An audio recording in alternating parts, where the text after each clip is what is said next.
No, that's what I call timing. What's up, Snacks? Yo, man. What's up? Doing Me? uh, Coffee. yeah, coffee. That's good. Coffee's a winner. Yeah, Coffee's a breakfast of winners and champions. that's what they say.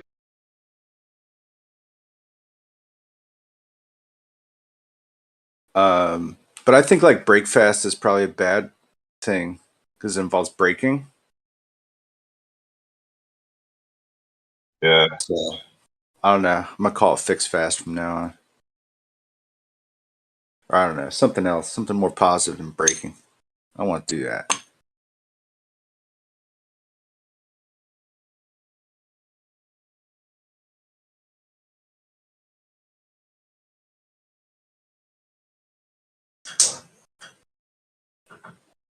But yeah, I'm gonna coffee with you, man. I'm gonna caffeinate Oh yeah. steadily.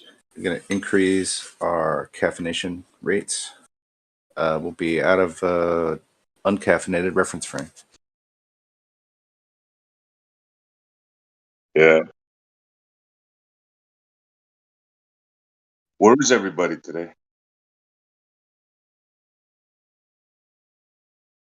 Yeah, I don't know. There were some people just crashed out here. I guess I was one of them, and then no one talked. But until just super recently, it was pretty super dead. So you and a Tora for ya jump up in this. What up? What up? Good morning. Oh,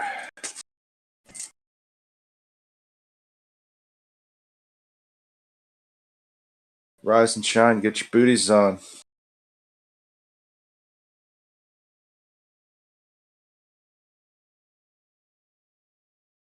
Time to make the donuts.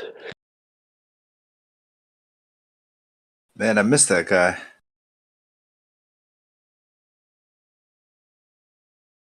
I also miss Dunkin' Donuts. This just seem to be poison only now.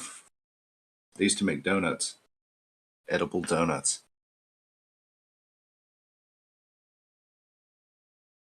We used to have a lot of them up here, then Dunkin' Donuts destroyed them. I mean, Tim's, sorry. Tim's. Oh yeah, yeah, Tim Horton. But the coffee is so insano.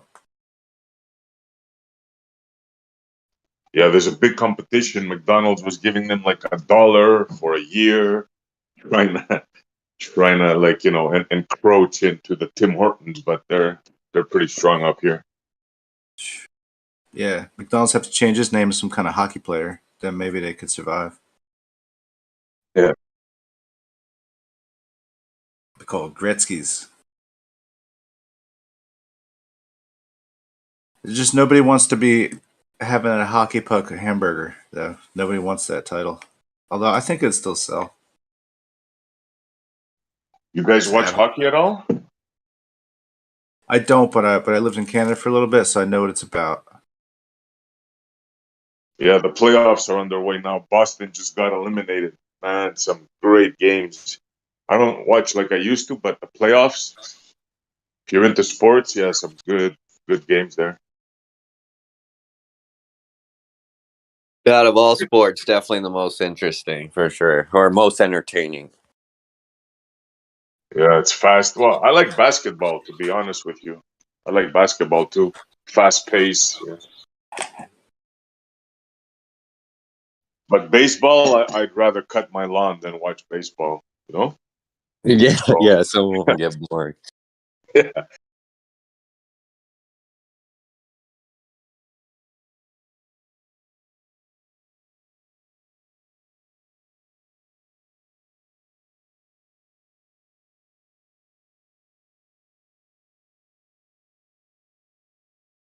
What a miserable day shaping up over here. Freaking raining.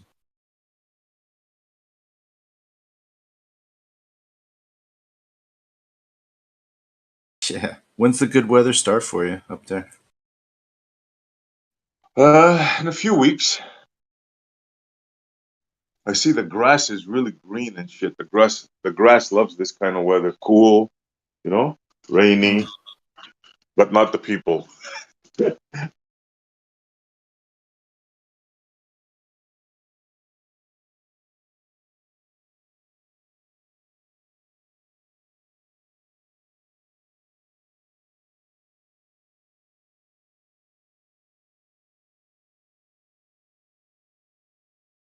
So who was the most annoying person on yesterday? What do you think?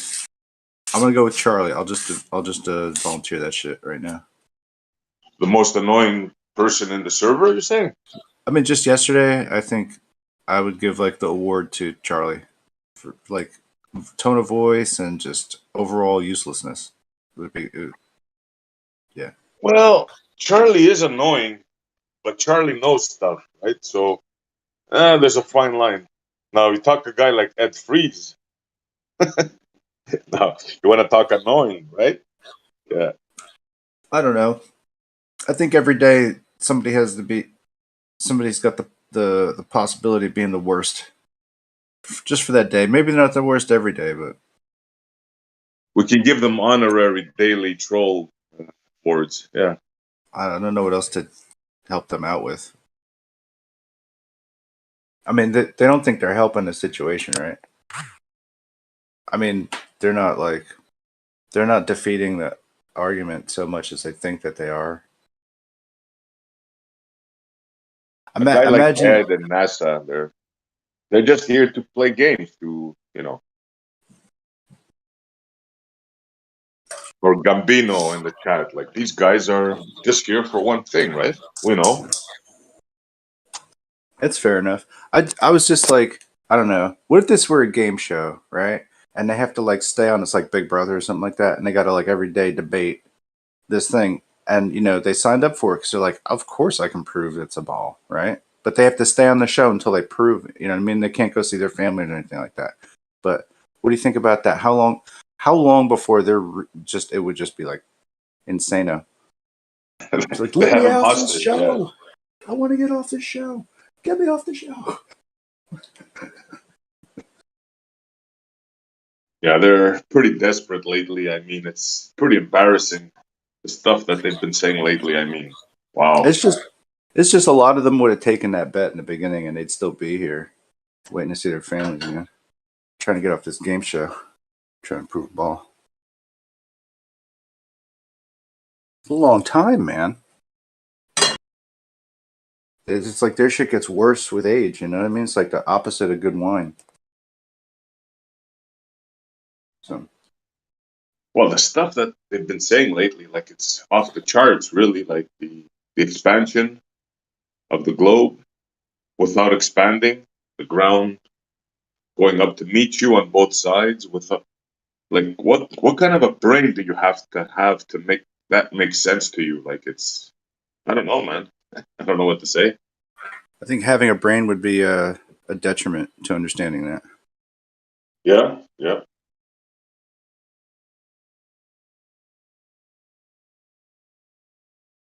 The same old sad arguments. You got Meatball showing us observations of water 17 miles away. It's like, man, you're never gonna advance, bro. You're never gonna advance.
Get in VC, Jim.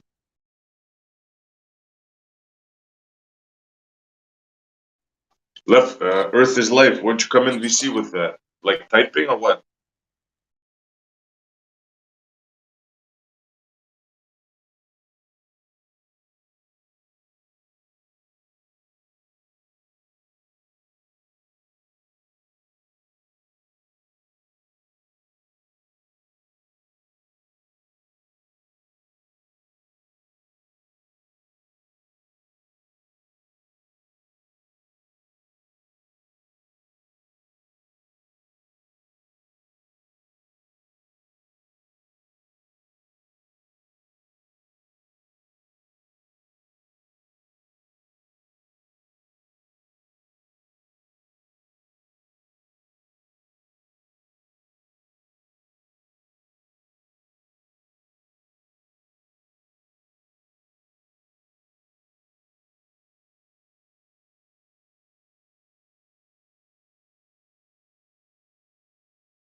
I was thinking about picking up a free wine rack today, but then I'd have to start buying wine. A coffee rack. I mean,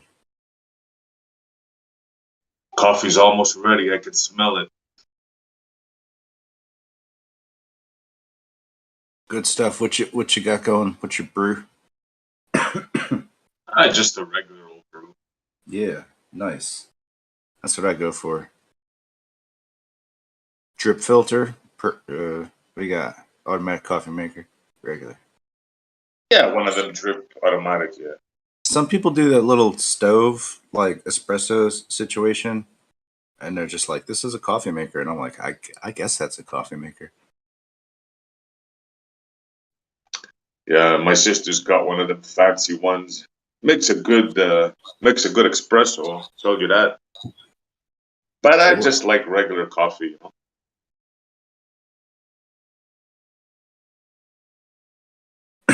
Yeah, I got real accustomed to just like sitting down at diners somewhere in the '90s where you could do this, smoke cigarettes, bottomless coffee.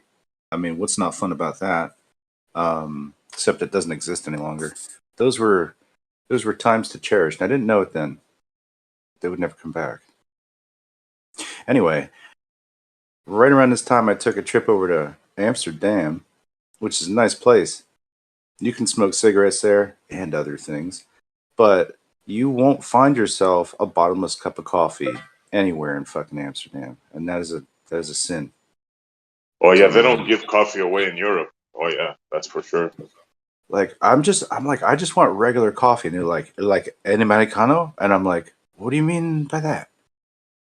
You know, like Yeah. regular coffee. I'm gonna use some creamer, like mix with, it's sort of like tea almost. They're like, no, we only know espresso, and it's all made by the one company. Like everywhere I go to, it's all the LOTTE company or whatever. I'm like, what the fuck? Like they own all of fucking Amsterdam? Get the fuck out of here! And nobody knows what a coffee is. Like I have to. I don't know. It was upsetting, bro. Like, yeah, Yeah, the Europeans laugh at us, right? In our coffee, because they have their fancy brews and stuff, right? Yeah. it didn't have to be. I just wanted like the bare minimum that I think coffee is, in just like a form that wasn't. I don't know. It was like $5 for like a tiny little demi toss. Like it's like I'm afraid to apply full pressure to the handle. Is That's a weak ass coffee. You know what I'm saying? Like I can't drink something so delicate. You know what I mean? Yeah, I hear you. I tell you what, though, I did used to enjoy a cappuccino or a milk and coffee. You know, if I go to a bar like that, like I'll have a milk and coffee. That's the closest, and a nice foam cappuccino. That's pretty good. Yeah. Like it's too low end what I would have been trying to drink. They would have been like, no, not here. We're just drinking like foamed milks and like pressurized, like it's pressurized the coffee that we're drinking. Like, and then look outside of a hash shop or whatever, a hash bar, a coffee shop. I don't know, man. Sorry. It's just like I expected it to be like regular, like where there would be coffee, you know? Like they got the weed part right, but why didn't they Yeah, yeah, like that was so integral to me, you know? That's like I don't know what to That's like say. Jamaica. They export tons of coffee, but they only drink tea. But they have some really good coffee, the Blue Mountain or whatever. oh yeah, Sure. yeah. Yeah, that would be fucked up, bro, if I went to Jamaica and I'm like, man, this is some incredible spliff, guys. What wonderful music. May I have like a cup of coffee? And they're like, what up? What you talking about? You know what I mean? I'm like, no, what do you mean? Like some some chock full of nuts. Give me some. No, like, nah. We only have instant. Like, no, no. Then you'll be drinking their tea. You'll be in real trouble. I know. Oh, that's why I did in Canada was just start drinking tea. But they just keep it going all day long in the Maritimes. I don't know. There's like a pot of like a whole box of tea. It's like 20 tea bags. And they just keep that shit going all day long. Yeah. Ah, what a strange habit. This stuff gets so like I don't know, like pickles you after a certain amount of time somehow. It's just like so much tannin in the all this tea. It's like okay. I was thinking, SC, it'd be fun sometime, somewhere on Discord or somewhere on social media, to get these Southern Star Trail, Southern airplane flight people together, who support the spinning space ball and the vacuum of outer space, and get them together on a panel or some sort of discussion on camera and kind of take them apart because of their belief system that, that you can fly from Sydney to Santiago over the South Pacific Ocean only. Obviously, if you look at a stationary topographical plane map, it goes over LA and Dallas, and that's where people stop. But this little fairy tale that they can go South Pacific Ocean only from Santiago to Sydney, that would be fun. Plus the Southern Star Trail thing, I think it'd be fun. Only 10% of the people live in the southern latitudes. I think it'd be great to get some of these Earth is Life and left lane people who love their little fairy tale southern hemisphere to Get them on like a tropical, like a trip somewhere. No. Well, that would be great if I had the money. If I had the money, I would go spend. If I had the money, I would go spend 3 months at 50 South latitude in South America. I would go there and or go to even Cape Town, 56 degrees. I would go down there and live for 3 months and take star trails and all that stuff. But what would be awesome to do is the Atacama Desert. Deserts, pretty good visibility sometimes, huh? Yeah, awesome. Just anything like 30 degrees south or more south. 30 degrees south or more south. Sydney is. I had this guy I was talking to. He was so into it. He actually had the Sydney coordinates on one of his jackets. It was like 33.86 degrees south. It was the funniest thing ever. Yeah. That would be so much fun. But yeah, I would love to go. I would love to go live there for like 3 months. Right? If I had the money to do it, I'd do it because I just go. That is a good idea, but Jim, the killer of that is just the regular star trails, right? The fact that all of them are mostly in uniform motion. That right there just destroys their thing. They just don't realize it. Yeah. I just want to send an American to the other land of Australia and just have them report back, like somebody that I kind of know, and they'd be like, "Oh yeah, it's kind of like the fucking same." And I just want to have somebody's on the ground impressions. It's not a lot to ask for, but I don't know why we don't really have a lot of people that kind of make that trip somehow, don't they? Unless a lot of people have done it and I missed it. We have some people in Australia, and I wanted to do a moon thing, right? An observation of the moon thing. We need a foreign exchange program so that Australians can come here and be like, "Oh shit! Oh, I get you. That's how it is." Yeah. That's all. When I realized I was moving out, I could have stayed in Dallas, but I moved, and I actually looked at the Dallas Fort Worth flight to Sydney, Australia. It was $1,200. I could have, it was like, okay, I'm just going to go live in Australia, and it's just like, I don't know, somebody with my belief system. I don't know. I think I'd expect a knock on the door sometime. Like, okay. Yeah, I think they're arresting people in Australia and New Zealand now. We just aren't hearing about it. That's just my opinion.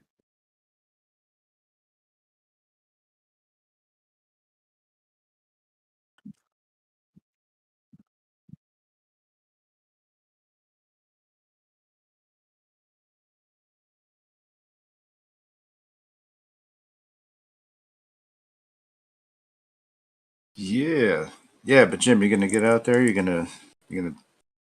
It's about to be good weather soon, huh? Yeah, it's supposed to be 60 and sunny tomorrow. Low of 40, 60 and sunny. I might, because the last good day was April 14th, and I'm kind of chomping at the bit to go do something. So I'm about 4 to 5 miles from Lake Michigan here in Michigan City, but it's only 38 miles, and I don't see it real conclusive. But up the interstate here, you have Warren Dunes, which is 53 miles away. Then you have Muir State Park, where Josh Lewicki took that shot at 56 miles away, but he was 160 feet in the air and on the dunes there. And then where I like to go is St. Joseph. That's the nice beach up there. Really nice beach with the hotels and all that stuff. That's 62 miles away. So I think I'll go back there tomorrow. But I may stop at Warren State Dunes on the way up. If you look at the map, Interstate 94 takes you right up, almost parallel with Lake Michigan. So there are places where you can get off the interstate, go right to the, view it right there. So it's really interesting. I mean, it's really fascinating if you're into this stuff that we're into, to kind of know that, if you get the shot, if you get, you got to have you got to have everything working above the water. You can't have you can't have cold water and real warm air, and you can't have real warm water and cold air. There's just so many things going on above the water. But when you get the shot, like Josh Nowicki took a couple pictures in February when the cold air, cold water. And when I got here in February, I actually went out to looking where I could look out 38 miles away to Chicago here in Michigan City. And it was cold. I had to bundle up and everything. And I got there to the lookout place, to the beach, and it was like Chicago was right there. It was just perfect. It was just like, wow, this is neat. And then like 2 weeks later, I went again. I went again when it was warmer. I couldn't see a thing. It was the weirdest thing. It was like, and another thing, I actually have a video of this I could share sometime. When the first time I set up my P1000, I looked out Chicago, and usually, you can see water on the other side of a boat, and there was two boats out there, and I could see water on the other side, but the water looked like a tsunami, looked like it was a tidal wave. It was the weirdest thing. It was so much higher than the boats were, and I had never ever seen that before, and so something was going on, because I could see half of Chicago, but this big wave.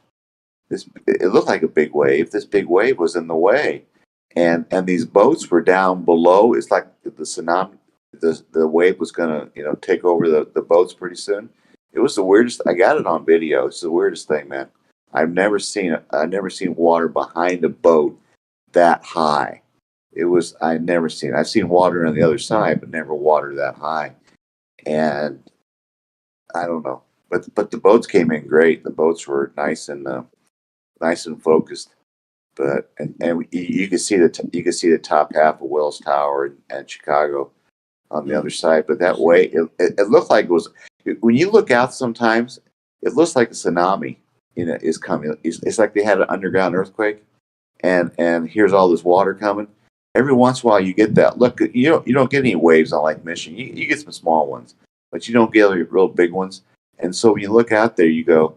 It looks like it's higher when you get out there, and but it's not every day. Some days it looks perfectly flat. Other days you get this wave look that it's just different. It's just weird. I have to get used to it. I've never lived on a large body of water before until February, so it's all very interesting. Jim, down here in Florida, I'll actually, like, on certain days that the wind comes off the land, I'll actually end up seeing those different grades in the water, like some parts that are flat, some parts that have wind in it, and create a little ripple on the water, and you could see the lines it makes and everything. And I mean, even like when we go fishing and stuff, we fish those because it's like currents that are ripping through. So it's to me, all those pictures, I'm just like, oh, this makes perfect sense. But I guess, yeah, if you don't live by the water and see it every day, you wouldn't understand that.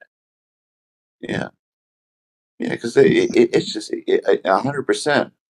When she says 100%, because it's like, the first time was like February 15th, and there's this little, I forget the name of the beach, but you go park in this little rotunda, and then you walk up, these wood stairs, then you go through a little a sand trail, and then you get to a frontage road, which you can't drive up; it's private. And I was there, and it was very cold, and this one guy comes by me, he goes, "Don't walk on the ice." It's like as if I'm going to go walk on the ice, but he said, "You can't go walk on the ice." and and so I get there, and it's like, yeah, there's a little bit of ice, still on the still on the lake, but it's like, yeah, I'm going to go out there. But that's where I did. I just looked at Chicago, and there it was. See, in Michigan City, you're looking northwest, so the sun is always to the left, and Chicago is always to the right of the sun. But when you get to Benton Harbor, St. Joseph, the beach there, pretty much almost is looking straight west. Almost is looking straight west. So you have to, Chicago is a little bit to the southwest. So if you're looking straight out, you just see, you don't see anything. But but you'll get, some time when you can look to the left, and that's where you'll see Chicago. So it's all very interesting. And if you go a little bit further north, you can look to the right and get the lights of Milwaukee.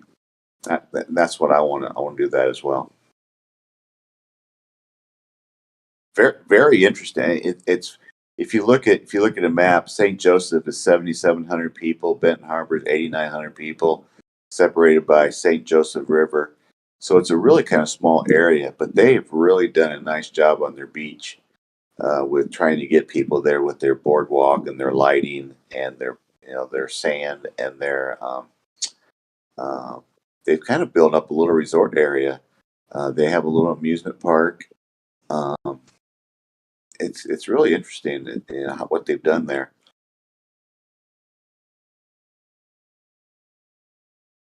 I'll meet anybody. Anybody wants to meet me at St. Joseph sometime in June, July, August when the weather's good.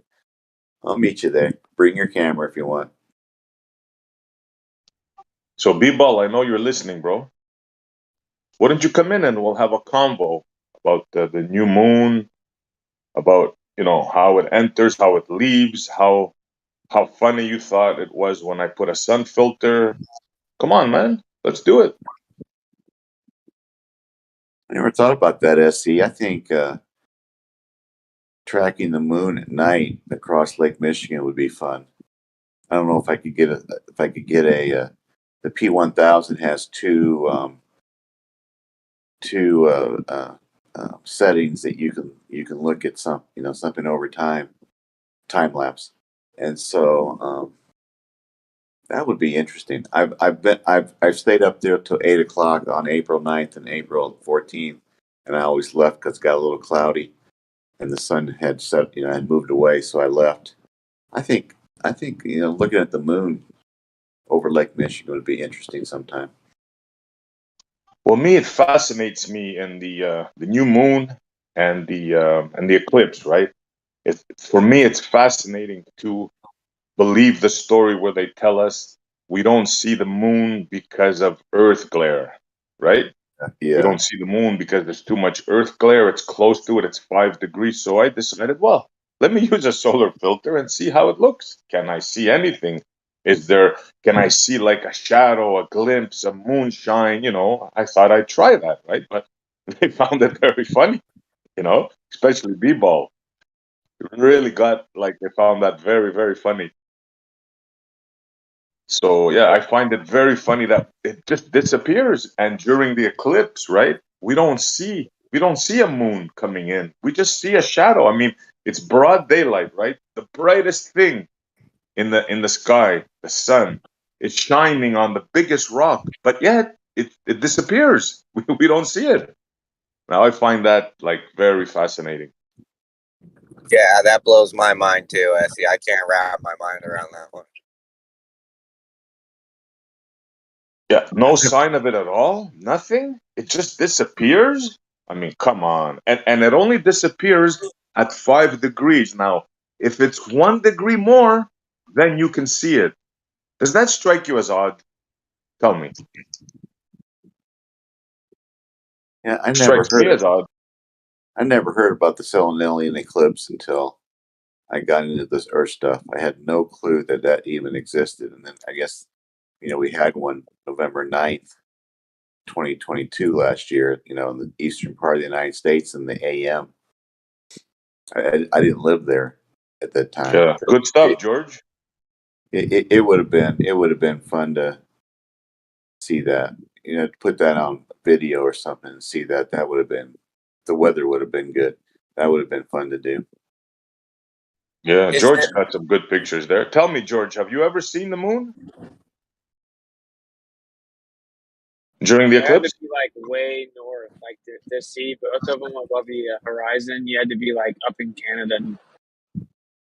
That's what they say during like when at dawn, when it's dawn and this and that. But I've never seen it myself. Because I actually went out looking for it. I stayed up all night trying to tape it, like literally didn't sleep. And we were doing a Discord call in here, actually. Me and Gio and Eli and I think Brian and a few other people were all trying to catch it. I think Brian actually kind of caught it, but yeah. And Really? Brian's all in Florida. Yeah. I'd I like to was see in that. Carolina. I couldn't freaking see it, man. I could definitely tell it was happening, but like, yeah, I had no direct line of sight to both horizons, and like, there's a bunch of trees where I'm at, you know. And then I went up to this. It's not really a mountain, but it's called like Mount whatever. But it's like a hill. But I just looked it up on my maps. I'm like, oh, perfect, you know. And I went, and it's like this super sketchy, no lights. Almost got stuck in my Jeep. Looked like something out of a horror movie. Super suspect. So like, I had to turn around. I'm like, dude, I'm gonna get stuck. I had a 4-wheel drive just to get out and back all the way down the mountain. So long story short, I couldn't catch it. Yeah, Thank you that's for really asking. weird. Izzy. Thank you for asking, Izzy. Yes, there is no moon in a solar eclipse. There is no moon. It is undetectable. No matter what filter you put on your camera, you cannot pick up the moon crossing over the sun. It is impossible. We do not live on a sphere. There's no Is that you, fear. George? Is that Yeah. you, George? Yeah, you got some nice shots, man. Yeah, I'm with you 100%, bro. 100%. I don't know what the hell that is. I've only got the one, but yeah, it was bloody windy that day, and of course they were covering up the skies as they do. But yeah, it's quite astounding that people think that whatever they're saying it is, it's just ridiculous. Anyway, that's all I'm going to say, guys. Thanks for asking. Look, bro, you're using your logic, right? It's physically impossible for that to happen. Physically impossible. And you got guys like what's his name? And he's laughing. Like he's laughing like they use no sense whatsoever. Ha ha ha. SC use the solar filter. Ha ha. Yeah, what am I gonna use to block the rays, bro? What am I gonna use? Yeah. Wait, so think about No. this. When we were watching that Selenium eclipse, like, there's a perfectly straight terminator, right? Like, the Yeah. sun, yeah, it's like cut, or the moon, right? It's cut directly in half. It's pretty interesting, right? I mean, supposedly it's the shadow is a sphere. That's right. Yeah. And it's cut straight down. That's another thing. Yep. Yeah, It's straight down. And it's Yeah. it's top down, which blows the refraction out the window.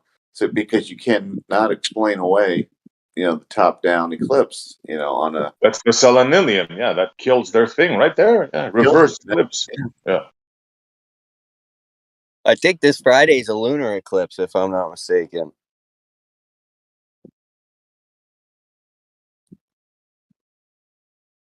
If it's May What 5th. troubles me is they don't use any logical, they don't use any deductive reasoning, like nothing. They just go with the story. Yeah, it's perfectly reasonable for a huge freaking rock to disappear in broad daylight. Yeah, that makes sense. Yeah, 5 degrees, that should do it. I mean, come on, man. Hey, SC, I've come up with this new town, it's called Gloverville. It's 5,000. They're on the internet. They make fun of us. So do you think Gloverville, population 5,000, gets an email or a memo from their handlers about every couple months to like talk about reference frames and refraction and gravity? Hey, what's going to be their next talking point? We got gravity, refraction, reference frames. Let's see, what else could it be? I don't know. What do you think, SE? You think they're going to come up with a fourth one? Well, I predicted this year was going to be the year of single point geometry. So far, they haven't disappointed. Ask him what level is. Ask him. Tell him That's spirit right. level, and ask him if the middle is the same as the two ends. See how what they Level say. level is curved. Level is curved happened the last part of 2022. I started seeing level is curved in a lot of their talks. So now we got reference frame, level is curved, refraction, and gravity. So I want to be on that. I want to get on that memo list. I want to get on that email list. I'm going to make up a fake Globe account. I'm going to call myself oscillating spheroid. That's going to be my handle, and I'm going to get memos from my handlers about what I can give you guys a hard time on in social media. Like, I'm going to come in and give SE a hard time. I'm going to say, oscillating spheroid says, flat earthers are crazy, insane nuts. Well, I'll give you a new one there, Jim, if you like. I'll give you a new one. Have you guys heard about the new dark? There's a new dark in town. We have dark energy, dark matter. Now we have, get ready, everybody. We have dark flow now. This is a Dark new one. flow, Yeah, Yeah. dark flow. FLOW. Yep. Yes. Oh my goodness, what's that? So check this out now. They found, and when they took a picture of the universe, the whole universe, which they claim, right? They found that one part of it, it's not behaving correctly, like it's shooting off in one direction. And they have like they're saying, what's going on here? So instead of saying, well, of course our gravity model is wrong again, well, they came up with a thing called dark flow. Okay. So now that's not the killer of it. The killer of it is what's causing this dark flow, right? Now check out one of their explanations. They say there's a huge mass just outside our visible universe. It's about like 1/10 the size of the universe. This big chunk of I don't know what, and it's causing the galaxies to go that way. So that's the new one, dark flow. Unbelievable. So Yeah, there's something outside the universe that's huge that's like pulling it in. Yeah. so It's unbelievable, bro. so Globerville's got a new memo coming out. Hey, I found out I lived in a town with the last name of Ville, Ville, and when I grew up, and so I found out that anything that ends in Ville, Ville, means town of. So if you live in Globerville, you live in a town of Globers. Yo, real fast, anyone that wants to sign up for the volunteer program for Audit NASA, I officially changed it to Audit NASA. But you can personal message me if you don't have me on Telegram on here, and I can send you the form. You have to fill out the form, and then you have to say, you have to pick the position that you would like. You can pick up to as many as you want. There's a drop down menu with like 35 different positions. And then you can also pick your primary one in the second drop down menu. Then you have to sign your name. So, and then you go to the next page. It is for office use only. That's how we're going to look at the applications. And then you go to the next page, and there's an NDA that says you promise you're not using a fake identity. Only I will have access to the identities. Like I'm not going to share it with anyone. I'm not going to say it. Nothing like that.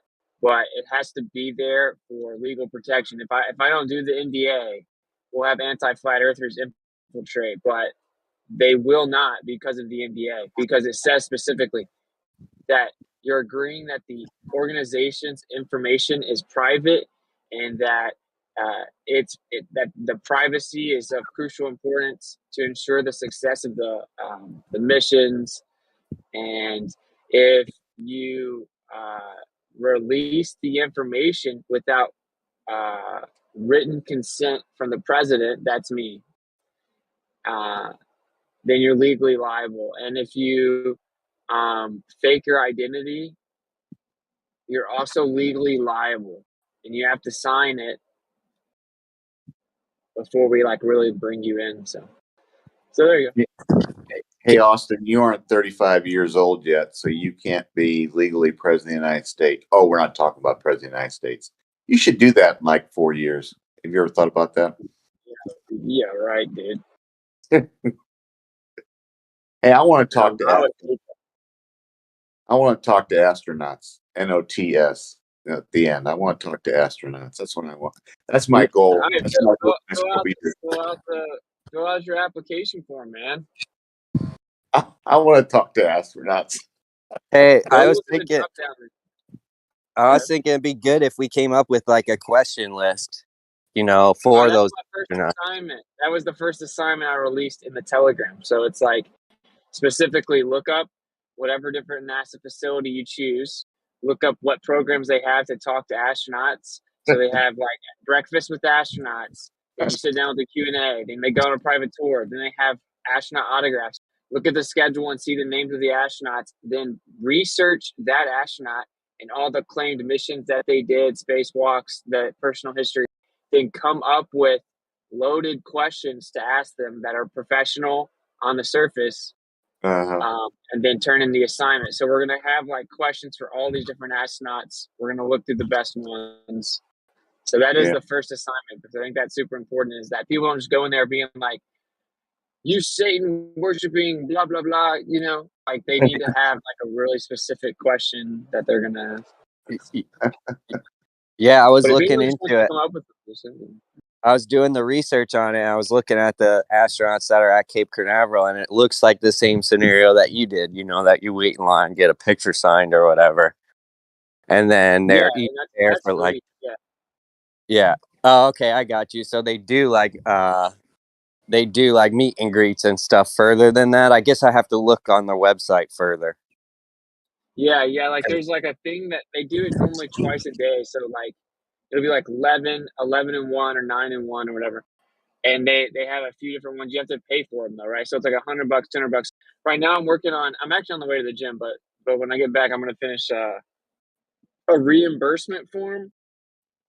And so I'm working with a bunch of different people to create like a business plan to where the money comes in and asks the Odysee gets set aside. Like I'm not getting any of it. I'm doing this all for free, even though I should honestly get paid for how much I've already had to put into it. But anyway, and then say someone like they go buy the ticket, they pay for the NASA meet and greet, which is like it's $100, or for the full private tour, like in Texas, for example, they'll take you to the NASA training facility, the ISS mission control, Apollo mission control, the neutral buoyancy lab, all that. Anyway, like that's $200.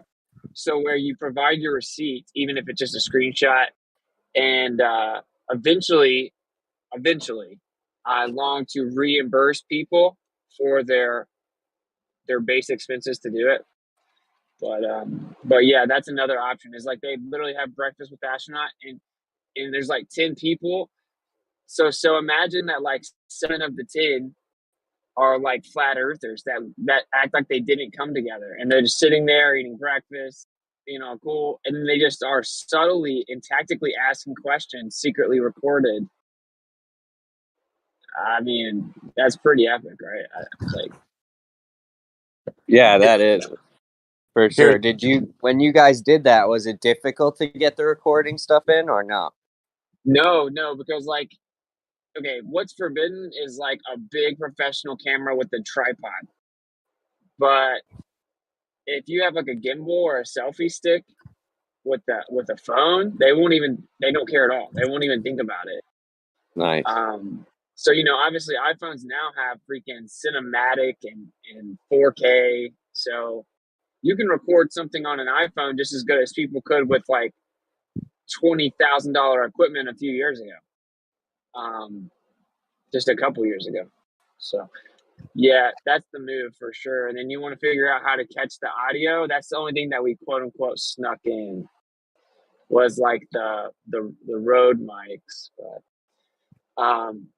and those aren't even technically illegal. I mean, like against the rules. So that's really all you want to do, because say that I'm taping you and you're like 30 feet away. Well, if they're wearing a Rode mic, I'll pick up everything that you say and everything that the person around you says in like high quality audio. So like that's what I'm saying. Eventually, I want it to where we have a core group of on the ground auditors, and we can kind of help fund it for them, so they don't have to pay for everything.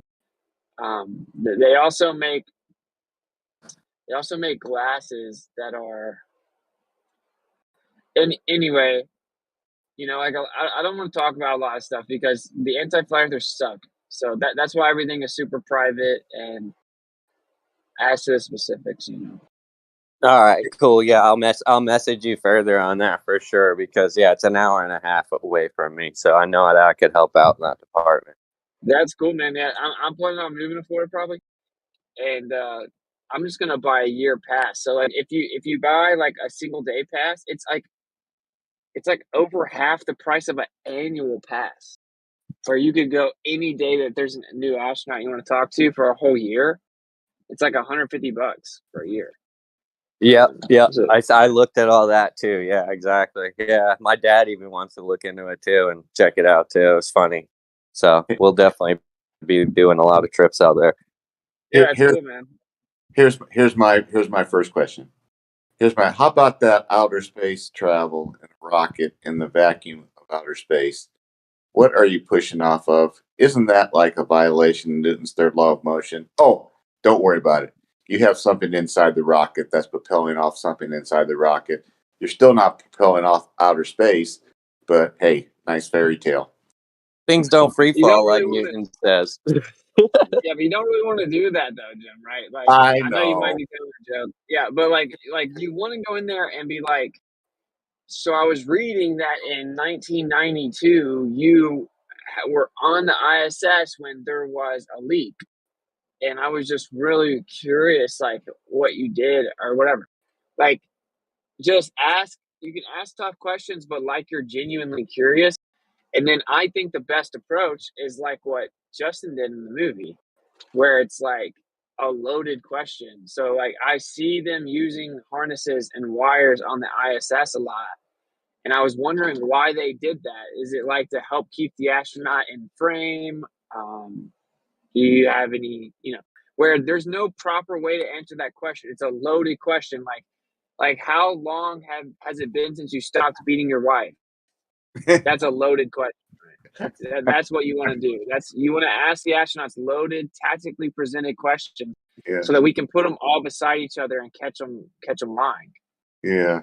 Yeah. You want to put, you want to get a little video of short questions and see him stumble, trying to answer them. Yeah, know the astronaut, like act like he's your biggest fan. Like out of all the astronauts, you've researched the heck out of him specifically. He's your best. He's your favorite. He's your Derek Jeter. Yeah, exactly, dude. Exactly. Like that's why, and like they have Wikipedias, So like, just act like a fan.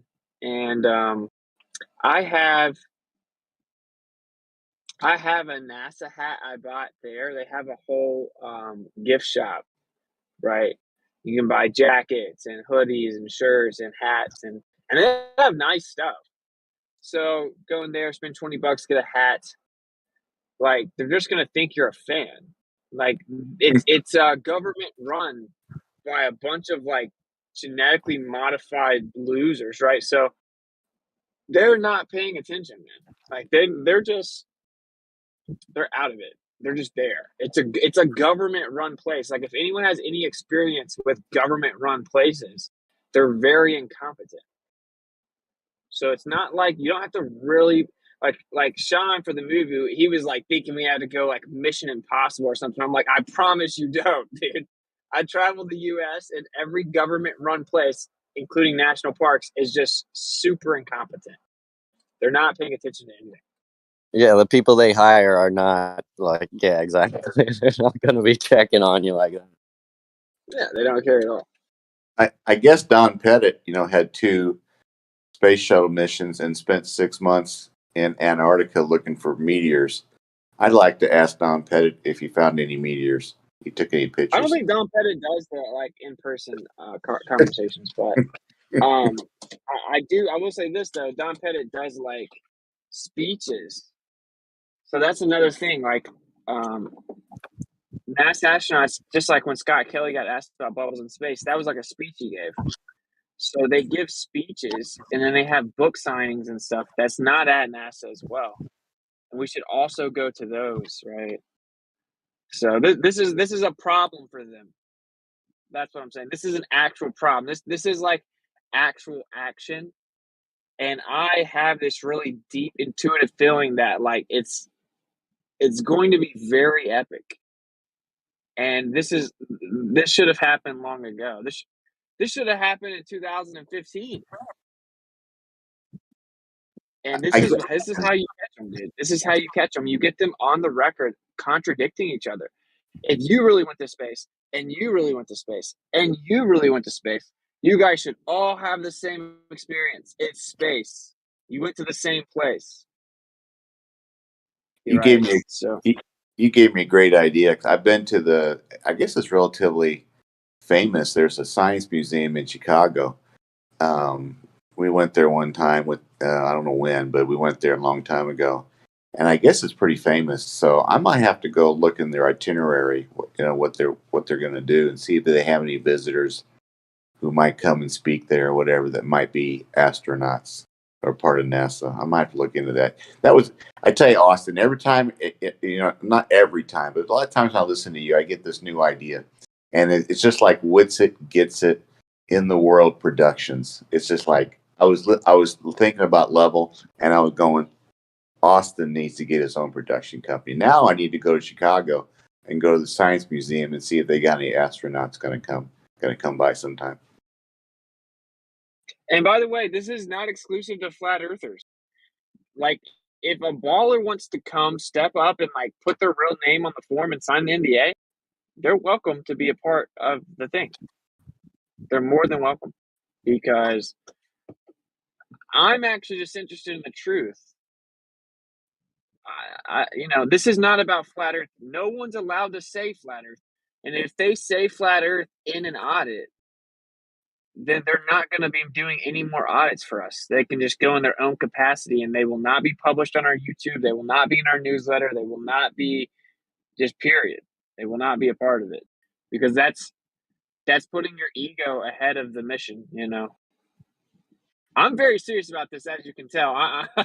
Like, I typed up all kinds of positions to fill up to 135 positions tentatively, and I typed out the entire job description, created the entire organizational structure, created the board structure and positions, the board meeting schedule, the regions, the regional managers, and then who's under the regional managers, each regional secretary. I created the fundraising position. I created the logistics operator position. I created a technical specialist position. All these different analysts and specialists. A presidential team that's going to directly work with me, 7 people, and then we're going to have our monthly board meetings, monthly regional meetings, etc. And there's an entire hierarchy to the structure. So yeah, it's very legit. Sean G wants in. Got to give him a prominent position. Yeah, I don't know. I will be selective against anti-flat earthers, though. I said ballers are allowed, so. But I'll think about it. Yeah, we found out there's a hierarchy in their system. The anti-flat earthers they get their memo first. The Globers get their memo a couple weeks later, and the ballers, they may not get a memo from their handlers. So there's a hierarchy.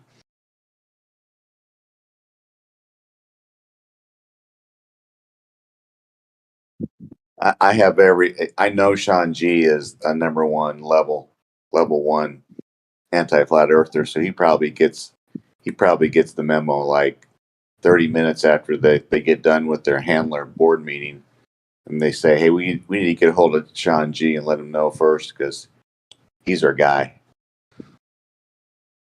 Sean G is OG from the beginning. Yeah, the thing about contract development is, like, I'm writing all the contracts and I'm writing all the forms.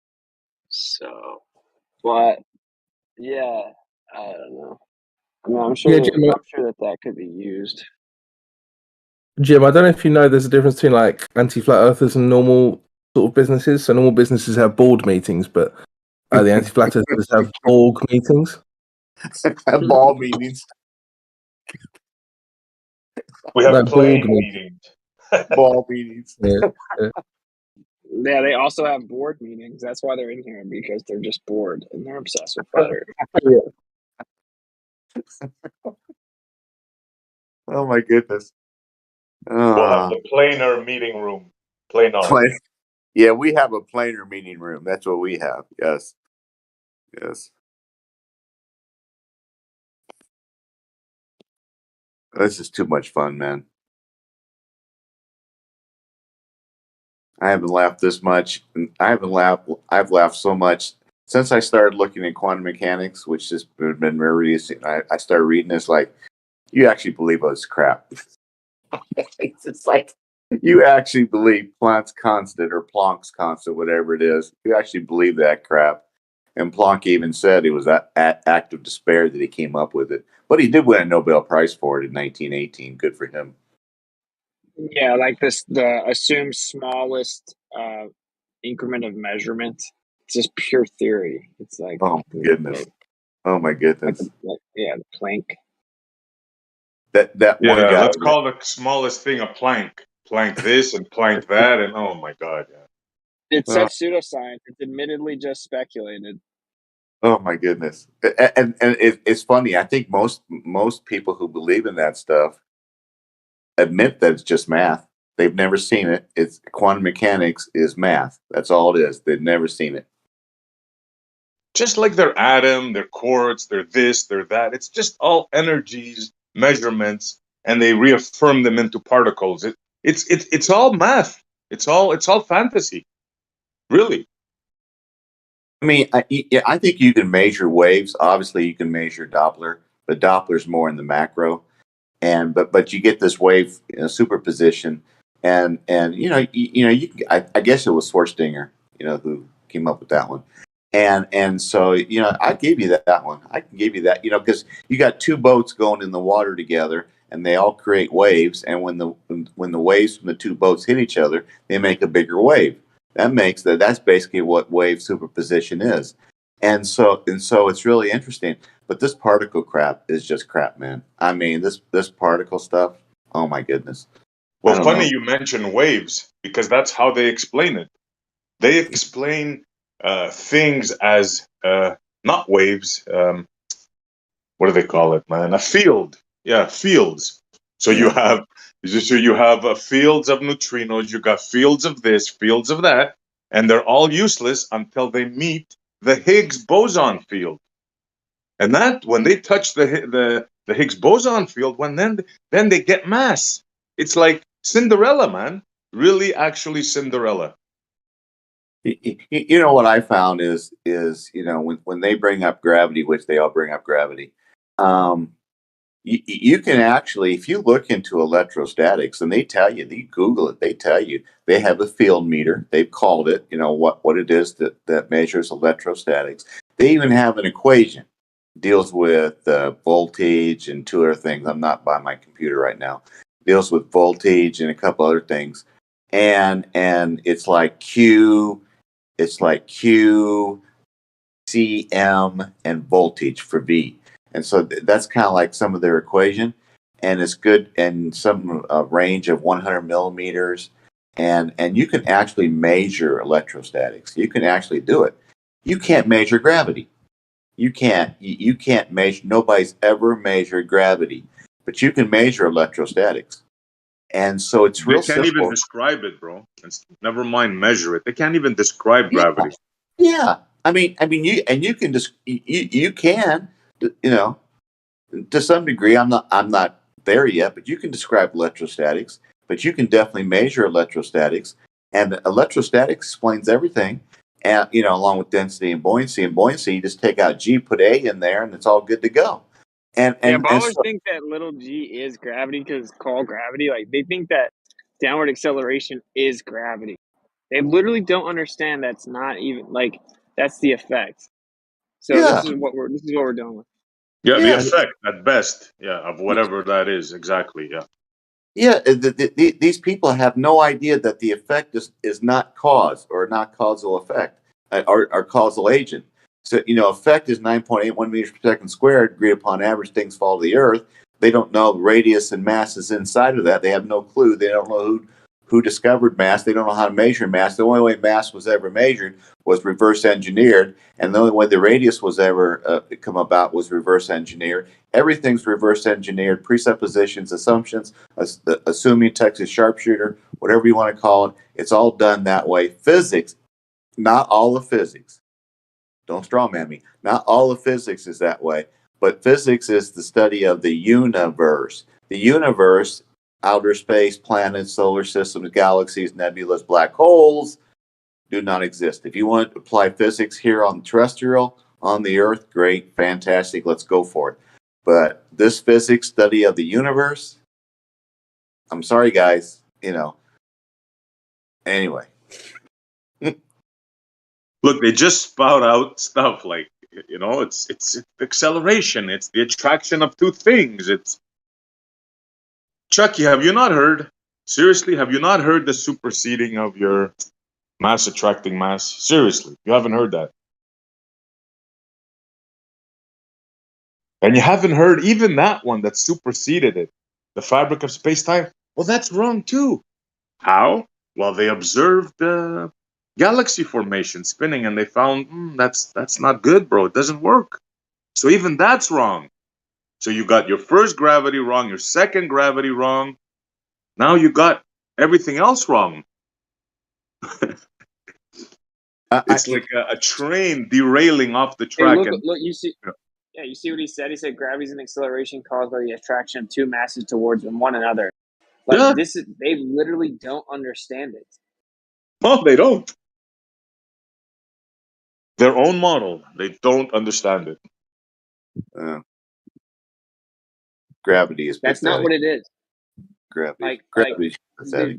Dude, quote unquote gravity, little g, downward acceleration is the effect, and in their paradigm, it's the effect of the bending and warping of space and time. There's no mass attracting mass. Mass doesn't have an intrinsic property of gravity.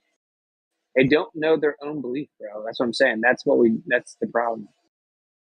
That's what we're up against. We have to explain them their model and then explain to them what's wrong with their model. Unbelievable. And then they'll just come back tomorrow anyway and act like we didn't explain it. Yep. Yeah, it's one thing to say as a STPer that gravity doesn't exist. You got to come up with a replacement. Austin gave us replacement in that 9.5 minute video he did with with the ball falling from 1.8 meters, 6.6 seconds, the tennis ball falling, and then he gave us Cavendish for the last 2.5-3 minutes, and then he showed us his pancakes and told us that he ate the Glober's script for breakfast, and then he showed us his pancakes. That was so funny. I've shared that with people, and they'll send me back a message and go, "That guy is really funny." Oh yeah, the biscuits and gravy. I'm bringing that back. That was so. I tell you that may be the best 9.5 minutes. Obviously, Alan has put out some real gravy recently with his How Math Became Reality. But that 9.5 minutes that you did on that video was the best ever because it tore gravity up. It replaced it with a simple kinematic equation, which anybody can do. We don't have to rely on a scientist, which was really great. And then you just tore apart Cavendish. It was just the greatest thing. And then you finished it with the breakfast analogy. Yeah, like you don't need gravity for anything on the Earth. Like you just use the kinematic equation. It's like it's weird because all their talking points are so dumb. It's like, yeah, like if Newtonian gravity wasn't real, we couldn't do anything on the Earth. I tell you that Copernicus guy.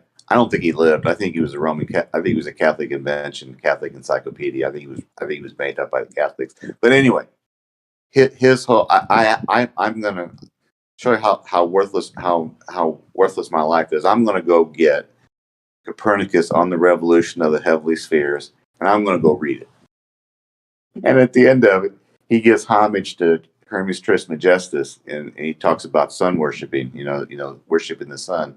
Trismegistus does, and on the revolution of the heavenly spheres. And then I'm going to go look into Newton and what he did with the Emerald Tablet and his alchemy. And I'm just going to tear those two people apart. It's just like, talk about clown show. I mean, total clowns.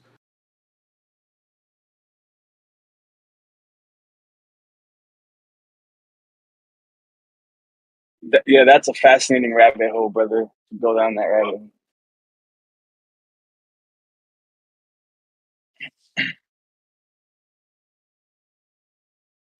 I think Tesla from that era, Tesla or the Tesla Corporation, whatever you want to call it, one man or many people. I think these were the guys that had the beat on reality, electromagnetic. That's where it's at. I truly believe that.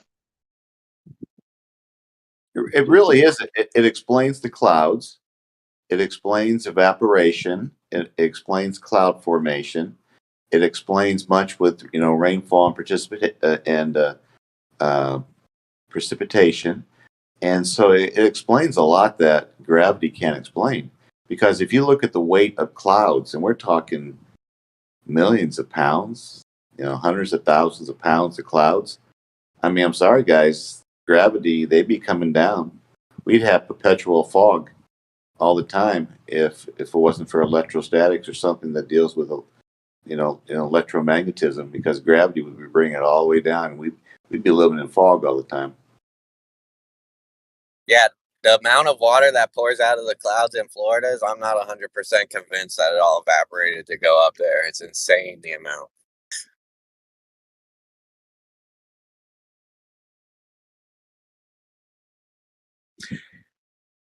Well, it's not completely only evaporated water. There's water in the atmosphere that bonds too. Kind of like how when they do like cloud seeding Montreal, then it makes it so the nuclei or whatever stick to each other. There's a lot of moisture up there that collects into the rain clouds. Probably most of it. Yeah, that's not such a mysterious thing, but I get the amount of water that falls, though. Like the guy just said now, it's like, man, really? But I get what you're saying. The water's already there, so it can condense. Yeah, it's freaked out. And you can see like the heavier the rain cloud, the lower it is. I get the humidity is in the air, and after a rain, oh, sorry. No, I think that it was the internet thing. I didn't mean to either. My bad. Can you imagine taking a book, doing your own book, or having a collaboration with other people on a book, call it God's Creation of a Stationary Topographical Plane, and have some sort of picture or whatever, and taking it into churches that are evangelical and saying, hey, what about this for Sunday school? Can you imagine the resistance you would get from that in these evangelical biblical churches if you took a book in that you made or had somebody help you with that said God's Creation of Stationary Topographical Plane, that had Bible verses in it and pictures and stuff like that for little kids, who are in Sunday school or preschool, whatever, on Sundays or Saturdays. And when you would get so much resistance, but you know what? You would be so right in doing so, because there's no spinning ball. There's no ball in the Bible. No ball in the Bible, guys. I'm sorry. Hey, Jim, that's you talking, right? Oh, who's this? This is Lion. I see Sean is unmuted, so I was thinking it was going to be him. Go ahead. I'm sorry. You said you were going to dig into Hermes Trismegistus. Yes. Who Copernicus gave homage to. Yeah, I think the on the revolution of the heavenly spheres would be a dull reading, but it'd be interesting. And I think Newton, with his alchemy and with his green tablet, I think would be awesome. So yeah, the Copernicus principle and heliocentric model goes way back. Like whoever Hermes Trismegistus is, right? Because this guy is kind of a mystery, and his actual identity is kind of secluded or clouded in mystery. if you can you come back to me and try to give me some information on Hermes? Because there's the Hermes from Egypt and then the Greek Hermes, Thoth, and they're kind of conflated. But I've heard stories that Hermes Trismegistus was actually the son of Thoth, but I'm not 100% sure on that. And then the Emerald Tablets, how credible they are. There's all kinds of historical evidence. I know Cambridge University does quote Newton referencing the Emerald Tablets, that he himself transcribed them, right? And there's a whole history of who was in possession of the Emerald Tablets, and they made copies of them. But the original Emerald Tablets, apparently, from the research I've done, it was Alexander the Great when he pillaged Egypt in search of specifically ancient relics that he knew he would find inside of, the Egyptian pyramids and the tombs. But we're going back, thousands of years, bro. But Thoth is actually the originator of the heliocentric model, in my opinion. Yeah, thanks, Lion. I think Trismegistus, there's some thought on him. He didn't live. That's the first thought. He didn't live. He was just made up.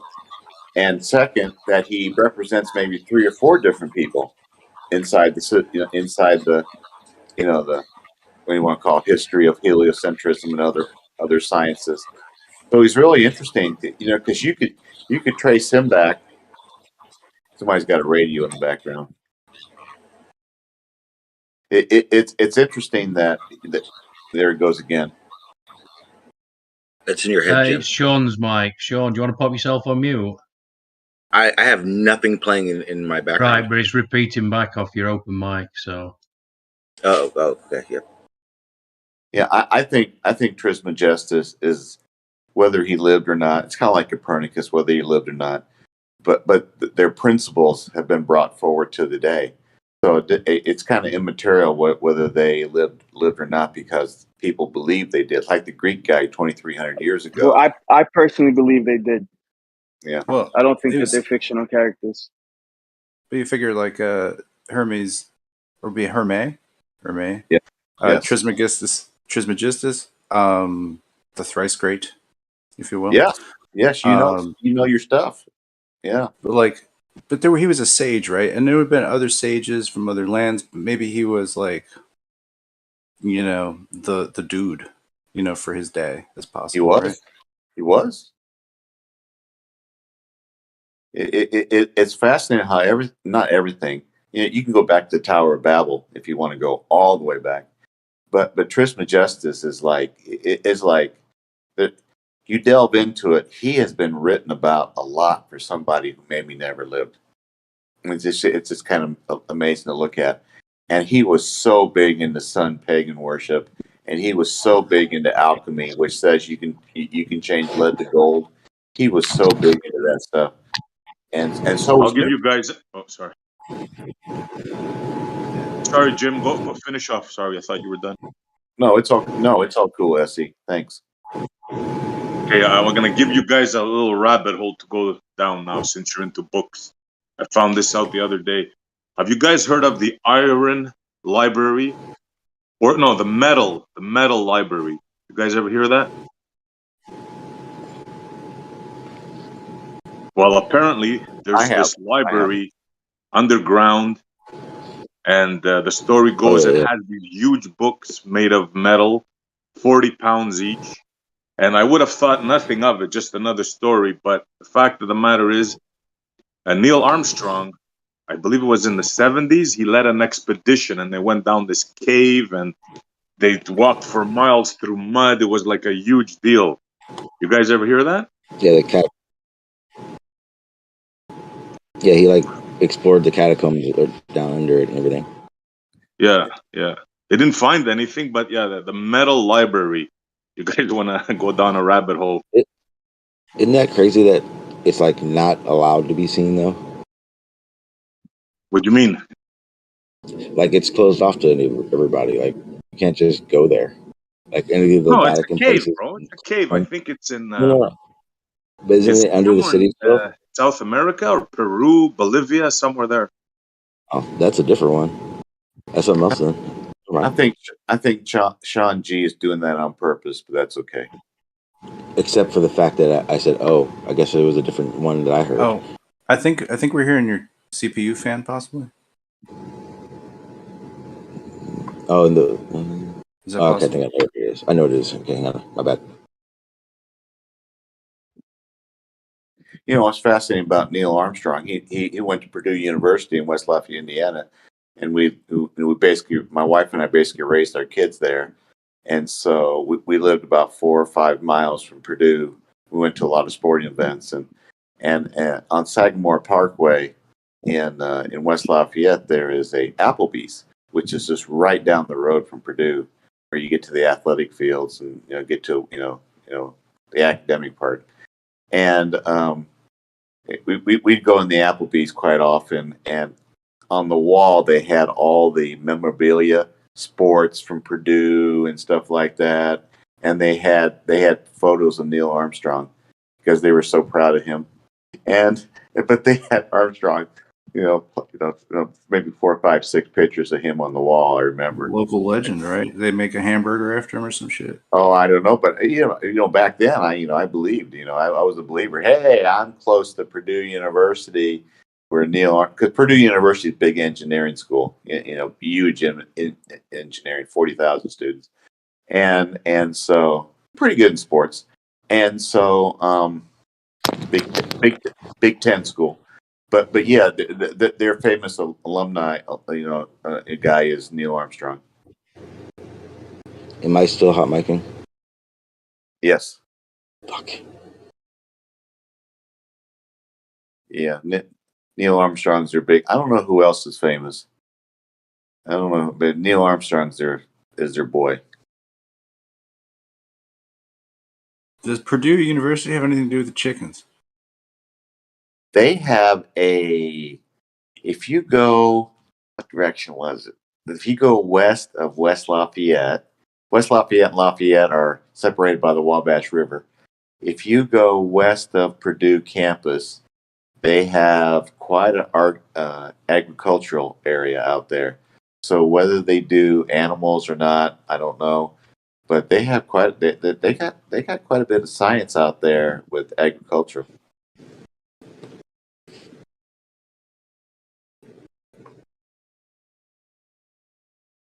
I think it's better, Sean. Oh no, but then I heard myself.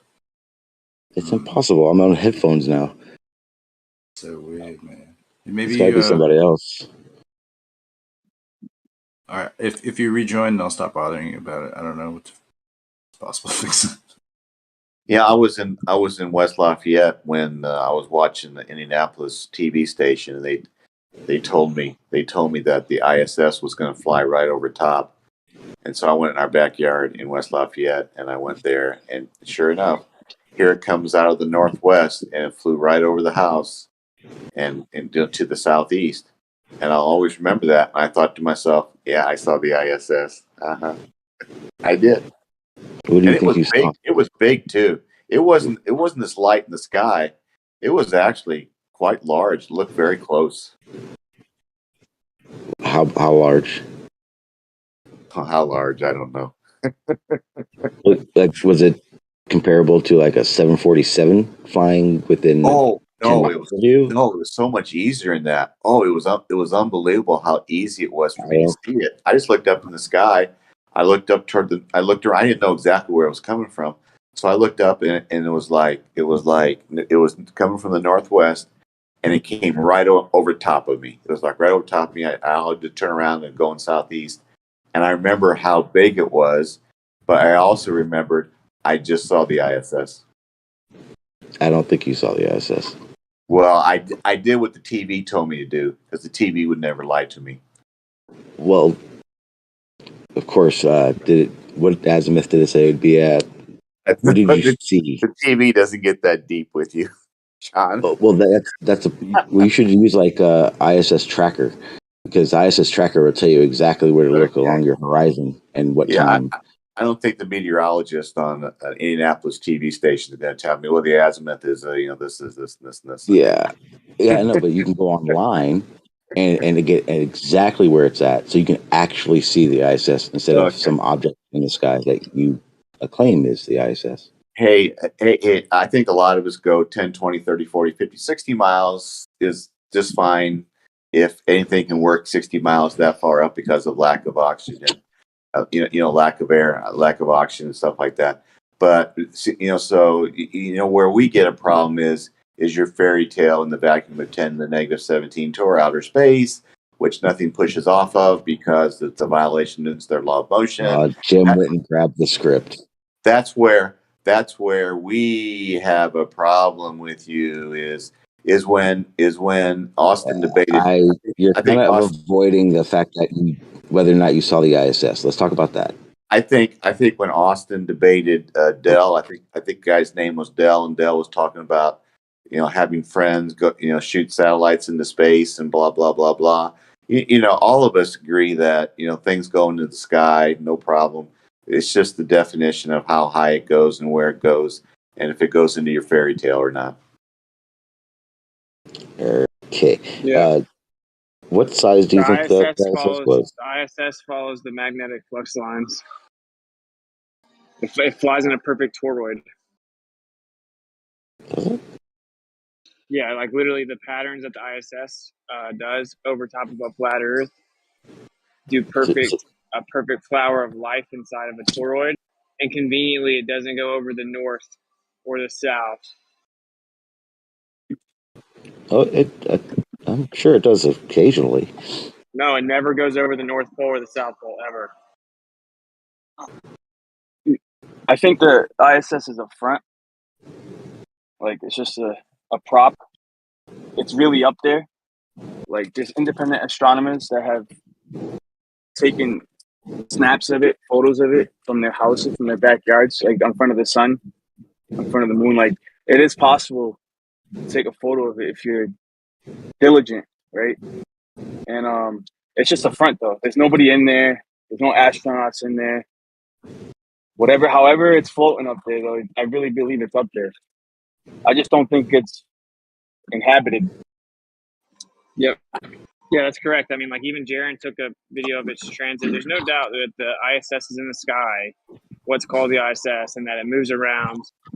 But it's not what they say it is. There's not anyone in that, nothing like that. And it literally does a flower of life over a plane projection, and it just never goes over the North Pole or the South Pole, which is hilarious. Because that makes sense on the plane inside the toroid. I'm about to drop a picture of it. But would you say, also, would you say it would have to be at that altitude though, to be able to do the speed it's doing?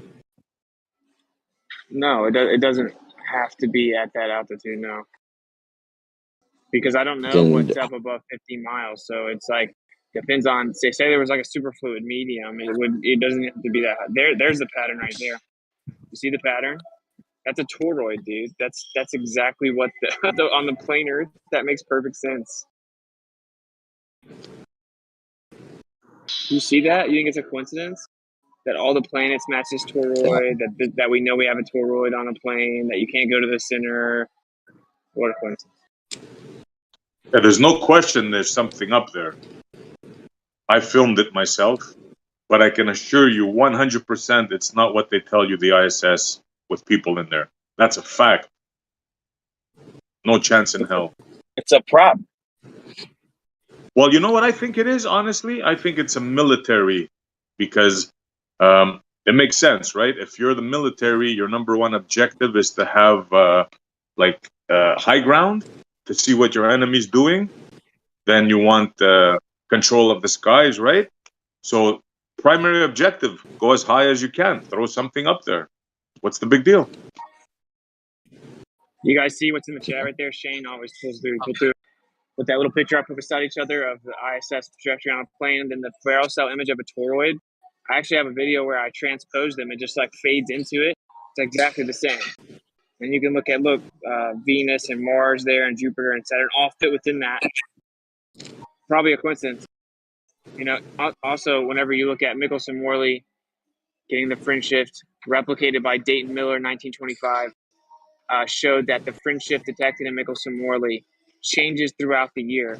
And originally, Einstein said what was measured must be instrumental error and just ignored it. And then they thought it was because of temperature affecting the mechanism. And Dayton Miller actually took radiant heat sources and put it beside it to see if that was correct. And he proved it was not temperature affecting the instruments, causing instrumental error. He used very specific metals and our materials. And then he does the test, the Michelson-Morley, throughout the year. It showed a progressive change, and that the most friend shift was detected on the spring and fall equinoxes. The data corresponds to that, according to Elias, right? Because he didn't actually provide the math, so we have to get into figure all that out. I want to replicate it, but the point is that Dayton Miller did the test and showed that just like the other tests, it would top out around 8 kilometers a second, and then you take that. That's like 17,800 miles per hour. What a coincidence! So it's like they caught an ether drift within the magnetic field. So there's some kind of current they're riding up there. Sort of, yeah. Yeah, I think it's like there's a drift, and then sure. That's okay. That's okay what you say. That's more believable that there's a magnetic current, right? Than it's falling around the freaking rock, or whatever the Earth is, right? It's falling around. Yeah, because that defies physics. Yeah, but you can actually show quantum locking, right? Yeah, that's more plausible. Like magnetic field. Obviously. Yeah. Yeah, exactly. Something cannot free fall and change direction at the same time perpetually. That's just made up physics. There's no actual evidence in the real world ever that's even like real life physics that could happen. I think people have no idea how high 10 and 20 miles are. I don't think they have a clue. And so when you start talking 245, 250, that's just nuts. But the higher you go, I've heard, now Austin, you tell me, I've heard if you happen to go 40, 50, 60 miles up where we think we're still below some sort of container, that you have a hard time pushing off because there's so little air up there. You think that might I think eventually you get up there and there will be superfluid. Okay. I think that there are densities to it. There are density layers, and that's what I think. I think that they may be shooting stuff higher than 60 miles.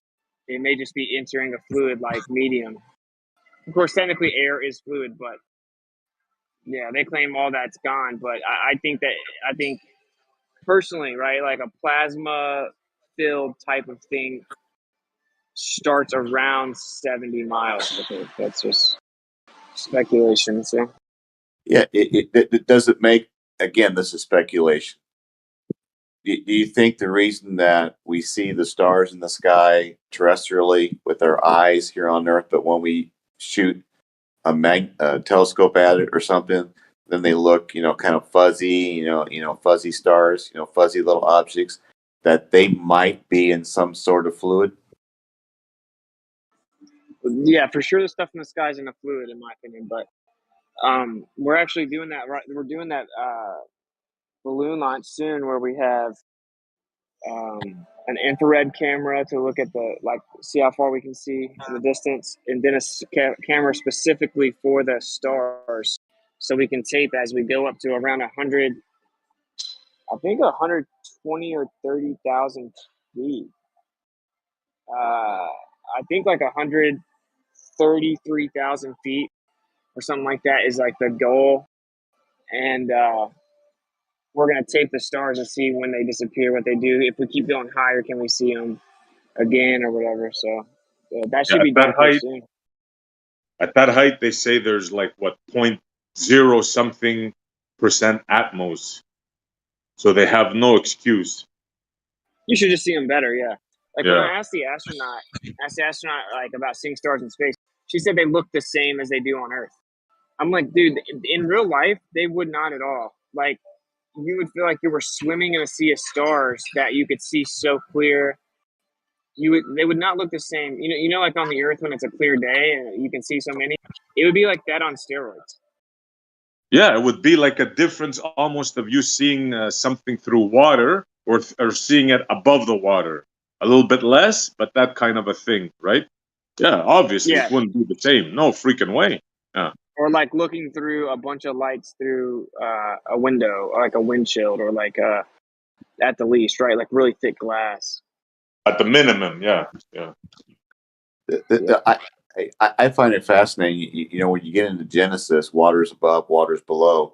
You know, I just look at it this way. Again, it's speculation, but those lights in the sky that God placed in Genesis 1:17, that it's just like they're placed in water, and that's why you get that effect when you look at them through a telescope or even a P1000 or some magnifier. So people like Danny Faulkner, who's in our chat now, and Stephen Myers, and this Rob Porter guy down in Georgia, who actually made a video bragging that he may have helped get this flat Earth minister fired from his job, and he's at this Creation Ministries in Georgia. And I asked him to debate me, and they said he has no time; he's too busy doing stuff. And so it's like you get this Porter guy, you get Stephen Myers, and you get Danny Faulkner, who totally disregard Genesis 1, is totally thrown out for their evolution, Big Bang, crap, and then they throw out all these Bible verses that talk about stationary, fixed, four corners, ends of the earth, pillars. I don't know where Danny gets away doing this. I know he's a PhD in astronomy. Danny, astronomy is pseudoscience. So, I would just love to have a conversation with Porter, Faulkner, or Myers, but they'll never do it. No, I mean, they just won't do Hey, it. if you guys can do me a favor, so I'm starting my show in the field, and I have Professor Parks, right? So PhD astronomy, coming on this Friday, and then I might have Robert Sungenis coming on the next week. I'm not sure yet, but if you guys can help me come up with a list of people with credentials, I don't want like toxic anti-flat earthers, right? Like Professor Phil Bell and any of these other people that claim to have credentials. I don't care about any of that, but they can definitely be ballers. You know what I'm saying? So if you guys like have a list of people Try that ideally contacts, if you guys can help me with contact us, okay? try Dwayne Kellum. I contacted him. I asked him for an interview, and he said, "Not right now. I'm busy, but I'm sure he'll do one with you." He was willing to do one with me. That should be interesting. Dwayne Kellum, the balloon dude. I The guess balloon there's dude. I don't know that. You don't know Dwayne Kellum? The balloon dude that the Globers keep referencing, you mean? Yeah. The balloon Yeah. dude. What does that mean? He sends up The guy has the two that shot balloons, up all those balloons. but he's the ones who they use that's on McTune's See? site that shows curvature, right? Isn't that the same one? Okay. Does this dude have credentials? Well, he has I want- Essie, is credentials this in a sense of he Essie? sent up the most balloons of anybody here. So All right. Well, just so you know, SE, I'm looking. It's called In the Field because I'm talking to people in their respective fields. The idea is to break the idea that these experts would just destroy flat earthers. I want to have like okay, scientists, yeah. physicists, astronomers, astrophysicists, biologists, chemists, quantum physicists, quantum mechanic specialists, right? Like that. That's kind of the idea. No, he's a regular Essie, dude. Essie, Okay, I misunderstood. Essie, So he can are you, kick rocks. Essie, are you talking about the guy who flew a spaceship? No, bro, Dwayne Kellum, the black dude. Come on, guys. You don't know Dwayne Yes, Kellum? yes. The Seriously? guy that used to be on my stream, right? Was he on your stream? I don't Yeah, remember. he's wrote a bunch. Since then, he's wrote a bunch of books, and he's done about like astral projecting and all that stuff, right? No. You're talking about that other freak that projects to the moon. Okay. No. Yeah. Not Okay. him. Thank No, you. Okay. no. That's his name is okay. Just checking. Then Cutter always sends balloons. He's done a bunch of shots, like a whole bunch of balloons. I think the last time I saw it was like 25 or something like that. Yeah. Oh, This guy's yeah. Over the past like 5-6 years, though. Yeah, I don't care I about know. that though. Anyway, just to kind of finish what I'm saying, like if anyone knows, like has ideas of people with credentials, whether that be professors, so I'm out of breath, but like PhDs, whatever degrees. And so it could be geology, right? Like it can be seismology. It can be anything like that. That's somewhat relevant to this conversation, right? And I just want to have them on, have respectful, cordial conversation that'll be like high level, just to break through the cogniz. So if someone can, if you have any suggestions or potential contacts, yeah, if you could just like message me or something, or just tell me, that would be. You cool. want white coats? White coats, I get it. Yeah. And look, they don't have to just be like anti-flat earthers or globers, right? Like I think Robert and Jason gonna come on, so like, I may have like a Air Force pilot that's a flat earther come on that Left Lane told me about.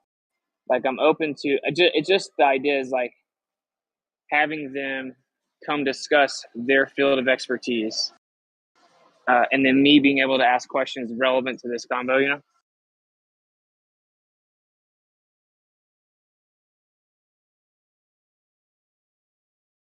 Yeah, I can think of one guy that answers stuff, and he's pretty damn good. You ever hear of Irvin Ash?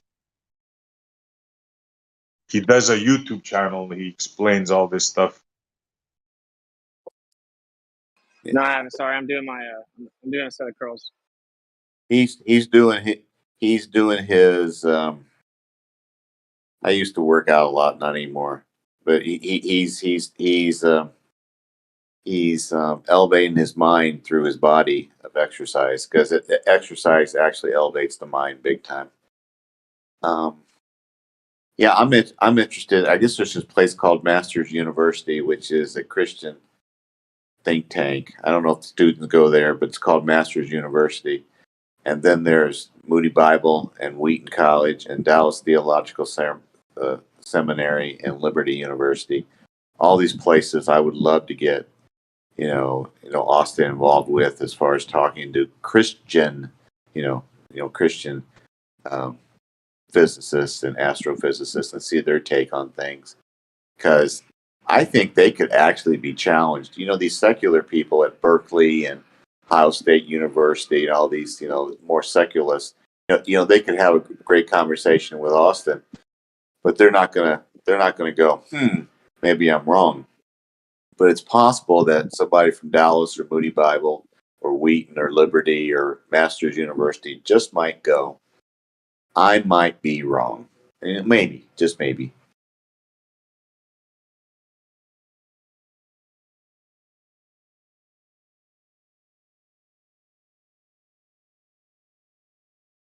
I just dropped a video of this guy,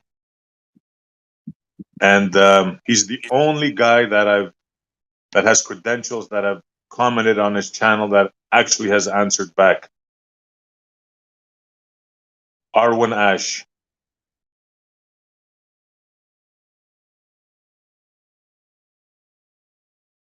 The rest of them just ignore you. I don't know if I don't know how old this guy is or how available he is, but Alan had in his How Math Became Reality that guy that that invented the atomic clock, who started a magazine and was part of the Royal Society. His last name is Essen, Essen. I have no idea how available he is. If he's even alive, I have no idea. But he's the one that pushed this heliocentrism, and then he retired or something like that, and he said this stuff is all junk, and then he went the other way. He would be a fun person to chat with. I don't know how available he is, but Alan kind of gave the rundown on him. Well, a guy with credentials and a presence on YouTube like this guy's got a lot of subscribers, very well spoken. Like an interview with a guy like that would really be something. All right, cool. I'm gonna open it up and look into it later.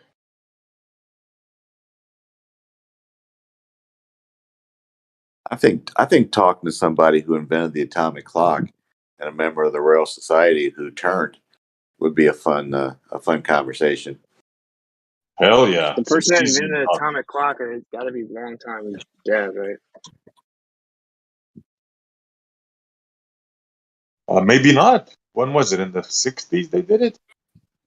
Yeah. Yeah, I don't know. It's So if just he was 20 when he invented it, he's like 90 something years old. yeah. So Probably long gone. yeah, his last name is Essen. So somebody to look into. I don't know. Yeah, like I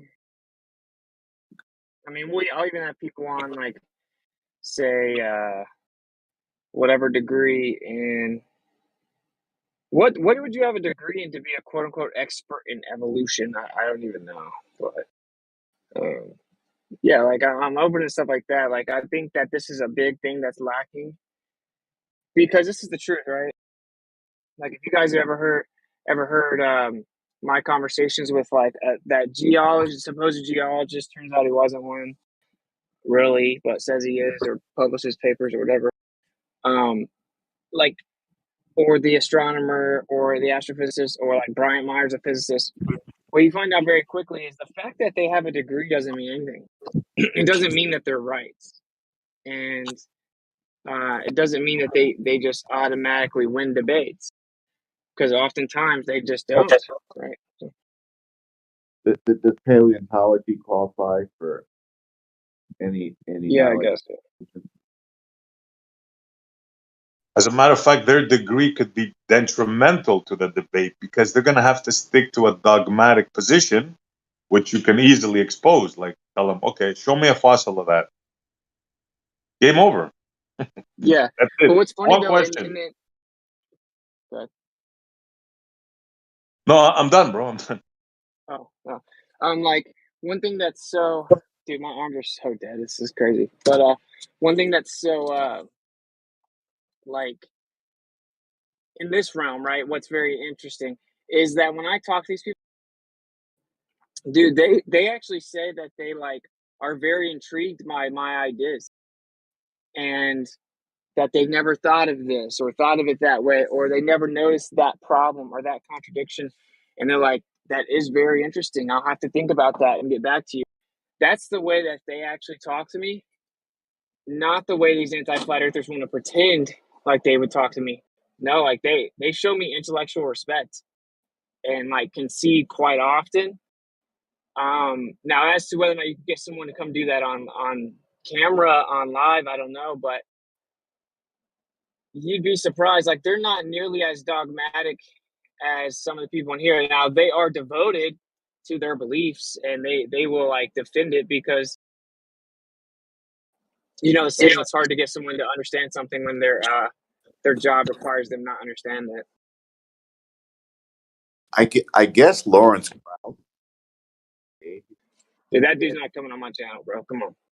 No chance. These Kraus guys and that's I would love to have a half an hour with any one of those dudes, but they won't show I their do face. plan on doing a like a Principle 2.0 kind of thing, like geocentrist documentary, but those people are not going to fall for that trick again. So, plus, if you Google my name, like this is why I gotta start running all these businesses and having people work for me where like it's not my name, right? It's not my name that reaches out to these people because it's not, all they do is Google me and then it's over, you know? I guess Lawrence Krauss is pretty open about talking about, his thing. And he kind of pokes fun at his profession. I think deep down inside he knows he's full of crap. I kind of get that feeling.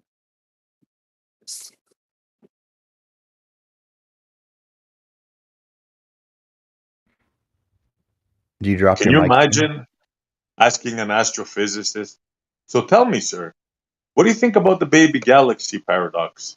How are you going to resolve this problem where there should have been a 500 million year old proto galaxy, and we find in its place a 13.8 billion fully formed galaxy? How do you think they would answer that? Oh my goodness! I mean, SE, we're as we're told by mainstream science that something that we that a photon that started 13.7 billion with a B years ago has traveled through the vacuum of outer space 80 sextillion 600 quadrillion miles in order to reach our eye here on Earth. Oh my God. I mean, say that. Hey, I tell you what, say that 3 times and don't laugh. Yeah, there's no chance. They would be like thoroughly embarrassed. Not their fault, right? They have to support the model, but what would they say? They can't. There's certain things that they cannot answer. I'm going to start asking. I'm going to start asking people. Please say the following for me 3 times. I am traveling in the. I am on a spinning space ball in the vacuum of outer space. And say that for me 3 times. Say it out loud. And don't laugh. And then ask them, what are the speeds that we are rotating at the equator and going around the galaxy, the sun, the solar system, and the galaxy and the universe? Tell me those speeds for me, please. Can you? Oh, I tell you what, this is too much fun. Well, I'm gonna sit down Friday before my conversation with Professor Parks and kind of come up with a list of topics to talk to him about. So yeah, I'll get that covered. And I think talking to Robert Stengenis would be very entertaining as well. You guys obviously know who that is, right? Yeah, of course. He's against the flat Earth. That should be interesting. Yeah, but he said he would love to come on my show. So That should be good. That should be good.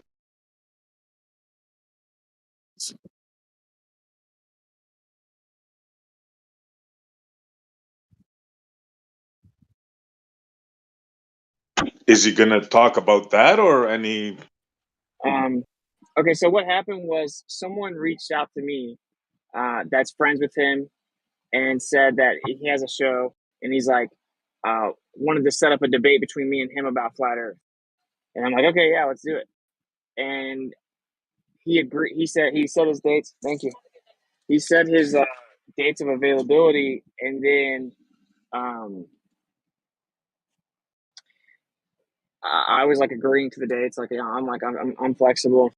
And then he just stopped responding to the group message. And the guy was like, Robert, question mark. I didn't respond. I think he went and looked me up though, and was like, oh, I don't know if I want to do this. It is my opinion. And Yeah, I don't see so that happening with him. No, I just can't see it. so then I personally text him, and I'm like, hey, this is Austin. What's it? I'm still open to have a debate with you about flat Earth if you would like, but you know, our differences aside, although we disagree, I have a lot of respect for your work, and I'm open to just having you come on my show and just have like a respectful, cordial conversation where we just discuss what you specialize in. Basically, like we just discuss geocentrism, and you can kind of give you an opportunity to just address some of the most popular contentions against geocentrism. And he said, sure, I would love to. So I think that's a better vibe anyway, kind of because like he's sort of on our team, like he did a really great job exposing heliocentrism. I would rather have him come on my show, just be like chill, respectful, and then let him just kind of show what's wrong with heliocentrism.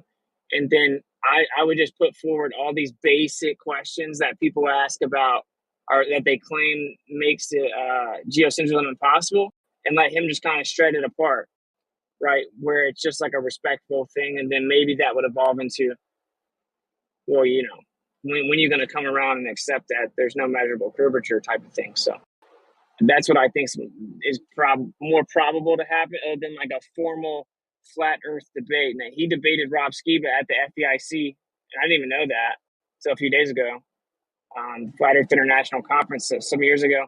But that was like a biblical debate. That's a totally different ballgame than coming in and debating me about flat Earth. I don't bring up the Bible. So anyway, that's a lot. That's a little bit of a rundown. He also debated allegedly Dave Murphy. Oh yeah, I didn't know that. Yeah, it's a pretty good one. I think are fascinating four discussion topics I would love to have someday, not now, but at 8 inches per mile squared. So that You're really low, Jim. Nobody You're can really hear low. you, Jim. Oh, I'm low. I'm sorry. There you go. I think my apologies. I think a fascinating 4 topics for me would be show me inches per mile squared, show me motion of the Earth around the sun, defend your E equal HF or E equal HV, vibration or frequency with Planck's constant in there, and defend for me that photon traveling 13.7 billion years, 80 sextillion, 600 quadrillion miles, so I can see it. Let's talk about those 4 things, and we'll have fun doing it, and I'll get a chuckle out of it.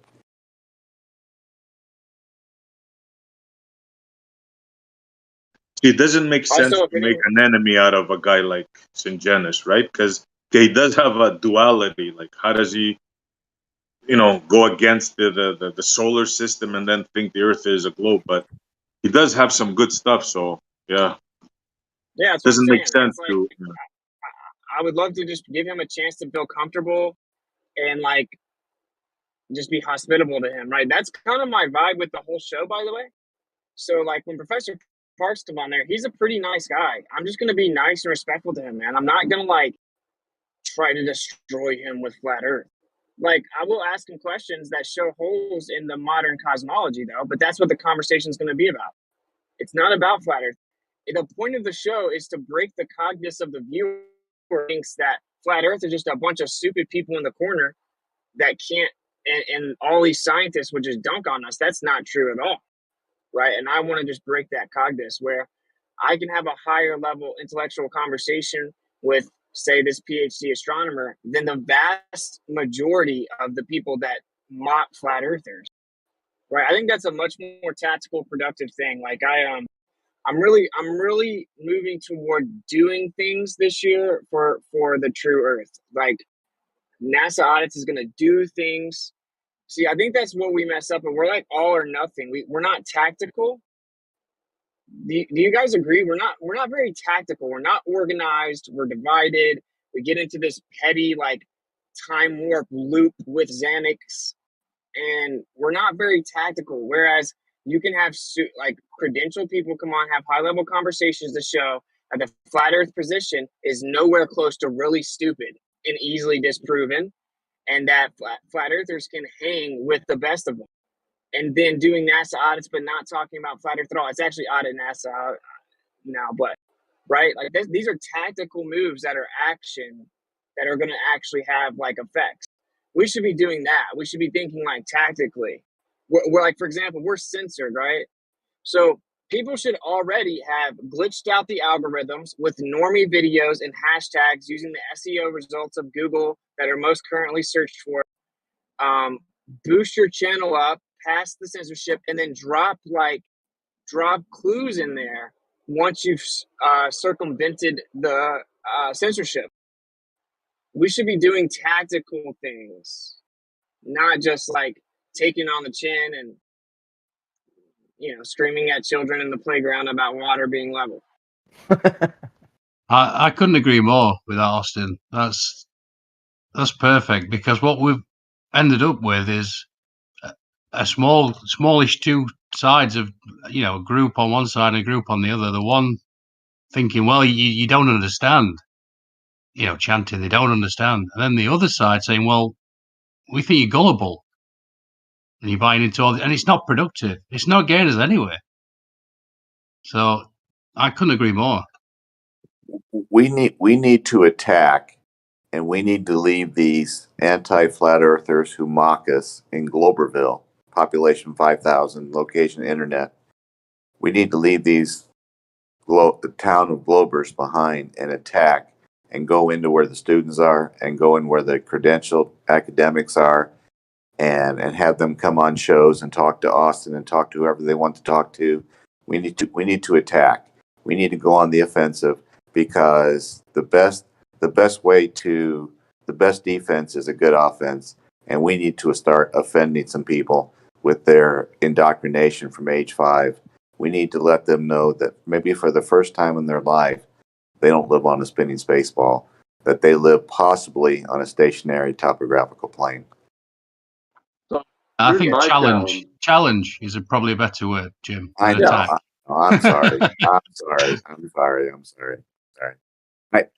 I grew up watching football, and obviously you attack the defense. You Yeah, don't I got that. you Yeah. you don't challenge the defense on football. You attack the football. And when Austin played football in college, he didn't challenge the opposition. He attacked the opposition.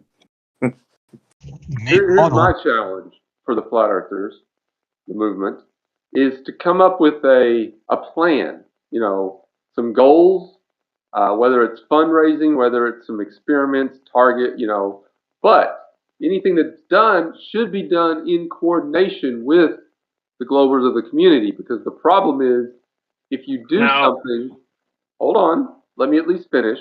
It's If like, you no. do an experiment and you ignore our side, then anything that you come up with, if we think it's wrong or it's going to be invalidated. You have to head off the argument from the beginning. We don't in care what order to satisfy both sides. Is my Yeah, point. but when you say it's going to Even be invalidated, what do you mean? What do you mean? Like, if there's 5 million people that see an experiment, how many of them know who you guys are? Well, let me finish my point before we get off on that. What I was going to say is, Yeah, exactly. come up with some goals, whether it's fundraising, whether it's some experiments, whether it's, you know, whatever, the goals that you set. Have some kind of timeline. It doesn't have to be firm, but, you know, this is what we're going to do by the end of this year. This is what we're going to do, you know, maybe set it a year out or something. I don't know, but some sort of timeline. And then you can measure your progress and say, hey, we're making progress. We've accomplished this in this time. And then next year you come up with another goal. And even if you don't accomplish it, have little steps toward it so that you can, you have signs of progress. Because I think we understand how goal setting works. There's no and signs we of have the progress. ability to do that. We're stuck here. The thing is, they're extremists. Let's start first. Sure, yeah. Let's do one thing. Can you name one thing that is a globe claim that is falsifiable? And we'll start with that. Do you have one? No, I'm talking about Yeah, your side, exactly. not my side. This is something your side should do. The flat earthers should come up with goals, See, experiments. that's the thing, though. This is the thing.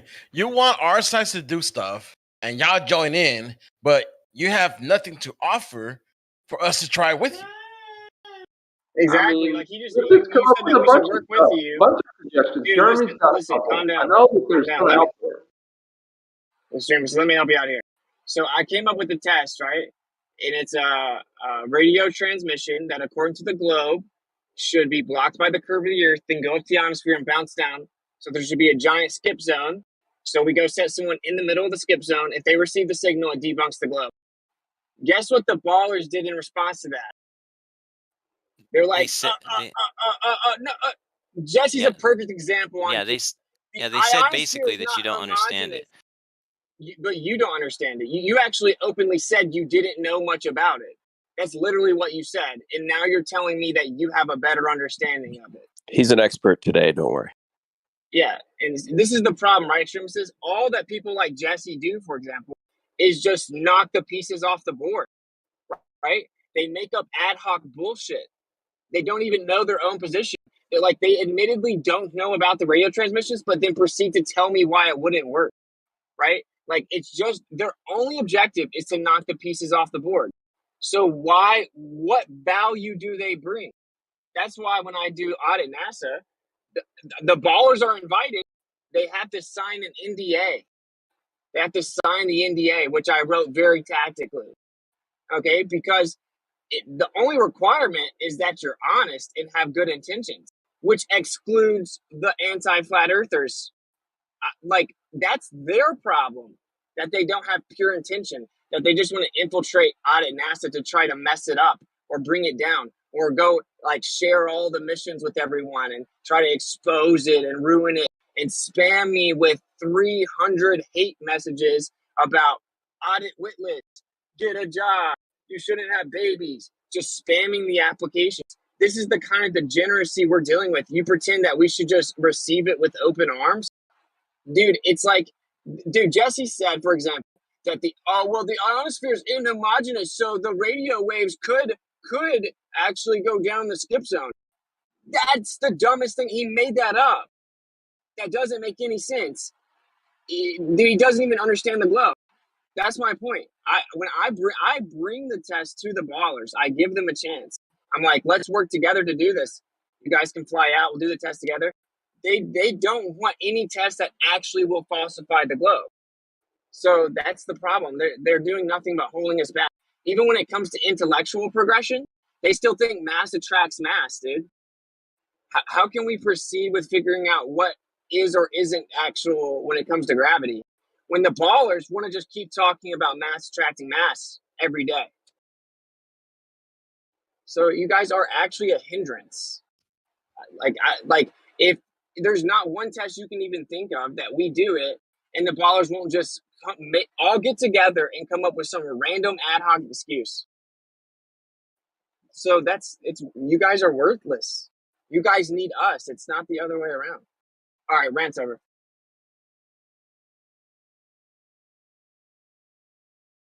Well, extremists did ask for it. Yeah. My whole point And, in what I was just saying was because you made the point that there's not anything you can come up with that we won't make some ad hoc excuse. And I kind of agree with that. And that's why I said if you come up with something and then all the excuses get hammered out beforehand, then you can do it to the satisfaction of both sides, and both sides can accept the results. Yeah, but think about this. That's what I did with the radio transmission test, right? That's what, like, I just want to find the truth. So I'm being intellectually honest. So I went and asked all the ballers the best they can come up with. You agree this would debunk the. A lot of them had to admit, yes, I think that would be a very interesting test. If the person received it, I would definitely have to reconsider everything. But then you still have people like Jesse who then jump in right now and say, I think all the ballers said you just don't understand it. No, actually, all the ballers said, yeah, that you shouldn't receive it on the globe. That's an interesting test. So there's just bad apples. I did that. I literally asked for the best explanation someone could have. They're like, no, it's supposed to be a skip zone. Why don't you get together like a group of 10 licensed ham radio operators and talk about it with them? Because I mean, if you just give limited information to someone who doesn't know a thing about radio and say, hey, do you think this would disprove the globe? They might say, yeah. But why don't you actually put your big boy pants on and talk with get like some ham radio operators together and talk with them about it. Actually learn. I've already done that, and I gotta say it's really funny that someone that talks like this is telling me to put big boy pants on. Jeez Louise, dude, buddy, chill out. I already talked to people like that though, and they said the same thing. Not all of them. Really? Which one didn't? I didn't.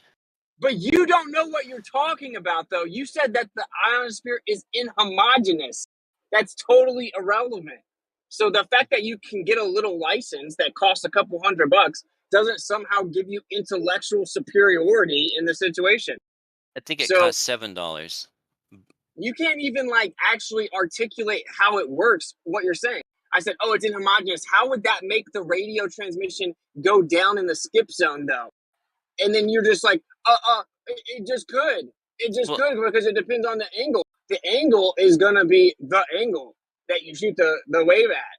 What are you talking about? Well, several of us gave you diagrams that show that the transmission is not a single laser beam because the radio wave spreads out, because it's a longer wavelength. So then what you do is you bake in strawmans like that as if I said it was a single laser beam. That's all you do is waste time, Jesse. Can you just go start your own server with people that love to waste time? Because I'm not interested in you wasting time. Well, I mean, if I wanted to be in a globe echo chamber, I'd be there. And then obviously if you wanted to be in a flat earth safe space, you wouldn't be here. So I don't know why you complain about that. No, it's about you being a time waster. But seriously, we showed you how the multiple rays, the multiple paths of the reflected signal could fill in a lot of the skip zones, and then the one skip zone that those couldn't fill in, the ground wave could fill in. So it's just not You're as just slam. so ignorant. You're so ignorant. What does ground wave have to do with anything if we're sending a skywave propagation? Well, because if the observer is in the first dead zone, whereas he's being skipped over, and the ground wave reaches that zone, then he's still going to receive the signal even though it's not skipping. What ground wave, Jesse? Well, let me find you a diagram. So you can't answer basic questions, but you're teaching me. It's hilarious, dude. It's so boring. It's so stupid. It's a skywave frequency. What does it have to do with ground waves? Let me show you a diagram. What frequency are you using? I haven't decided yet, but there are specific frequencies that are skywave propagation and not ground wave propagation, and that's what we're going to use. So what does that have to do with ground wave? Well, because let me show you a diagram. Because a lot of the frequencies that work for a skip also have a pretty long ground wave propagation because of their lower frequencies. No? Let me ask you a question, Jesse. When there's a point where the frequency has to skip and go up, right? Right? That doesn't even make sense. Dude, What do you Jesse mean? knows. Jesse's scared to test the ball, bro. He's scared but to check have a this test out. that actually tests it. That's all it is. Check this out. Check this out. Jesse, you don't think that in order for that to work, that it has to bounce up from the ground to the ionosphere and back down? You don't believe that's how it works? Here, let me get you a diagram. No, answer my question, bro. Don't get me anything. Answer the question. Is that how it works? Yeah, you're the expert, remember? There, I pasted a diagram. I don't know what you mean. Does it have to bounce up to go down or whatever you're saying? But okay, so in that red zone, what's going on? Exactly. That's the dead zone. That point. You know where the green meets the red, Jesse? Right behind the green. Right? See where that green is at? Right behind it. You think you can get transmission there? What you mean reception? Yeah, reception. Yes. Yeah. Yes. How? Near field. This is what I'm saying. This is why he's useless. Think about it. This is reality, right? This is reality. No one knows who Jesse is. No one cares when we do this test that some dude named Jesse on Discord says, nuh-uh. No one cares. That if I put a person in the middle of that red skip zone, they can't receive the signal on the globe. The fact you're trying to make up some new ad hoc Jesse version of it shows you that you're scared to actually do a test that would be definitive. You're scared to truly test the globe. Because if anything that I can go do one test and it can be repeated and it debunks the globe terrifies you. Because what about all your fish tank videos? What about all your theodolite shots? Oh no, I can't have all that in jeopardy. I must immediately come up with a reason why this wouldn't work. Well, no, seriously though. This is a diagram that shows the different zones of a skip and the ground wave. The ground wave, depending on the frequency and the conditions, could extend all the way to the blue. You might not have a red skip zone. Oh my and God, even if you did, how would you know that your observer was actually in it? He might actually be in an area that was covered by ground wave or that was covered by sky wave or both. What do you mean? That green area. What do you mean? How would you know? Well, that green area is sort of dependent on the power output of the base station that's transmitting. You know, I mean, you can talk skip with 200 watts. Basically say it bends around the globe, however far it's received. That doesn't mean anything to me because the test that I did showed, I'm not talking about ground wave because I know your excuse is it just could extend infinitely around the globe because you guys are religious. There's no way to show that with physics. You just made it up. But my point is that we're putting someone way more than 120 miles. We're putting someone at like 300 or 350 miles. Okay, and then the skip zone, it's not supposed to come back down until like 800 miles. So that's 200 miles further than the distance you just said. So that means that they shouldn't receive the signal, and you guys are like globe heretics. Yeah, the guy in New Mexico, he skips about 1,000 miles. If it's about halfway through Arkansas, I lose him. Then I won't pick him up again until I get into Mexico. So there's about 1,000 miles to skip something. Right there. Okay, there you go. So, like, if I put someone in the middle of it, then it should never be received. Now, you're doing it over topography, which is going to drastically decrease your ability. But why? Why are they Why going don't you have line of sight though for 1,000 miles? What's wrong? What's going on there? Or 10 miles, or 20, or 30? What's blocking it? Could it be the mountains, the trees? Left lane. You could say trees and mountains for a distance, but not 1,000 miles. So nothing to do with the skip, right? The Hey, left lane. it's good. Yeah. Is there a known minimum skip distance where you and I can just say equal, unilaterally that you will never get a skip reception at less than X number of miles? Yeah. See, it's sort of gray. I mean, I think it's all dependent on the conditions, of the day. Some days the guy comes in clear, some days he doesn't. I mean, there's some variables involved that have to be considered. It's not like a black and white line. And do you know? Yeah, if but it's left lane, you attributed the skip of you attributed you not being able to communicate for 1,000 miles. You attributed that to the skip, but clearly it's not that, right? It's the trees, the mountains, the obstructions, right, from the line of sight, right? It's clearly is skip of 1,000 miles of terrain that we should be able to pick it up in. And do you know whether is he coming in bad for everybody or just me? Yeah, you're really faint, left lane. But do you know if it's a single skip or if it's multiple skips? That's a single skip. And it doesn't even matter if it's multiple skips because there's still a skip zone. Like, extremists, do you see what happens? Extremists, do you see what happens? All right. Like, all that the Globers do is desperately start coming up with some way that this can't actually test the globe. That's the only thing they ever do. Well, see, if it is a double skip, which do happen, and the guy was in the middle, then naturally he's going to receive it at that middle skip point. We know, dude. That's why you still have a skip zone. You put them in the middle of the skip zone. So we're going to put them in the first skip zone. So even if you want to theorize that it goes up and down 10,000 miles, no one cares. We're putting them in the middle of the first one. First of all, why is there a skip zone, gentlemen? Let's start off with that one. Why is there a because skip the zone? Earth's involved, bro. I mean, like, That's we right. can't ask them questions because we'll be here all day. So but the the globe people says have that to, bro. The people have to hear that the blockage, the skip, the blockage is because of their curved Earth. That's why the signal can't traverse, right? That's why there's a skip to begin with. In their mind, that's why there has to be, because they don't have line of sight. Yeah. Yeah, is that right, ballers? See, the extremists. Do you see the problem? They don't want to have intellectual conversation, dude. That's honest. Yep. I'm in the middle of that.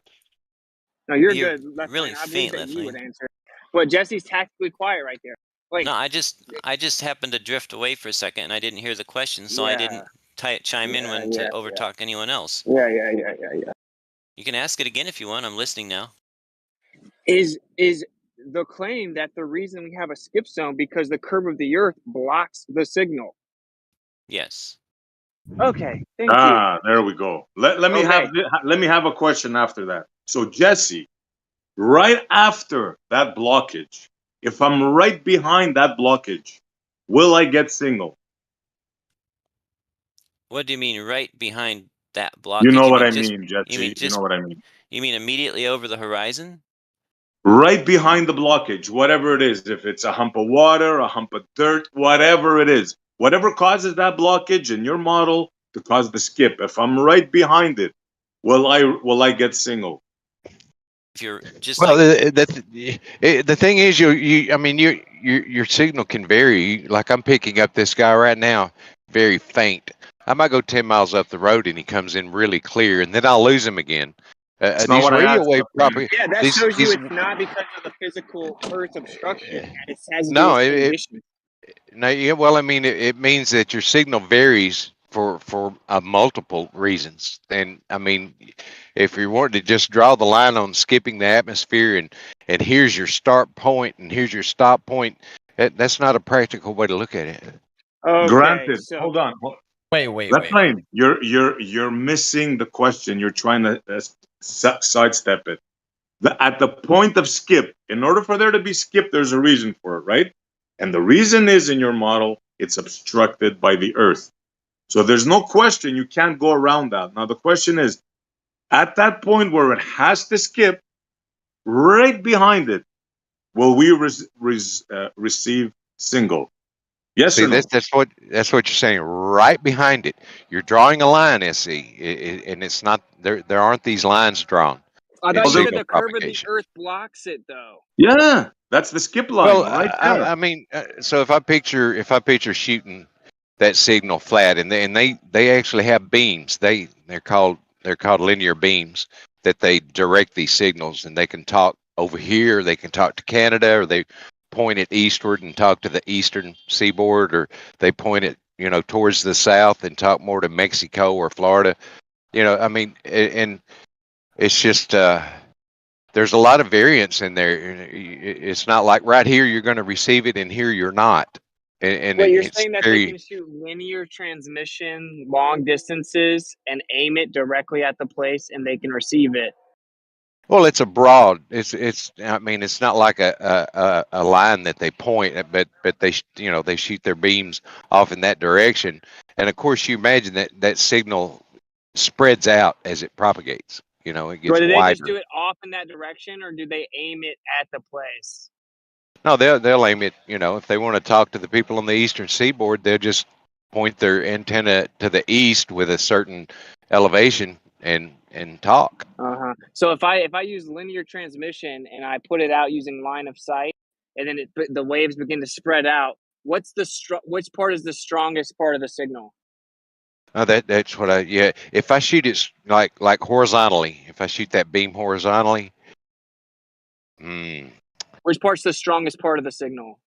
Out well, of right if it there spreads at out like it, a wave, the center, right there the with center it. of it. Yeah, the center of it. Uh, The center of it's the strongest, right? Because it's but gonna spread out, right? but as you move away from it, increase your distance away from it. That black, we'll call that signal black, strong. It's going to fade to gray, fade to white. It's Of just course. it's not something that's going to be off and on. Yeah, but that would happen on a flat Earth, though, right? So we're trying to figure out what happens in reality, and is it on a It globe? shouldn't skip. It shouldn't skip on a flat Earth. If it's on the flat Earth, if you point it to the east and it's flat, barring a mountain, you're not shooting the beam into the mountain. Then that signal shouldn't fade. I mean, if it's capable of transmitting 1,000 miles, you should be able to receive that signal at 1,000 miles and all My points dude. in between, increasing, getting stronger as you get closer to the source. And that's what happens. It gets stronger as you get closer to the source. That's what happens in reality, right? So if I send the signal out and I get closer to it, it gets stronger. So let me No, ask you this. Yes, it does. Let me that ask you isn't this. what it does. No, with it. Let me Yes. tell you. In Tennessee, at my house, this guy sounds like he's next door to me, man. I'm not kidding. Crystal clear, perfect transmission. Are you using a repeater, left lane? No. Are you sure? No, yeah. There's I don't know of any low band or this may be ultra low band. Wait, go ahead, left lane, because I have a really important point to make, please. Well, I mean, like I said, he sounds like he's next door in Tennessee, but he's in New Mexico. He's in Lordsburg, New Mexico. You can look him up on YouTube, Fine Tune CB Radio, and then when he'll start fading out about Memphis, West Memphis, Arkansas, and then I'll lose him down around Texarkana in that area, and then I'll pick him back up coming out of El Paso, Las Cruces, New Mexico area. I'll start picking him up again, and that's about 120 miles away the crow flies. When you get past Memphis, you can't hear it. Then you keep going, you pick them up again. Which one's more clear, when you're at home in Tennessee or when you pick them back up? No, when I'm in Tennessee, it's just as clear as it is sitting next to him, practically. Yeah. Okay. Now listen to this. If I stay in, say, let's just say, use the same example, right? Are you saying that you're going to hear him every single time?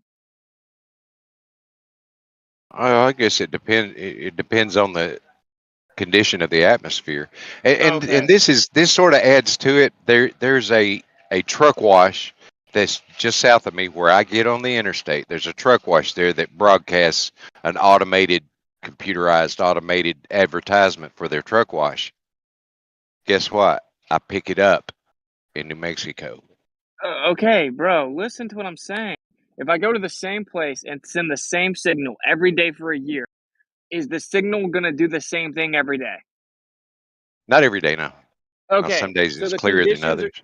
yeah, okay. So conditions, attenuation. On a flat earth, stuff can still go up and then reflect down. So the thing that makes it different is the skip zone predicted by the globe is that the earth is a globe. So the curved surface physically blocks the transmission. So behind that curve, you can't get the transmission until it's able to travel up to the ionosphere and come back down. That's the meat right there. That's where they die, right at that curve. So even if so what I'm doing for the test, I'm showing complete good faith. I'm like, we're not going to go right behind the curve.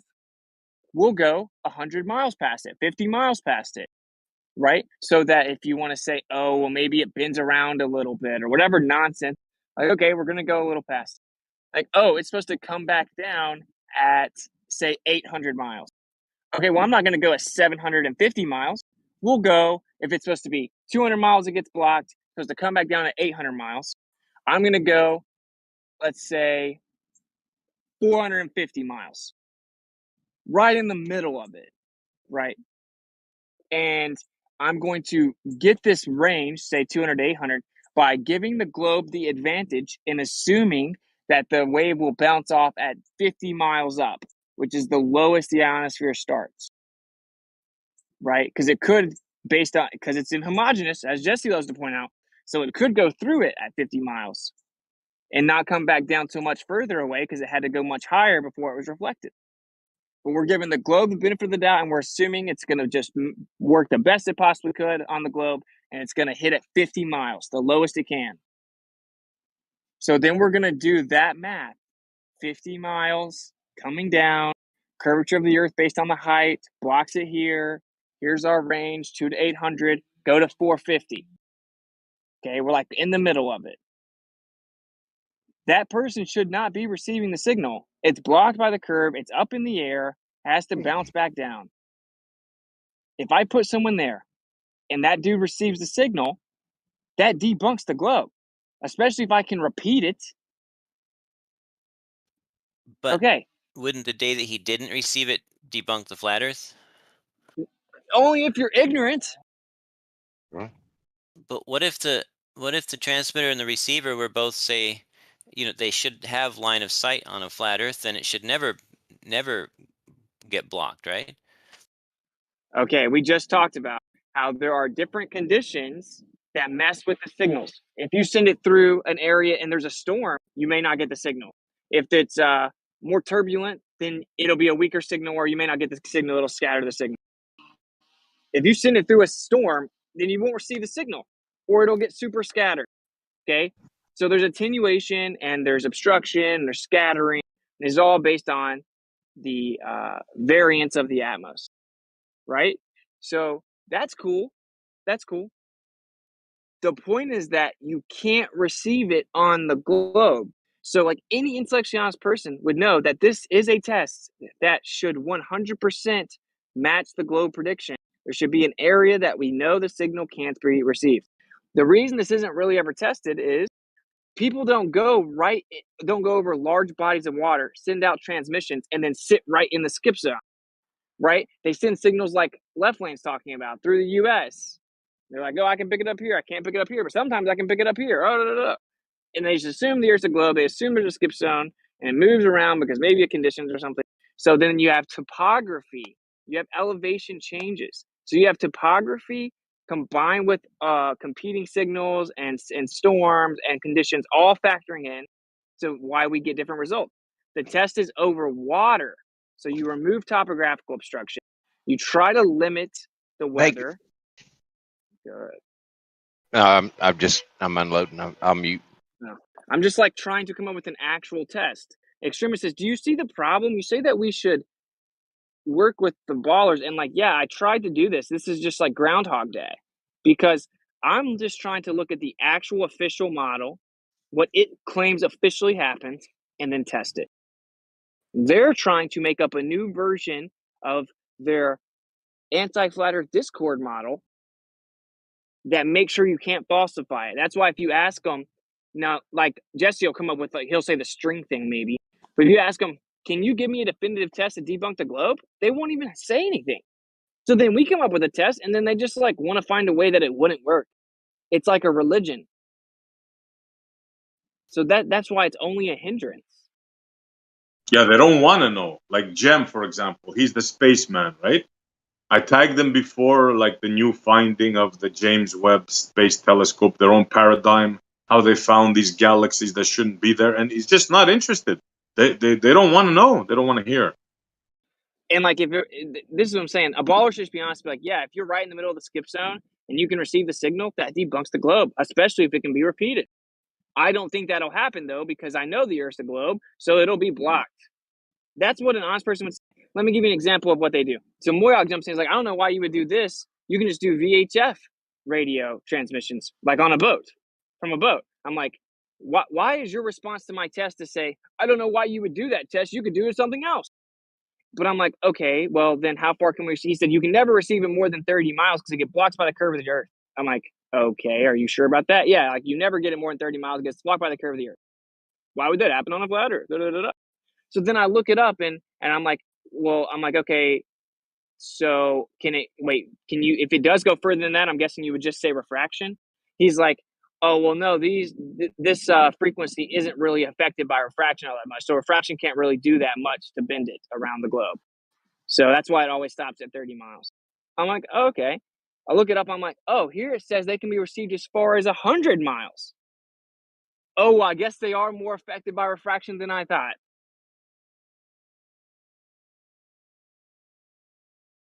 Think about that.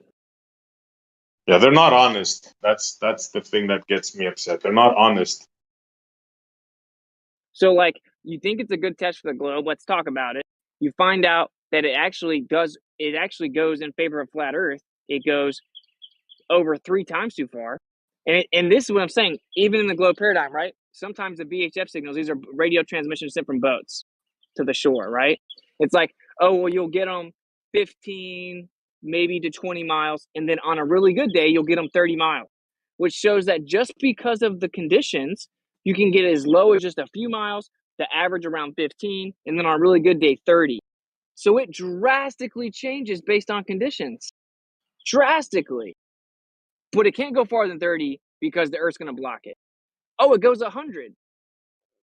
Oh, well, then it must be refraction, even though I just said that refraction doesn't really affect them.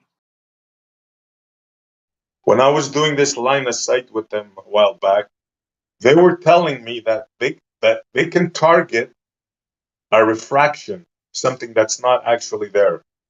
When I was doing the pencil beam radar with the missile, the Sea Sparrow missile, they actually said that you can target a refraction, like an illusion, like a mirage. It's amazing. Yeah. Yeah, it's goofy. Like, oh, let me just guess 7/6R and then shoot this missile that could kill people. It'll be good enough. Yeah. We have pencil beam radar that can go like 20, 30 miles, but we only use it for 3. Extremist says, why don't you say anything back to what I just pointed out to you? Or like, why do none of the ballers respond to my conversation, the recollection of the convo I had with Moyok? Well, your recollections of conversations aren't always that useful. See, and then you just respond with an ad hom.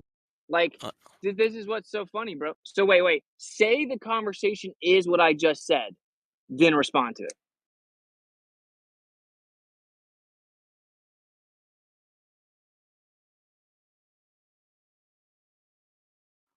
You see what they do? Silence. They have nothing. Yeah, silence. How is that not classified as disingenuous? I just don't want to stoop to your level of sophistry. That's all. It's like I want to have a conversation with you. I don't want Responds with to listen another to you add-on. rant about your conversation with somebody else. What he defines sophistry. Oh, I heard you use the word all the time. I guess you could define it. So you don't even know what it means, and you just accuse me of doing it. Oh my god. Well, you don't even know what it means. Anyway, the problem with No, your not anyway. What does sophistry mean? well, I've looked it up. You've looked it up. Sophistry is what you do. You make these arguments that you think are good, but you won't listen to what people are going to say about them. That's right? not what sophistry is. Well, for you, that's how you do sophistry. No, there's no how I do it. Sophistry is a specific thing. See, what's so funny is you're actually in the process of being a sophist right now. That's the most ironic part. Well, But we you could wouldn't sit here. know that. No, you wouldn't know that because you don't even know what sophistry is. So don't worry, I'll define it. Okay, so sophistry is the use of fallacious arguments with the intention to deceive. It's literally describing you. I'd say it's describing you, but we don't have to sit here calling each other sophists all day. Why don't we talk about the actual? No, you said it. No, you said it. So Jesse, then just go on mute.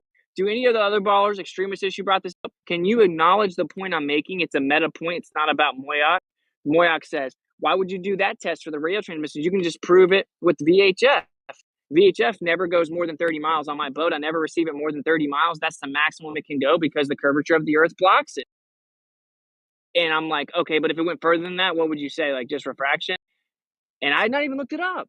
And he says, well, no, these can't really be affected by refraction that much. So I'm like, okay. So then I look it up and it says it averages around 15 to 20 miles on a good day. You can get about 30 miles, but in like really good conditions, you can get 100 miles. Those are using repeaters. It Oh, doesn't now say you're using a using repeater. repeaters. No, it doesn't Yeah, say using a repeater. VHF and UHF does use repeaters. That's what the police and the ambulances and fire trucks use. We're talking about sending a signal to a boat over water. Yeah, but there's not a repeater on the water. That's right. So That's it. Yeah. Wow, Unbelievable. Well, you're talking about using radios over land over 100 miles. That won't happen on the water. No, I'm not. I'm talking about over the water. Yeah, it won't. You can't get VHF 100 miles on the water. I don't. Well, that's not what the official sources said. So then if I do send a VHF over water and get it from 100 miles, does that debunk the globe? No, I don't think it's a black and white line you could draw on proving the shape necessarily. Nothing debunks the globe, you see? See, extremists says, how have we not? No, made it's my a point matter of debunked here? picking the right thing that will definitively debunk it. I mean, this radio well, wave give us propagation something. has too much gray area. Give us something to falsify the globe. What can falsify the globe? What's a test that is falsifiable for the globe? They don't Measuring have one. flatness. Yeah, measuring flatness would be a pretty good falsification. Oh my god, dude. Like it's just so you guys are just so goofy. Like wait, what? So if refraction doesn't affect that frequency of radio waves, then how is it that we could send it 100 miles?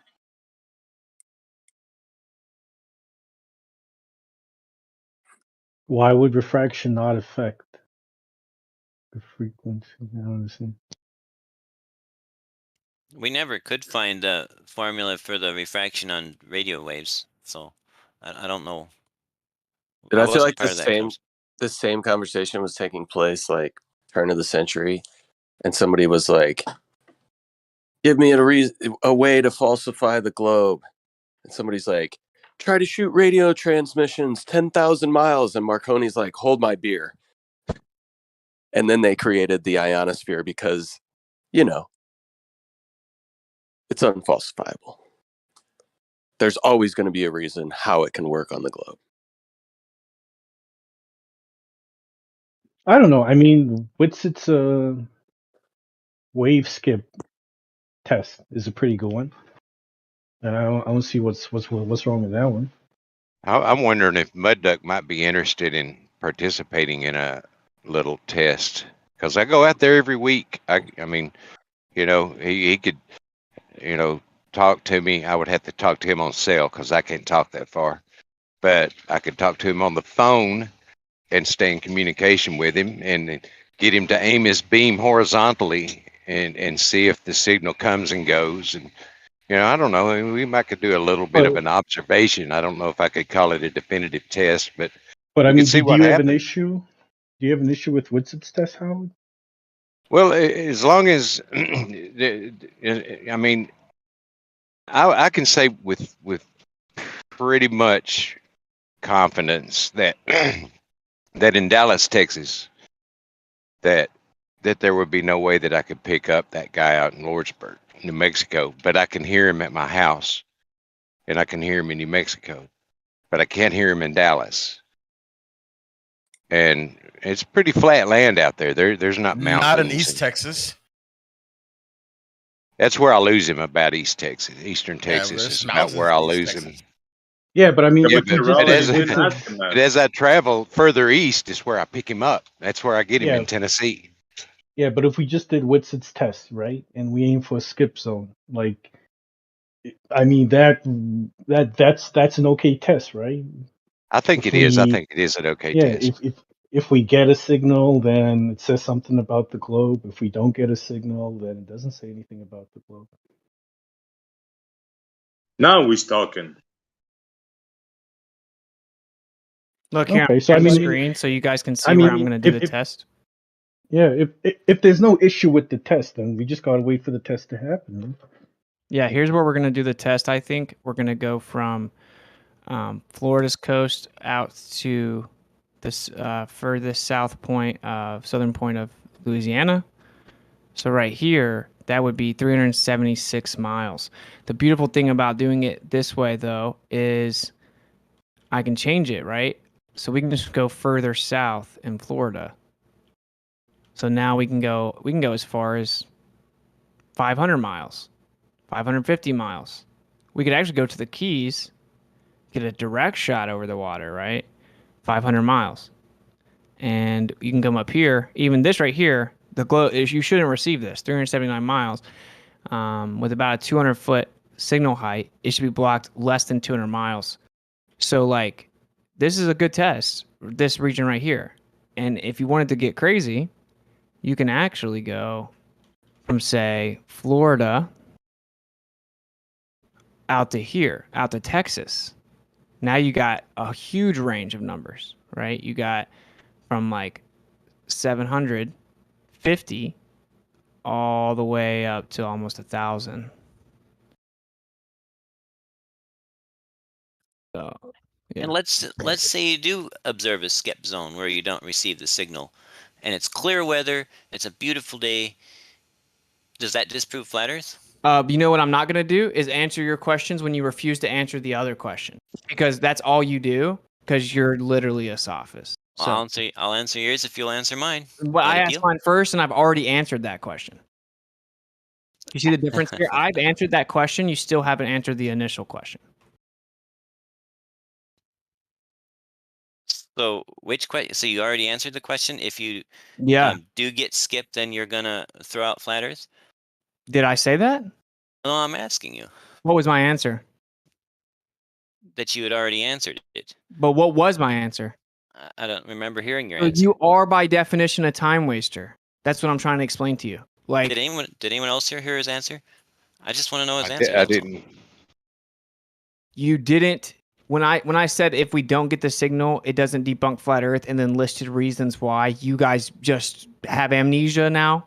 Well, but you said there could be, bad weather and stuff. I just stipulated that what if it's a beautiful day, there's no bad weather between the transmitter and the receiver, and you still aren't receiving the signal? Yeah, as long as there's like nothing like fully blocking it, then it would be interesting to figure out why we didn't get the signal. Sure. Yeah, but that's the same thing that Globers they say, you know, if you do get a signal, they'd be like, well, that's interesting, but we just need to figure out why you did, you know. No, totally different. It's totally different. There's a physical claim. So you just saying it's a beautiful day doesn't mean anything. So what Doesn't about mean this? anything at all. What about this? I'm talking to, and I call him Mud Duck. That's his CB handle. So I'm on the phone with him, and I'm picking him up, just like I always do, nice and clear. And I say, okay, Mud Duck, you're cutting out. You're behind the curve, man. Hold on. How ironic, huh? Ah, dang it.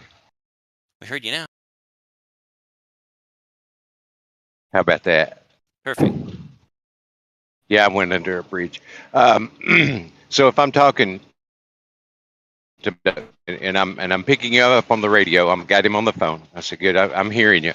I say, now go outside and aim your antenna horizontally. Just shoot it out across the ground horizontally, and then the signal goes away. What does that mean?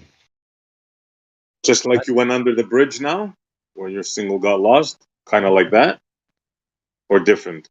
Or I mean, well, yeah, just he's bouncing. He's talking skip like he does every day. He's talking skip, and I'm hearing him, and then I'm got him on the phone, and I'd ask him to aim his antenna horizontally, and the signal goes away. What does that mean? That means you don't have line of sight? Oh, I mean, Could it be that? Tennessee to New Mexico. Actually, New Mexico, that plateau is like 4,500 feet. It's up near the southern continental divide, and it's really kind of a high point. If you look on Google Earth and you measure the elevations between Tennessee and New Mexico, it's sort of a valley, because you'll get down to about 300 feet above sea level in Texas down in there. So, I mean, you know, I would have to look at it, see are there any significant obstructions between me and Lordsburg that might propose a problem. You know, I don't know. Just have to look at it. It's got me thinking about it. There might be something I could do to maybe answer some of these questions. Okay, yeah, but over land really complicates things, right? That's for sure. But Yeah, because you could have the Ozark Mountains between you and him right now, blocking you. Easy. Well, they're a little north of that line of sight. So what's the difference between your telephone signal with your buddy and the CB then? What would you think the difference is, Left Lane? Why can you receive your cellular is talking to radio towers, man. Uh-huh. Exactly. Repeaters, right? You can think of them as repeaters? Kinda, I guess. Yeah. And this is not rocket science, bro. Well, then you're going to have to find me these ultra low band CB radio repeaters that I've looked for a couple of days and hadn't been able to find that you're saying do exist. I didn't say they exist. I never said that they exist. Well, I okay. made a Well, reference. you're just suggesting it. Yeah, just a suggestion that maybe there are CB repeaters. I'm not aware of any. There's a thing called a repeater that you can put on your radio, but it's not like a radio signal repeater. hey, what was It's the a different thing. What's the location in Tennessee, New Mexico? Say Nashville and Lordsburg. Yeah.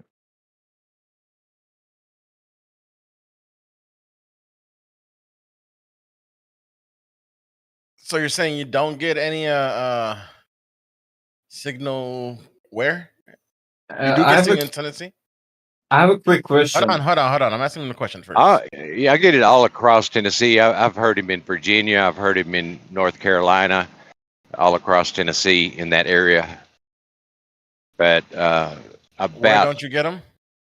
About Texarkana, the Texas Arkansas line, is where I'll lose him completely. He just starts fading. Ozark Mountains. I'm sorry. I just drew a straight line to them, and it goes right through the Ozark. Oh, does it? I wasn't sure what that Yeah. that line would do. I thought it would be maybe a little south of that. I mean, maybe slightly. Quick question. If you're drawing that line, well, we're going to have trouble with this. Drawing that line on the flat map is not going to represent like a great circle between the 2 points. So that might be an issue. What? I'm on Google Earth, man. Oh, okay. Well, that should do it. That should do it proper if you're on Google Earth. Yeah, but there's Great all kinds of question. like mountains and hills and stuff like west of Little Rock and all that kind of stuff. Everything that ties in with like the Ozarks. It's not. Dude, it it's goes not literally flat. to Ozark National Forest. Like, Let's see, we are talking about ground clutter and ground obstruction. So now, why when he aims it back at the sky, I can hear him. So, quick question: how are these signals actually supposed to be being reflected off the ionosphere? Wait up! I gotta answer this question. So, like, when you aim it higher, it helps you avoid topographical obstruction. And I already said that there is something that seems to reflect waves back down on the plain Earth as well. Okay. Something that's not always there. Go ahead. What the dude? You're so annoying, dude. You know what? Oh. Officially, I'm proclaiming I'm not engaging with you for like 2 days because of because of your behavior, and maybe you'll learn. You're getting a 2-day timeout, Jesse. Yeah, he is. Go ahead, Clay. Let's make it official. Official timeout, 2 days. He didn't do anything that bad. Kind of silly. Left lane. What's silly is that people act like that. That's what's silly. Left lane. This goes right through the Ozark Mountains, bro. Yeah. Yeah, I don't know if you can see my screen, but you see like. No, I'm driving. I was I'm just assuming, guessing. I mean, Good guess on my part. like that's what the Ozark National Forest is, right? I mean, I don't know. Yeah, it's mountainous. Not.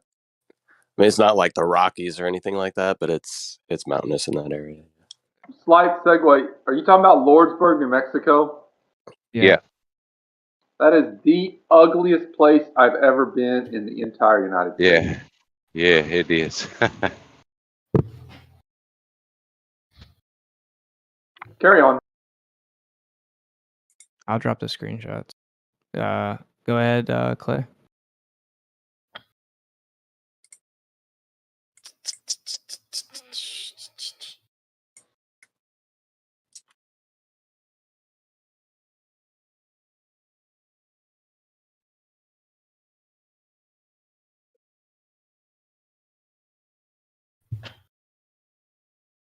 Yeah, here are the screenshots. Hey, what took you so long? I thought you were smart. Took me so long for what? To disengage with that disingenuous piece of crap, Jesse. Sorry for the name calling. I did it a month ago. Yeah. No, it's all good. You listened to him 6 months ago and how nice he was and cordial. Hey, buddy. And now listen to it. And left lane don't even speak up. When Jesse just came in and blurted off what he said, which was so ridiculous, left lane doesn't say nothing. No big deal. Jokes Well, about he might have had a legitimate question about it. I don't know. I wasn't sure what he even said. I think you know that he like does intentionally drag me through the mud, so we don't have to get into it. Like I know you're not oblivious to it, but there are the screenshots in case you were curious. Left lane, I went there for you. I went from Nashville to Lordsburg, New Mexico, and then kind of zoomed in some on the mountains there.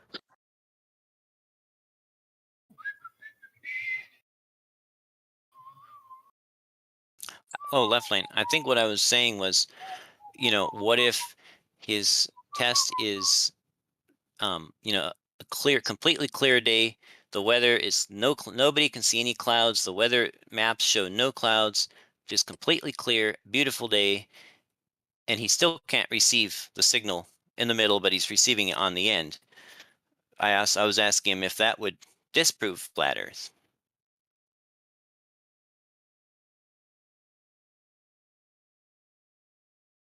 No.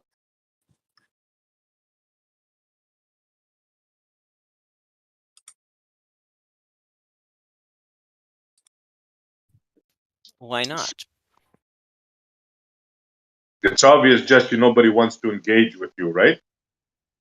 because of this reason. Let me ask you a question, see if you can answer this one honestly. The radio propagation, the point where the Earth blocks it, your Earth blocks it, I'm right behind that point. Will I be able to get single? Yes or no? Yes. Yes, behind the point that it blocks. That it Well, you're saying yes. Well, behind the geometric tangent point, you'll be able to get it because the radio waves will refract or diffract around a bit. That's part of how the that's how radio waves propagate. That's how the ground wave works. If you're saying that if you move to a point where you can't get it, will you get it? Well, no. If you move to a point where you can't get it, then you can't get it. But moving to a point that's just beyond optical line of sight still may allow you to receive a weak radio signal. So where would that point be, according to you, that we can't receive the signal behind the Earth curve? Where would that point be exactly? If not right behind it. It depends. Who's whistling? Oh, it's the bookfin. Okay. You're hot mic and boogie. Oh, sorry. Anyway, it depends on the power and of the transmitter and the frequency and the sensitivity of the receiver, as possibly as well as atmospheric conditions. I mean, there's AM stations that are a couple hours from me drive, and I can pick them up only at night. That kind of stuff. So there is a point of blockage somewhere. Yes, but it's not just it's not just at 18 miles and that's it. It depends on a whole bunch of different stuff, and it's not a shear blockage. It's an increased fade out rate. You could go farther and get a more sensitive receiver and still pick it up to a certain degree. I remember when I was a kid, young teenager, 13, 14, before FM radio even, we would go to Eva Beach and get a 6-pack of beer, as kids do. And we would be able to tune into WLS Chicago, but we weren't able to pick that up during the daytime. We could only get it at night, and usually like after 9 o'clock is about when it would come in. And the theory on that is that at night, the atmosphere condition changed such that the radio signals bounced off the ionosphere and came back down in Tennessee, so we could hear them. But during the day, you couldn't hear them at all. Well, yeah, that happens here. I get stations, AM stations from Texas sometimes. That's because at night they say there's less sun interference or something like that, I believe, reading. But that's not the point, bro. We're talking about blockage. Radio emission blockage due to Earth. This is what we're talking about here.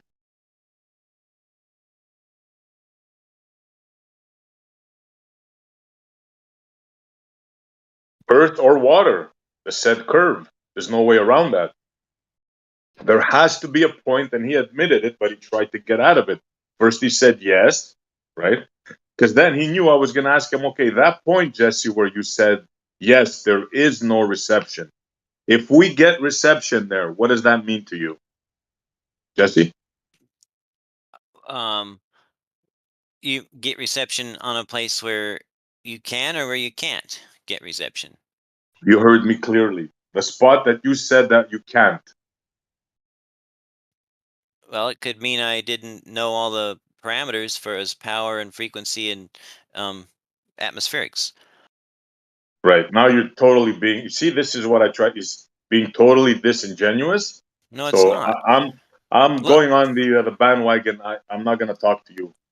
It's complete useless. Yeah, Why maybe is you he need being a couple of days break. What's disingenuous about what he said, Jesse? Well, first, Left Lane, he said there is a spot that radio propagation cannot reach because of the Earth curve. Not exactly behind the curve. He said a little bit further down. And then he said, well, with the right kind of radio transmission, you probably can reach it. So that's a double speak right there. There are certain frequencies that they call ground propagating waves that I think do follow the surface to an extent, versus the UHF or VHF frequencies that tend to go in straight lines.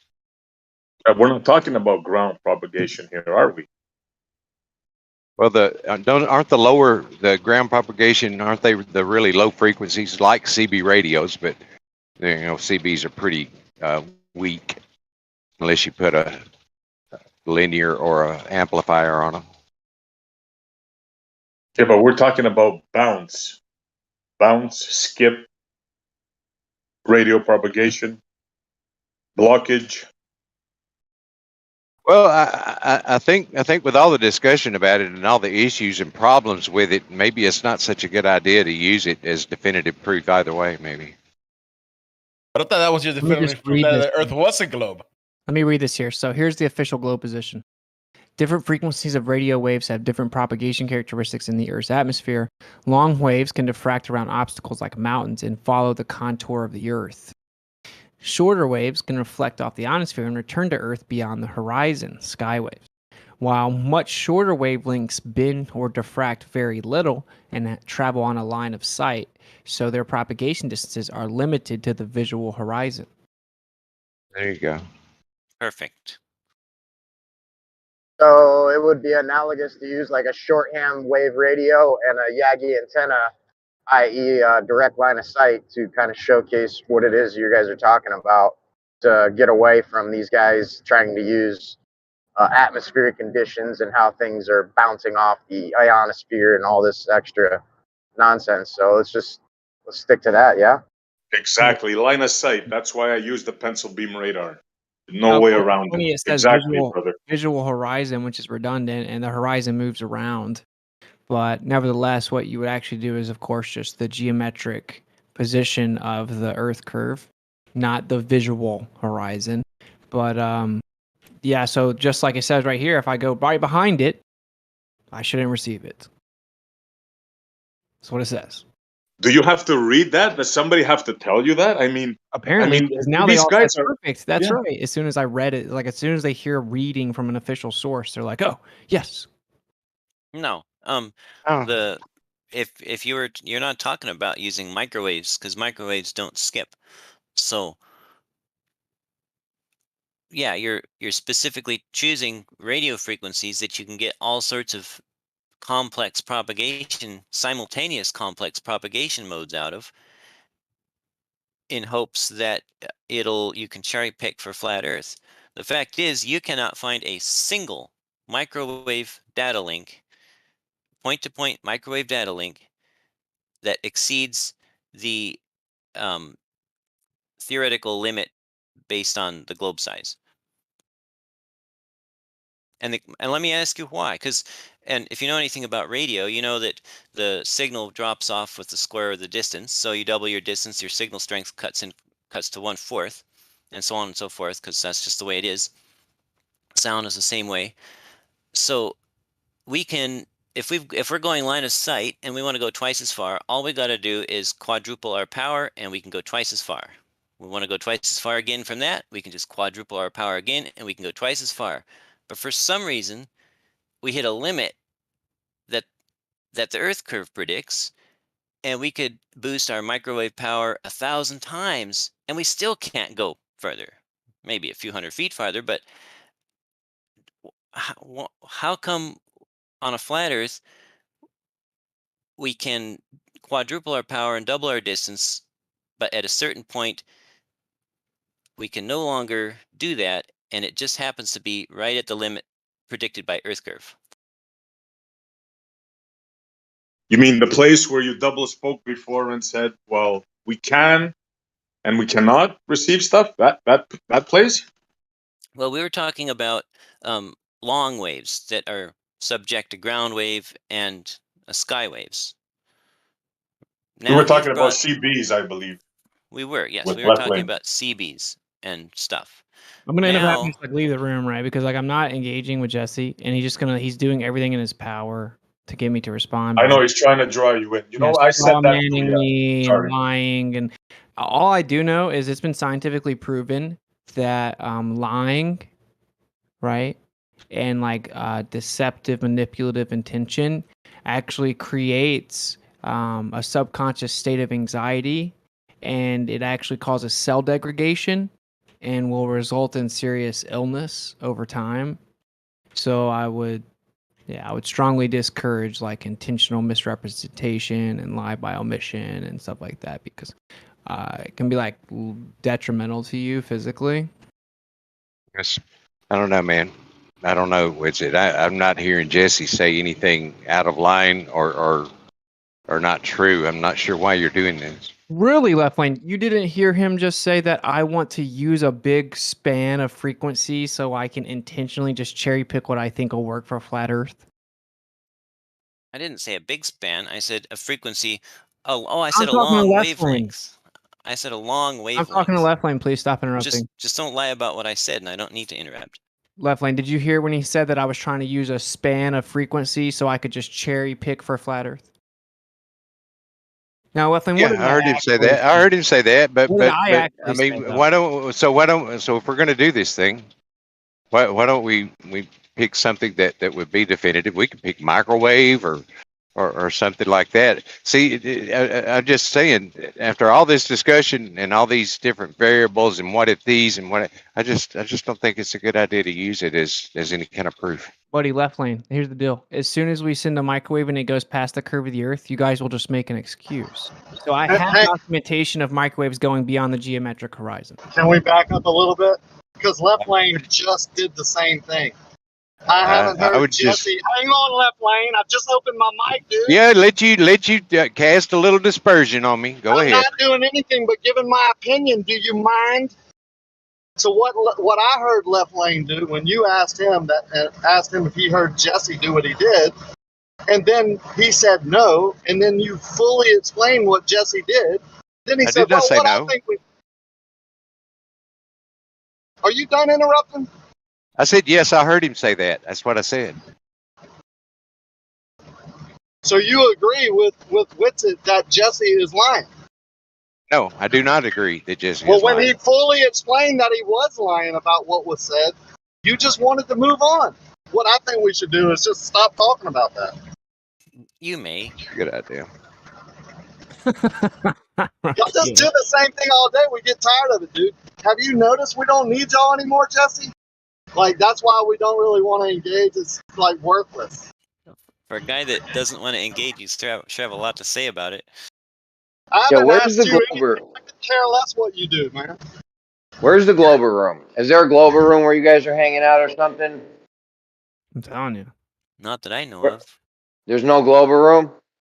It's conversation rape. We should put forth a legislative remedy.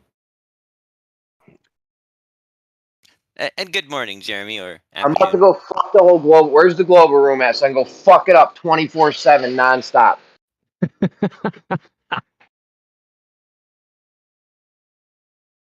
It's next to the Sasquatch server.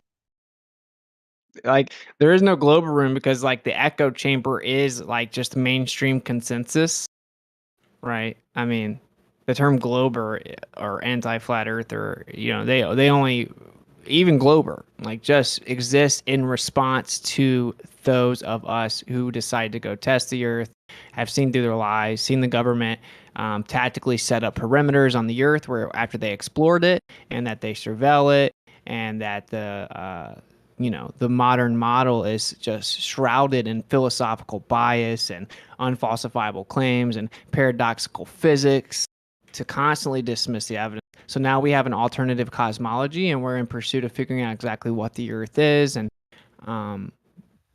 Glober only exists in response to that, which means quite literally they depend upon us to exist in that capacity. So I think at the end of the day, though, we're all here because we want to talk with people who have different views, and that's why the Globers aren't all in the Glober safe spaces, and the Flat Earthers aren't all in the Flat Earther safe spaces, because any of us could go to our safe spaces or whatever if we wanted. But the reason we're Where's here the is because Glober safe space? Where is it? they don't like safe spaces. I don't know if they. Oh, is it Gems? I don't know. I'm not there.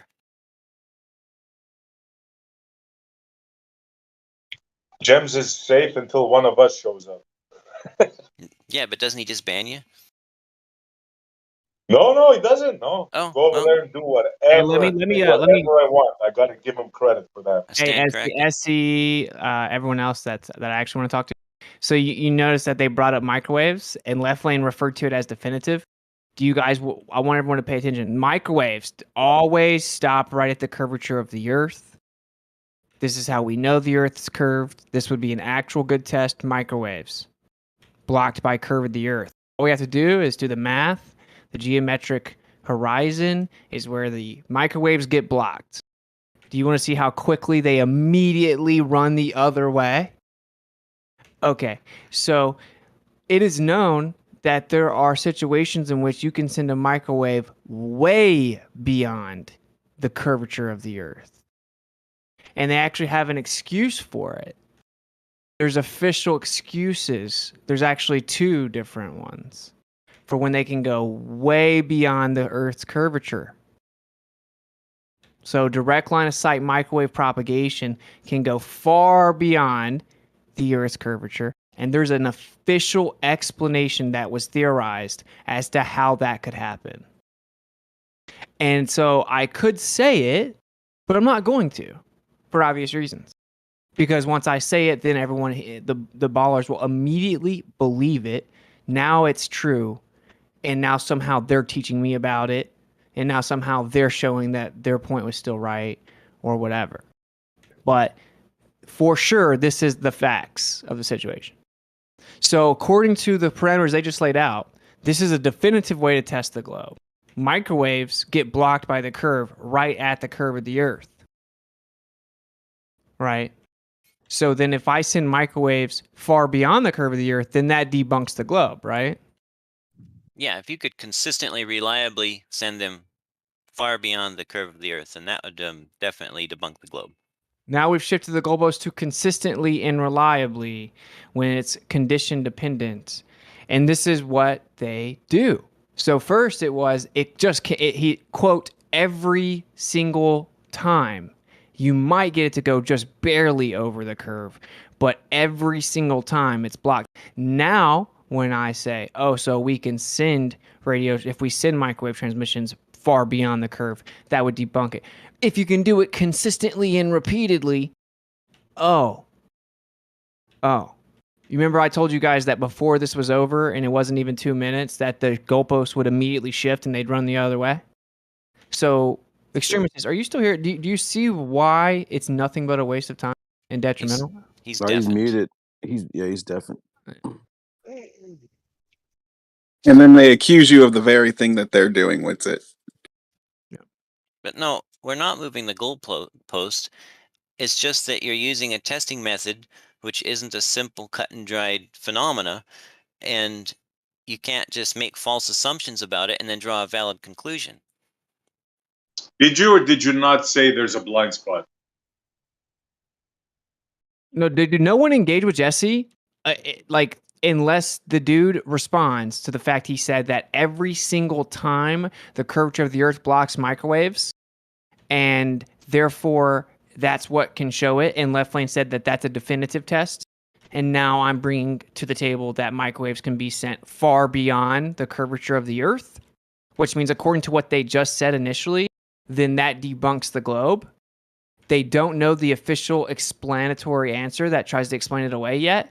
So they're just waiting to figure out what it is. So they're now changing their position. They're shifting the goalposts to try to say, oh, well, it doesn't happen every single time. It isn't exactly predictable based on the curve of the Earth. This isn't actually a definitive test. It can go much further than the curve of the Earth. Directly contradicting what they just said. Blatant doublespeak. So like it shouldn't be overlooked. It shouldn't be allowed. Like they're if you let them do it, they're going to do it all day. Well, so why then, if we can just send microwaves any distance, why can you not find a single installed point-to-point microwave data link that is beyond what Earth curve would allow? Not a single one. There's a bunch right at the limit, right at the very limit. Sometimes they have to put extra tall towers up just to meet that limit. But there's none beyond the limit that the globe would predict. Why is that? If we can send microwaves beyond the horizon.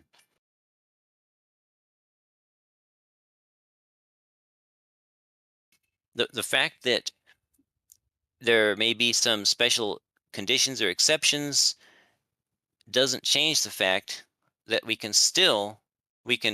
quadruple our power and double our distance for a reliable signal, but only up to that limit that Earth curve predicts.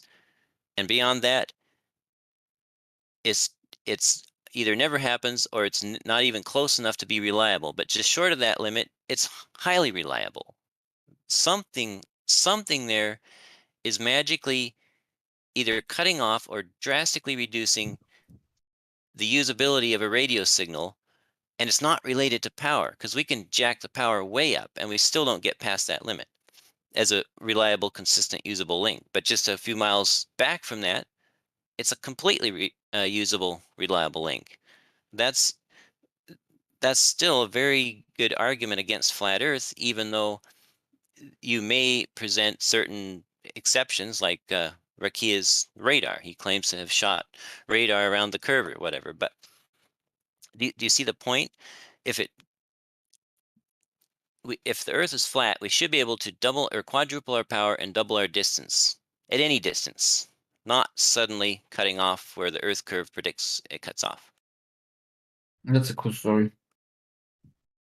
Do you have any evidence that it's not true? Wait, hold on, wait. Do you have I'm any sorry. evidence that Wait, it's true? Jesse, I'm sorry. Hold on, just real quick. Are you saying that the reason why they don't use microwave dishes is because the Earth is round? Is that what you're saying? Wow. No, I'm saying that. I'm sorry. I'm sorry. The reason why they don't use them for long distance is because the Earth is round. Is that your conclusion? Like you're saying that? It just that tells me that you don't understand how microwave dishes work.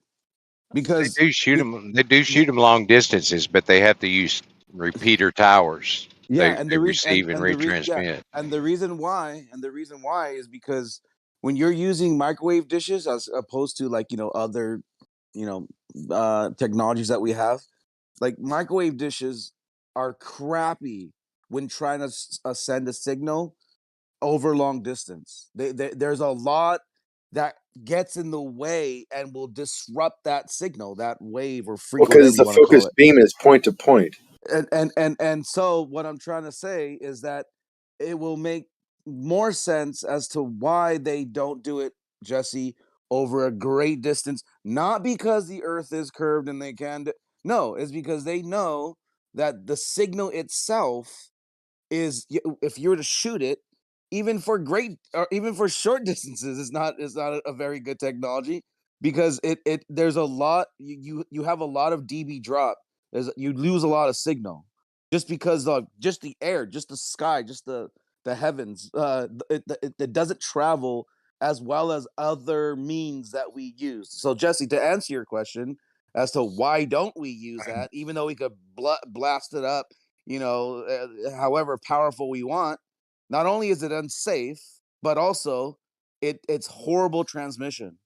So they use them for short distances, and they will even try to avoid using them short distances when you can just implement another technology. Just But so you know, though, here we San Francisco to Hawaiian Islands microwave link in the 70s. A microwave link was established between San Francisco, California, and the Hawaiian Islands, approximately 3,900 kilometers or 2,425 miles apart. yeah, and the thing is with it is that, like I said, they can do it. It's horrible. Like, there's no way you're gonna watch a TV show or get be able to keep that signal alive. Yeah, hold Because on, APOC. Hold yeah. on, man. Jesus That's Christ. interesting because I heard it's only supposed to go like 50 miles without any kind of problem. Wait, what the 2010, hell? New Zealand to Australia. 2010, 2 amateur operators. Record-breaking contact, 10 gigahertz microwave band made between New Zealand's northern island and eastern coast of Australia, covering a distance of approximately 2,173 kilometers, 1,350 miles. Oh boy. 2018, Spain, 10 gigahertz. February 2018, another record-breaking microwave contact was made between the UK and Spain on the 10 gigahertz band. The two stations were located near London, England, and Malaga, Spain, with a distance of approximately 1,067 miles between them. Could we just pick one and look into it? How far is that? What's it? 1,067 miles, 1,350 miles, and Because I thought microwave was totally line of sight. Jesse, did you not know that? He didn't even let you finish. He didn't even. No, hey, we're not. Rather than just kind of throw mud, we're just trying to have a discussion here, right? Yeah. So you're not an expert in Having a microwaves, discussion, neither are Jesse, we. I So let's don't know talk if about it. You're aware of that. If you've got a good case of point in evidence, let's look into it. I'll look at the evidence. Which one of these is the best one? Because you're just shotgunning, but which one's the best one here?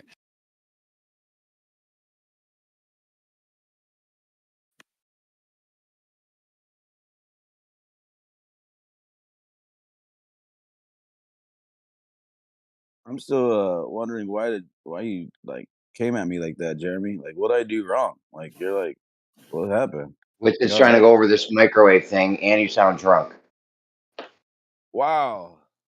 Okay, first of all, I just woke up, so I'm not drunk. I'm tired. I'm sleepy. I just woke up. I'm outside having coffee, cigarette. Drinking? You're drinking again? No, I'm not actually. Okay, So good. so I'm tired. I'm literally I just woke up.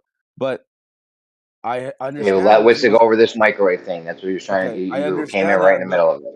I understand that, but I have actually experience in setting up dishes and using these technologies, and also standing in front of a microwave dish when I was young.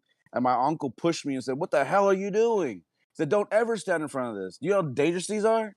I'm okay, all right, lesson learned. So I have some experience in the field, That does Jeremy. explain a lot, Apocryphon.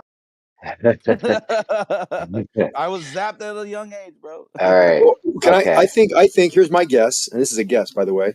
It's possible since they don't, they don't suffer from a lot of the diffractive qualities or other types of wavelengths. They can't still suffer from refraction, and maybe if it's close to the surface, maybe that's how they got it to follow the curve on a certain type Nope, of that's day, not the answer. radiation. Okay, Nope. I'm just throw it out there. I Yeah, know Jesse the already. official answer, but that's not it. Okay, because I do know because I worked in it in communications world back in the day. We had line of sight. We had very focused beam. We sent power as well. We sent telecommunications across high bandwidth telecommunications from building to building, roughly 10, 20 miles away. That was line of sight. But that's all I have. Okay. According to Jesse, we just debunked the globe. You don't have the right answer. That's not the answer. So back off. This ain't to have Xanax ruin the fucking VC all day today. I'm gonna come after you. Yeah, you notice how I have to be really tactical about saying the official answer, though, because what will happen is they'll Let us guess. pretend that they're teaching us in a couple hours, and from now on, they'll bring it up like they have to teach the flat earther about it, and they'll just immediately believe it, knowing nothing about it right now. They'll immediately believe it. So I'm not Right. giving them the out. Okay, fine. Be tactical. Let us fumble around and guess, or responding to everything somebody learn something says. about it. Maybe hear what's it. Maybe there's actually a reason. Maybe there is a reason. Oh my god. Xanax, get a hold of yourself, bro. Come on. So Jesse said a minute ago that it would totally debunk the globe because they can only go 100 feet, never ever happens, and here we are where it's happening. Oh, yeah, maybe we could evaluate one of those long distance transmissions, because it does say that microwave transmissions are normally limited to line of sight, and those networks consist of a series of repeaters. Yeah, welcome to Flat Earth Lifeline. Right. So here's the problem. I Google world record microwave link, and it's 200 miles. And so if we're getting thousands of miles, we've had Witz throw out a bunch of claims real quick, but he didn't actually substantiate any of them. He could have just found them on some prankster website that was claiming weird stuff, or maybe they were EME. So that's why we need to actually get one of those and actually look at it. Were they actually doing 1,000 miles in a single hop, or what was it? Yeah, he has the answer. He doesn't want to tell us though. He wants to see us fumble around and guess and sound confused. So when he gives the answer, he sounds like he's the teacher. He's got a lot of checking going on. It's not about being a teacher. It's like I research your guys' bullshit claims. So I don't know all the specifics about these claims of the actual transmissions themselves, but I do know the official explanation for the globe to explain it away. But this is the main point. What was first said was microwaves prove the globe, and they're always blocked by the curve of the Earth. So we know exactly how far they can go, and it happens, quote unquote, every single time. Now never mind, they can go further than the curve of the Earth. That's the actual point. You guys just make shit up. Well, I don't know. Jesse's saying that your microwave shots aren't real. He said it's pranksters or something. All these thousands of mile It could things. be. Oh, so then Yeah, he probably we Googled all it. agree And that first thing, if there was a microwave link 1,000 miles, it debunks the globe? Well, there's other factors that force these microwaves to change direction. Moisture in the atmosphere can have refraction can bend this, and I don't know what kind of refraction you'd have to have or what conditions would do this, but certain things could bend it. It doesn't Jesse just told us without fail they always go. They never allow, say, for a couple hundred feet outside of Earth curve geometrical limitations. So That's not the limitation, Jesse. I mean, Jeremy. It's about 40 miles or 40 kilometers. I've been involved in projects shut over 20 up, miles. man. Just stop, dude. Why are you so rude? You said 40 feet or 100 feet. It's not 100 feet. Well, I'm just curious, I real didn't. quick. Does this fit within Jeremy's? I forget what you're calling it, Jeremy, with the drone thing. But do they have to lead the target when they shoot the microwave 40 kilometers in order to account for it reaching the target and the Coriolis? You follow? Yeah, I don't know, bro. I don't know. Well, I'm not asking you. Are I'm just these asking Janet. microwave shots real or? I'm looking into them. I don't know if they're like relayed either. They are relayed, actually. Yeah, they. If you look at where they position these microwaves, they're always at the tops of mountains, and they're always pointing at the adjacent mountains from the valley floor. So they have to relay them. Yes. Yeah, I think you might have found a relayed situation with 1,000 miles. I can't imagine, in my experience or knowledge, any possible way you could have microwaves travel 1,000 miles. So why don't you give us the answer? Why be such a smart guy and just give us the answer? Let us know what you found. Nah, I'm not interested in helping help build. Oh, so you hear that, Jeremy? He's not here. He's not interested in helping. No, it's not about. No, it's the fact that you guys all said it only goes a certain distance to the definitive test. As soon as we find out it goes further than that, and according to you, it's a definitive test, which means it debunks the globe. Now all of a sudden, it doesn't debunk the globe. It doesn't matter, and you're desperately just waiting for the excuse. Is there a transponder line? Is there a microwave transmission? The microwave transmission, Danik? Do they have to lead the target? If it was sent 3,000 or 4,000 miles, yes. It may have been relayed. It may be relayed, right? So like, let's just say like a singular location. So if it goes more than 50 miles, does that debunk the globe? Like, well, yeah, that would be a problem. But like I said, refraction could be a quick knee jerk answer. But one of the things that refraction doesn't really affect my. Jesse just said he's got. Refraction. Jesse just said he's got one that's 200. Oh my god. Yeah. Jesse just said he's got one that's 200 miles. Yeah.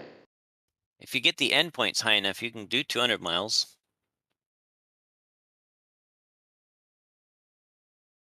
There's an official explanation of why microwaves go too far. So. But do they consistently, reliably go too far? Does someone need to inform this guy that I'm not communicating with him? Like. Yeah, I don't blame you. From what I heard when I woke up, I don't blame you. Jesse, I already said it in chat. I said that you said, "Oh, for 10 years you've built these microwave point to point," and I told you that, yeah, they're going to have them in a shorter distance, not because of a curvature of the Earth, but on a flat Earth or a curved Earth, regardless. Microwave dishes in general, their signal is trash, because the farther you go, the more interference there is, and it takes away from the integrity of the transmission or the signal being transmitted. Just don't lie, dude, and say, "Oh, it's because of the curve." Stop telling people that. That's not why they do that. Well, the signal on yours was trash because you were standing right in front of it. Well, yeah, that's fair, but I'm just saying, regardless, all jokes aside, Jesse, that's you can't use that as a Globert stamp right there. That's not. That's just false. Do you have any experience Right. setting up radio gear? What do you mean radio gear? You know, microwave data links, for example. Yeah, I just told you we set up dishes, specifically in Burbank. There's a gentleman. His name's Dave Etherton, I think was his name, and we built like 14 dishes on his property because like not a I forgot what you call Walker his Khan little. worked on the voice of The Simpsons. He worked on his house to set up a dish. I remember that story. Oh yeah, Harry Shearer. Yeah, we set up his dish too, and I told you how he's a crazy political. Records 20. I'm out there in age, and I've done a lot. I had a lot of experience in a lot of different things, so I'm So, just telling you from my experience. So, let's say, Pakistan, let me try your experience here on this one. I just posted something here now. If I'm reading this correctly, is this a line of sight transmission? What's your guys' opinion on this? No, it says in the thing. It's a relay, so it would have Yeah, been relay. a relay of what? How could they relay? Where's the relay in the water? That's what I'm trying to say. How is that a relay? Oh, they do have buoys in the ocean that to transmit all different types of signals. They do have those, and they just act as relays for long transmissions. And again, the reason why is because the signal from point to point, it's going to be like jacked up, or like it loses its integrity. So then if you relay it, it could resend it from that point, and then that way you don't lose so much data transmission. Yeah, but read the thing, bro. It seems to suggest that the relay was one point to the other, nothing in between. 360 kilometers, 200-mile hop. yeah, that's What does the that mean? Cyprus. That's the Cyprus to Lebanon shot. I knew that's the one you found. Yeah, that's the first Okay. thing I found as well. But this in particular, what does this mean? Does that mean there's something in between? To me, it's not. Let me finish, bro. Sorry. I was gonna say, yeah, you're right. It's the relay the relay part was that far Dude, away. he said let me finish, and then you just kept going. Sorry. Go ahead. Yeah, like it seems to me that it's a direct signal from one side to the other over water. What do you guys think? I think I'm last gonna time say it's high elevation. yeah, last time I checked, it looked like there was some pretty good elevation at both ends of the link, and radio towers. So you think it's high off and that it's direct line of sight? Is that what you're saying? Yes. I mean, Canagoo's 200 miles, right? Isn't Canagoo like 200 miles? Something like that. Something like that, yeah. Yeah. And you guys had to use 7/6R for that. Is that 7/6R works for microwaves, or is it higher than Canagoo? Because those are some pretty high elevations they're working with there. So it says here, there's something called the ACE High, which is what does it stand for? It stands for Allied Command Europe High Band, which was a NATO communication system implemented in the Cold War. And it says here, I'm trying to get to the declassified documents because they were classified at one point, but it says here that What's it? You're just showing Google Earth. the signal. Yeah, I know. I'm not showing anything, but I'm just reading here on another page. But it says the signals can be transmitted in stages from 50 to 250 miles, which is obviously much less than the other. So just logically assuming here that the other has to be relayed. But so 250 miles. Why would there be such a great range here? 50 to 250 miles. You would if you just say elevation, but that's not the official explanation that I found. There's like an actual specific term applied to microwaves to try to explain it. That distance difference, which it's probably based upon the conditions.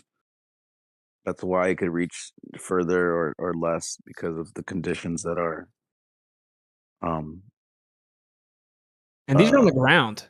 Dude, these are on the ground. It's in there showing the pictures, but I don't know what the elevation is, right? So I have to look into it.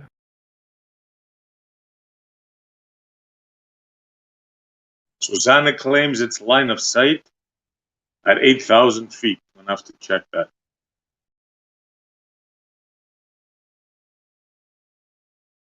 And that's what I'm saying is, over the years, a lot of flat earthers have thrown into my lap flat earth evidence, which they thought it was flat earth evidence of fixed microwave data links, and every single one I've checked is just at the limit of what Earth curve would predict.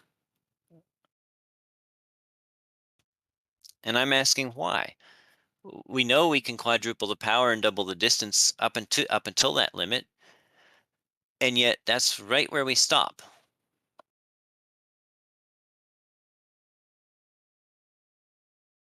How did you determine that, Jesse? Because I have a feeling no matter how long the distance was, you would say that it was on the outer limits of what's possible, blah, blah, blah.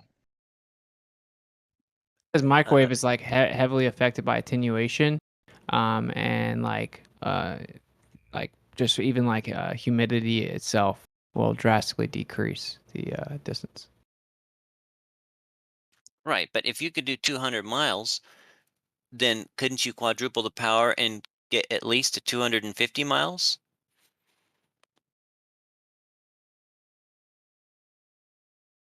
We do have 250 miles. Oh, I'm not responding to you. Oh, that's right. I forgot.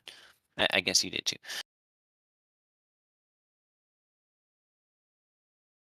Respond to the guy who claims to be some type of expert in this field and keeps saying that if you increase the power, it should increase the distance.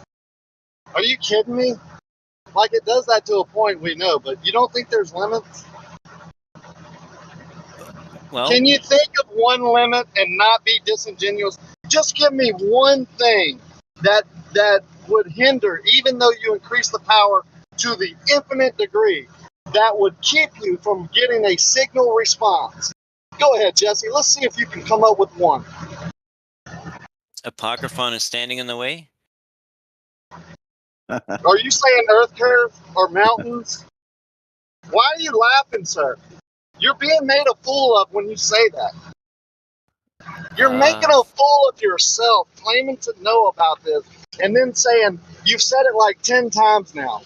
We know when we increase the power, the output, that we can increase the distance. But you know that has limits also. You must, if you're such an expert. But you're not going to tell the audience what those limits are? Well, maybe ask me what they are, Jesse, since you don't seem to know, or you're just being disingenuous. Which is it? Well, first of all, I never claimed to be such an expert. But okay, yeah, can you answer the question? Can you answer the question? But yeah, I can't think of any reason that a unobscured line of sight shot would be consistently blocked and no amount of power increase would overcome that. So what do you think would cause that? Okay, fair enough. That was the answer. Then why does less power mean less distance, Jesse? Because of the square inverse law? No, what causes that? When you decrease the power, what causes the distance to go down? Well, because the signal strength at the received end goes below the noise floor at the receiver, and so it can't decipher the signal anymore. What do you call that? A reduction in signal to noise ratio? Yeah, what do you call that? Yeah, SNR, signal to noise ratio. Okay, but what causes it? Okay, now that you know that you named it, what causes it? What causes a signal to noise ratio? Yeah, what causes that particular frequency under that amperage or whatever you're using, power output, including pulse, which makes a difference also, which you haven't mentioned. What causes the reduction in distance, Jesse. I just explained it. It's like if you're Okay. talking to somebody and No, they get you farther named and it. farther, after a No, while don't they blame won't be this able to on hear me. you I'm because not. the sound No, gets too it's faint. okay. It's okay. It gets too far, right? It gets too faint. Yeah, faint. It can't be received back, right? I mean, if you had a super more sensitive receiver, then it could. Okay, so now it's receiver strength. You're giving all types of reasons, right? You piece of shit, man. You need to tell everybody. Hey. Don't. Yeah, but don't hate me when you come here every day and pretend like you don't know these things when all I do is ask you. Rocky, I had to mute. You can't do that, bro. Come on, man.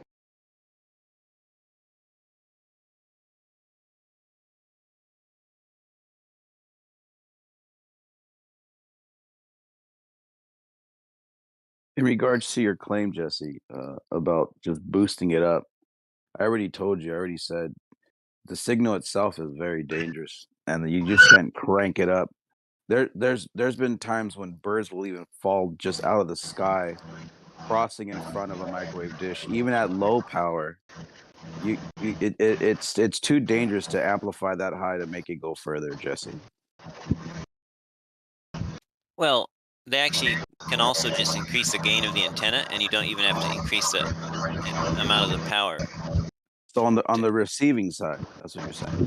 On either end, if you increase the gain of, what did you say? On the receiving side, you're saying? No, on either. Haven't you ever calculated a link budget? Do you know what a link budget is? Yeah, no, I get what you're saying. But if you increase the antenna, that's not increasing the transmission. You're increasing the receiving part of that transmission, not the sender. Hey, what's So that loud noise? That's are you? Xanic. What's Rakia? Rakia's in Somebody's his motorboat. watching. You're hot micing, Rakia. Rakia, come on. I was put on mute, man. I'm working. I didn't know. I asked him to tell me when he was Do on. push to talk or something. We don't need to hear you standing. Xanax, stop, man. You're fine, Rakia. Xanax, stop, dude. Do you want to hear that band song in the background? He went on mute, bro. It's over. Can we move on, please? Yes. Hey, can I make a quick comment? You're incapable. No, that's not nice. I'm sorry. The first thing you said that's correct today, Jesse. Yeah, it'll be quick. I promise. You guys were obfuscating or glazing over the fact that there is a 8,400 foot tower and a 7,000 foot tower, and that's the record across the Red Sea. It wasn't relayed like you guys were talking about in buoys that Apako was talking about. Simple line of sight from 8,400 feet to 7,000 feet. That is very common. You can see that with the globe restrictions. Is that short enough for you, Jesse? Perfect. Thank you.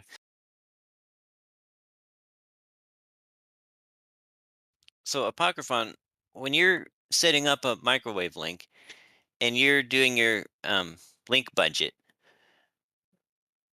To be honest, the calculations my uncle did them. To be honest. okay. Yeah. Ask him. Ask him. He'll tell you could. straight up. He'll tell you straight up that you need a certain number of dB gain combined on the antennas. You can bump up the dB gain on the transmitter antenna, or you can bump up the receiver antenna by the same amount. It doesn't matter. It's an increase in overall link gain either way. Ask him. He'll tell you. Yeah, now I have been the one to read off the dB gain that we get while he's doing that. So I know what you mean, because I would tell him, like, all right, 2, and then you boost a little bit more. All right, we're getting 3.6. So okay, that's good. But I get what you're saying. But even still, Jesse, you can't out of these dishes for because of safety of it. It's not something you can just boost up to the maximum. And going in regards to what Zanek's saying, that microwave dishes are way at high elevations.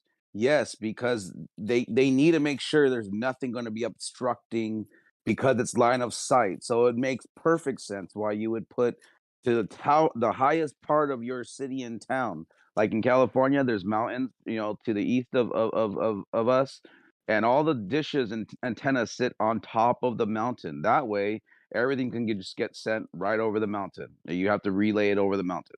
So yes, of course, Anik, you're going to be all the way up, not because curvature of the earth, but because they want to make sure that there's no hills or mountains that are going to obstruct that signal. So it makes sense that you would just put it on the top of every city or state. You want to have a transmission way at the top. That But way to you don't have Jesse, interference. Line of but sight. to Jesse's point though, if that was the case and you're too high mountain, then you'd be able to go to an 8,000 mountain behind it as well and break that record easily. We have Crete to Lebanon. You have Greece to Lebanon. Why don't you do Greece to Lebanon? It doesn't happen because of the curvature of the earth. No, see, you can't just throw that at the end. It's not because of the curvature of the earth. It's because they are going to only send them so far, so that way you're not going to lose integrity of the transmission. Because even if they can do it, they don't do it. Like he said, he admitted you can do up to 200 miles. That somewhere that happened, right? Sudan. Okay, so somewhere that happened, 200 miles. But I guarantee you, they're not going to continue. It's not going to be a very reliable and consistent signal because in that great distance. And by the way, that how does that not make you realize that line of sight 200 miles? Like, oh, are you just saying, oh, well, it makes sense because I have an Earth curve calculator and it's going to be a straight across good. Take the globe out of it. There's just only so far you want to Wait. go. Kind of like when kind of like when we argue about like when you use like a like a theodolite. Yeah, you can measure, see something 1,000 feet away, but you only want to do like 200 feet away because it keeps the integrity of that measurement. Same like scenario. Even though a microwave dish can go farther, you don't want to use it in that capacity because it's going to be a weak transmission. It's not good. Yo, I'm gonna tell you guys. I'm gonna go ahead and tell. Okay, so because Blue got one of them right, ducting. It's called tropospheric, tropospheric ducting, right? Which is technically a form of refraction. But the funny one, so they say that's what makes the microwaves go way beyond the curvature of the Earth. And we know that refraction doesn't really affect microwaves like that. But they just say that's why they come up with this specific. They're like, oh, there's this like crazy phenomena called tropospheric ducting that basically traps the microwave in this little area that keeps it going around the curve of the Earth. A little area, or is it close to the surface? It's close to the surface. Yeah, that's what I said initially. So I did say that. I said there could be refraction. I'm still talking. You're gonna get timed out. Okay.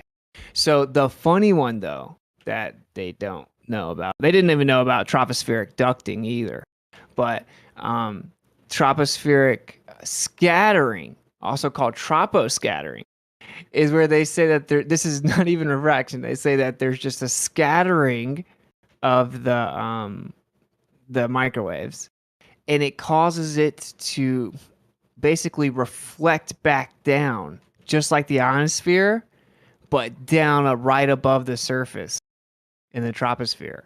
It's called troposcattering, tropospheric scattering. And here is a depiction. And tell me this is not hilarious. Oh, this is a definitive test. It always gets blocked by the curvature of the Earth. Oh, never mind, it doesn't. But look, we came up with an idea of troposcattering where the signals go out line of sight and then they just reflect back down to the other side at a low altitude, like a few miles up.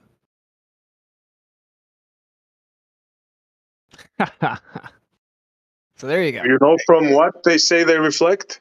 I knew this, but since you weren't answering, I didn't want to say anything. Do you know what they say they reflect? And by the way, they did this in the 50s. They invented this technology, scattering. Do you guys know what they say it reflects off of? Ionosphere, no? No. Nope. Check this out, bro. Water, moisture in the atmosphere. yeah, and I said that earlier. dust. Water and dust. Yeah. I said that earlier. Well, you didn't. You said it was refraction. I said also water in the atmosphere will reflect it. I said that. Go back and rewatch the tape.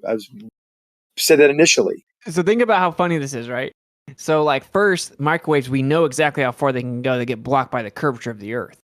But they actually can, and contrary to the other claims being made in here, which is that it's really rare.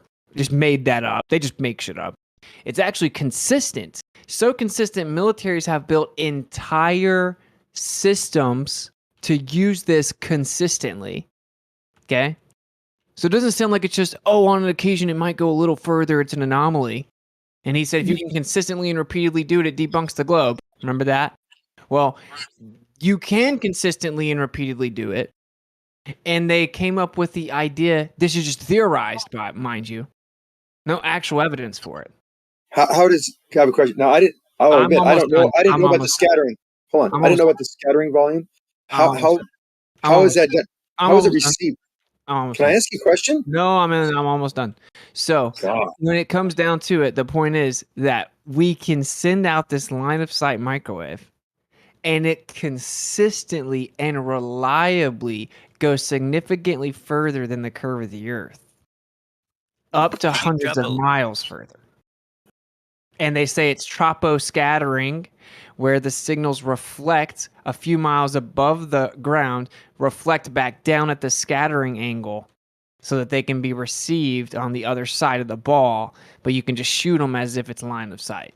So it's like a baby ionosphere excuse. You have a link Even worse, bro. Even worse. They say random water molecule, water pellets, and random dust particles. It's a complete joke. Here's another image with the equation. SE, can microwave or any kind of electromagnetic radiation be reflected off of water or dust? Yeah, but consistently is the key word here. Enabled to be used for telecommunications by militaries. Yeah, That's like the really, they key. set it up in the Cold War. They set it up, and it's just consistent. It's like this huge network that they use, and it's literally the name of it is based on troposcatter, like tropospheric scattering. Like that's like the name of the system. It's hilarious. Yeah, they don't know anything, man. They don't know.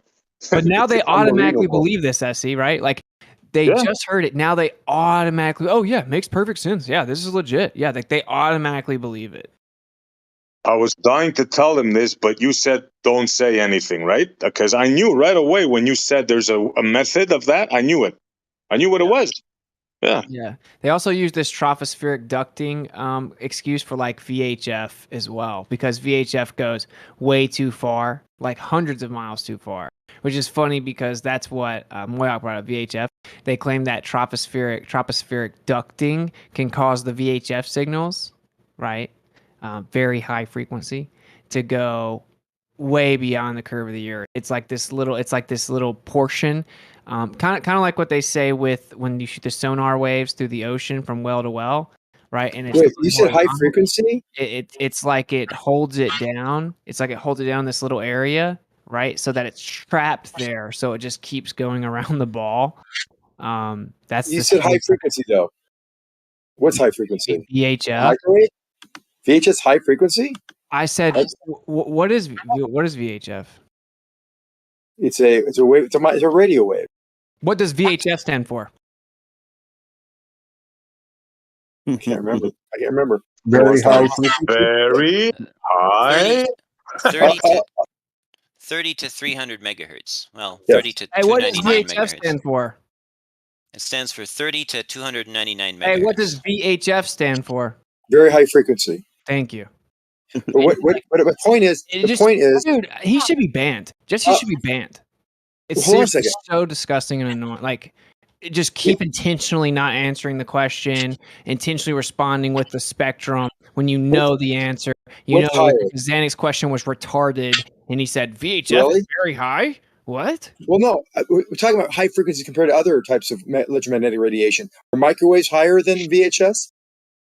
Dude, I brought up two different examples, Xanax. I brought up two different examples, although they are relatively close. Are microwaves higher than radio waves? Yes. Yes or no? No. Yes. No, they're not. Really? Oh my god. Hey Really? Jesse, you got to correct your boy, bro. What does UHF stand for, Oh, Xanax? sorry. Ultra high.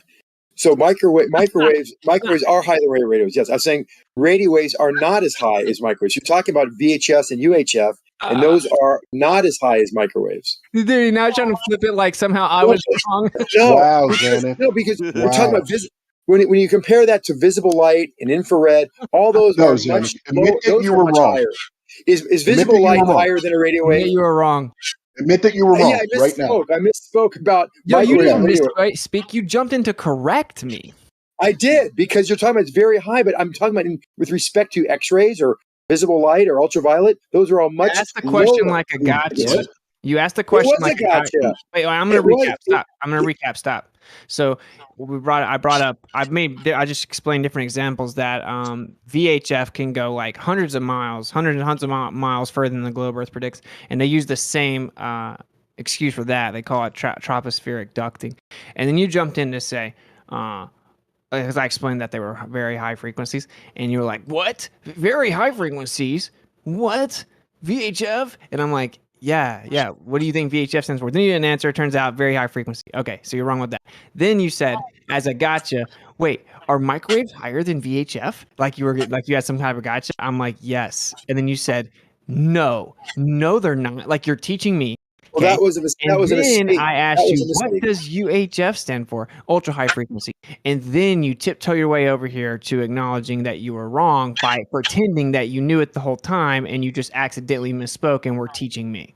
No, the reason I brought it. Okay, now my turn. The reason I brought it up is because I know that radio are not as high frequency as microwaves and visible light and X-rays and gamma rays, all etc. The spectrum. So when he started saying, I wasn't thinking of UHF, the type of radio waves, which is a narrow section of the magnetic spectrum. I was talking about overall. So when he said very high, I wasn't thinking VHS or UHS. I was thinking just comparative light, like visible light and infrared. It's not as high. It's not even anywhere near as high. Total red herring, Fauci. Xanath, It's not a red you were herring, wrong. because I misspoke that one time about The microwave range includes UHF and extremely high frequency EHF. So microwave is a radio wave. Does the microwave range include UHF and EHF? I thought it borders. When it goes to radio waves, it goes into microwaves at a point. It's not a radio wave is not considered a microwave. That's how I Look remember. here. You have VHF. What's that stand for? Very high frequency. You have UHF. What's that stand for?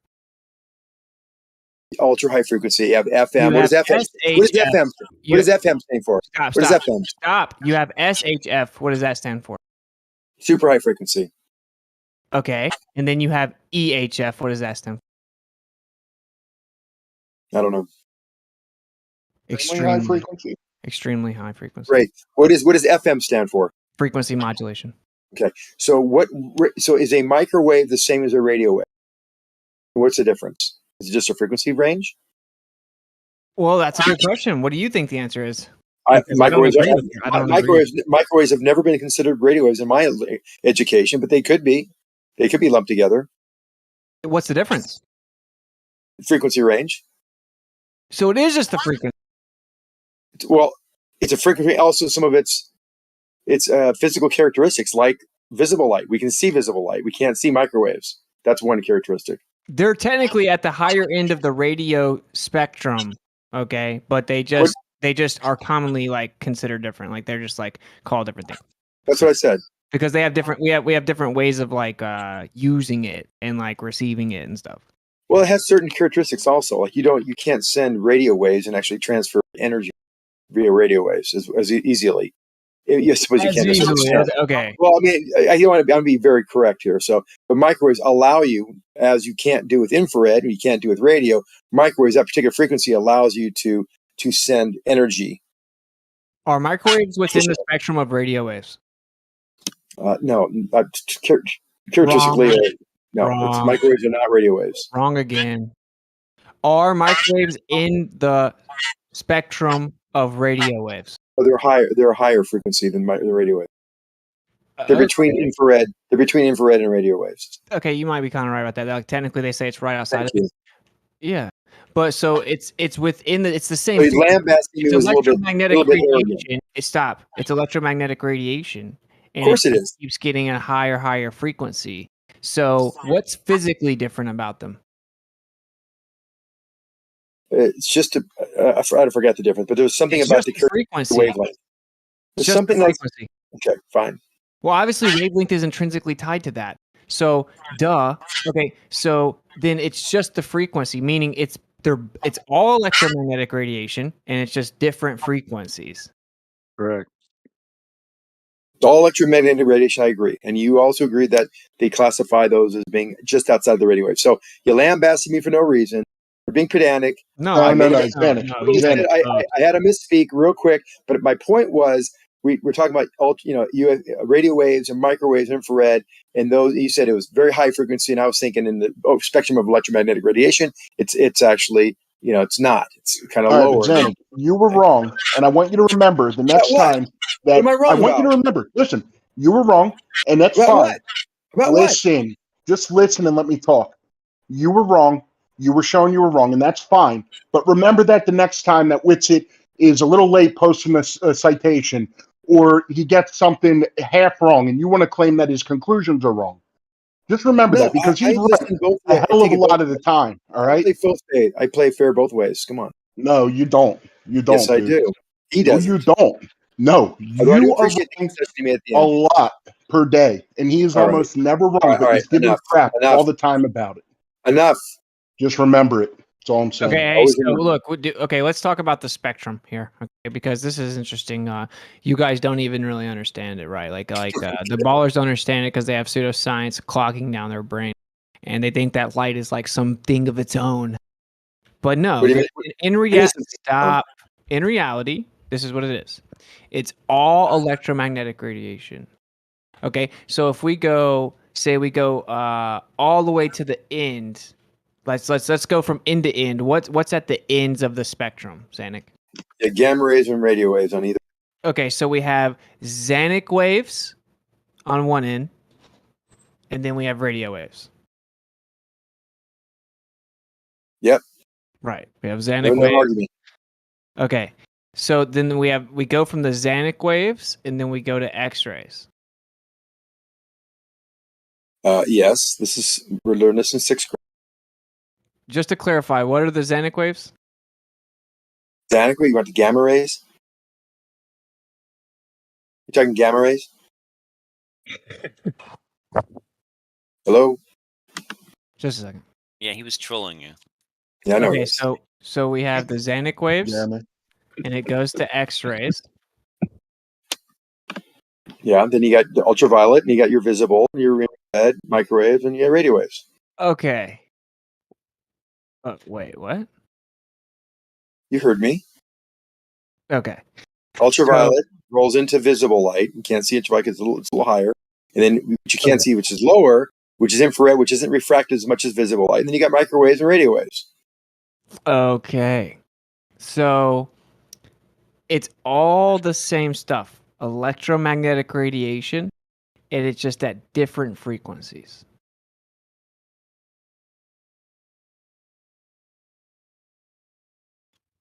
All the same stuff, just different frequencies.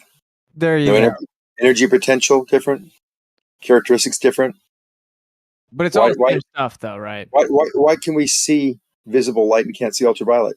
Because the eyes are designed to detect a specific vibrational state of electromagnetic radiation because there's a creator. So, we have like a vibrational resonance that we can perceive. This is called visible light. So whenever the background is excited in such a way that it's oscillating or vibrating right within that spectrum, that perceivable spectrum, then we see it, and that's visible light. Okay, so why do gamma rays penetrate everything? You should know all about that. Wait, what is the question? Why do you penetrate every conversation? Why does a gamma ray penetrate everything? Why does a gamma ray penetrate everything? Why can nothing stop atomically a gamma ray? What makes it so unique that ultraviolet can't do this, but gamma ray can? It's a much higher frequency. Why does it penetrate objects? What? Why does it penetrate objects? Because it's not actually physical, it's etheric.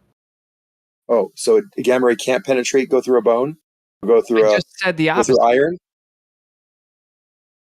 It's etheric. Okay, so why do X-rays allow you to see through skin can see bones. It's etheric. Yeah, what do you mean? What do you mean by that? What's the quality of X-rays different than ultraviolet? Why does it have frequencies? We just covered this. Well, but ether why can does give why you does those two cancer. frequencies why do those two frequencies allow you one to see through things other than you can't? Because it's just different frequencies. It's What does that different. mean? You keep saying the same answer over and over again. Doesn't How give it you an answer. interacts with the matter. In fact, what's really profound. Now it interacts with the matter. You said it was the background medium. Yeah. You can get the story straight. No, my story's the same. It's all over your head though. So it's not over my head. This That's your catch-all. This is the part Okay. you're definitely not Okay. going to be able to handle. Like this is definitely not. All right. I want to know why It's experts go through things and So what's what's the difference in light and matter? matter has mass and light doesn't. But what's physically different? Like what's the fundamental difference? One does not have any mass quality, does not take up space. One is strictly energy, and the other one is actually has resistance to cell acceleration. Matter Has a is property actually called just inertia. matter is just condensed light. Okay.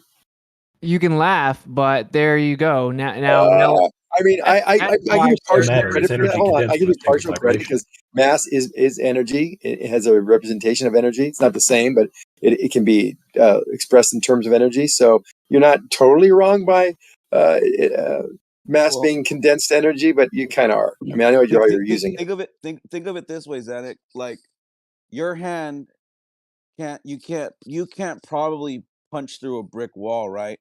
But why does my beater? How can my beat my it's steel? How can the steel punch through the brick wall? Well, because it has a greater a greater energy, a greater force, right? So it could penetrate. It could penetrate more than that. Okay, well, then you call that too. Whatever.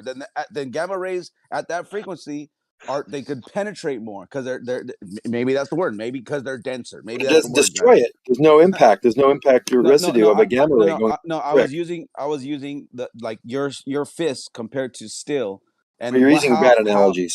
Well, maybe you're right, but the point though is that it could if this can penetrate something, and my hand can't. That's because that's the way it works on that spectrum. The light at the low end can't penetrate as much as the light at the high end, at the frequency, should I say, not the light, or maybe both. I don't know if you've been drinking, but that's pretty creative. I'll give you props for that, but that's not a good example.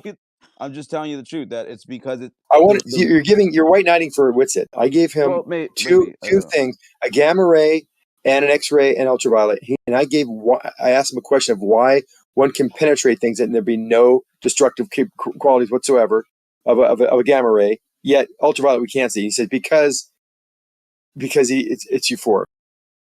Well, it's just I guess the term would be its penetrating power, Zanuck. No, did you say euphoric? I don't know what he said. He gave an answer. Euphoric. I want to add a thought here. The intensity matters too, because the visible light of a dim light will not penetrate through your whole hand or bone. It won't get down to the bone.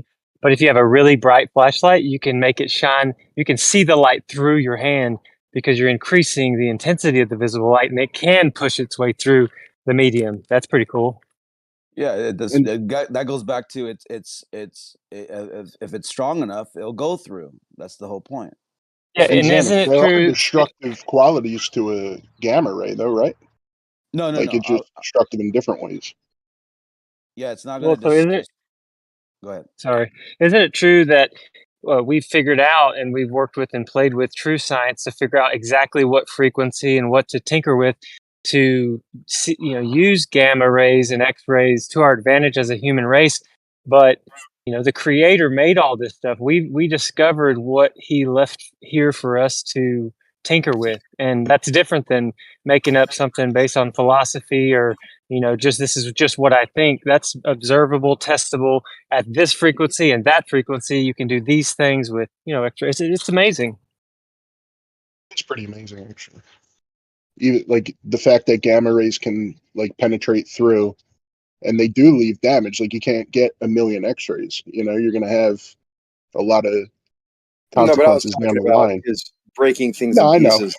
I know. I'm just saying. I know they on the destroy balance of the DNA. scales. Yeah, and It just, I don't know, it's kind of cool.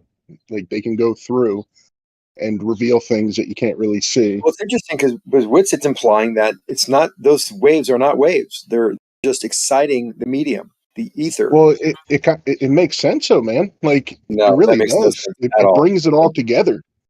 It really Okay. does. It brings it all together nicely. You can't see that, Zanuck? You don't agree? No, absolutely not. Okay. No one agrees with it. Oh, okay. Except Uncle Fester. It's like the dude's rug, which brings the room Hey, together. hey! You better watch out about Uncle Fester, dude. He's all. All right. Take that cue ball to the mat. I don't know about that. I think he'd wear you out, dude, pretty quick. Dude, he'd start sweating before even. He'd get all sweaty and greasy, and then you couldn't even get a grip on him. He'd have a sandwich on his hand because he had mayonnaise on his hand. He'd be all free because he had everywhere. Stuff on his face. How does that feel knowing you would get beat to death with a sandwich from Ken Wheeler? That's pretty gross.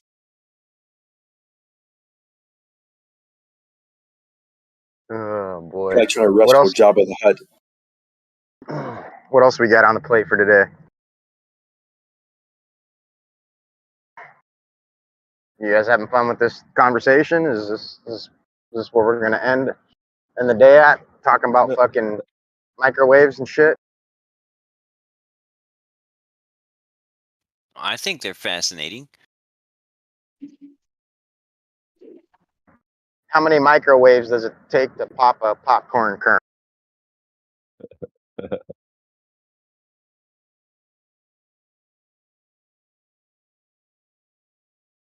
I don't know, but I did find it interesting that using the tropospheric scattering method requires massive dishes and lots of power compared to line of sight. So there's still something that if your link isn't line of sight, you gotta. It literally looks like you're having to scatter off of something in the troposphere as if the Earth was curved. So that's just more evidence that there's a distinct difference. There's something to the geometry of the Earth curves. For some reason, even though there are ways to get radio waves around that, like tropospheric scattering, it takes enormously amounts of greater signal intensity. And the question is why? If it's a straight line of sight, why does it suddenly take massive dishes and massive amounts of power? Why does it take more power to make a signal go farther? That's your question? No, you could be doing tropospheric scattering at 200 miles non-line of sight, and it would take an enormous amount of power if it was non-line of sight on a globe. But even your two endpoints could still be 100 feet above the globe at 200 miles, and you couldn't use low power microwave, but you could use tropospheric scattering with enormous amounts of power. But you take the same distance, the same two locations, put in a couple of 10,000 foot towers or whatever, and now all of a sudden you can use a few watts and a 1 meter dish or something. So there's something here, definitely. Isn't it because it's going through a much denser medium and atmospheric interference, dust, water vapor to push horizontal? Is that what you're talking, or did I misunderstand? Well, it's a little more complex than that. The low power microwave links can be used in any condition where the Earth curve calculator says it should work. But if the Earth curve calculator says it shouldn't work, then you have to resort to something like tropospheric scattering and use huge dishes and enormous amounts of power. So they sent signals, used more power, got it to go further, and then said, oh, it must be tropospheric scattering. Doesn't prove anything, dude. But what's with this clear dividing line? How come you can use low power microwave lengths in any condition where the Earth curve calculator says it should work. But as soon as you get beyond that boundary, then you've got to resort to these massive dishes. There's I something. don't think that's true because they're talking about these long distance ones, right? Like they don't happen very often, but they would every time if it was the way you're saying. Well, I can propose a possible, having not researched this at all, but if you've got like a more dense medium, then simply just looking at the maths, the inverse square law would be disproportionately affected in higher hindrance mediums than lower hindrance mediums. So then, of course, you would need to use disproportionately more power if you're in a denser medium. But isn't it interesting that this denser medium theory just happens to match the globe prediction? Well, it would also match the dense medium prediction. So what would the difference be? So what you're saying is, for some reason, in this case, it seems like the Earth is a globe. It just isn't. No, I'm not saying that at all. I'm saying the way the maths breaks down, you're choosing to interpret it in a certain way because you already have a bias. Yeah, Jesse. I mean, the original Marconi waves that went way too far literally created the ionosphere out of theory, and now it exists. I mean, it's just crazy, dude. It's just a band-aid to cover it up. And now you're saying the microwaves match perfect. Why? Why is it this? Why is it that? Like, okay, microwaves, but what about Marconi's waves that he sent? They went way, way too far, and now we have the ionosphere. That's not proof of a globe, dude. My whole thought on it is, can you hypothetically agree that if it is a flat or topographical extended plane with a firmament above, that buoyancy, density, and electrostatics would produce a denser medium at ground level, and as you go up, it gets thinner, and there's less, drama in the way, and there's just less pressure. There's less of everything as you go up. I mean, that's the whole thing about the flat Earth argument, is that it's viable. It is viable. But that would just create a gradient. It would be less and less and less. It wouldn't be like this sudden cutoff. And the sudden cutoff is what we're seeing. Well, I mean, who's to say that, let's just pretend for a second that we do live under a firmament and it's a sealed environment. And when God made it, everything, all the matter, all the gases, all the substances were just even in the system. And then it sunk, like everything that was denser went down, the electrostatic nature of the firmament sending down that 100-volt per meter, all that settled out. Think about what kind of low pressure system that would create at the top bubble portion of the firmament. Like, I don't know how big it is, and I honestly don't know what it would be like to go up in there. How hot is it at the tip top of this world if it stops at the firmament? It's interesting to postulate, think about, meditate on. There's nothing wrong with it. It's all a thought experiment because we're just humans trying to figure out where we live.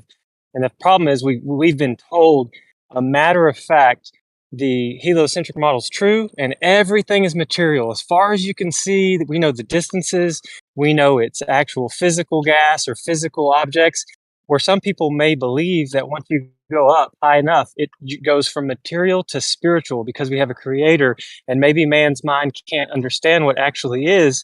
So they made up a story that made them feel better, like they were in control or understood this world without a God. That's my whole talking point.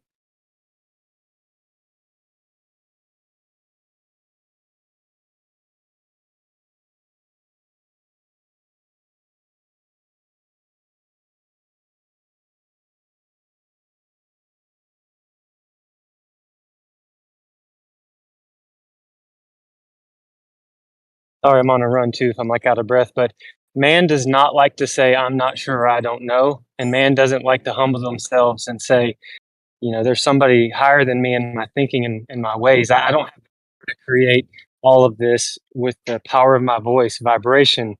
I believe vibration and the energy that we can't even imagine spoke this place into existence. And that may sound like a fairy tale to non-believers, but honestly, this whole thing should never get contentious or angry because all we're talking about is the what ifs. And the globe model has had 500 years to not only say what if, but to put it in textbooks and teach it to children and little babies and say, here's the globe and this is what we live on.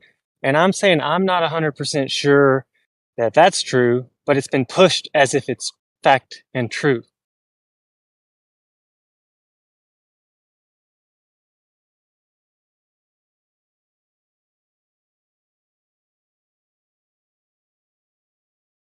Jesse, I do have to give you some points, though. That is a good point you bring up because microwaves can go up and penetrate the ionosphere and go pretty far, right?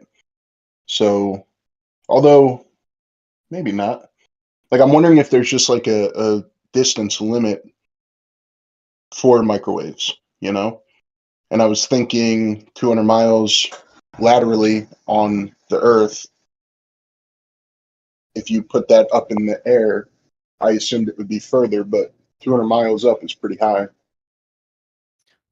I don't think. I think it would be hard to argue for just an inherent arbitrary limit to the distance of microwaves, because first of all, this distance limit for low power microwaves that we run up against is not the same in every case. It always matches whatever the Earth curve says should be at the distance. But amateur radio operators will bounce 10 gigahertz off the moon to each other.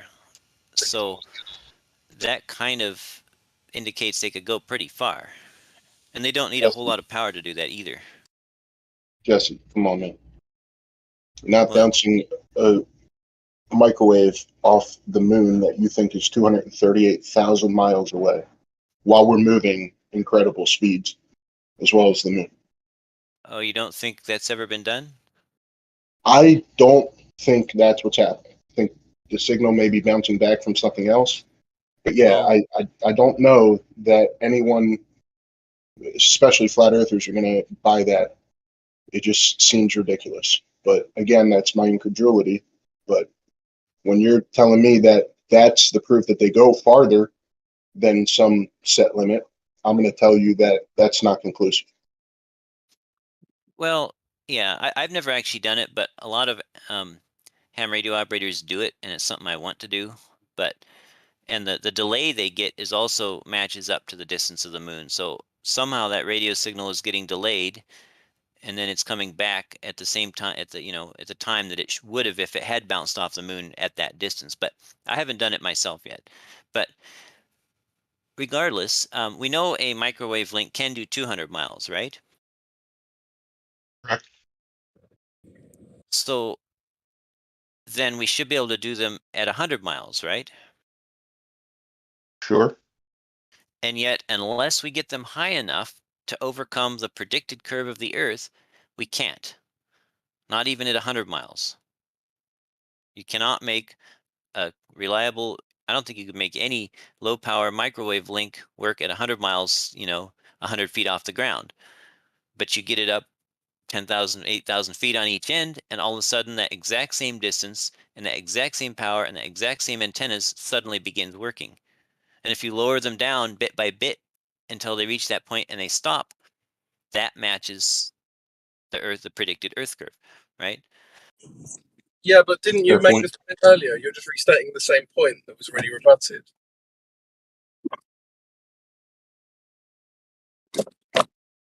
How was it rebutted? Well, it was rebutted with the idea that there might be a more dense medium providing more resistance at a lower level.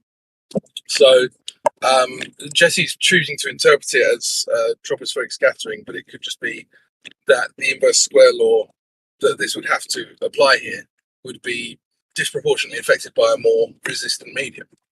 Well, and this is just based on, like, I don't know anything about this stuff, right? But it's clear to me that you're choosing to interpret it in that way.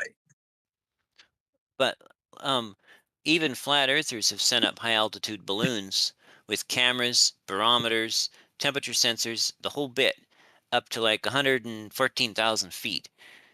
So I don't really see how you could argue for some vast sudden change in density between, at 8,000 or 9,000 feet, because people are getting these 200-mile links with antenna heights in the 8 or 9, under 10,000 feet.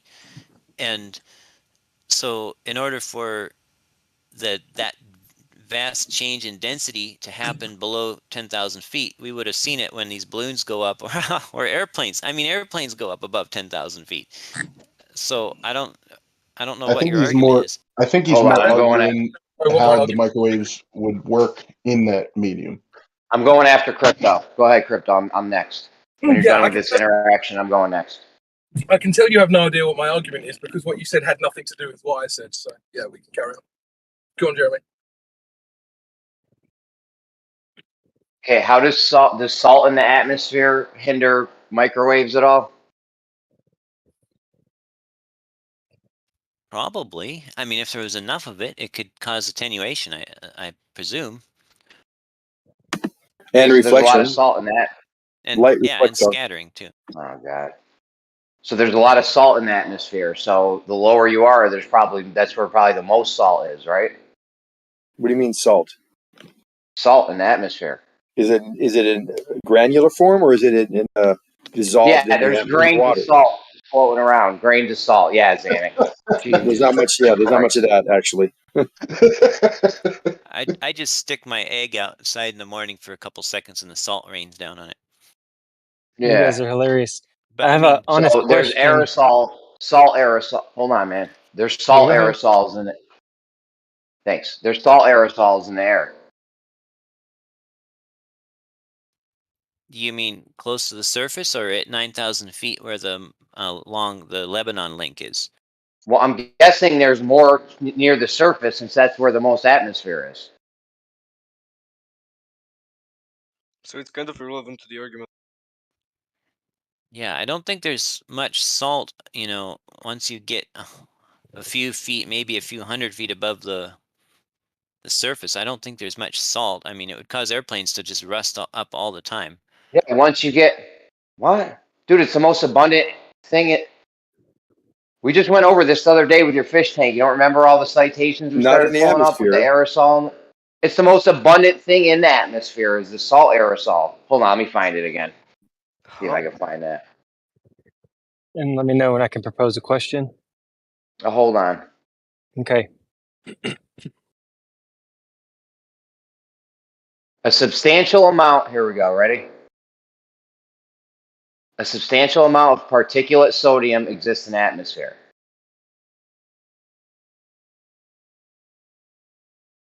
Okay, what is salt in the air called? Sea spray and are aerosol particles from motion by ejection. You're just gonna learn out loud. The word No, substantial we is already kind went of through this. We already went through this the other night when Jesse showed the magnification. We went through, oh, there's salt in the atmosphere. Maybe that's magnifying stuff. So it's the most abundant aerosol in the air is the salt aerosol. Could you link it for us? I mean, dude, just Google search salt in the atmosphere. That's what I did. Jeremy. Salt Did in the it say atmosphere. it's the most abundant, or did it say substantial? No, it said it's the most abundant. I read it before. I can't find it anymore. Either way, there's a lot of salt aerosols in the air, in the atmosphere. And I'm guessing, I don't know, but I'm just guessing there's more near the bottom since that's where the atmosphere is the most dense. So that leads to Crypto's thing of when you're down low, salt, if that can block microwaves, I mean, I don't care what it just happens to match. It could just happen to match my unicorn prediction. Your predictions, your science fiction predictions don't mean shit. Because I can predict invisible unicorns are doing this shit, and it's just as viable as your shit.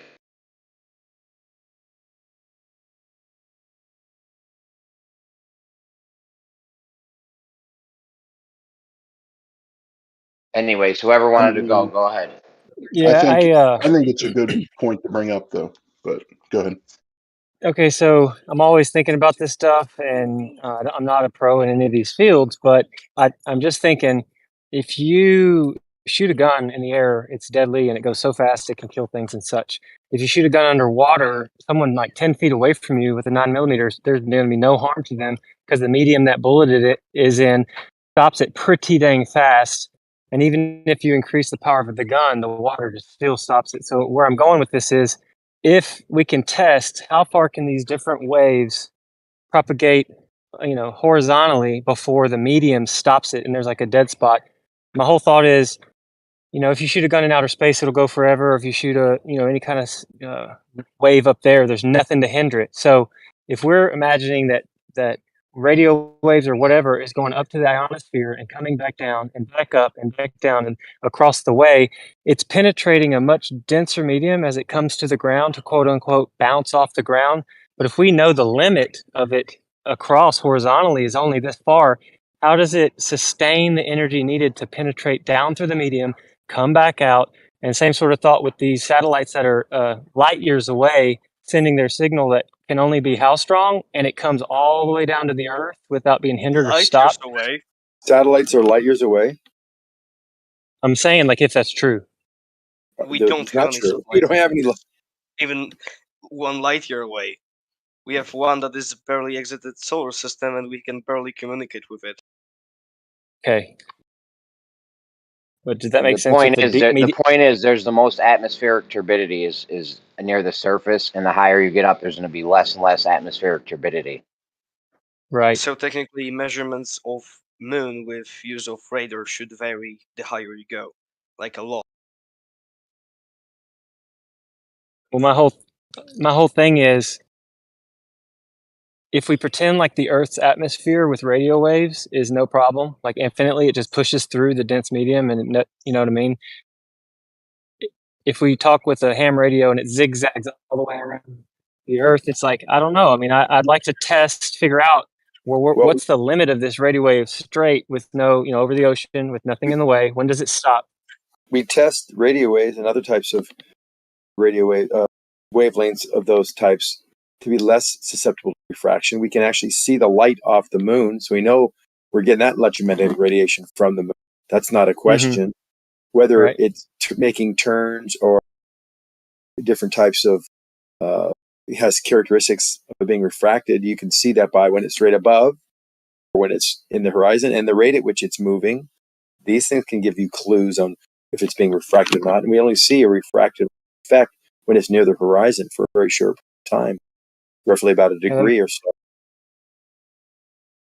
That makes sense. I guess I'm just curious, what's the resistance different of a bullet in a pool and a bullet at ground level and a radio wave at ground level and a radio wave at 200,000 feet? Like, are they similar, or is the pool just going to crush the resistance difference for the radio wave? The refractive index for air is 1.00. Water, it's 1.4 or 1.004. Water. Oh, thanks. So water is much greater than air, and air doesn't seem to change that much. Even So though the surface. So if we took a laser underwater and we shot it as far as we could, would the laser eventually stop? And if you had a laser somewhat underwater, but you shot it out, once it got free of the dense medium of water, wouldn't it travel pretty dang far once it's free into the air, right? The refractive index of water is 1 point. For air, it's 1.004. Water is close to 1,000 times more dense than air. And we do effectively see it slow down through light, which is electromagnetic radiation. Well, I appreciate you entertaining my couple thoughts, because I'm not trying to be like a troll or weird. I haven't thought about much of this stuff, and yeah, if I derail, just go back to what y'all were doing.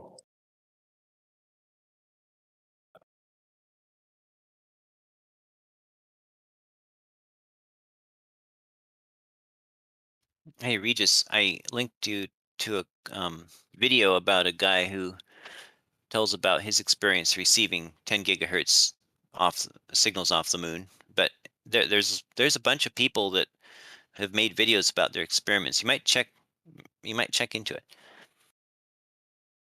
Yeah, I know, man. I've seen them. I just don't believe that it's what they say it is. Oh, okay.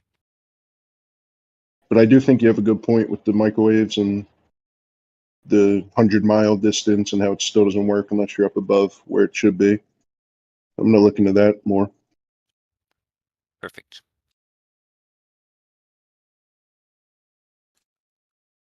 Well, gentlemen, it's been a pleasure. I need to eat something and run off to work here. Take care.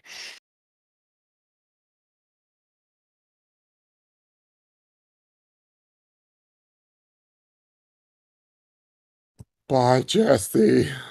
Come back and play with us.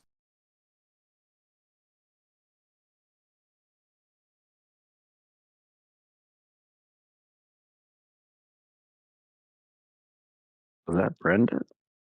I'm just kidding.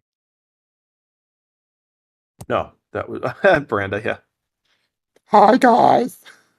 That's what I was like. Is that Brenda? I'm joking.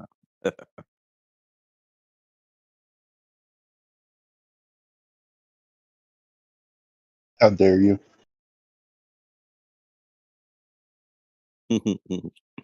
That's funny.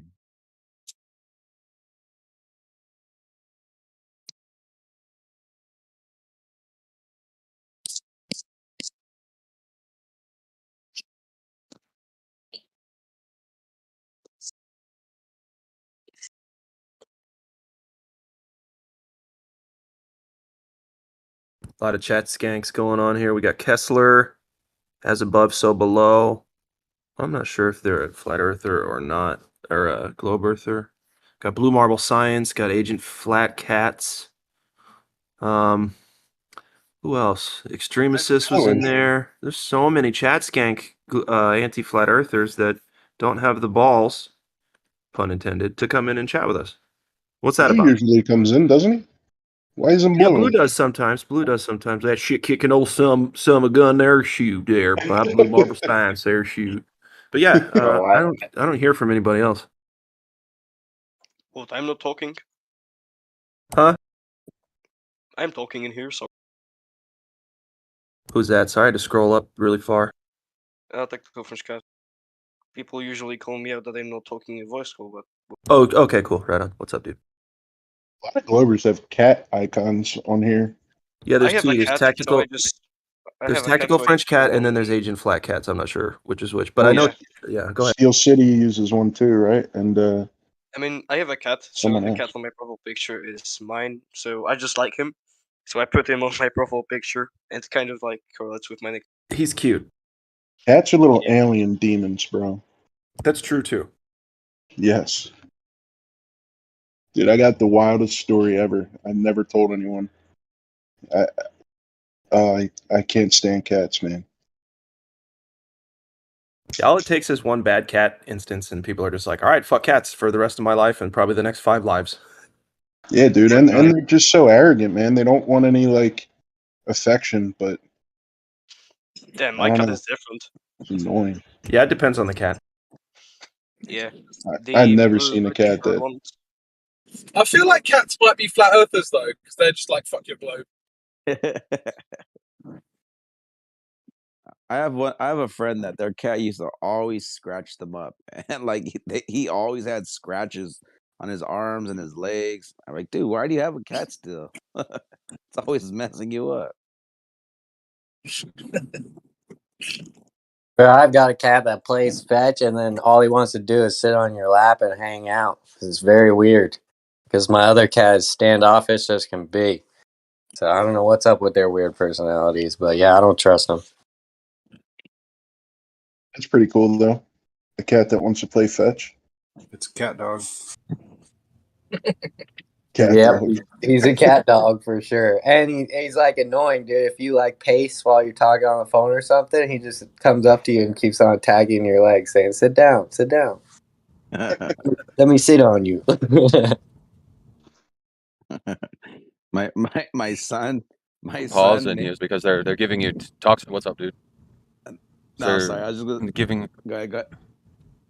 They're saying the reason why the cat's scratching you is their claws are hollow actually, and so it's like when they go to the bathroom, they get their like litter in their claws, and then they paw you and stuff, and that's how you actually get toxoplasmosis gondii, which is a brain controlling parasite that is believed to be I think they say it's like a third of the world population has toxoplasmosis, which is like a brain controlling, mind altering But what does it parasite make that us literally do? alters your Because So it literally alters your hurting behavior. cats. Look, so what does it make us do? it's like it's so it, yeah, it's a like a risk It's the reward cat. behavior. So it's like it makes you more Holding cat dangerous, disease. like driving. Like people who get in accidents are like more or like half as likely or like even higher to have toxoplasmosis. Entrepreneurs toxoplasmosis. There's just like risk taking decisions and stuff, and there's a lot. It's a deep rabbit hole. The toxoplasmosis cat rabbit hole is huge, dude. If you think about it, it's like it's literally a brain controlling parasite that is in more than half of the population. Told you they're aliens, bro. Check this out, Mike. So we had to get rid of, well, not get rid of, we temporarily got rid of my cat and her cats because my wife's pregnant. We didn't want to do the toxoplasmosis thing. But yeah, apparently it's like, you know, she could have touched with her hand some cat poop and it somehow got in her diet, and then all of a sudden it would have hurt the baby. It's like, oh Jesus. Really? No, you're all doing the toxoplasmosis shuffle. Yo, why did we get wrecked by McToon last night? I don't know who watched that. Some of you guys in here were there. What happened, guys? Wrecked? What are you talking about, wrecked? Wrecked. What were you I was there listening for to? I was there for about, I don't know, an I know, hour. I heard you. Yeah, he didn't wreck anybody, bud. He wrecked everyone that was there. Got wrecked. Says who? Says me. Anyone that watched it, unbiased. Oh, okay. So nope. I don't know why you thought that. Can you give us an example? Spherical excess. Everything you went over, you guys got wrecked on. Spherical excess. What else was it? What were the other topics?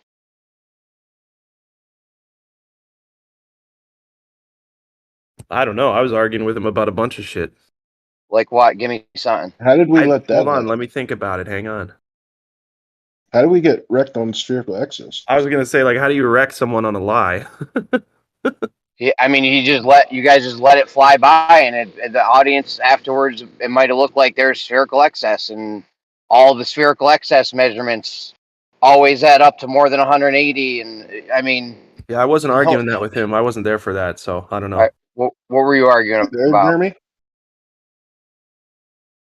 What's up? Were you there? No, I was listening on YouTube. I'm banned from that server. Well, what The server voice was it? changer person banned me or something. I don't know who banned me over there. It was gravity force stuff. You can think of it as a force, non-force. I think it was that stuff.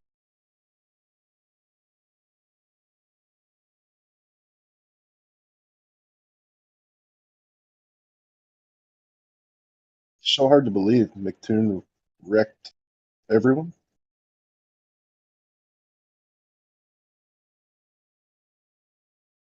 I got to go listen to it. Jeremy, why would it be that even if you thought that we got wrecked, why would it be that you come in and like re-wake up that energy? I mean, what are you guys doing, man? Have you guys been paying attention? You got to be specific. What in your mind? What did they fail at last night? Because I wasn't talking about spherical excess. I must have got there after. Okay, what were you talking about them with? Like I said, I think it was gravity, non-force, force argument. I don't know. I'll have to go back and listen. But from what I heard, it sounded like we were getting the floor mopped with us. Well, he does sound confident regardless of the truth. So maybe, but I know you're an old hat here. You wouldn't fall for that. I didn't hear any good rebuttals from us. It just wasn't good. Wasn't good at all, guys. The good news is that the truth remains regardless of how we talk about it.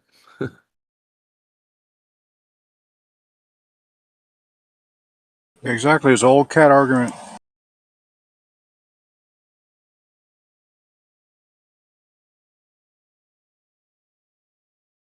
I suppose Anyways, we have go some ahead, homework carry to on do. with the cats or whatever you're talking about. I suppose, Jeremy, we have some homework to do. Go back and listen to see where we fucked up from last night's McToonerisms. I mean, I don't know. I wouldn't. He's one of the better globe debaters. I wouldn't like go in there if you don't know what you're doing.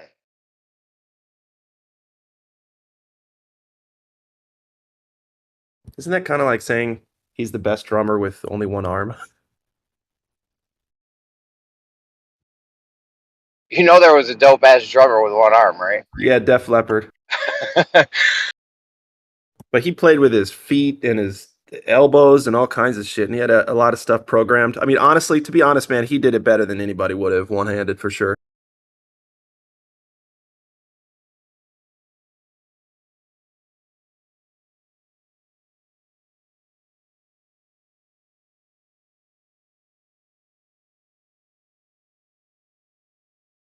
I don't know, man. It just didn't seem like a good look for us. That's all.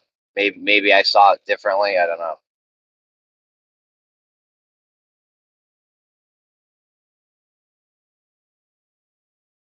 You thought we did good?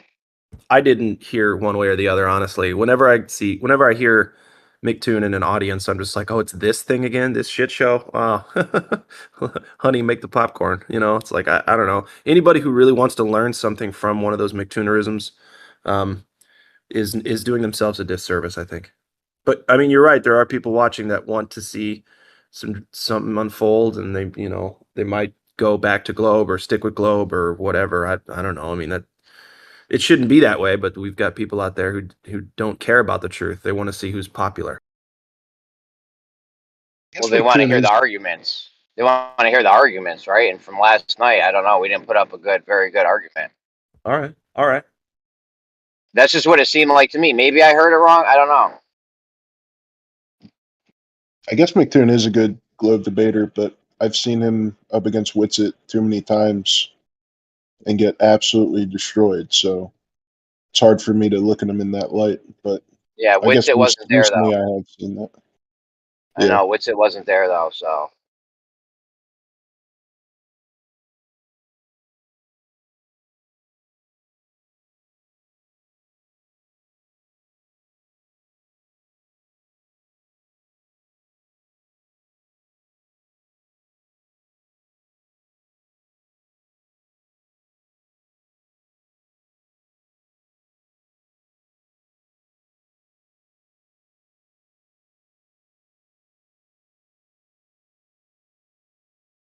I mean, Sin Cleanser was supposed to debate him, and he was a no-show. But I don't know. The people that stepped in, it wasn't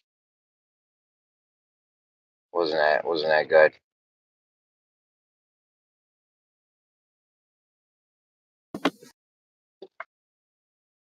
What's going on with YouTube? What's going on with QE and Nathan? Have you been over that server lately? I've been banned a long time ago, but are those guys still around?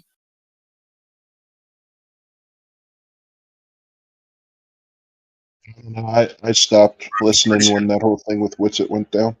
Yeah, I think they're still around, but they're not gaining any traction because they have bad attitudes. They do, but they're still having their discussions every morning and arguments and asking for the housekeeping questions and the answers. Well, I like the housekeeping questions, right? Those are good, but I mean, everything else is just kind of a free-for-all sort of the deal. We figure about a year later, at their pinnacle of their popularity, you figure they'd have some progress somewhere. Then their server got banned, and then it got reconstituted. Yeah, and then you had to like apply right. to be part of it. I don't know. I just kind of ignore it now. I have nothing against or really for them. I'm just neutral with the whole deal there.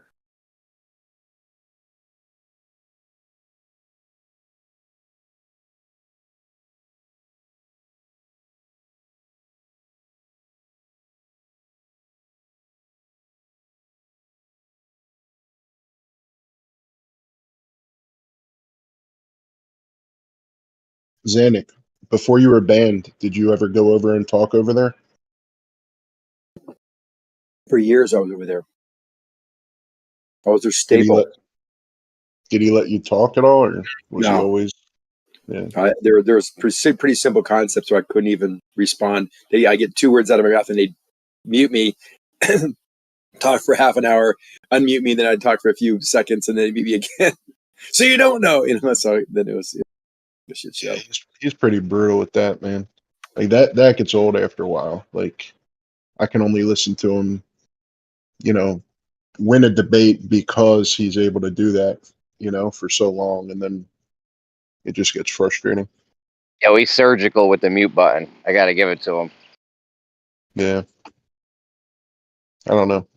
At first, he always justified it, and I guess it came off okay with his justifications, but at some point you realize that he never has to really truly debate anyone because he doesn't give anyone time.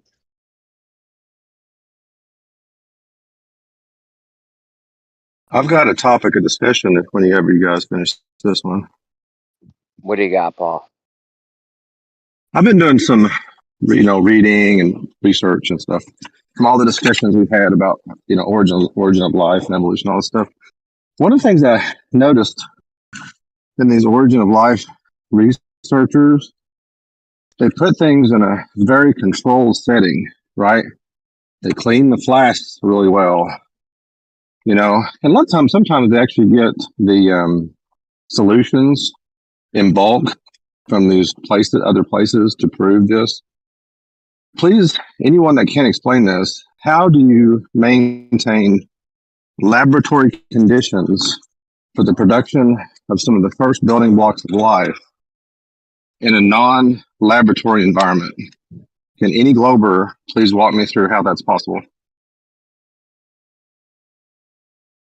For anybody that believes in abiogenesis or even evolution for that matter, whatever you want to talk about. Please explain We how were that talking about the occurs. other day when Kool-Aid said they made RNA and DNA and shit. Well, I did some digging about that. Like I was thinking about this. Like there's three necessary components. I think phosphates, carbohydrate or glucose, and I forget what the other one was. But I did some digging on sugars. How do you get sugars without photosynthesis? Because everywhere I looked, when you try to get glucose, you have to have photosynthesis to get it. So how would the early Earth, if you're going to have an RNA, how are you going to get glucose without photosynthesis? So it's like it's the chicken and egg problem again. To have RNA, you got to have photosynthesis to produce sugars. What's that? Hold on. You're saying you need glucose to make this RNA thing? Yeah, it's part of the backbone of the RNA. It's like And in what order to binds get it together. glucose, you have to have photosynthesis? Yes. Whoops. So how do you do that? How do you get sugars to build RNA? Walk me through that. And also, how do you maintain the laboratory? Point. And also, how do you maintain laboratory conditions so nothing will pollute the chemical process to get you there? How do you do that? One at a time. How do you have glucose forming DNA if you need photosynthesis? If you have photosynthesis, you already have to have DNA, right? Yep. You have to have protein. You already have to have RNA. You have to have all that already in place. So that's a great fucking point right there. Anybody? And also, and the other also answered the second question: how do you maintain laboratory conditions to do the chemical processes if you don't have photosynthesis to do it? Because you can't have anything polluting the chemical process. You've got to maintain certain aspects. You got to maintain certain temperatures. It can't be too hot, can't be too cold. Can't have anything interfering with it. Anything that might bind or connect to whatever you're building. And also in the laboratory conditions, a lot of times they remove waste, things that are unnecessary. So they want to interfere with the chemical process. So how do you do that in a pre-body or pre-life Earth? How do you do that?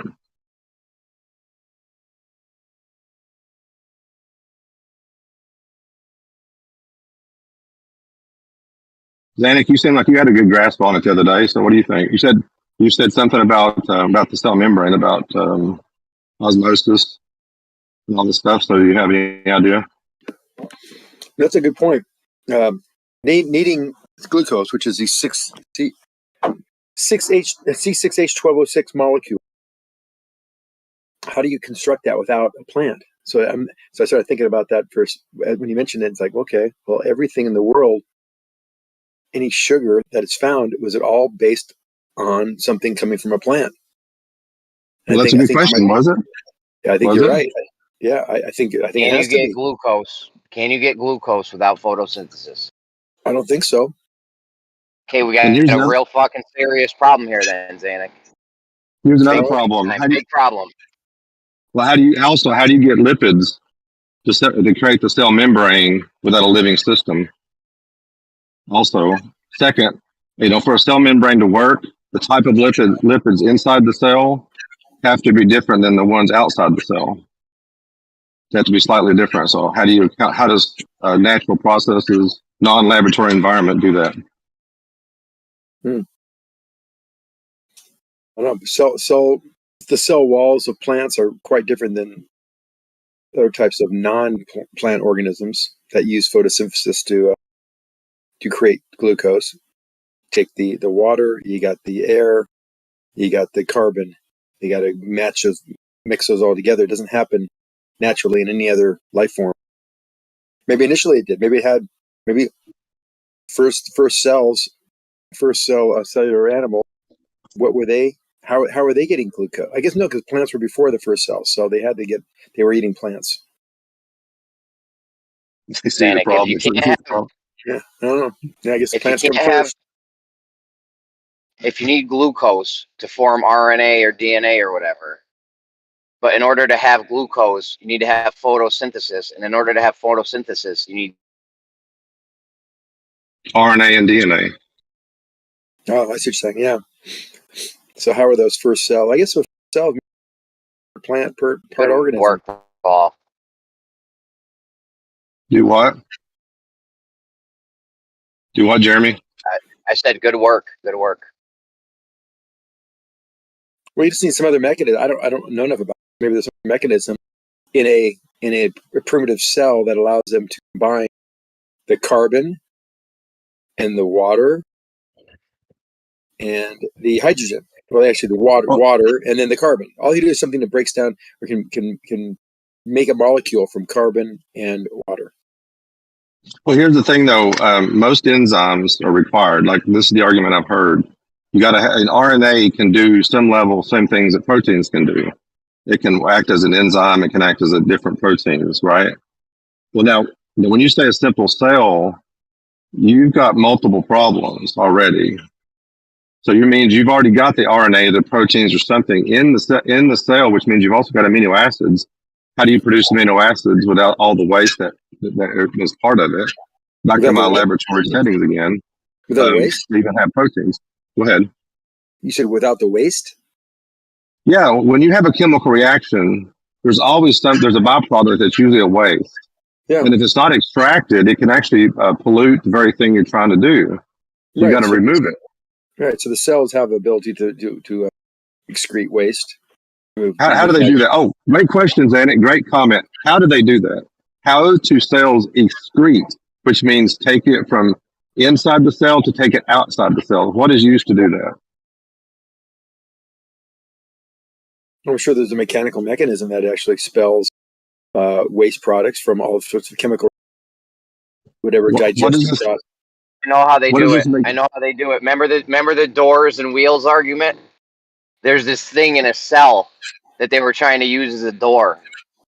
And I think that's the thing that certain things can diffuse out of the cell membrane. That's what the beauty of the cell membrane.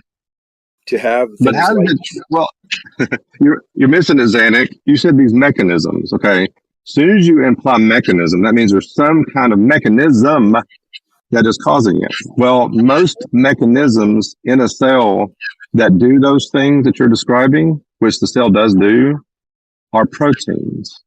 Where do proteins come from, Zanuck? What do you mean? What do you mean where they come from? Where do they come from?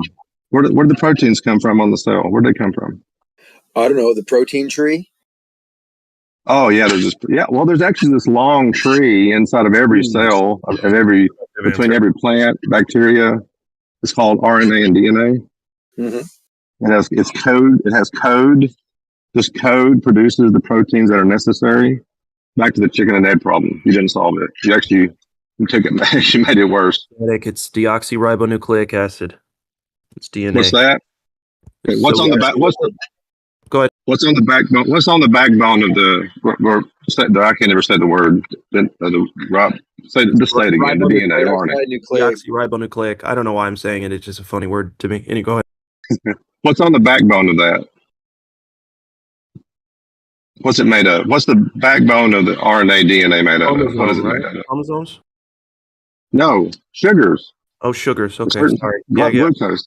That makes sense. Back to square one again.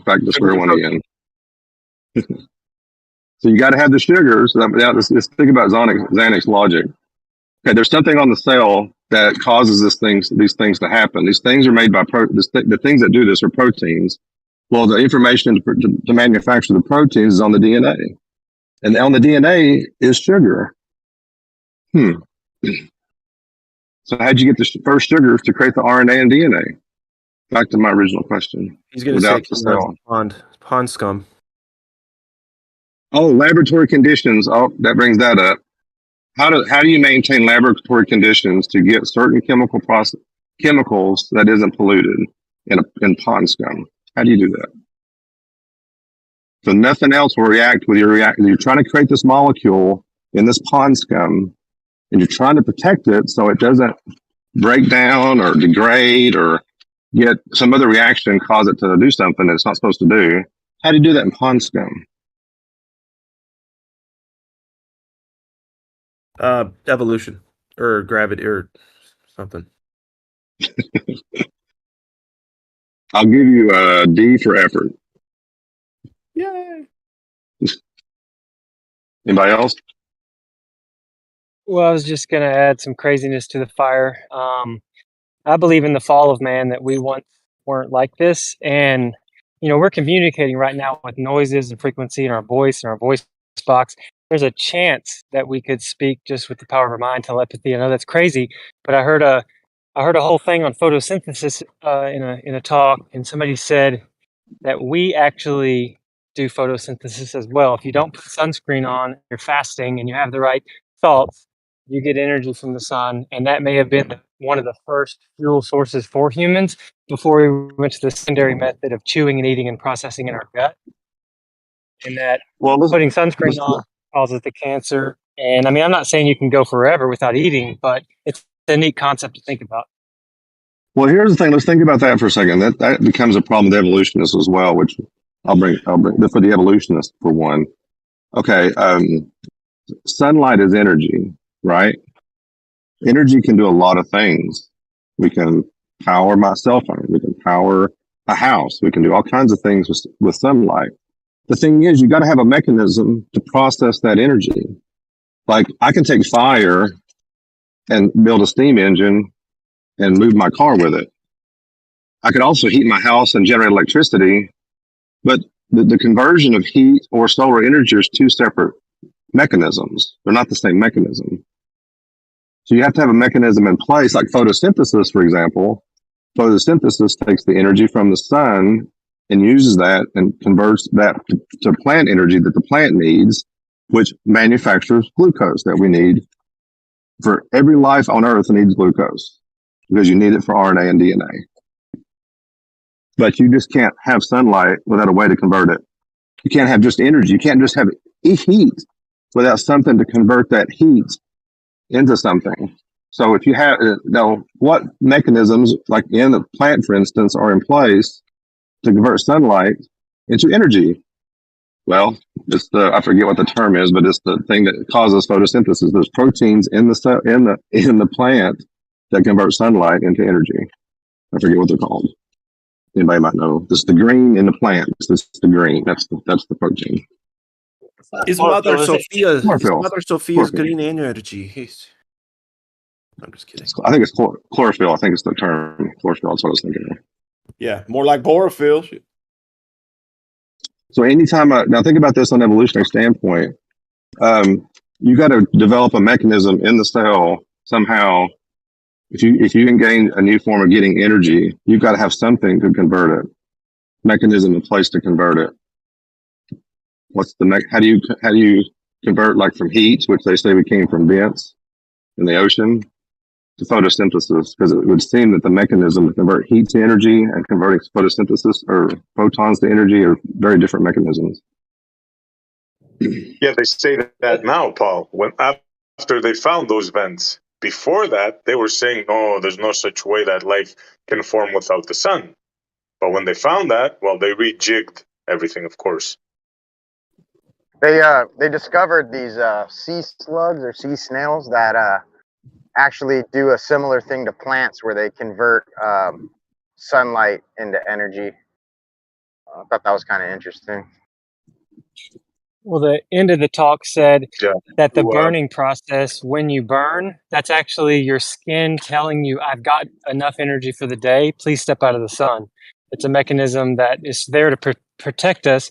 We're not to put sunscreen on our skin. The sun is not bad. It's life-giving. You should get out in the sun, get your vitamin D. Don't take a shower after you've been in the sun, because you'll wash the vitamin D that's being produced Sun on your gaze at dawn skin. and dusk. Yeah, sun gaze at dawn and dusk. What? Sun Yeah, gaze yeah, at yeah. dawn It's and dusk. sun gazing. I'm learning about that. You can definitely look at it. It's not like, I talked to somebody that said they look at the high noon sun for like 10, 15 seconds at a time. I'm like, bro, that's intense. That's too intense. I do it sometimes, but yeah, I mean, it's not. Listen, the sun is the reason people used to worship it is because it's a very, very useful tool, and it's the most powerful thing we can find so far.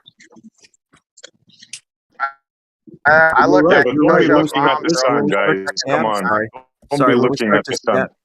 hold on, sorry. When we start to scab on our skin and get sun quote unquote burnt, you're right. It's when we're full up, like our hearts on Zelda. Got too many hearts, you're good. You don't need to be in the sun any longer, and you don't need to be building up that charge in your body anymore, right? Can you tell me the mechanism on the skin surface that is doing that for me, please? What do you mean? I'm not sure. I'm Well, not a it's like God you believer. don't, it's like you don't need to be in the sun any longer. But guess what? I may work a job or have to be in the sun for fucking longer and fucking toil and labor in the sun. So it's not really up to me if I don't want to be in the sun any longer. It's Yeah, just it like is. Get a you got to different be job. in the sun. And also, there's like sunscreens that are actually good. Like coconut oil has an SPF. I think raspberry oil has a really high SPF. Like there's really good natural sunscreens that you can put on your body to help protect you against the sun, so you can stay in the sun longer. I like the coconut and oils thing, the natural oils for the skin. I like that. But if you don't like your job, get a different one. That's all. Well, I mean, also there's a thing in your skin called melanin. That's why you get dark, and that's actually why a lot of black. I'm not trying to be racist. It's just the truth. That a lot of blacks have trouble producing vitamin D, is because there's so much melanin in their skin that is protecting them from the sunlight. Why So is that I when don't know. people get scars, like the scars will be different colors on different people? Like some people will have like white scars, some people will have red, some people will have like darker purple, and it doesn't really seem like it's dependent upon the color of your skin. Does anybody have an answer for that? I was wondering that. It might be a I think I have an answer. It might be a function of the way that collagen reacts in the skin, builds scar tissue, just unique to that person's body. I'm not sure. Go ahead, Paul. Well, I think it's because there's 3 layers to your skin, and the melanin that gives your skin colors on the surface level. But if you have a deep enough cut, the scar tissue will form probably from the bottom and work its way up, which may not have as much melanin in it. So that would, to me, would account for it really simply. And my whole thing about the photosynthesis of the skin is not that this is an active mechanism that currently is completely available to us. If there was a change in everything, a fracture in the entire creation, I mean, you do have to subscribe to the fall of man. Last thing on it is they say that if you wear sunglasses in the sun and you're not letting the natural light in, your skin won't know to produce a protective sort of. It naturally, your skin will do better in the sun if you're letting the natural light in. I did not know that. I've actually heard that before. I'd like to know the mechanism that causes that. It'd be interesting. I'm not close to it. I'm not even close to the idea of the energy from the sun, your body converting it to something usable. I just want to know the mechanism. That's all.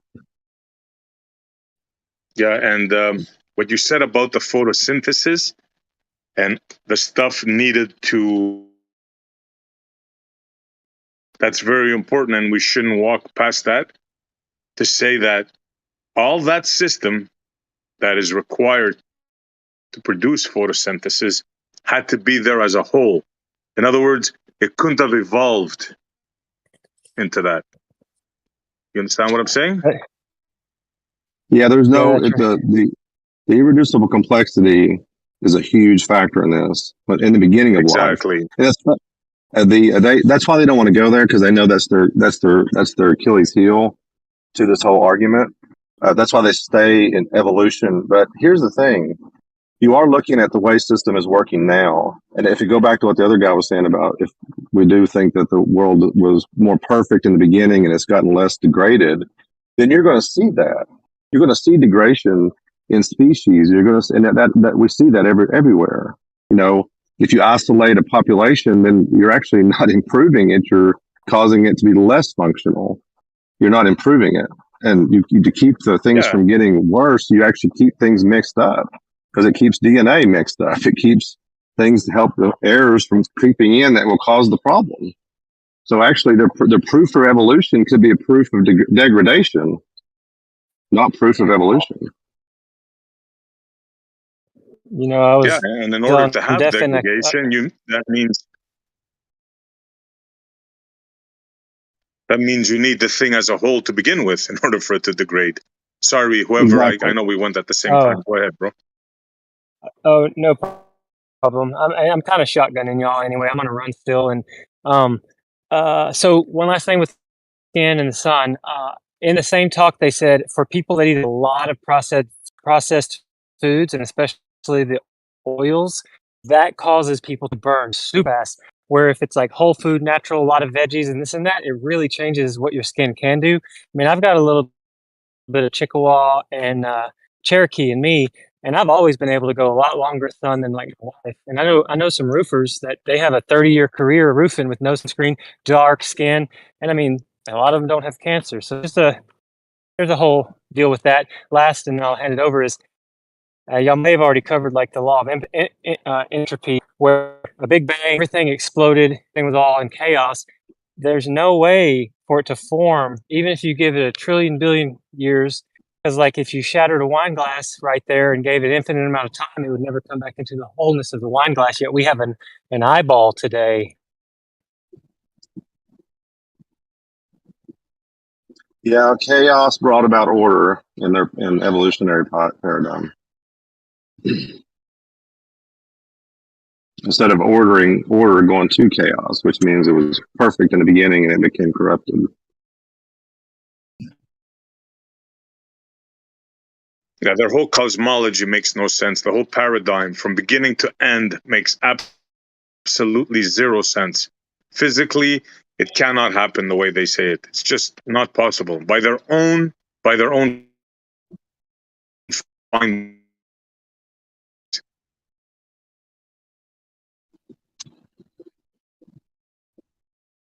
You kind of dropped out there. Did you have? Can you repeat the last like? Did I drop out?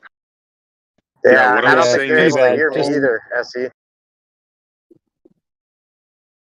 let me hop out, man. Maybe it's me. Okay.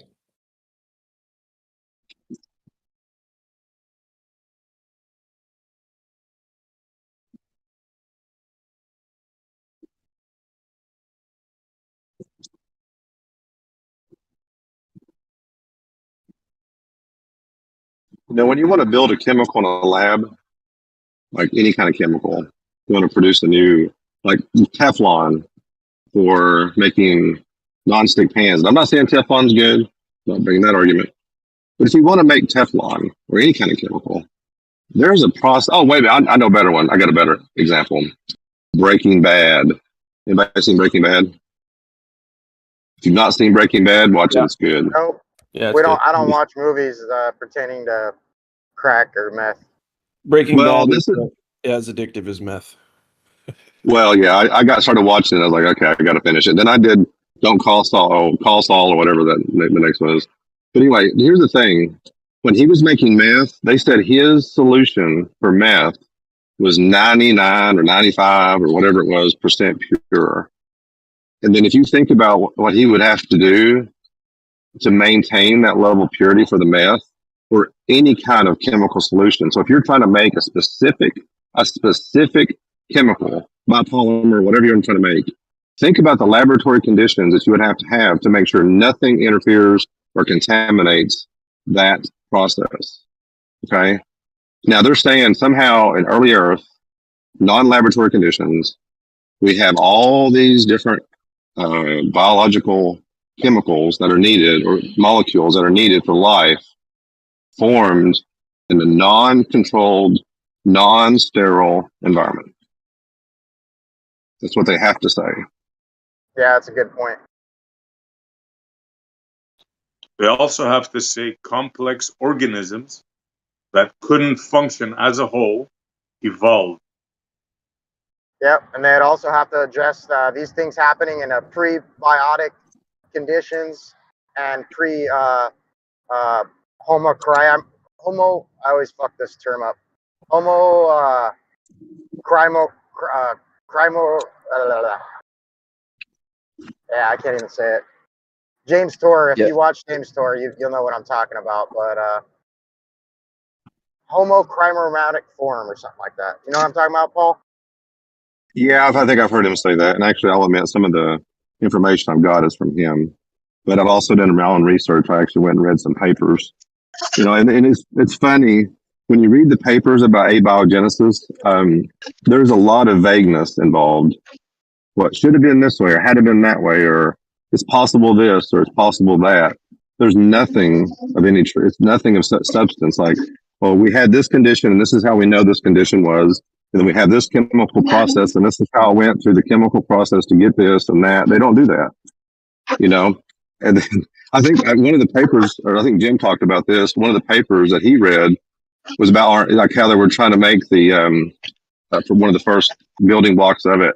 And the guy tried to make the base in the lab, and he couldn't because he kept getting all this waste product, and that's why I brought that up. And so what he did, he cheated. He went and bought it in bulk from another laboratory. Hey, did we ever figure out? What's that? My bad, Paul. I thought you were done. Well, I was gonna say he couldn't do it in the lab, so he went out and bought it in bulk from another laboratory. Hey, did we ever figure out? Thought you were done again. My bad. I'm done. Go ahead. I'm done this time. Did we ever figure out if you can get glucose without photosynthesis? Not yet. Is that possible? Is Chase in here? Maybe he might be able to answer that because he's the one that's usually getting on this bandwagon.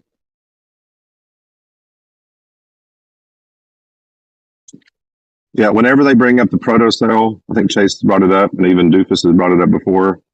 To even have the protocell, you got to have RNA and you got to have lipids. Yeah, both of those. Lipids. You need more than that. You need the I know. polycarbs in positive and negative form. I'm trying to just go with their base. I'm going with their base, not our base. I'm trying to argue from their perspective. Well, most lipids come from living systems, right? They're fat. Basically, lipids are fats. That's all they are. And glucose, which is sugars, you can only get glucose from photosynthesis, as far as we know. So you got to have living systems that have lipids and sugars, but they start with the RNA, which has sugars in it, and they start with the cell membrane, which is lipids. So they start with already pieces in place. But how'd they get those pieces to begin with? Well, you're a religious man. Just grant them the first miracle, and they'll take it from there. I know. I know. But you know, even in their own paradigm, the first miracle, which is creation or the Big Bang, which I know you have things against the Big Bang right now, but that's technically, even that requires a miracle because you got nothing coming into becoming something. Absolutely. So Just the fact that the conditions would have to be primed for life to begin throws off their whole Big Bang cosmology within their timeline of life emerging, because the surface would have had to have cooled down, which would have taken hundreds of millions of years, which just puts a big dent in their argument. Well, you want to hear some of the arguments I've seen in this research? Like, for example, they say, well, the first amino acid didn't come from Earth; they came from meteorites. So they came from the heavens. Okay. Sounds like God. Then the next, yeah, exactly. Then the next question, another question I saw, like, where did the first carbon come from? Right? Like, where did carbon come from? Well, there's a theory out that a meteorite that was full of carbon smashed into the early Earth, and that's how we got our carbon. Oh, wait a minute. Another product from the heavens. We It's got all the carbon from the amino heavens. acid from the heavens. It's all from the heavens. It is, by their theory, the Thera theory, the big planet that hit the Earth and made the moon, right? That means everything else that on Earth, right? That's not in the form of rock and molten lava and all that stuff. Everything else came from space, according to their model of water, everything. After that collision, there was nothing that survived. There's no organic thing that survived after that on Earth. So everything had to come from out there. I'm getting a call. I'll be right back. That is Yeah, I'll their just say I model. really like the. And if that's, go ahead, man. No, sorry, Oh, it's not, Hugo. I just said that is their model. Yeah, go on. I think we all three started it. Mine's not pressing. Yeah. You can go. It's all good. Nah, go ahead, North. Okay. No, this is JT, the Run Boston JT. So, I really like the tone of the room. I like the feel, the vibe, the energy, all that stuff. And it may be that, creationist, or, I don't know how many people believe exactly the same way, but whoever's speaking back and forth between us, we don't feel triggered if somebody has a different idea or a different. The neat thing about this Discord channel is we know coming into this, we have very differing opinions on a lot of stuff. And it kind of sucks when everybody's just like, Gamma, you shut up, you're an idiot. So, like, I feel like I'm always like the peacekeeper in here, or just that's my vibe in general, because for 20 years I claim to be a believer or a Christian, but I truly lived for myself. Looking back, hindsight's 2020, I made my choices on how I spent money. I made choices on how I looked at girls or pursued women, and it was a disaster. So I've been set free from that. I'm in a different place. I've surrendered more of my will and intentions and emotions over to trusting the Heavenly Father. Now, if that's not real, if that's not really there, that's okay. And my opinion on this being the process that has unfolded for me, that's okay too. But atheist or whatever may say, you are an idiot. I have to save you from your false thinking. And they get all gamma on me trying to correct me. But the byproduct of where I am is peace, joy, patience, kindness, goodness, and self-control have all grown evenly. The more I've stopped saying I for sure know about all this stuff. I'm even turned off by the Christian church, like the mainstream Christian church. I'm like, come on, guys, you guys are acting weird. So we people that feel like we have some truth, or we've been awakened or enlightened, or the veil's been lifted, we can see, deceptions all over the place. We should be gentle with those that don't know. I know some people are paid chills, and some people are just absolutely here to be toxic and cause division. But if there are people listening that are truly on the fence, I think it's always going to win if we can be like, hey, man, that's cool if you think that. Just please don't attack me just for my thoughts or my beliefs. And if we Part can of the stay problem. calm, yeah. No, I agree 100%. But part of the problem is even if we were calm and they were calm and they even conceded to the information, we still have to deal with cognitive dissonance setting in a day or two later. Like this seems to be a repeated problem. Right, I hear you, and that is frustrating, super frustrating. But I just feel like I was once them in certain areas of my life. Like I just couldn't see the truth. I couldn't see that certain things on the internet you shouldn't look at, and I looked at them all the time and in secret, and nobody knew, and it destroyed my inner man. So I'm not trying to sit here and be like, pep rally, guys, let's be the nicest. I'm just telling you why I bring what I bring is because I truly feel like I was on a destination of death and destruction, and I've almost been set free from a cancer. So if we do have somebody that is just bringing atheism, that's not a threat to what we believe. I guess I'm saying don't jump to saying they're stupid because they're just believing what they believe. Possibly, you know what I'm saying? Well, I'm not that's trying to. against I'm, server rules to even do that for one, but also consider the fact that Jesus Christ, upon his return, isn't going.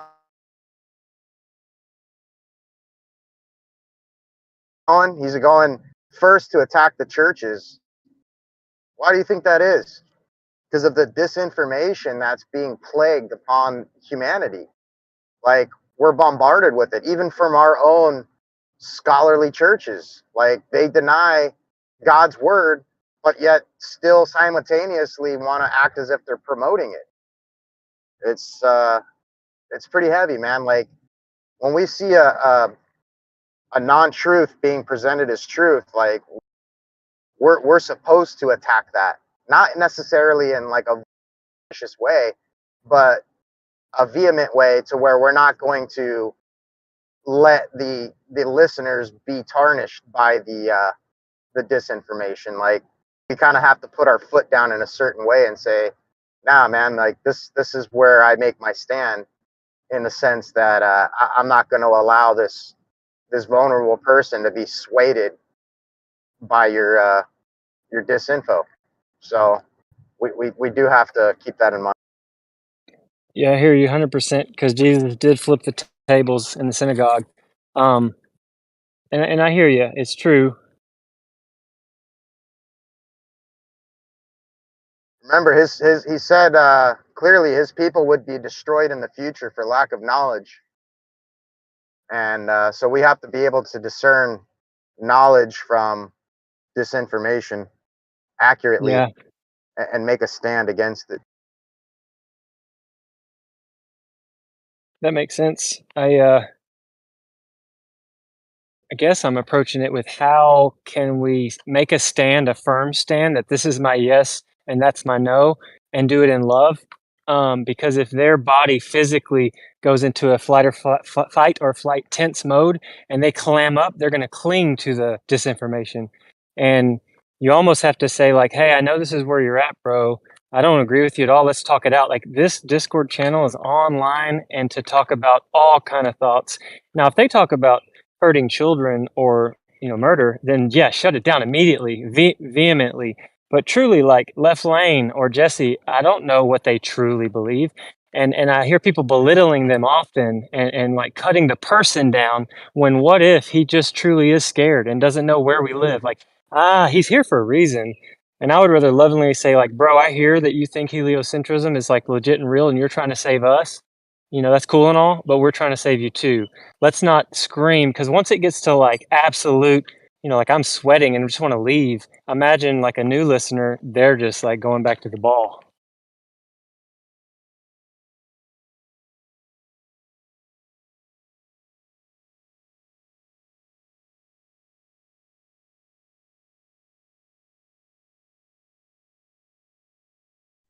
All I can say to that, bro, is stick around a little longer.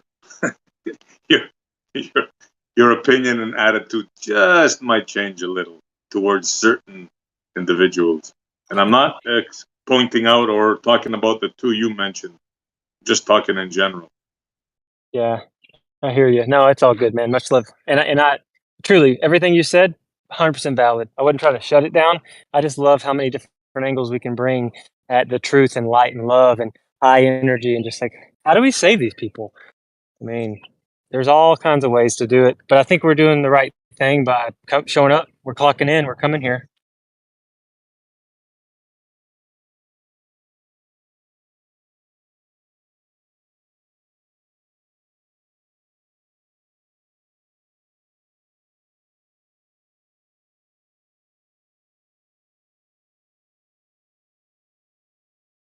How long have you been around these discords, shall we say, this topic? I heard about the stationary topographical plane, biblical cosmology 14 months ago, and it blew my mind because I never heard it, nothing like it in my life. And it took 4 months to let go. Knee-jerk reaction every day. No matter how much research I was doing, I'd wake up and just knee-jerk back to the spinning ball. And then what got me off of it was, I was like, okay, if there is a creator and they made this intricate place beautifully and masterfully with infinite power and infinite wisdom, if basically think of him as an artist. If he made an art piece and that's what we're living on, I want to know what it is. I just want to know what it is. So I put everything I had in my mind about, the solar system on a shelf, safe and sound. It's just right there. And I analyzed what the flat earth was claiming or saying could be as a possibility. And I was weighing out the options and I just saw a lot of like janky stuff with NASA and a lot of weird inconsistencies. And then I started realizing it was like a philosophy and a religion. And so I was able to let go of the paradigm that just seems like it had holes all in it. Just because we don't have a model, just because we don't understand this world 100%, doesn't mean it's not viable. And then you look at Tesla, Nikola Tesla, and like where he was going and how all that stuff got shut down, and everything's about making money and about people being in control. Like, I don't know. I'm just okay not knowing certain things, and I have no idea what the stars are, how far they are. I don't claim to. Never been there, and it's just been a freeing journey, totally free. And the last bit is, I don't judge other people near as much as I used to, because the paradigm before, I was like programmed by the world to hate or despise anyone that said anything different than what I thought about this place, or even religion, or any kind of thinking. Now I see that we're all even, because we're human. Like, we all started as babies not knowing anything, and we gain knowledge and we gain wisdom. And yeah, dude, I love coming around because I get to hear all sorts of stuff.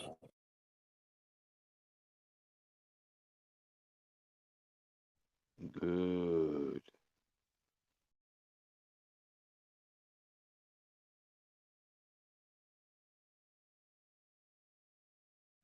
Is there silence or is my thing broken again? Yeah, I went on mute. I went on mute because I'm running. Last thing is, if the flat Earth is a psyop and it's fake and we're all deceived, what's so funny about it is, no problem. I'll just pick the ball Earth back up. Like, don't be mad at me, bro. I'm just looking at what it could be, and if I'm tricked, hey, no big deal. But I think they're tricked, and they're not willing to look at the trick that they're already tied up in to see what reality is. And I'm not mad at them for it. I mean, it's scary. The whole thing's freaky. Come to the flat side.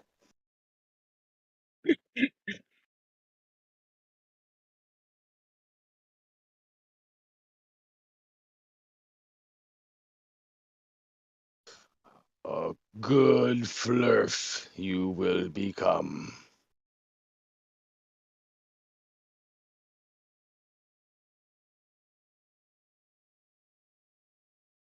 So who has an argument? Who has a baller argument or any good argument? Let's hear it. Yo, how do you get glucose without photosynthesis? That's what I want to know. Yeah, let's start with that one. Well, then you say photosynthesis is the mechanism for glucose production, but then what's the mechanism for that? We got infinite regress going on, don't we?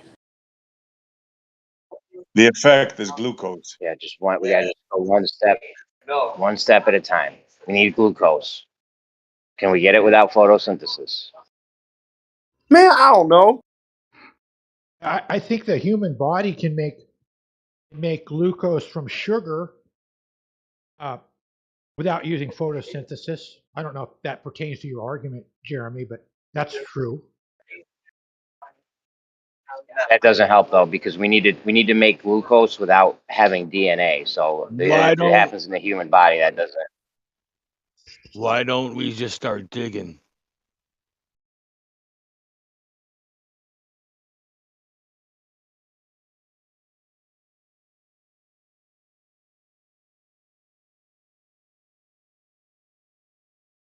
We need a solid argument from the ballers like us. We have a straight line segment extended indefinitely. Bam. There it is. Solid proof. Wham. In your face. Boom. Yeah. And that's only one of them. I can start with the water. I can start with so many. We need a solid baller argument. Anything. Conclusive. They have no argument. Well, see, what I don't understand is, the second we got the technology to do long range observation, I know they come back with refraction, but infrared way farther than the curve's supposed to be. game over, right? I mean, it should be on the news, day-night cycle's thrown off, the whole model's gone. But then they act like they can just put magic fairy dust on it and it's all better again. Well, they have their magic words: refraction, gravity, reference frames. But in here, they don't work. They're like useless.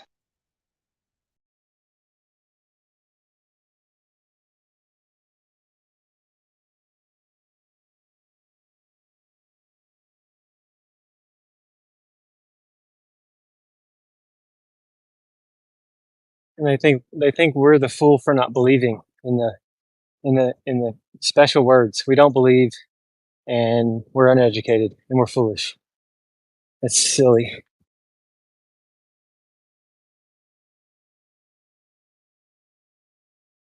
Well, we have a janitor in here that schools them practically on a daily basis. We have a garbage man. We have a cement layer. We have a couple of carpenters. You know, laymen, as they call them. I'm just a stay-at-home dad with 3 small kids, bro. There you go.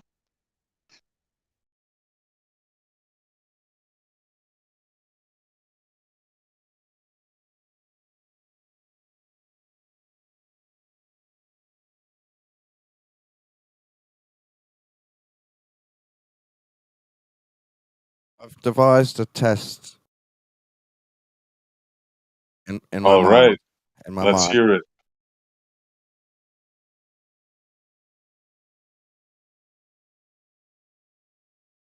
Is that you, Don? Yep. Sorry, I was just turning the beep off every time I press push to talk. It goes beep beep. And when I come back to Discord, my settings reset for some reason.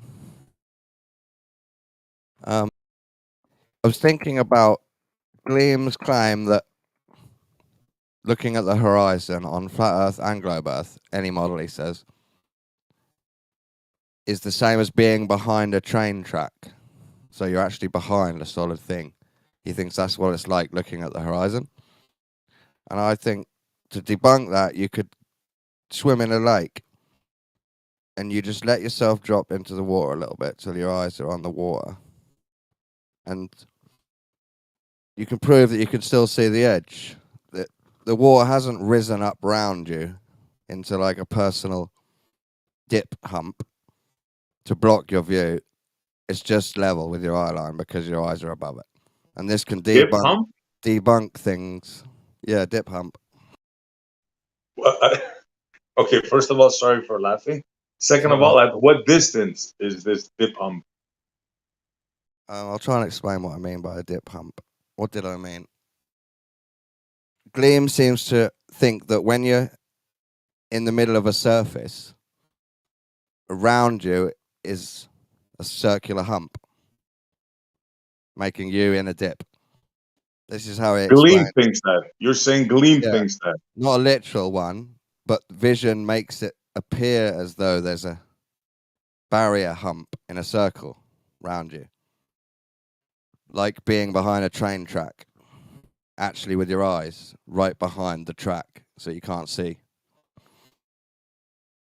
So he's claiming a visual hump, circular hump in front of the viewer, in front of every observer.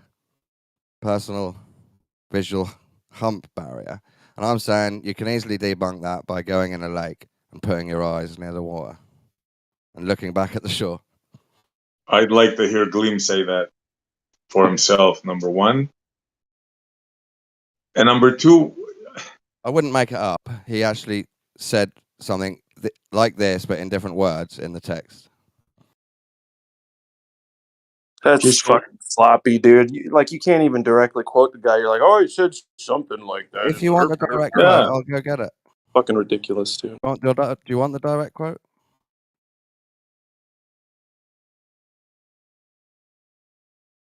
because Gleam doesn't just say stuff out of his rear. It's about 5 or 10 quotes that add up to him saying, but things being obstructed are because we have a visual circular hump round us. And we'll just go ahead and take your word for that. Have you never heard a flat earthers try and say there's a visual Doesn't matter. obstruction? We're trying to take your word for what one dude said. You sound like you do want the direct quote, but you Oh wouldn't. fuck yeah, dude! Give it to us. You Like do. You do. You're right. Okay. yeah, direct quotes, word for word. And if you can, because there's a lot of listeners who don't have the ability to look at the text, don't sum it up in your own biased words. If you can find the direct quote that does it, that'd be great. I have to try sum it up, obviously, to tell you about Why? it. Why can't you read the whole thing? We got time. You got time. You want me to read the whole thing now, not just You said one? what was it? 10 messages? I'm just That's not very much. explaining the idea that if you're telling someone about something, you have to sum it up a little bit. No, you don't. You can do the whole That's thing. what telling someone about something is. There's infinite details, but you can't tell them all of it, so you have to sum the story up. This is an excuse for not reading it out loud for the class. Come on, I bro. have an idea, Don. Forget about what Gleam said because he's not here. Why don't we discuss water and what you think it does? This drop hump of yours. I'm That would be interested. better. I haven't got a drop hump. Okay, let's say we have a canal 6 miles closed. What do you think? How do you envision the water? Level, curving down away from you. From, let's say we have 6 miles. So at one end of the lock is. Semantically, there is a dip hump, yeah. A curved down hump. But hold on. But now from which end? Let's say from one end of the lock, we'll name it A, and the other end of the lock, we'll name it B. So let's say you're standing at A and I'm standing at B, right? Yeah, what I'm saying is the So water from your it won't come up between us. It'll just be at its level. Looking at each other, there won't be no visual barrier, I'm claiming. There's no visual barrier except the actual water. A real barrier. Okay, so where? Let's say from your perspective now, from point A, right? Does the water drop from where you're at, from your feet? Let's say. It depends what you mean by drop, but it's supposed to curve away, yeah. It's not really called drop. Drop from horizontal. Okay, like from the surface of the water, right? We established that the water is level 6 miles. Yeah, I don't think we need to go through it. We both know each other's whole semantic argument about this. Yeah, but because you said drop hump. That's the first time I heard that. So I'm curious, what does that mean? It drops away from every person, but that also means there's a hump between them. Because that's what ball surface is.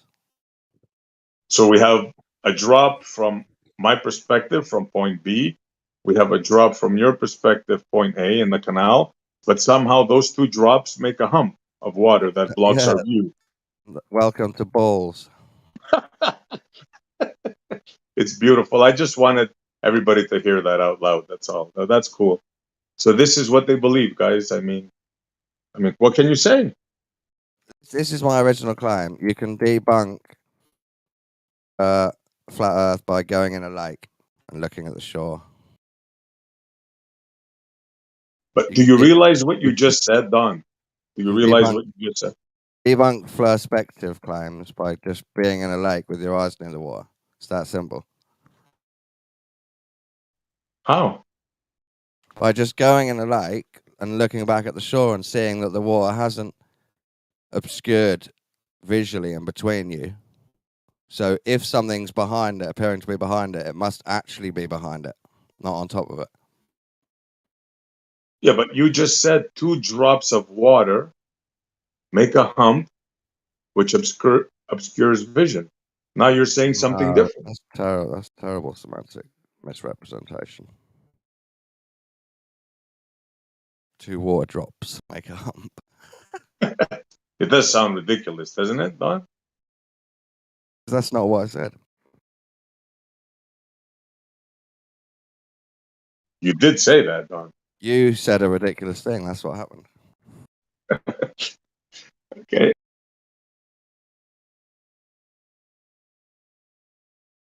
So if the canal was 10 miles, that'd be 66-foot drop, right, from A to B? And there'd be no flow. No gravity makes it in the middle. No. The middle doesn't want to flow downhill on both sides. No, that's not a hill. It's not down. It's only down if you believe in 3D space. Okay. You guys heard of Rumpus? There is no up and down Obviously. in space. I mean, Rumpus claims there's a 17-foot drop at that distance. 17-foot drop from point A to point B in a 6-mile canal. oh yeah, 6 miles is quite far, and it's weird to think of 17 foot. And we're going to find out soon because he's going to do his rec test in about a month or so. What about the people who've been to space? We just gonna ignore all that? Space? Where did that come from? We're talking about canals. Hey guys, how you doing? Oh, I thought we were talking about flat Earth, trying to disprove flat Earth. Cool, bud. So Earth measures flat, but you want to talk about space. Let's stay on topic. SE, keep going, bud. Yeah, I'm just curious, like how would that work? Like, Okay, let's do that. I live on Lake St. Clair, Michigan. It's 21 miles across. I can't see across it. Explain it. did you hear what we were talking about? About a lake? Yeah, and you guys About a have it all- canal? You guys have it all wrong. You guys can't explain anything. I'd like to know where you guys got your education from. Did you guys go to college? If so, which one? What's your degree? Bro, that's so cringe. Why are you Well, let's get serious, Why fellas. are No, you- why it's are not you- cringe. why are It's you- reality. why It's are you reality. waving- why are you act waving like credentials around? because you act like you can walk into a room of the most prestigious men who have ever. Let's get back on topic, guys. Yeah, good idea. Anyway, guys, I got a Go new ahead, SE. microphone. How does this sound? You sound very good, man. Super good. Really? All right, I'm gonna switch real quick to my old mic, and you tell me if it's better or worse. All right? Charlie, this is a live stream show, bro. It's not a mic check session. True. Go to another. We can go up to the voice check-in room or something else if you need to do a mic check. All right, all right, all right. Sounds fine though. Sounds like butter, baby. Yeah, I think the new mic sounds sexier. If I'm honest with you. This mic sounds sexy. Yeah, definitely. That's the one to go for. All right, all right.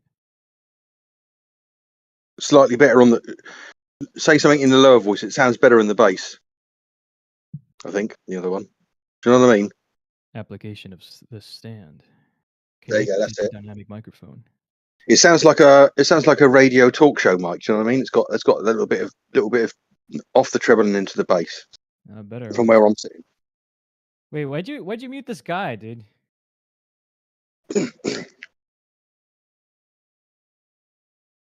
Let me engage him. Let me engage him on his cringy ass. On his second sentence, he was just going to shout, "How dare you walk into a room?" You just killed the vibe. We were having a good, chill vibe talking about it, and you just think you can just come in like that and start, oh, show me your credentials. What are you, a sheriff or something? It's all good, man. Probably his first day. Whatever. Let's move on. Okay, so back to the canal. We're talking about Rumpus. He's going to do a test. He says from one side of the canal to the other, 6 miles is 17-mile drop. You guys agree with that? 17 foot, isn't it? He said 17 feet drop. I don't know what he said. I just can't believe it's 17 miles. No, 6 miles. 6 miles distance. There can't be 17-mile drop in 6 miles. That would be like slide Earth. 17 feet, I think you just said. 17 feet. Yeah, if I said miles, I'm my bad. The canal is 6 miles. Yeah. Obviously, I misspoke. Let me be clear. The canal is 6 miles, and the drop is 17 feet from one end to the other. That's the test Rumpus is going to do. Is it Bev's canal? The same one? That's exactly the same one where Bev has been many, many times there. Yep. It's one in the UK, isn't it? It's in the UK, is that right? Or is it in America? UK, yeah. The famous canal, Bedford Canal. My question, actually, would be, if Rumpus claims he's found nearly 17 foot, nearly what he thought, and Bev's claimed 0 so far, he hasn't said there's any drop, why have they come to so different answers? Who's being silly? Well, honestly, we'd have to go there. But, I mean, if you want to speculate, go right ahead. Well, that's a good question. First of all, Bev has been there many times, right? And looked, but Rumpus just made a statement. He hasn't been there to test the 7-foot drop yet. I think he's getting a big group of people there with a fuck ton of equipment in there, I believe. I'm not sure. Is that the case? Yeah, the rec test. Apparently, he's gonna have, let me see, 5 stations, 2 people per station. That's 10, Yeah. and he's gonna have like at least a 14-man crew. Yeah, he's inviting absolutely anyone who wants to come along and participate, or at least witness it, isn't he? At any point along any of the measurements, I believe. Well, I'm not so sure about that because Bev volunteered his services, and All right. but he doesn't want him there. He said no. Oh, really? Yeah. And they're good at it. They know the cameras. They have the auto levels. They know where how to do the phone thing. But somehow he refused that. So I'll ask him, see if he's got anybody there, that in opposition to his opinion on it. Be a shame if he doesn't. well, apparently he has a lot of volunteers, and the test is going to happen within a couple of months. That's the last I heard. Right. I feel like you want to get as many people as you can out there. Flatties, Globies, surveyors. What do you got?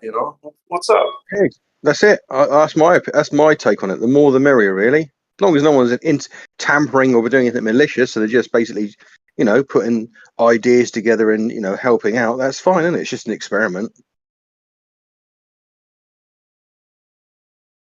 So 17-foot drop. I can't wait. No, it'll be interesting, won't it? We'll see what happens.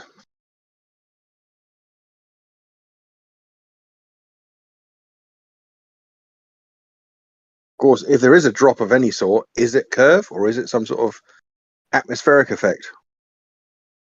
Right. You can still climb, not curve. Well, maybe no, he's there's going for a drop. I think it was maybe Wallace that went for the hump. Was it Wallace? Yeah, I think so. This is why I think this is difficult, because there could be a nominal amount of drop and a nominal amount of atmospheric effect that takes it back out again.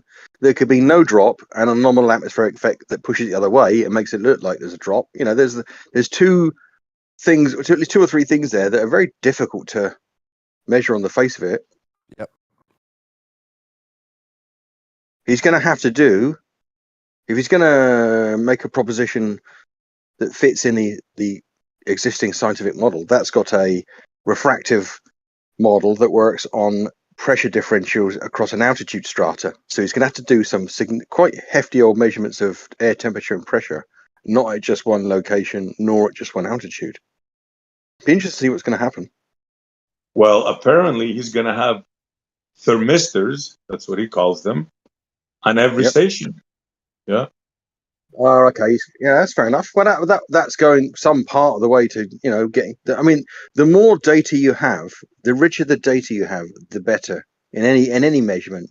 I do lots of measurements for my trade, and the more measurements you make, and the richer the data set, the better. It's never disadvantageous to have more data, because you can just chuck some stuff away, or you can just randomly pick a subsection of it and work on that, and pick another subsection of it, and also it helps you to mitigate any fringe errors or measurement errors or acquisition As errors. long as you keep track of it, and as long as someone's bias doesn't enter the picture, you're good. You should be good with more and more information. And that's why I'm confident, getting more eyes, ears, and hearts on this shit. The truth is that it measures flat. Let's go find that out some more. Yeah, I mean, I'm sure he's confident it's going to measure curve. So let's see what comes out of it. I'm also pretty certain. I wouldn't bet my life on it, but I'm pretty certain that he would make available all the data to anybody afterwards. It would be not in his interests at all. I think we'd all agree on this, not to share all the data.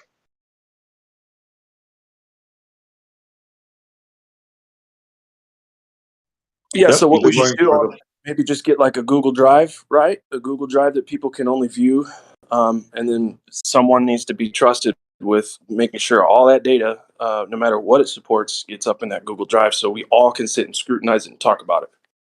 Yeah, Maybe. when you do it, you wouldn't. To be honest, I mean, the amount of data it's going to have would fit in a couple of spreadsheets, and you could host it on, OneDrive. You wouldn't. Well, We're you not hope talking so. terabytes here. You We hope could so. just share these. Everybody could have these by email within a day. They could be absolutely everywhere, couldn't they? Yeah, man.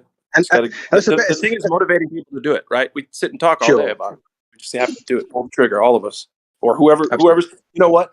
Let's maybe delegate responsibilities and just have someone say, okay, I'll do that and I'll do this, because otherwise it will not get done. I'll ask him what he's going to do, what his intentions in that respect, and I'll make it clear that I think, because my job, I do lots of measurements all day long, and if anybody comes to me with a shit set of measurements or a poorly or restricted set of measurements, I summarily dismiss any conclusions because you can't be certain. Okay. Well, wait. Hold on. I got to run, but you said you can't be. Are you saying you can't be certain about anything, or isn't that why we're doing this? So, No, you can't be certain of conclusions from when you have a brevity of information. okay. Well, but wouldn't brevity be subjective? Yeah, but you can come to. We could. There's a situation where there's a scenario where you can come to a general experience consensus that you might just have enough information to, if you've got enough temperatures, measurements of pressure, measurements of the ground, and enough people at each position, and enough corroborative measurements of height, then you kind of get to a point where there's less I gap hope for so. people. I think the experiment is a human one to see who can be honest. But I mean, let's keep going, right? Let's keep going. Hey, Don, you're a good dude, and I feel like your heart's in the right place. If anybody cheats, I'll tear a strip out of them wherever their position is. All right, right on. I got to run to work, but I'll be listening, guys. Cheers.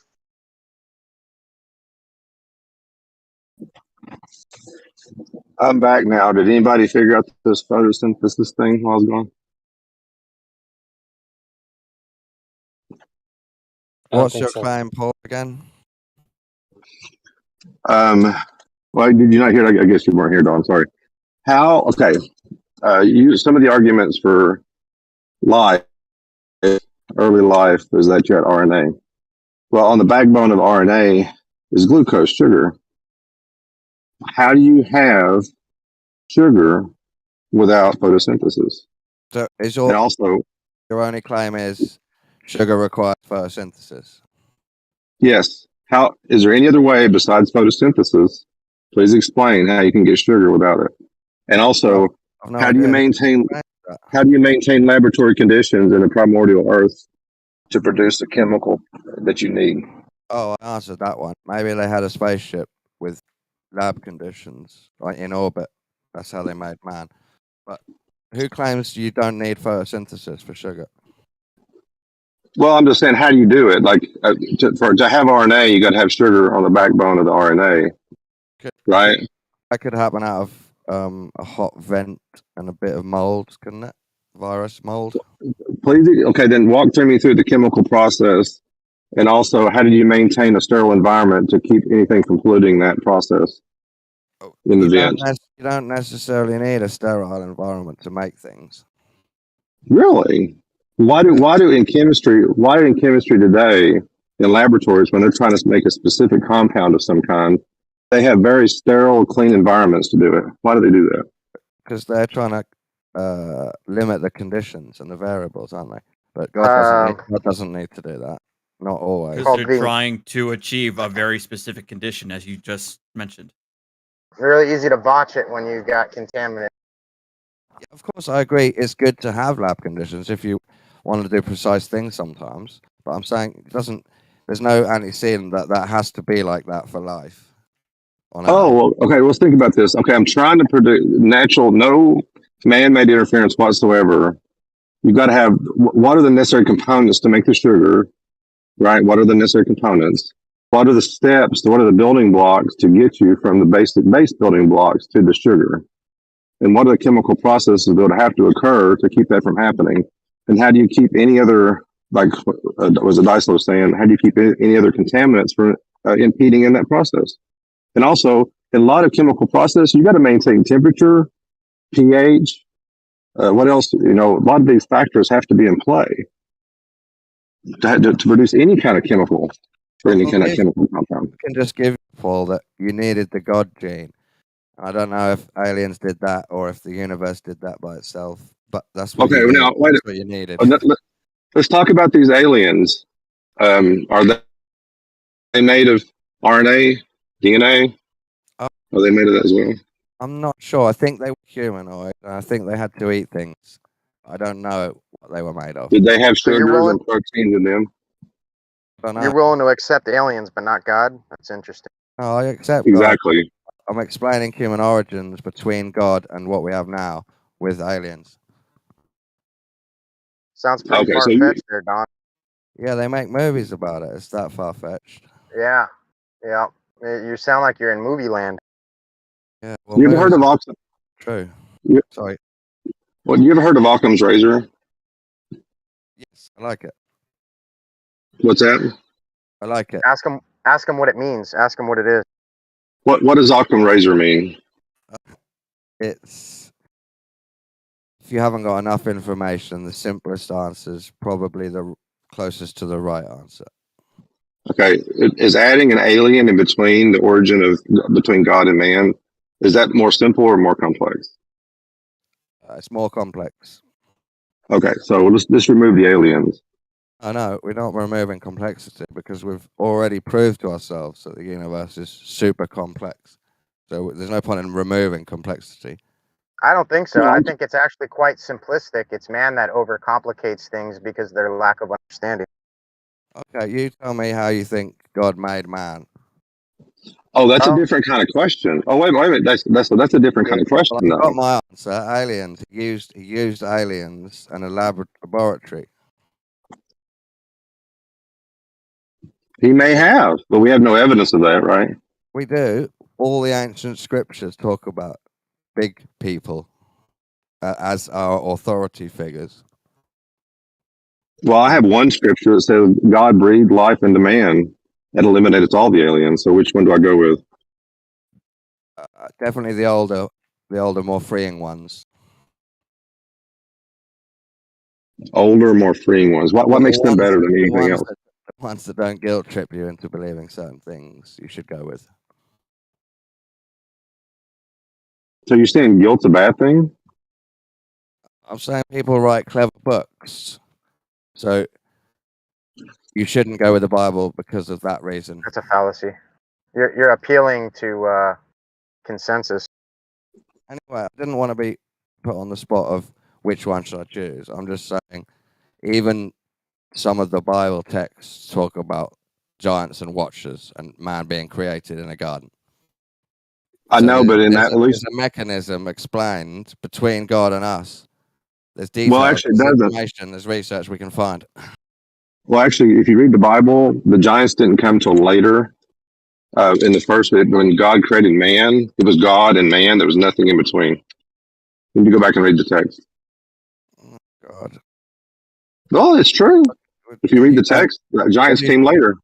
You believe it was formed clay and breath that made us? Okay, now now you're talking about a different kind of question. Well, that's what it says in the I don't book. know the If you're going mechanism. by the book. Well, I don't know the mechanism. Hold on. God's breath It isn't says schematic. about that mechanism, doesn't it? Clay and breath. Okay, if God is the creator of all existence, he knows how to manipulate and control all of existence. And if he's all powerful in that sense of the word, could his word not be sufficient to create things? Right. So you just say it and bing. Why couldn't he? Why couldn't he? Tell me how that's illogical. That's too simple. Now you've given away all the complexity that we know exists.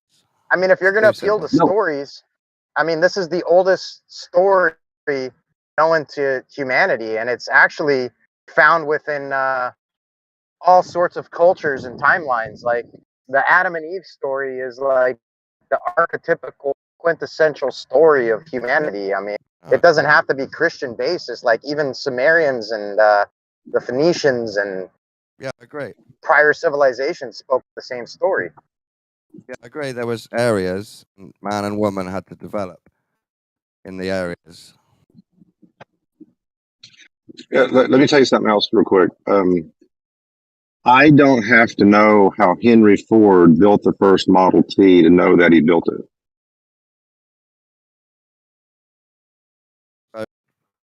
I don't know how Apple or Bill Gates, not Bill Gates, but what's his name that built Apple? Or if he built the first iPhone. I don't have to know how he built it. All I have to know is that he did. But wouldn't you like to know? If he chooses to tell me, then that would be great. And if I want to try to investigate to think I can try to understand how he did it, that also is great. That's what's happening right now.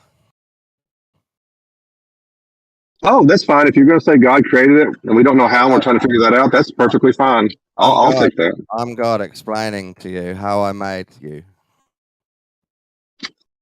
Oh, you're God explaining to me how he made me. When were you born? I was going to go back to this. You know the chicken and the egg thing? The likely answer is that something like a chicken had an egg, right? And a chicken came out of it. Do you agree on that? Chickens lay eggs, so there must have been a chicken that laid the egg. Different I type don't of know. bird. I'm saying a different type of bird laid a chicken as a freak accident once. Or a reptile. So are you arguing for evolution now? What are you arguing? I'm saying sorry, Sensei, I'll say it quickly. In human life, we observe that to make humans, you have to have sex and to swap DNA in a special creation process. So why would God be able to do it with just a word if we have to copulate and make science, alchemy? Okay, first question. Is God like us? Yeah, I think we can learn how God works by watching the world, reality.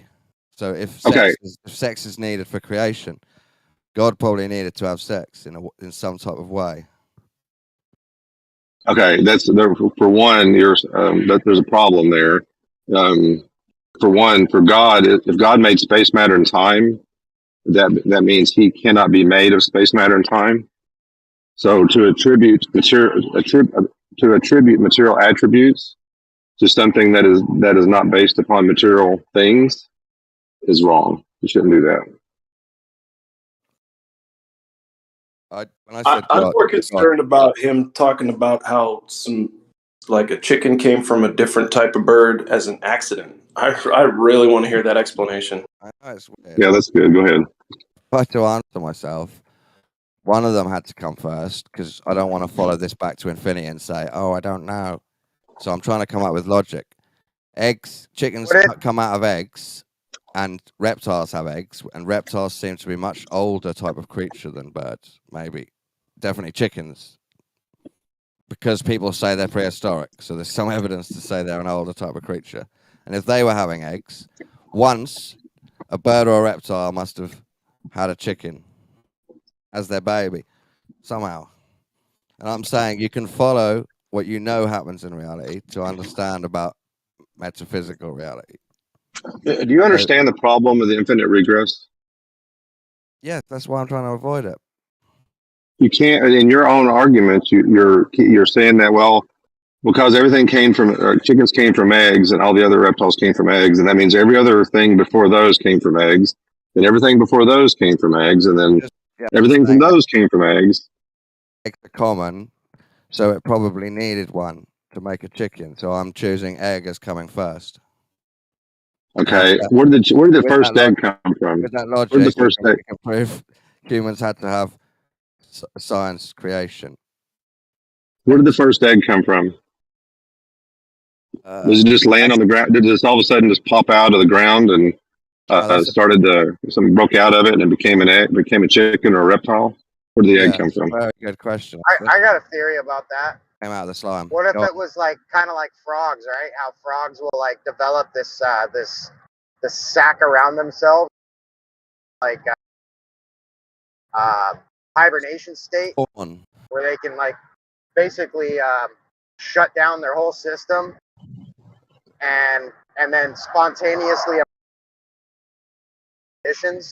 What if it was something like that? Like it was like an asexual type creature that was able to like create this this shell around them and evolved in such a way to start producing themselves through that means.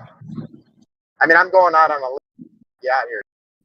I know it's pretty far fetched. It's interesting how one frog can make all of those spawn, and they're not like an egg, but they're like a sloppy little cell that's a bit like an egg. But you needed the frog to make them, so somehow Paul needs an answer of where the first cells come from. So I don't know. I already know. God spoke.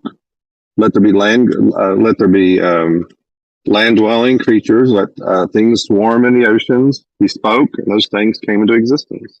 Now, Paul, I do believe in magic. I believe I can think something, and if I think it in the right way, that will make me make an action that will create the thing, which means my thought is the cause of the thing that I get. Why does it have to be magic? If I can do that, maybe God can, but I would like to look into the mechanism.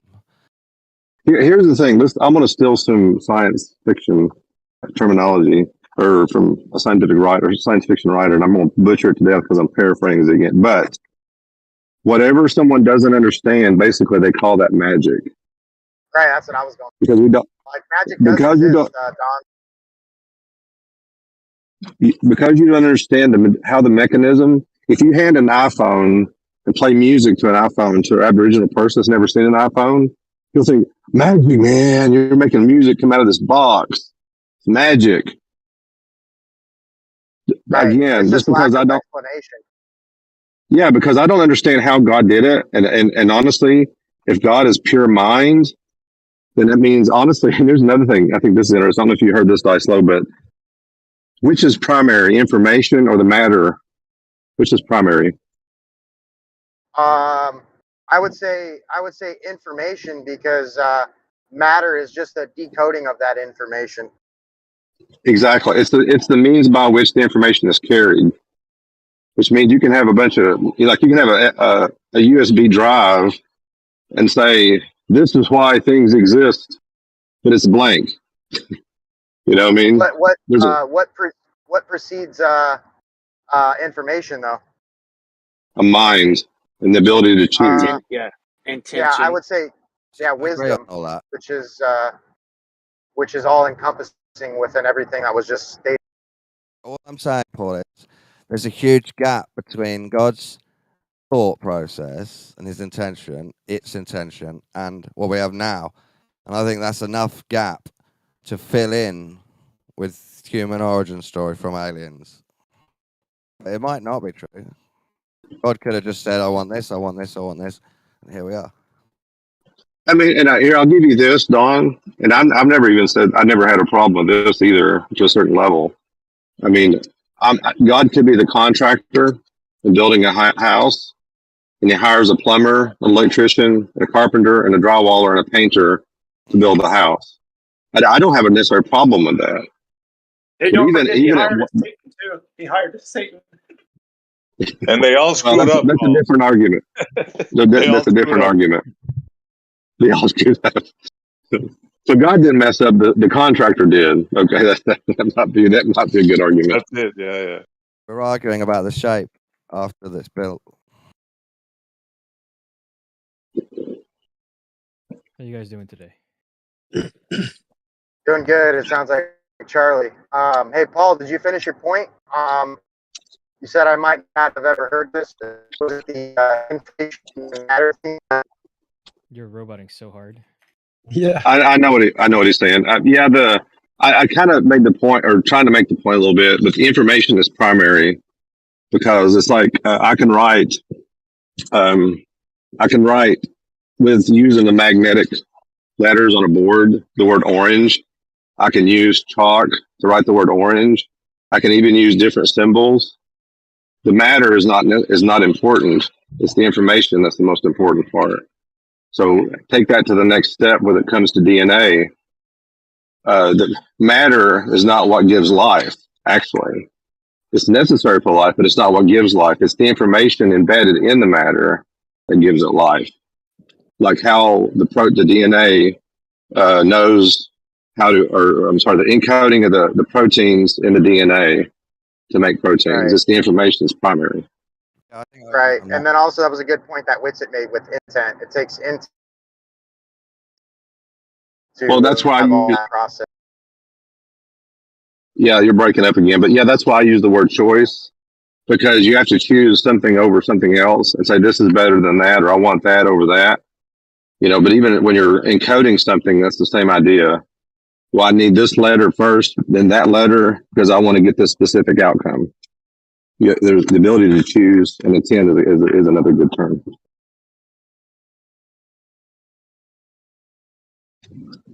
And how does brute matter choose?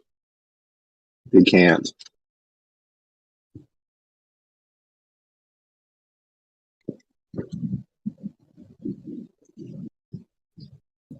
Are you getting it, Don? Yeah, I've just followed the regression back through the whole universe to early planets, and it's going to need magic slime that makes cells that slowly turn into eggs and life, yeah? Or it needs God's word, God's idea, thought, or finger spark, whatever you want.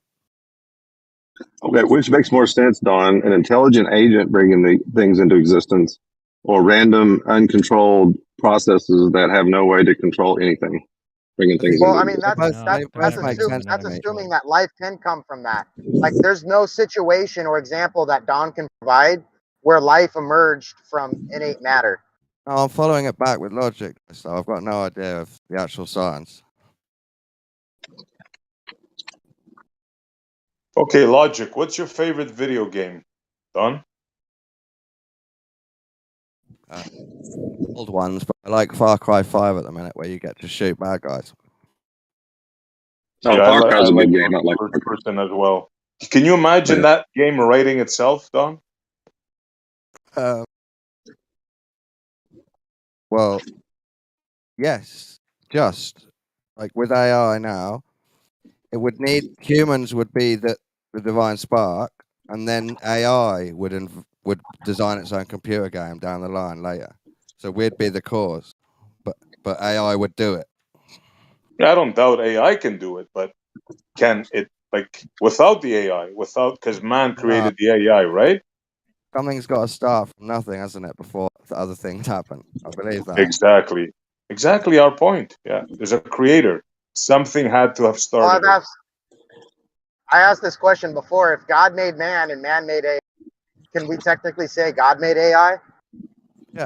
Yeah, I believe that. But that's what I'd In a apply to way. everything. I mean, there is a. I mean, God ultimately, God is the cause, the primary cause of everything. But that doesn't mean that there's secondary causes. That He isn't necessarily like if we're free agents, He doesn't cause me to choose certain things, but He is the ultimate cause for my existence. I've just rethought about it, Paul. What if, when they say God's word and they say the clay and the breath, they actually meant He hired a team of angels to do alchemy and use proper natural physical chemistry to make us? That honestly, that doesn't debunk my argument. That actually, at least you put God in the equation. Yeah, I'm trying to fit it all in. And I said I never had a problem with that theory. If God wanted to farm, I mean, actually, if you go back and read Alfred, hold on a second. If you go back and read Alfred Edesheim, Jewish Roots of Our Christian Faith, he has a thing on angelology in there, and he actually talks about how I know you don't like the Jewish religion or Jewish the Bible or whatever, but at least they believed at some point that every time God spoke, an angel was created to carry the word and to accomplish it. Right. So at one level, there's nothing wrong with that argument, but it's still God's the primary source of it all. I'm saying that. What I'm doing is I'm putting God back to only the primary source of everything, like the mystery before the universe. And I'm saying there could be loads of secondary causes in between. But I was going to ask you, if it is literal that it's clay and breath, how was He holding the clay? Where was the clay? Was He hovering in a vacuum, or was He on a surface? Like, where was the clay? Did He have a table for it? Okay, now you're getting back into how did God do it? Only person knows how He did it was Him. You have to ask Him. Yeah, I think clay means the dirt of the earth. Somehow He used the dirt of the earth and his Okay, own let's- spirit to fashion us. What are we made out of, Don? Hold on a second. What are we made out of? Is there calcium in us? Sure, I think so. Is there carbon in us? Is there carbon in us? Is there water in us? I think we got metals in us too, right? Precious metals. We do. When it We goes have down iron. to it, Paul, I believe we're What about just stardust? energy and atoms, balls of energy banging around. Hey Don, Just if the complicated creator, rocks. Don, if the you want to go or? I was saying, go on. Sorry. Oh, thanks. I was just gonna say, if the creator was not biblical, right? Not the biblical creator, would that be more acceptable to you? Like, let's say an alien creator or whatever, an electrical or something not biblical, not spiritual. Would that be more acceptable to you? I don't know what acceptable is, but I think it could be possible that a natural cause, like an alien or a bigger human or a giant or weird chemistry, I think that there has to be a secondary cause in between. But I could be wrong, and God actually just fashioned loads of people out of dirt after he made the earth. So you believe in a creator then? You believe in a God? I believe in God, but to Okay. me it's just the antecedent to this existence, everything we witness, and spiritual ideas, concepts. Do you know there's a then if you think God created at least the initiator of all things, that means technically you cannot rule out something that is supernatural, something that is beyond nature, because he is beyond nature. So you can't rule out any possibility that there's something else beyond nature if he exists outside of nature. I mean, if he's real, isn't he nature? No, Why not? he's not nature, because he's not made of space, matter, and time. So he's not made of matter. That doesn't mean He's that, outside of it. I mean, if you constrict yourself to nature being space, matter, and mass, then sure, I agree with you, but that's not what I would say nature is. We'll define nature then. I mean, I think it would be like equivalent to everything that's possible by the physical laws of the universe. Oh, well, that's space, matter, and time. So so you're saying God is bound by space, matter, and time, and I don't think so, because he made space, matter, and time. There's more than in the universe than space, matter, and time. Like what? What's more than that? Okay, like fields, right? I wouldn't say fields necessarily fit cleanly into any of those categories. Okay, well, are they I would. okay? I would do too. Can't have Go space ahead. without a field. Yeah, you Right. can't have space without a field. Right, but that doesn't mean that they're the same thing.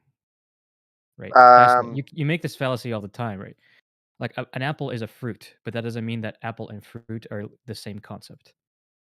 No, I What is this? understand that space and a field is different in the conception of it, but ultimately, they're literally the same thing. A field isn't. Nice. Have him define a field. Have him define what is a field. Sure. So it depends on what we're talking about, the actual fundamental object or the mathematical description of it. I could define both for you if you like. Well, I think Whatever you want to do. That's fine. Oh no, either one of you. Well, he's the one saying that the field is not part of the physical world. So that means, or No, not that's not what I the said. fields are not. That is not what I said. Oh. I said a field does not neatly fit into space, matter, and time, which is your constraint for what nature is, right? Am I misquoting you? Okay, well then go back to define what a field is. No. Did I misquote you? Well, I mean, to me, everything I've ever heard about fields, like there's magnetic field, there's the gravitational field, there's the quantum field, there's the Higgs boson field. There's all these different types of fields. Yeah, there's only one. There's only one. I know. I'm staying within the paradigm. That's fine. You can be. There's only one. That's fine. But and from whatever, and I've actually had a guy that's into this on this panel on this show or on here saying that all matter is made up of these fields.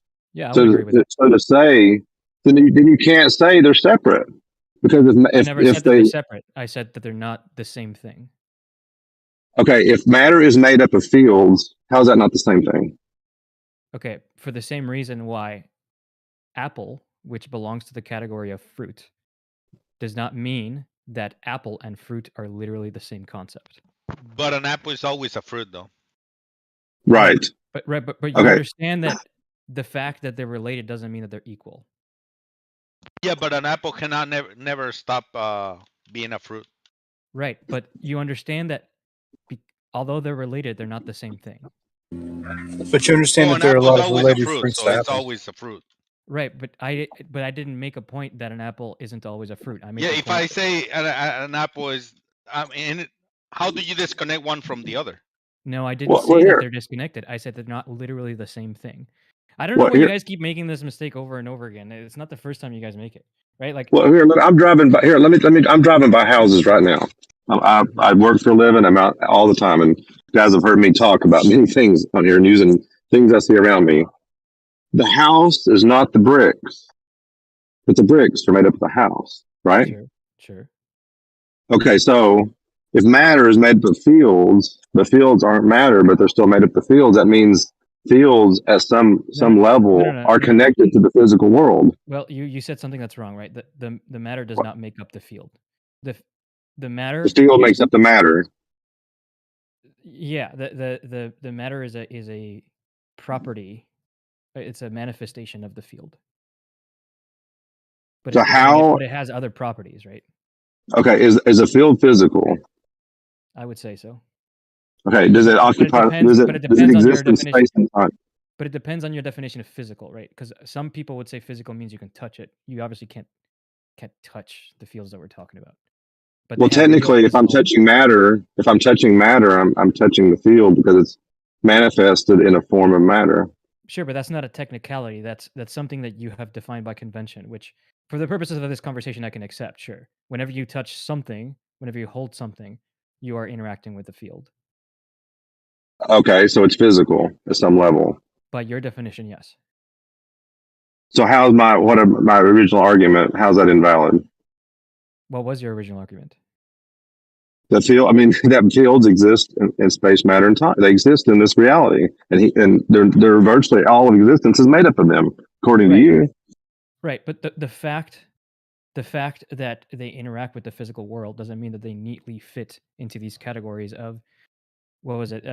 Space, matter, and mass. They have other space, matter, and time. Space, matter, and time. Excuse me. They have Okay. Do they have aspects that you have to require to have space to have them? If there was no space, would fields exist?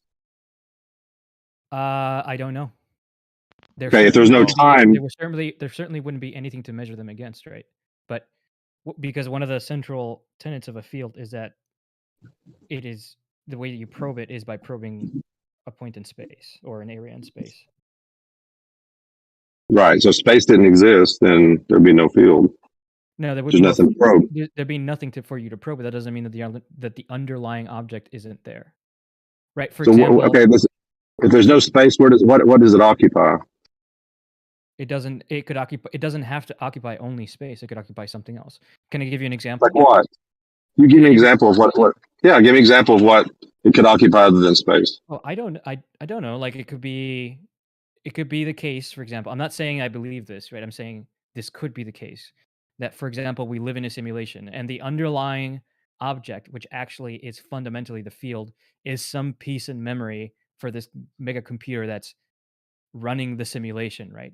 Whose effects we perceived at certain points in space, but what it actually is actually localized in anywhere. Like, so it doesn't exist within our ability to probe it, right? Like, there are many things which you and I would agree exist, even though they don't necessarily have manifestations. So tell me something that exists that doesn't have a manifestation. Okay, so the example I tried to give you earlier, right, is if you have a creature that only lives in, for example, 2 dimensions, right? So they can only see a planar slice of stuff that exists. Doesn't mean that a 3-dimensional object, which they happen to not intersect, doesn't exist. Right? Like, just because they have no manifestation of it within their existence doesn't mean that the three-dimensional object doesn't actually exist? Well, for one, I asked you something to show me something that you asked what something that manifests. Show me something that manifests that, or something, whatever said that exists that doesn't manifest. Now, you gave an example of a two-dimensional. Hold on a second. Hold on a second. Hold on a second. You said that you gave an example of a two-dimensional entity. Mhm. Show me a two-dimensional entity that exists. Well, this is an analogy, right? And these analogies. Right. So you can't show it. To say that you can't show it. So the fact, it's a tautology that I can't show it, right? The fact that I'm telling you that it has no manifestations, and then you're asking me to show you a manifestation is, I can't do that because you're asking me to show you X and not X at the same time. It's impossible. But the Well, you fact said that, there's some things that exist. You said some things exist but don't manifest. no, I said So some, I said some things could exist and not manifest for us to actually see them. okay, so you're saying it could, but you have no proof of anything that exists that doesn't manifest. So you have no proof of it. You're just giving me an analogy to try to prove your point.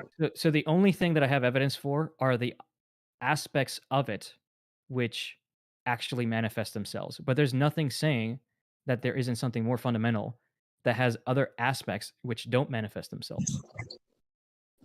Right? Like we have actually seen this throughout history where we think we don't have access to a certain part of a fundamental physical object or effect, right? And we see some other parts of it. But then after a while, we actually discover the physical laws which enable us to actually witness it. Okay, physical laws. Where do those exist? What? Where do the physical laws exist? Where are they at? Where do the physical laws that's a nonsensical question that makes no sense. Exactly. Well, kind of. Well, you That's have like to have the saying, physical world. that's Hold like on a second. saying, You have where does hold on the a second. concept of book live? Like, I mean, it makes no sense. Well, okay. Well, that's It fine. doesn't But the occupy thing a is, spatial coordinate. okay, so it's a concept. Okay, that's Yeah. fine. But don't miss. I was actually trying to get to a point though. To even have physical laws, you got to have the physical world, No, you don't. right? Really? Yeah. You don't have to have the physical world to have a physical law. Please explain that one. So you could have, for example, we could have models of physical laws which for worlds that don't exist. Right. So we're back to a concept. We're back to something that you're making up in your mind. There's not a Nothing in the real concept, right? world. That's not a concept. Like I could write up a program that simulates a world in which the physical laws don't match the ones that we experience, right? And I don't have to run the software for that to exist, right? So there, I have declared physical laws which don't actually have a Okay, corresponding. what about where's the computer at that you wrote this program on? This is a thought experiment. I haven't actually done it, but you know that. I know. So we're back to the physical. So to even have your simulation theory or whatever you're using, you have to have you're back to this physicality again. No, I So really to have don't any believe that. event, to have anything to measure, you have to have something physical or something that is in space and time to be able to measure it. Sure, I can agree with that, but that's not what you said earlier. What didn't I say earlier? What didn't you say earlier? What you just said. What you just said was not what you said earlier. Okay, well, I guess I'm trying to say is what that's contradictory. What I just say, what did it contradict previously? Sure. Earlier you said that in order for you to have physical laws, you need a physical world, right? That is what you said. Well, how do you know the physical laws if you don't have a physical world to be able to describe them? Because who says that the person who observes the physical law or knows about the physical laws or wrote the physical laws lives in the world which is governed by those physical laws?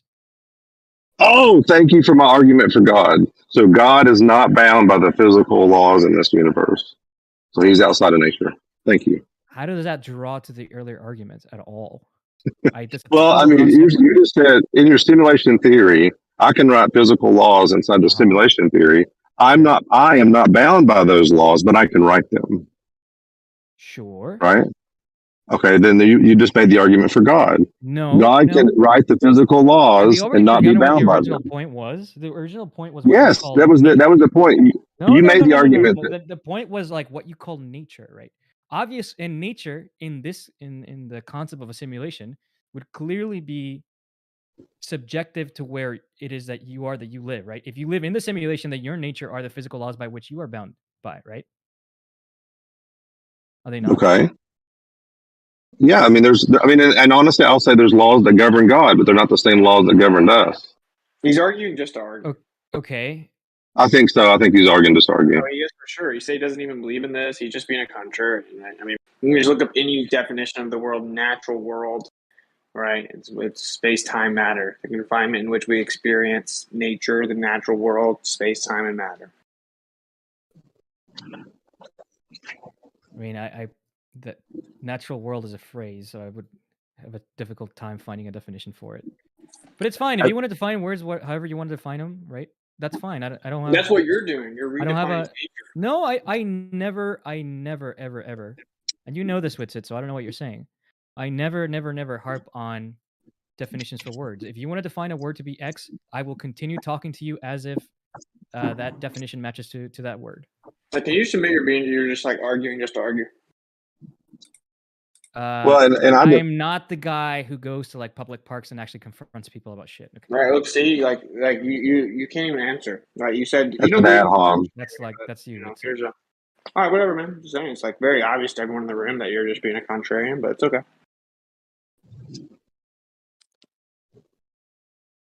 Teach their own, you know. Okay. Hey, Charlie, question for you. Yeah, go ahead. How can a solipsist argue for anything in good faith? How can Good a question. solipsist?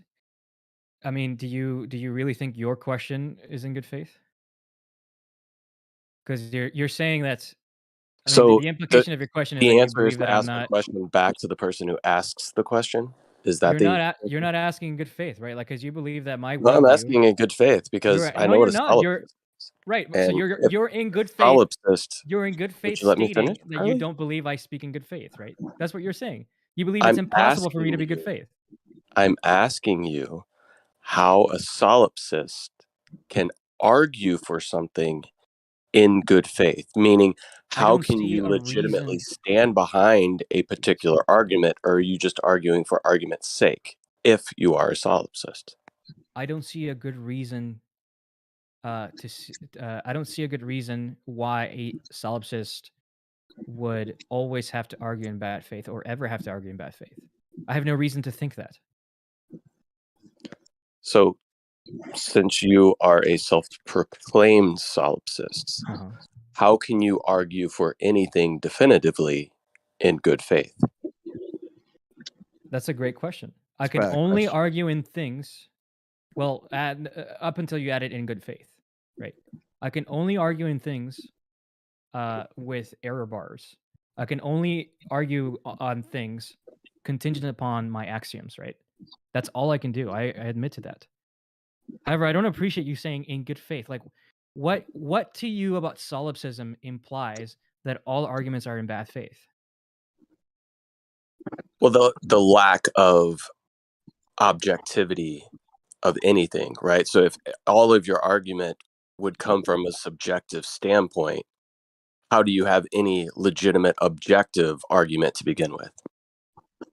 Because I can condition my arguments on certain things to be true. And by the way, you do the same thing. Everybody does the same thing. They have to. So what would you say is an argument that you stand behind Uh-huh. that is based in something you would consider to be true coming from a solipsist? What is what? Can you repeat the question? What is something that I can stand behind that would? I mean, it depends on what the context that we're talking about, right? Yeah. I can- So I can- in I order can- to be a solipsist, right, you believe that everything is basically subjective. There is no objective truth or objective morality or anything along those No, lines, right? that's not what So solipsism is. all that you can know is what that you are, and that's it. That's what solipsism is. Yeah.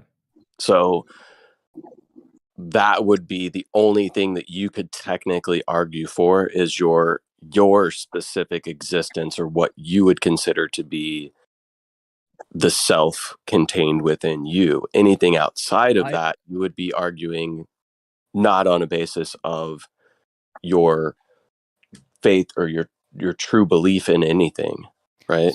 So Can I ask a clarifying question? Because I feel like we're getting lost here when using the words like or the phrase stuff that you can argue for, right? It seems to me that when you say you can argue for that, you mean you're making a claim definitively with 100% certainty, right? I don't use words. I don't use phrases like that. Whenever I make a claim, whether it be yes, no, or any other assertion, I always attach to it some probability that I'm right and some probability that I'm wrong. And it's almost never 100% or 0%. Right. So this is kind of where I prefaced it and specified in good faith, right? Because let's take for instance, like Austin. Like Austin could spend a whole entire week arguing for the globe. Would that be an argument in good faith, in your opinion? What do you think in good faith means? Because I think you're using it incorrectly. Well, I'd leave that up to your interpretation, since you're Why? But if we're open using to different definitions. interpretations, if we're How we're would you using different, interpret my use of the term in good faith? well, I don't interpret it now because I don't think you're using it correctly. I can tell you what I believe what it means to argue in good faith. Right? Yes, Like it just that's means why I said that you're being like honest and Mhm. you're being that you're being intellectually honest, right? That's a synonym for it. Wait, how can you tell him that he's not using something correctly? Is there anything as such thing as correct? You're right, there's not.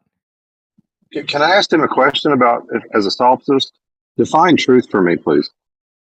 Define truth for you. I mean, that's a difficult question to ask to answer. Oh, I can define it really easily, How about but if you you ask if you have a hard time, go ahead. So please define truth for me.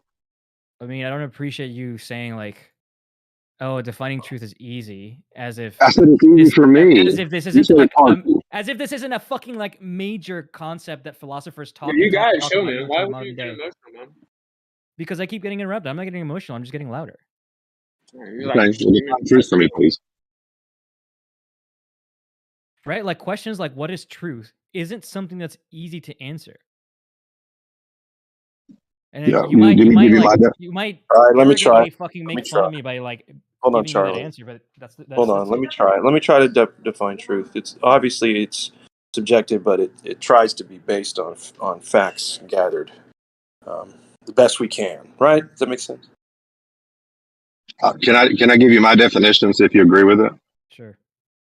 A propositional statement that corresponds to reality. Sure, I accept that. That sounds good. Okay. So now, using that as a basis, how do you know anything to be true? Because if you don't know for 100%, so you don't know anything. You can't know anything. Correct. So why do you? Then that's back to what's his name was arguing. How can you argue anything? Because I could have different degrees of certainty about things. Okay, the Earth is flat. Is that a true statement or is that a false statement? In colloquial speak, I would say it's a false statement, right? If you want to be super technical about it, I could say it is a statement which has low certainty of being true. Okay. Is the Earth is a globe or a spherical shape? Is that a true statement? Colloquially, yes, but it's something that it is a statement said with high certainty. Okay, another statement. You exist. Is that a true statement? That is a true statement. So you can know nothing about the world except yourself. So back to the original question. You can't make any argument whatsoever about the real world.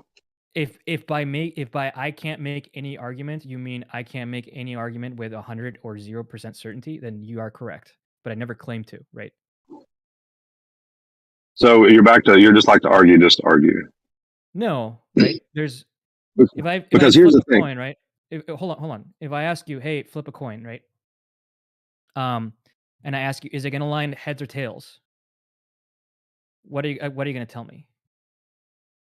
Well, you're asking me what will it land? I don't know. No. I ask you, is it going to land heads or is it going to land tails? Are we sure this coin even exists? Well, he doesn't know. It's not 100% that the coin even exists because only he exists. Nothing else around him is 100% sure that it exists. Here's the thing. Paul, the statement if I flip a coin, it is either going to land heads or is it going to land tails? Is that true? Yes, that is a true statement. No, that's not true. That's false. That's Why absolutely is that false? Because it can land. How's it false? Because there's a non-zero probability Okay. to land on the edge. Okay, and there is my Okay. point. There, I know that it might seem Okay.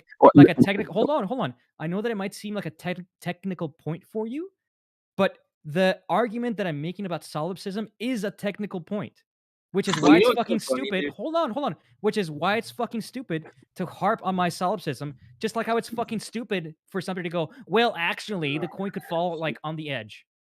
So But most see, people here's are the like, thing. Well, here's the thing, though. In this server, and even the arguments I make are making arguments about the real world. So when you make a statement saying you say fields exist, Yeah. you make that statement.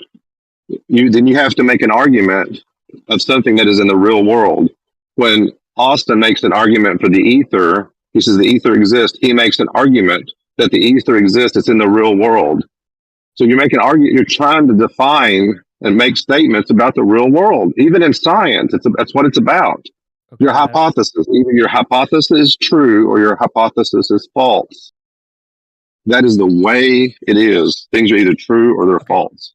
Are we talking about within the framework of solipsism, or are we talking colloquially about science? Because I switch I'm talking about languages depending on the existence. context, right? I'm talking about existence. Do you live in the real world, or does the real world not exist? You're not listening to me, right? If I'm going to say something like, the world is round and this is a fact. If you're going to say, well, actually, you're a solipsist, so you don't believe in facts, right? I find that to be a dishonest statement from whoever said it, right? Because Round like you the coin because that you you're guys talking about. knowing that I am a solipsist, right? You would know that when I say that is a fact, I actually mean I know this with high certainty, but there's a small probability that it's not true, right?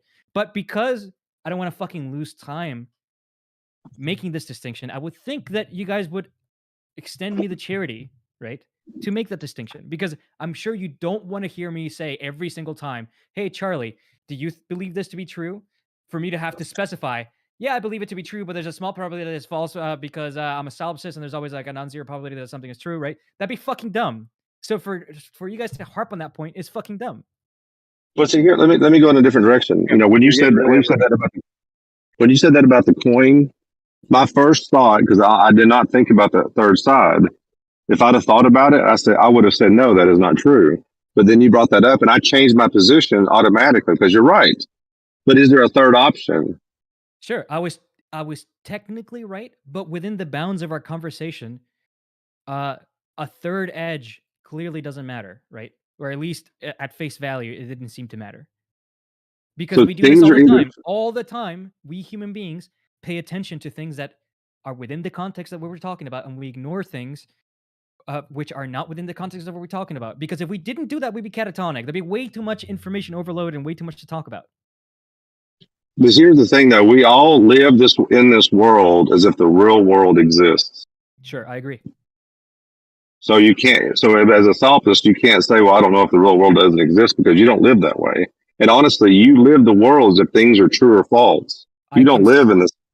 You don't live that way. Act You as don't. if reality exists, right? Without knowing that it does. That's empirically true, right? Because I do. Okay, so that in a sense, though, you're living in what's the term?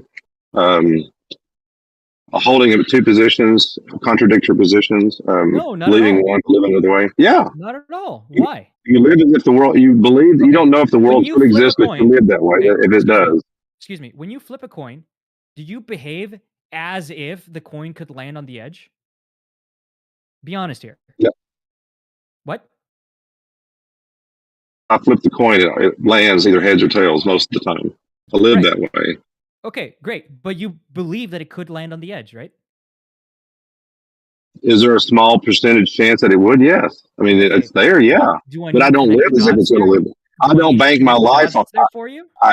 I don't have to. I don't bank my life on. This one time I'm gonna bet all the farm on it's gonna land on the edge. I don't do that. You don't either. What? You don't bank everything on that one possibility that you're wrong. You bank on the 80 and 99% of the time that it's right. Correct. You live that way. Which is why I live my life as if reality exists, because I believe with very, very, very high certainty that my perceptions match reality. So you live the world. Just like how you live your life whenever you flip a coin, as if the coin is going to land heads or tails and not like on the edge.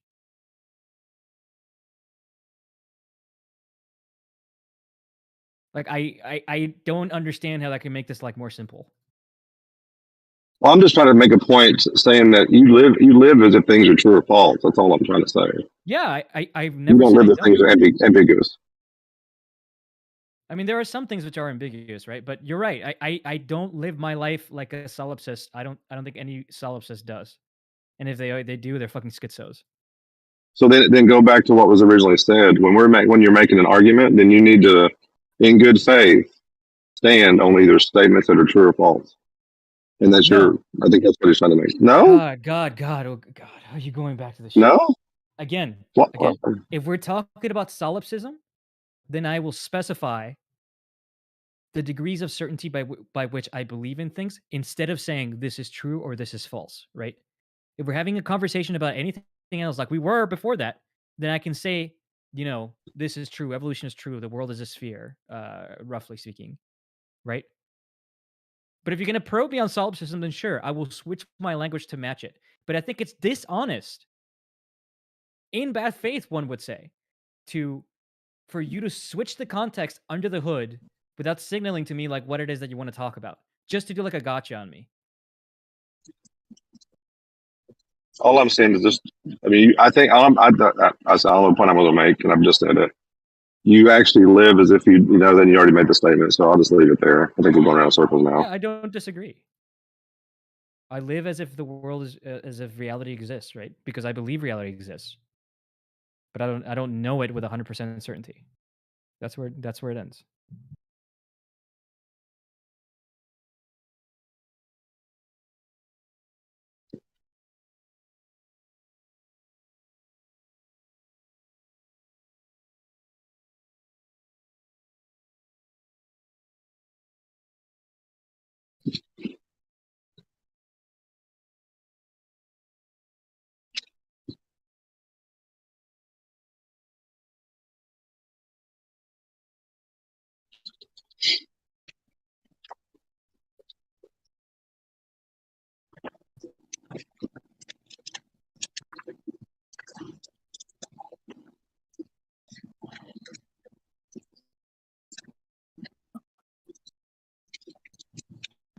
Holy cow! I think I stirred up a hornet's nest.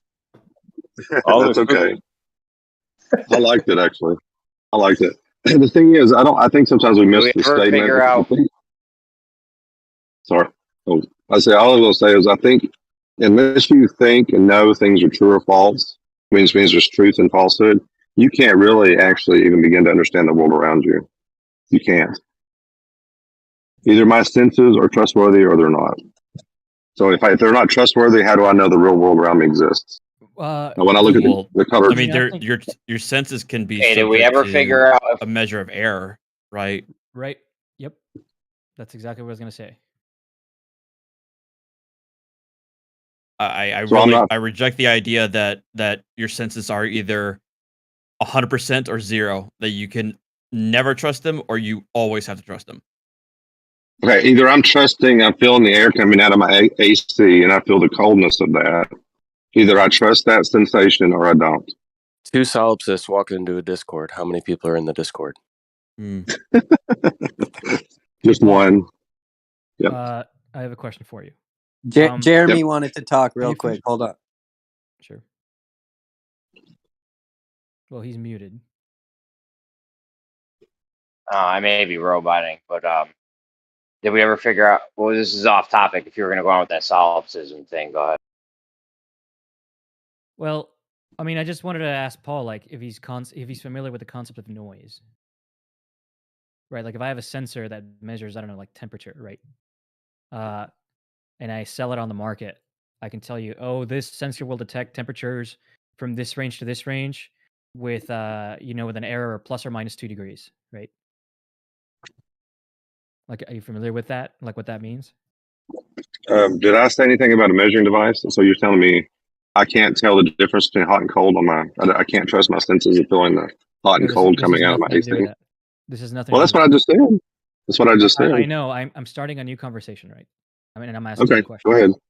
It's Right? obviously seems to be related because you're bringing up a sensor. Go ahead. Are you familiar with the concept of a sensor having like an uncertainty in its measurement? Yes, Okay, does that mean that the sensor is not working? I didn't say it wasn't working. No, I mean, if you understand that there's a, I mean, here's the thing. I can say the temperature. Hold on a second. I can say the temperature when I'm measuring the temperature with this device has a range of X, Y, and Z or whatever, and that be a true statement, and it corresponds to reality because when I make a measurement with that device, I get that reading. Right, but I'm not talking about just a range. I'm talking about like error bars, right? So if I sell you a sensor that says, oh, this sensor can detect temperatures between 0 and 100 degrees centigrade, right? And it has errors of like plus or minus 1 degree, let's say, right? Which is, if you plot a normal distribution, then that's the standard deviation. I guess it would be 2 degrees, right? So I ask you, okay, go and use this sensor, right? And then use it in your room, and it says, oh, it's 74 degrees according to the sensor, right? Does that mean that your room is actually 74 degrees? What if your error bars? What if your error Hold bar on a is second. 92 million? Hold on, let Paul answer. Hold on a second. I'll answer it really simply. Yeah. According to the device that I have in my hand, remember, I'm Okay, making a what if your error propositional bar? statement. Hold on a second. Hold on a second, Jeremy. And then I'm making a propositional statement.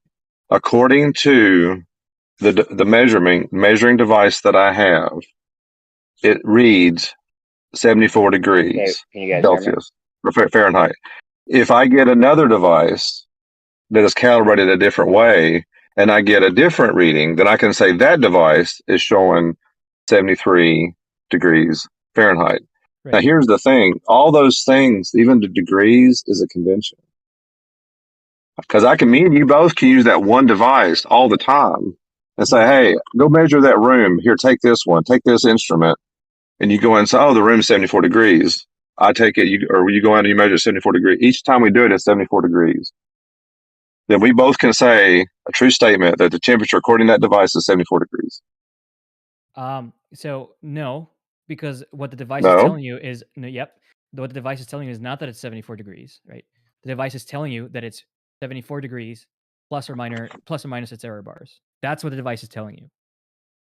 Okay, I agreed to that, and I just said that. I agree that there's a range. There's a range, but that's within that range. Not what a range is.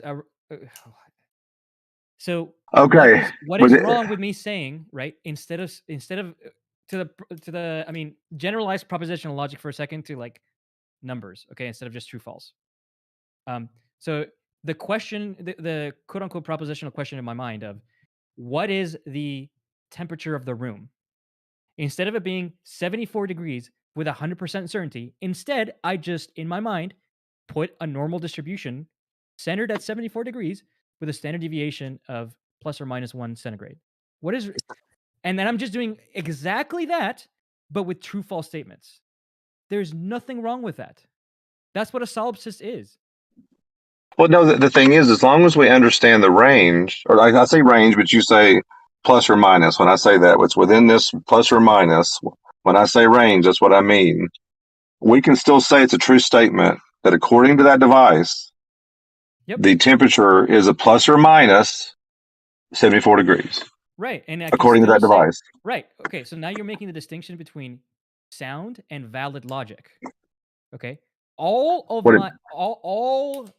of my statements as a solipsist,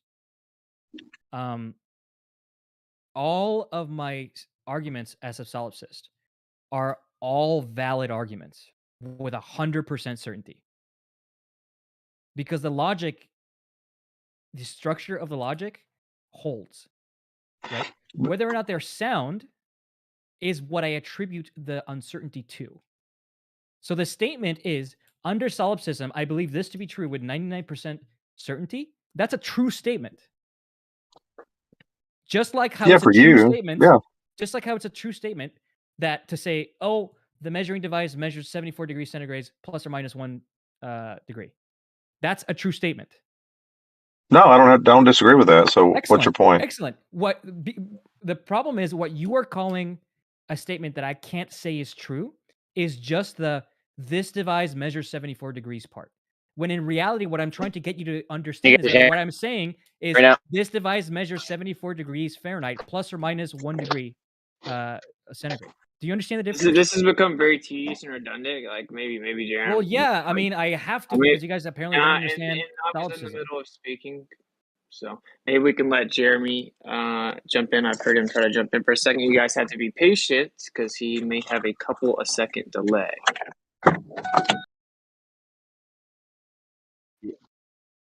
Thanks for the intro. Can we play WWF music next time? No, when I come in. But no, seriously.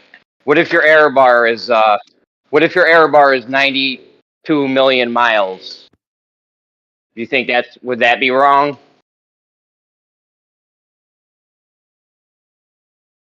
In relation to what's being measured. Let's say something's 93 million miles away, and your error bar is 92 million miles. Is that? Is that cool or?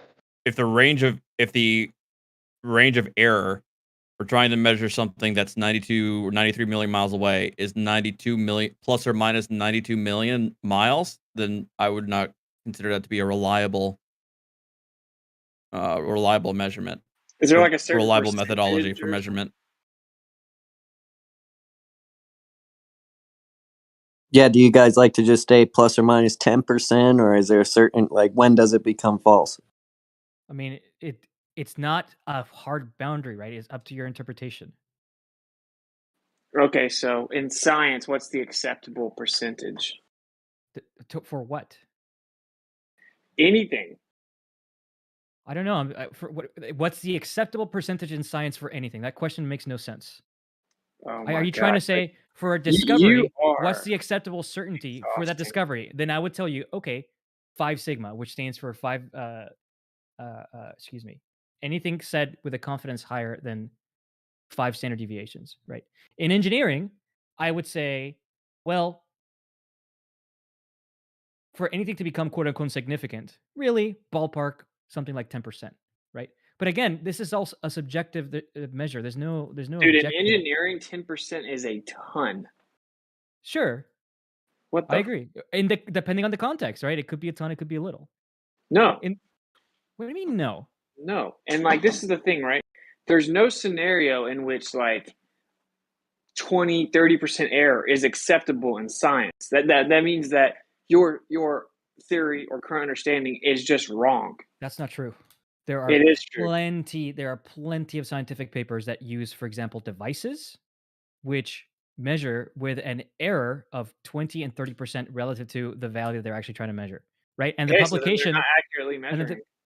I mean, that could be your interpretation. My interpretation of it is they measured this value with 20 and 30% error bars, right? I can take the whole truth. I don't have to wash it down. Okay, yeah, but that what that means is that you don't actually know. It's not a value, but that's not really saying much of anything. Like, okay, yeah, it's better than nothing, I guess, but like, cool story, bro. Like, to go around and like, make claims based on anything like that would be insane, right? I could give you a hypothetical right now where you would think it's amazing, right? Let's say that I don't know, what's a mathematical value which you guys accept? I don't know. I'm on the edge of my seat, man. You said I'm going to think it's amazing. So I'm pretty excited. let's say we have some way of measuring pi, okay? Right? So like out of an oven? We all accept pi to be like 3.14, the mathematical value, right? And then some crazy scientist in a hypothetical said, I have built a device that will measure pi, right? Right? But it's got a 20% error. Like, 20% of the measured value, the measured value could be off by 20% of the value, right? And he comes out and says, look, here's my machine. It measures pi to be 150. Okay, yo, what if the value? I would be fucking going ecstatic. Because 20% of 150 is only like in the order of like 40, right? Which means that the true value of pi can only be between like 100 and I don't know, like 190, whatever. Okay, let's say we say pi is 1 million miles, and then some guy measures it to be 93 million. What do we say then? There is no such thing as a measurement without error bars. So I want to hear the error bars. 92 million miles out of 93 million is the error bar. That's not error bars. That makes no sense to me. The error, we're measuring 93 million miles away, and the error bar was 92 million miles. Oh, okay. I don't know, whatever percentage you want to attribute. Right, you're saying your to error that. bars. Go ahead. Your error bars are greater than the value of the thing you're trying to measure. So you don't know anything. Close. So you don't know anything. Yeah. That's what you would conclude those from are that? basically totally uninformative error bars.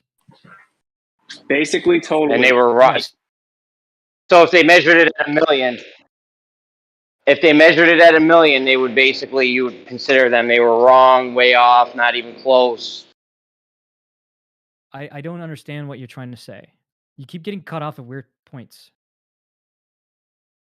Yeah. I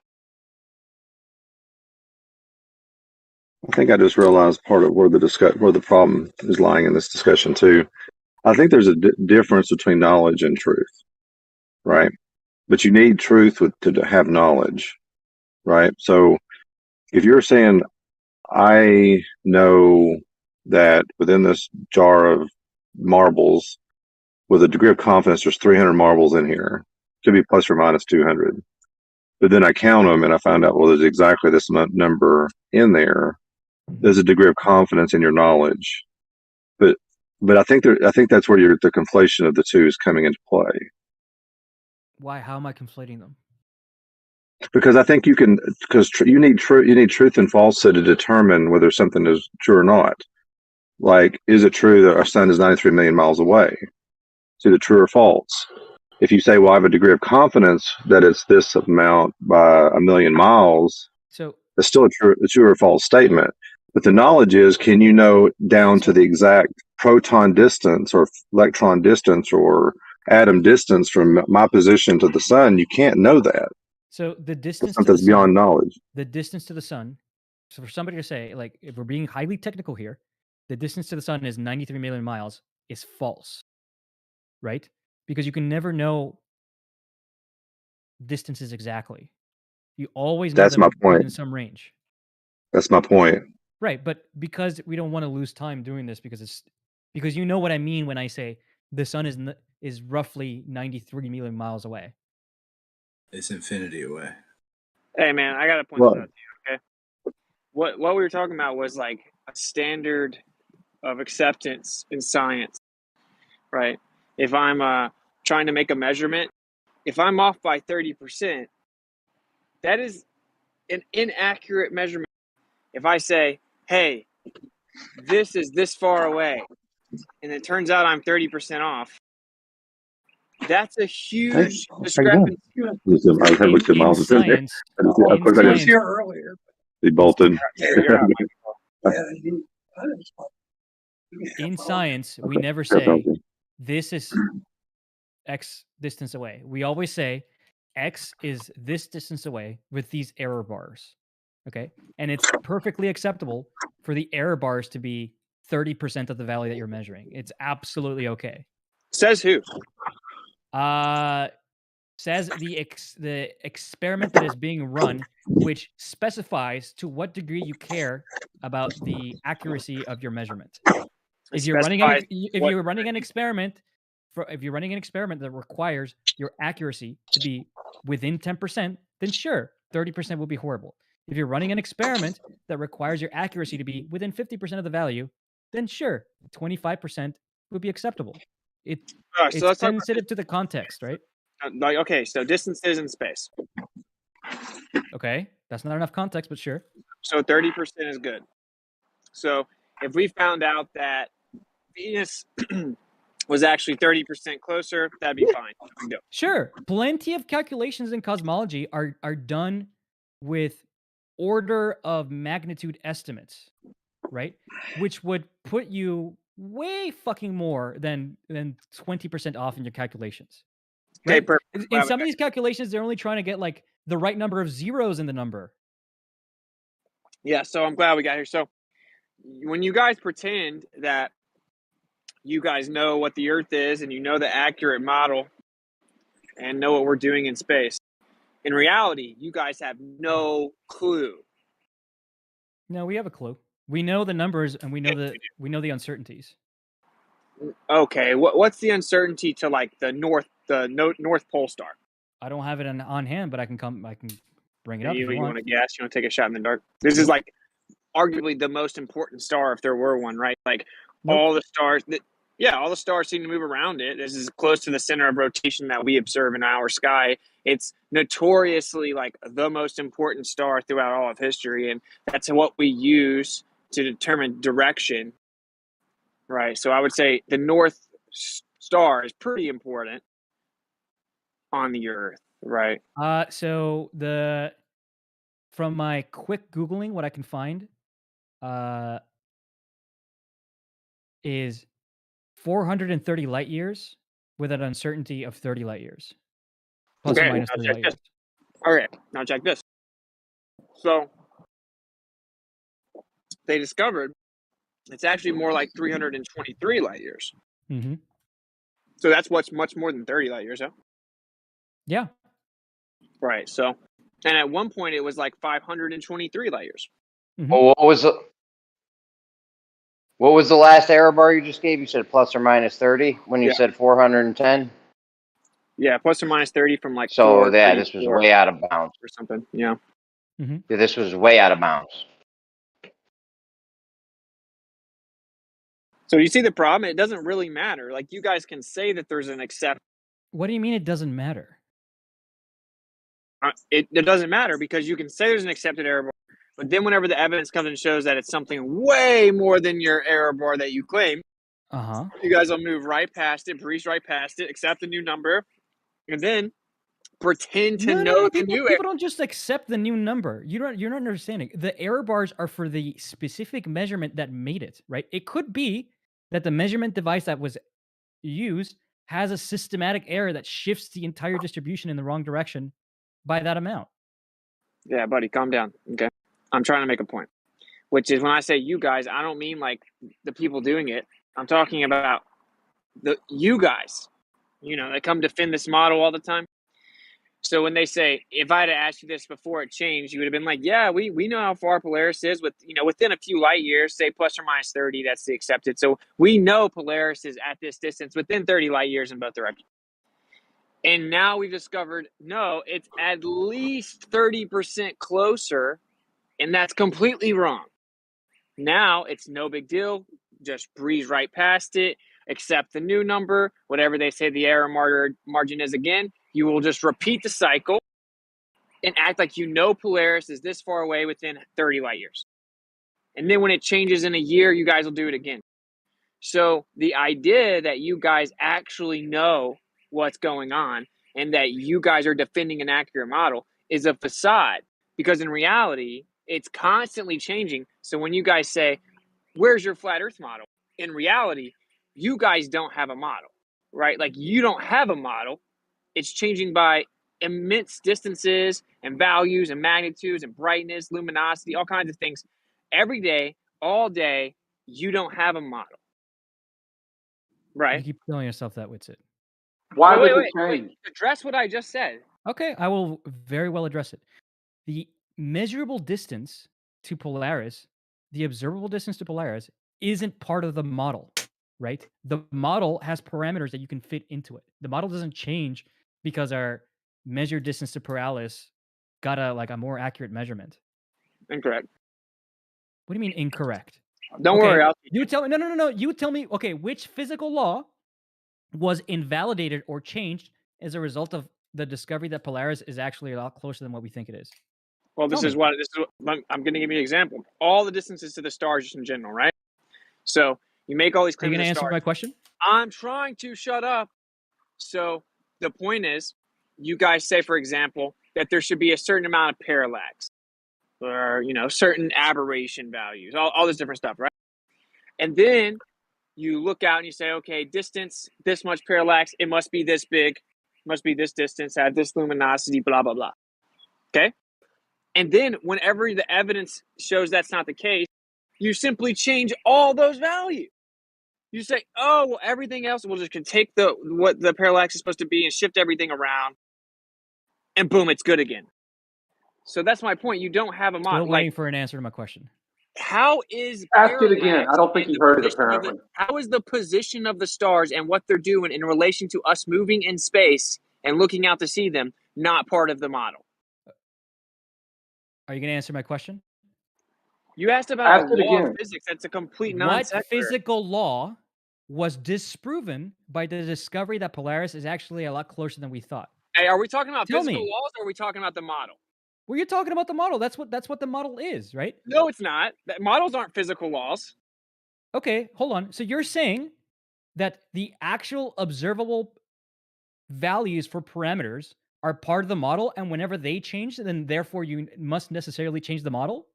Yeah, that's exactly what happened. No, you're absolutely wrong. They're parameters to the model. The model allows for those to be variables, right? If you plug in a different value, the model will give you a different answer, but you're not changing the model. The model will give you a different. So the model has to be updated. If you have to say, oh, turns out that this star actually is this far away, and it's changing this much, and then actually that means that changes this galaxy. You're and actually this galaxy, giving. that's the model, dude. You're passing a different number to the same algorithm. That's what you're doing. You're getting conflated on what model actually means and what colloquially it's used. If by model you mean a snapshot of the algorithm plus all of the inputs that were given to it, then sure, that's a change in the model. But that's not how most normal physicists use the word model. By model, they mean physical laws, algorithms which accept parameters, which are free parameters that you can pass in. In this case, one of them being the distance to Polaris. And changing the distance to Polaris doesn't change the fundamental algorithm that gives you answers, right? Okay, buddy. There's all kinds of observations in space that do literally make people propose new laws all the time. You don't have a model that has definitive physical laws. Hence, people proposing modified Newtonian dynamics. Sure. Yeah, Hence Monk. all the other explanations of galaxy cluster issues and galaxy rotational issues and accelerative expansion issues and dark flow, because part of the universe is just shooting off in the wrong direction. You guys just make up all kinds of new quote unquote physical laws because there isn't an actual set parameter with a set algorithm based on set physical laws that we know are correct and the model's correct. That's not true. It's constantly changing. Do you believe that all models that are wrong to the same degree? No, that's what a weird random question that's irrelevant. It is absolutely relevant, right? Because, okay, so you agree that some models are more correct than others? Well, closer to, like, sure, more correct, if you want to say it like that. I don't care. Sure, more correct, or the inverse of that would be some are more wrong than others. But this has arbitrary, determination within. So hold on. I mean, I'm sure you agree with this, right? Like, I don't know how tall you are, right? But let's say you're 6 feet. If somebody were to say, "Oh, well, you're 5'11," and somebody else were to say, "Well, you're 5'8," one person's more wrong than the other, right? Yeah, the only way we know that is we know how tall I actually am, though. Right. Hold on. But my point is that there are some models that are more wrong than others. That's not how it works. All Either you're right or you're wrong. All I can knowing what the truth. If something is 1 foot long and someone says it's 1.5 feet and someone says it's 8 inches, one isn't more correct than the other. They're both just wrong, 100% wrong. That's just the way reality works. Excellent. Value. No, how the real Bob Dole or what the fuck? Can I ask you how tall you are? No, now you're starting off with the actual answer. What? Right? So why are you how tall you are? Oh my god. Why does my height have to do with anything? I'm trying to make an analogous point. It's not analogous to the universal model at all, because in this scenario, you have the accurate answer to compare to. So it's not the same at all. And if what you're saying is if there's a model, and then it has predictions, and the observations match the predictions more closely than another model. Thus, it's quote unquote more correct. That's what you're trying to say. Well, then you would have to say, based on your own parameters of logic, which we all know you're about to have to flip flop right here, then geocentrism is actually more accurate. You're right. Bob Dole, can you answer my question? How tall are you? Avoid it, dude. You can use a hypothetical height. I'm not going to give you details about myself. That's fine. On this Discord. Do you want to give me an answer that's not the real answer, but let's just play along and assume it's I real? can just give you a height that is not necessarily my height. 6 foot. Let's go. Okay, 6 foot. Okay. How do you know that's true? I don't. Okay. Well, I ask you. Hi, this is Paul with TDS. I was got a new promo where we can actually get you the gigabit plus the live hypothetical true height, right? internet Because you don't want to service fucking play without along. adding TV if you want to. Please give me a call back, Everybody just keep talking. Paul, you're hot, Lincoln. But that was a given. So all that I give them is all I would give them. I think they should listen. They looking offended. All right, you're good. Good. Bob Dole.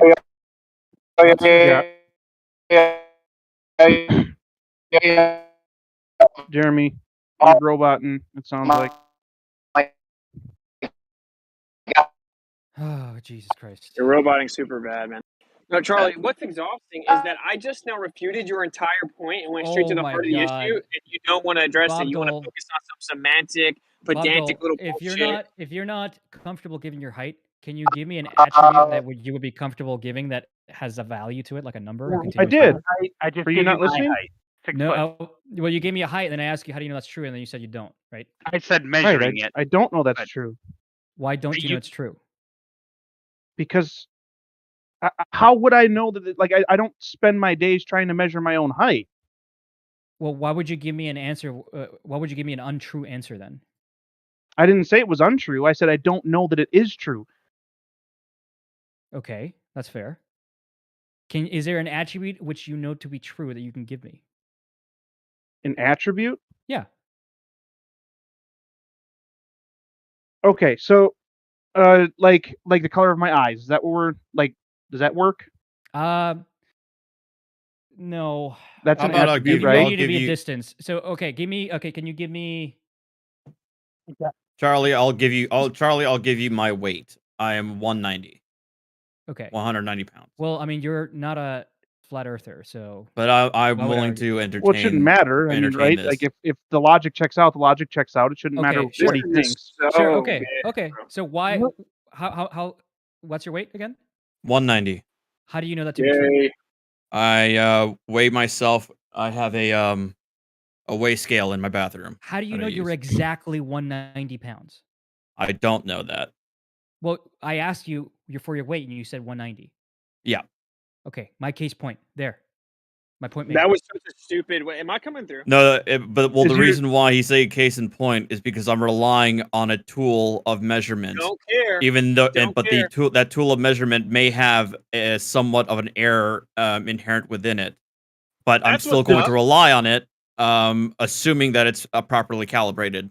All measurement devices have uncertainties. Oh all of them. Oh my god, dude! You think that's somehow a rebuttal to my point or something? But that's the problem with that, which I don't Actually- have any problem with the actual logic of this thing gives me a number that is effective enough to accomplish the work we're trying to accomplish, which in the case of weighing yourself, I would say a bathroom scale probably generally does that. It gives you Excellent. it gives you a number to look at that you can communicate and use and try to lower or higher or whatever it is you're trying to do with that number. That's all fine. However, there's no logic or reasonability whatsoever in pointing at that object and then saying it has now declared to you absolute truth about the nature of your reality, because that would be a stupid thing to claim. I agree. Right. So you Hey, just can we- asserted can we- my point that the certainty of your measurement is or the usefulness of your measurement is sensitive to what it is that you care about, right? In the case of This is a knowing your complete weight, red you herring don't really fallacy. care if the bathroom scale is off by 1 or 2 pounds, right? Red herring fallacy. I would say generally most people probably don't care if it's off by 1 or 2 pounds. Correct. Right, but my point is that it's sensitive to the thing that it is that you're that you care about, right?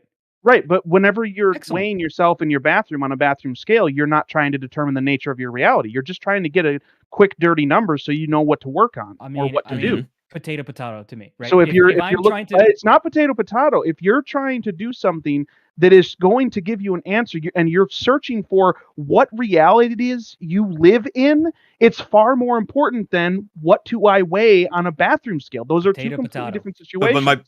But going on that point, yes, there are going to be circumstances where you want a far more accurate measurement than just me looking at my weight to determine, how much calories I gotta cut down on.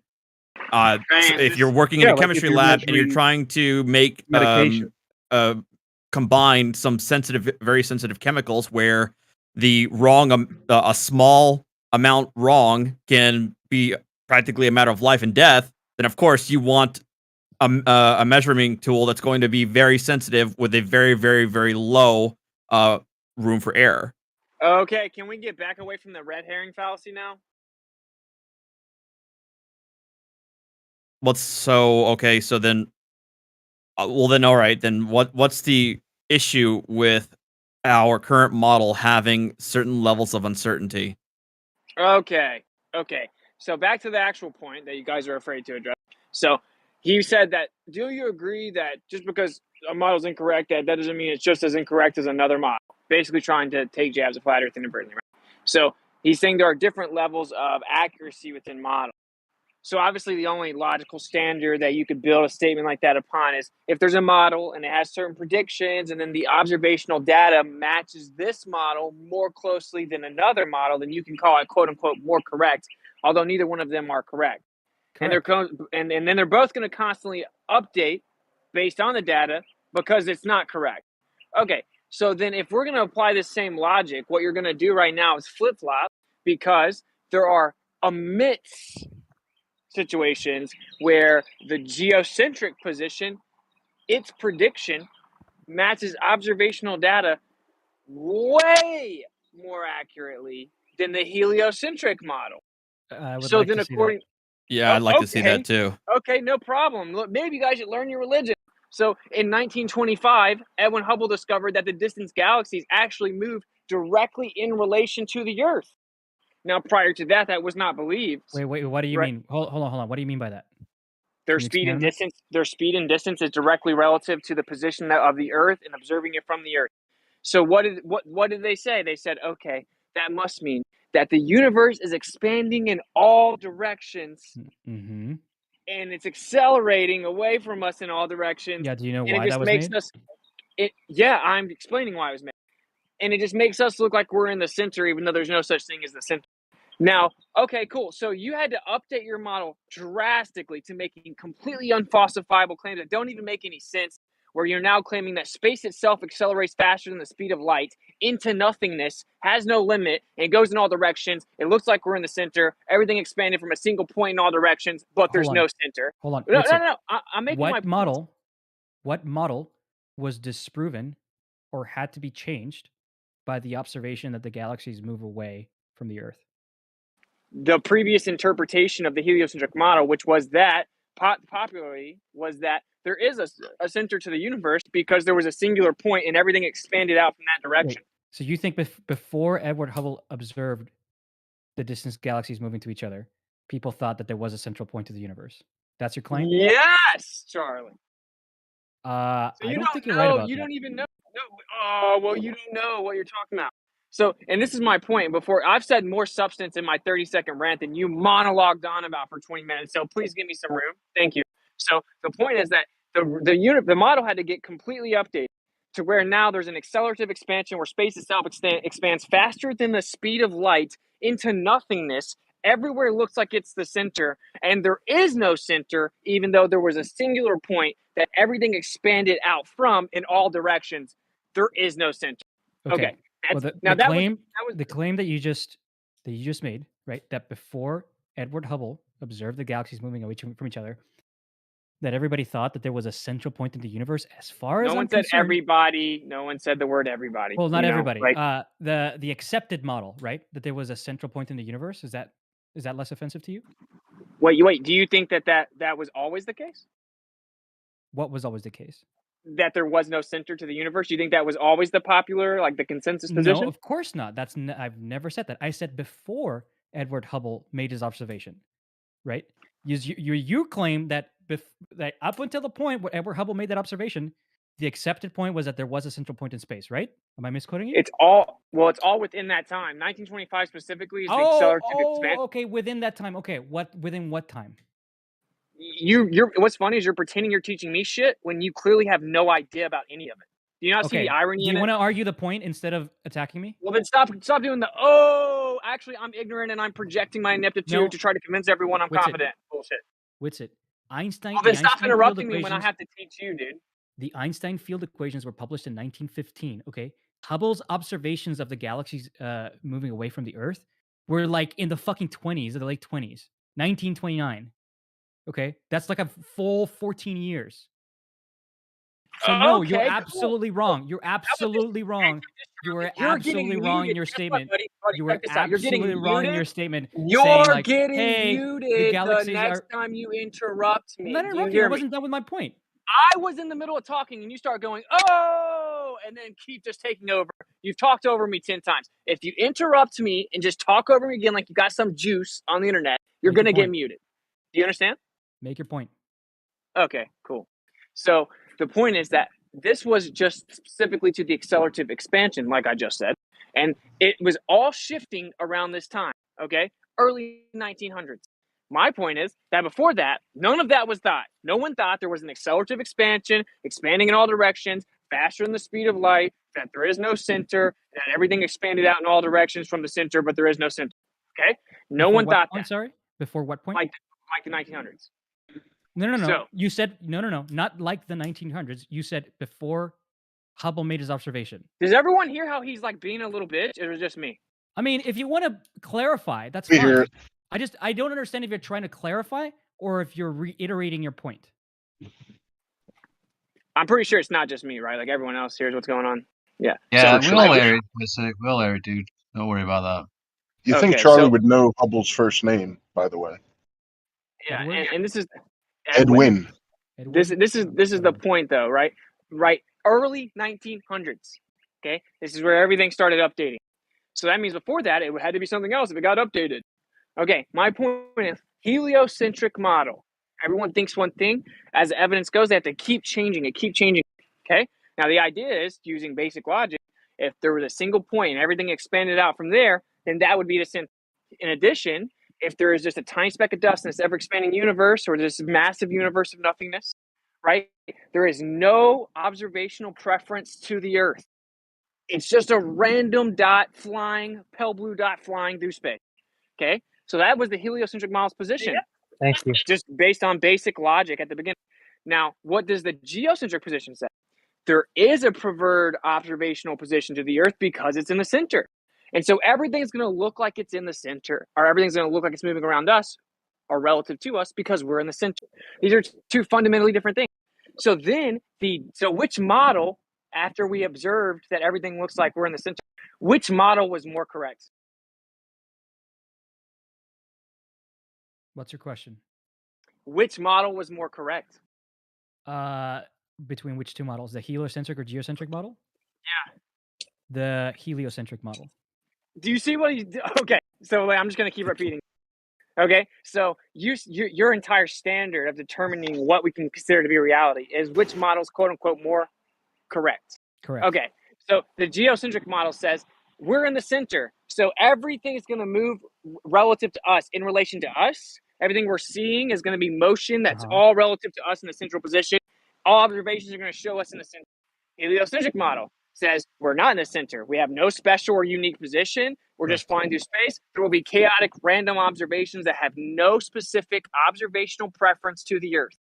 Then we go make observations, and all of them show us at the center. So at that point, before the heliocentric model, before that heliocentric model was updated, which model was more correct? Whitsit. What caused us to You can't switch even answer it, from the heliocentric what caused us to switch from the geocentric model to the heliocentric model was data which did not match the geocentric model, but which matched the heliocentric model. Now, really, who proposed the helio? Wait, who proposed the heliocentric model? I'm still trying to determine why it is that you brought up Hubble. Wait. Because Why that was did the you bring up accelerative Hubble? expansion. I've already explained like 5 times that was specific to the accelerative expansion, buddy. So here, who came up with the helio? Hold on. But I thought Dude, the this point dude's was unbearable, bro. He's legitimately unbearable. Like having to listen to his like sophistry for the last hour straight, where he's like, "You can know nothing." Oh no, and then virtue signal about how people say it's All right, stupid. do you want to argue the and point? Now, no, I Do you want wanna you argue the to point? have. I want you to have an intellectually honest conversation where, when I boil it down and make a specific point and ask a question, you don't continually respond by avoiding it over and over. That's I'm what I not want trying you to to avoid it. I'm trying to get clarity on why you brought up the accelerating expansion of the universe. Like, what do you think that demonstrates? Oh my God. It's just one example of how the heliocentric model had to grossly be updated because it was incorrect. Can you actually. How was the heliocentric model incorrect because of the galaxies The accelerating away heliocentric from model at the time did not predict that the galaxies, based on their distance and speed, would change exactly relative to the Earth's position observing it. It absolutely did. It Okay, you want to allowed bet for 5 it. grand? It was a parameter within the model. Or it predicted it. It was Which a one was it? parameter in the model that was given 15 years beforehand by Albert Einstein. Okay, you know about the cosmological constant, so I don't know what you're trying to sweep it under the rug as if nobody knew about. It allowed for it, or it predicted that was the case? It allowed for it. Oh, so it didn't predict it then. So that's why Edwin Hubble made the Correct. discovery. The discovery. So relativity allows for everything. So saying it allows for it literally It doesn't means allow for everything. No, it does Yes, not it allow does. for everything. No, What it does it doesn't. not allow for? What's it not allow for? It doesn't allow for example, backwards time travel. It does not allow for that. You're just wrong about that. Oh It my doesn't God. I'm allow talking for about- faster than light travel. Okay, it doesn't Buddy. allow everything. It allows for some Buddy, things we're to be talking true, sensitive to buddy. certain parameters, which you can observationally set. But it doesn't We're allow for talking ab- everything. That's just a lie. We're talking about stuff that we observe in the sky. Yeah. Okay, so try Sure, and catch up. Stop talking about time travel. Hey, keep up. So Well, whenever the why are you being an asshole? You're being an asshole again. because you're a sophist and you won't answer my question. Dude, I'm you just using brought your up own- backwards time travel, and you're going to call him names? What is wrong with Yeah. you? And dude, this is He what's so asked funny. me for He made- things which relativity doesn't allow for, and In the relativity does not context allow of for backwards time travel. That's absolutely Yeah, it a valid doesn't answer allow to that for Darth question. Vader either. Good job. Like, what are you dude, it was- expecting? A slap on the Yeah. back? Good job, Jesus. buddy. It was in the Don't act context of retarded when he asks you a Oh my question. God, The dude. framework Oh, of my general gosh. relativity This stuff's has so nothing bad, to dude. This say stuff's about so Darth bad. Vader, but it has something to say about time travel. It does have stuff to say about I don't want to start muting people. Please take one at a time. Okay, so it was in the context of astronomical observations. Mm-hmm. Okay, so going back in time has nothing to do with anything we're talking about. So this is what you're doing. You're trying to desperately avoid the point because I took your own claim of logic, right? Which is basically the heliocentric model is more legit because it's quote unquote a more accurate model. And then I applied it to the actual historical timeline of observation, which was heliocentric model. We're just random. We're going to see all kinds of stuff in space that have no relation to where we are. We have no special or unique position. And you claimed that this is because they made observations that didn't work with geocentrism. Actually, Copernicus didn't even have a telescope. He made observations with his naked eye. He actually said he did it because the math was simpler. So you're wrong about that also, but we'll get back to the point here. So whenever geocentric position says that everything's going to be observed as if the Earth is in the center and everything's going to move relative to our observing position because we're central, and then the heliocentric model says the exact opposite of that. And then we go look at the evidence and we see that everything moves like we're in the center. Which model was more correct? You're jumping huge timelines, and you know it. If we were in You won't answer. if the currently if the geocentric model was what was accepted in the early 1900s, and then Hubble made his observations, then sure, that would be. And then they switched to the heliocentric model as a result of the observations. Then I would agree with you. But you know very well that by the time those observations were made, we had already switched to the heliocentric model. So I don't know why you're trying to retcon and say, well, look at that. We looked up at the galaxies and they're moving away from each other as if we were at the center of the galaxy. Therefore, that is confirmation for the geocentric model.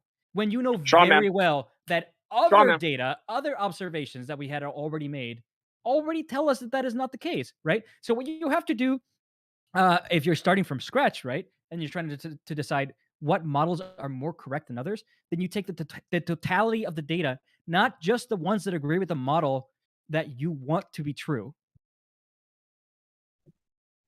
Are you done?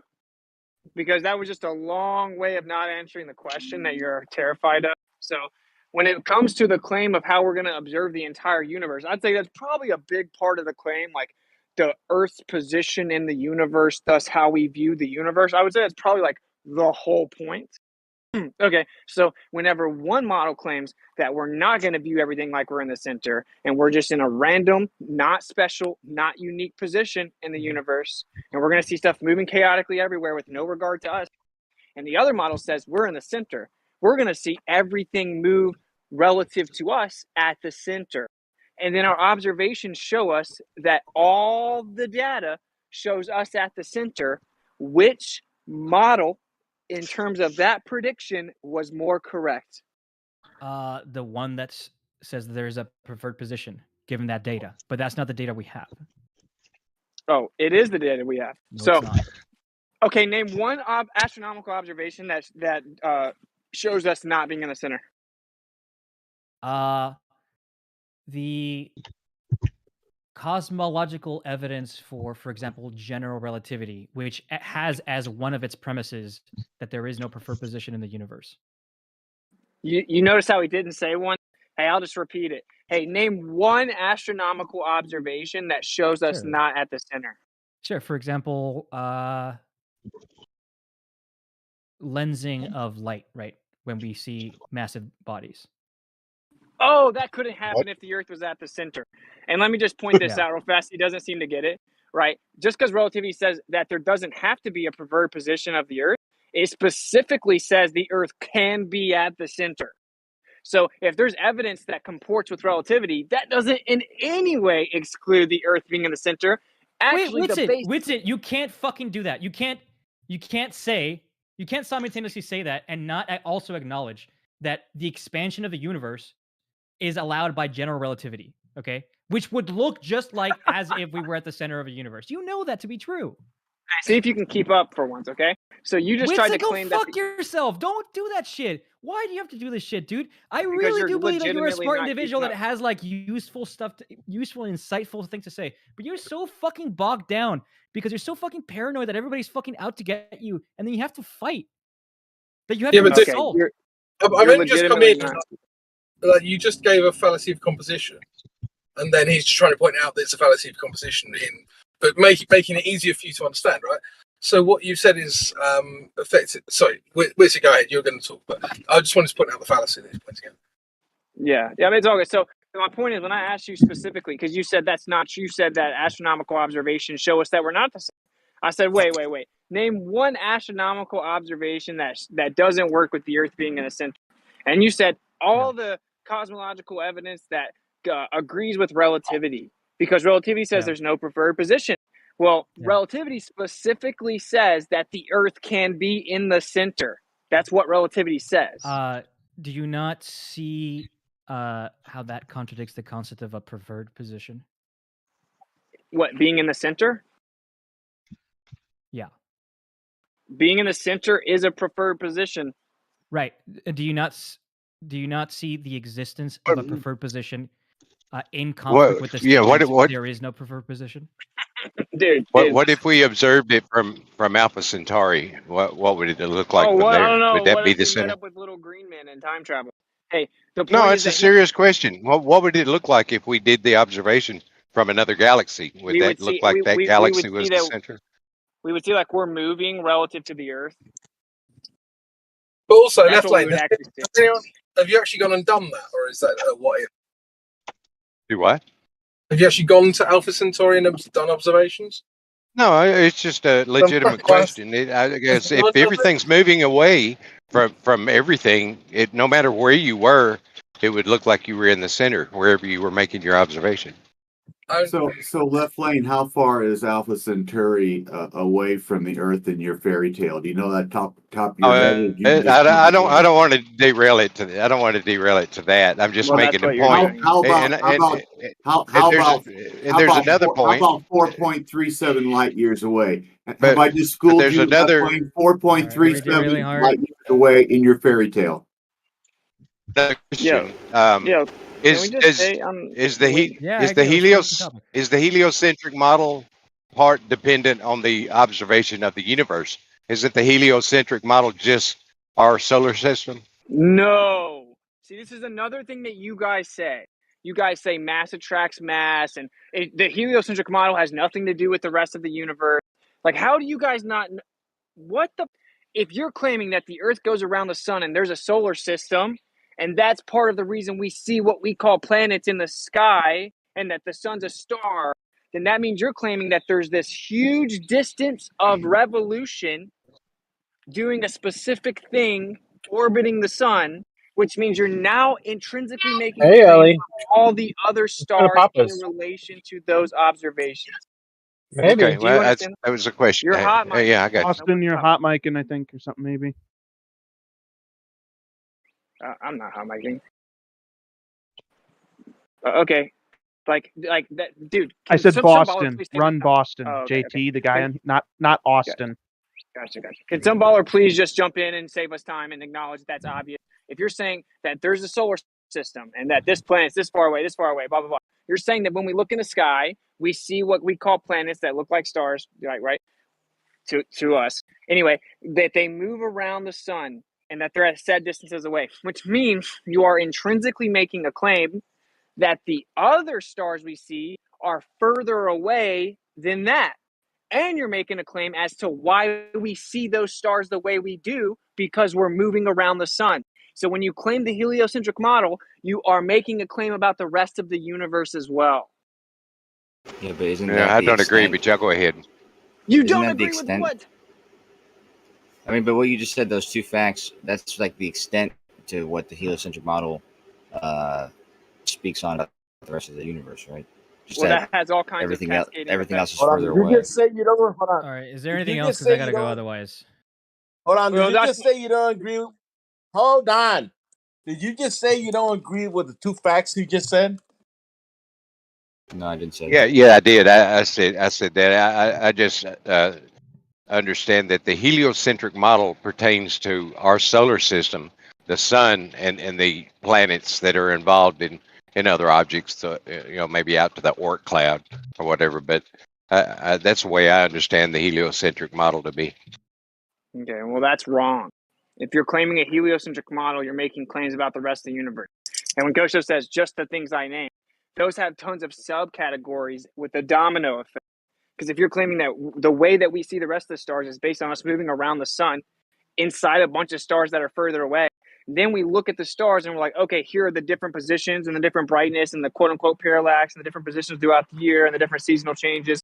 And all these things begin to compile. Here are these galaxies doing this. Here are these galaxies doing that. Okay, these galaxies are doing this. All of that is going to be related to us supposedly going around the sun. The way we interpret all that data starts off with us moving around the sun. And then you throw Yeah, the but solar they don't. system inside the Milky Way. Dude, if you make a claim Yeah, about but the solar system, you make a claim about the Milky Way. those rely on the heliocentric model, but they don't pertain. Like the heliocentric model doesn't. Those are outside the scope of the heliocentric model. Really? Okay. So can we have a heliocentric model without it being inside the Milky Way galaxy? Yes. Oh, explain it. I mean, this was the entire idea before Hubble discovered that we were in the Milky Way galaxy. Oh, how did he discover Like everything they believed in the sky, he noticed that there was islands of stars, and that's what other galaxies were, not just nebula. So before he had realized that, there was no distinction between the Milky Way galaxy and the rest of the universe. Okay, so you're going to claim that there's a solar system, there's a heliocentric solar system, and that because this is pure sophistry, right? Where you guys know you can't defend anything outside the solar system because you can't even really defend that.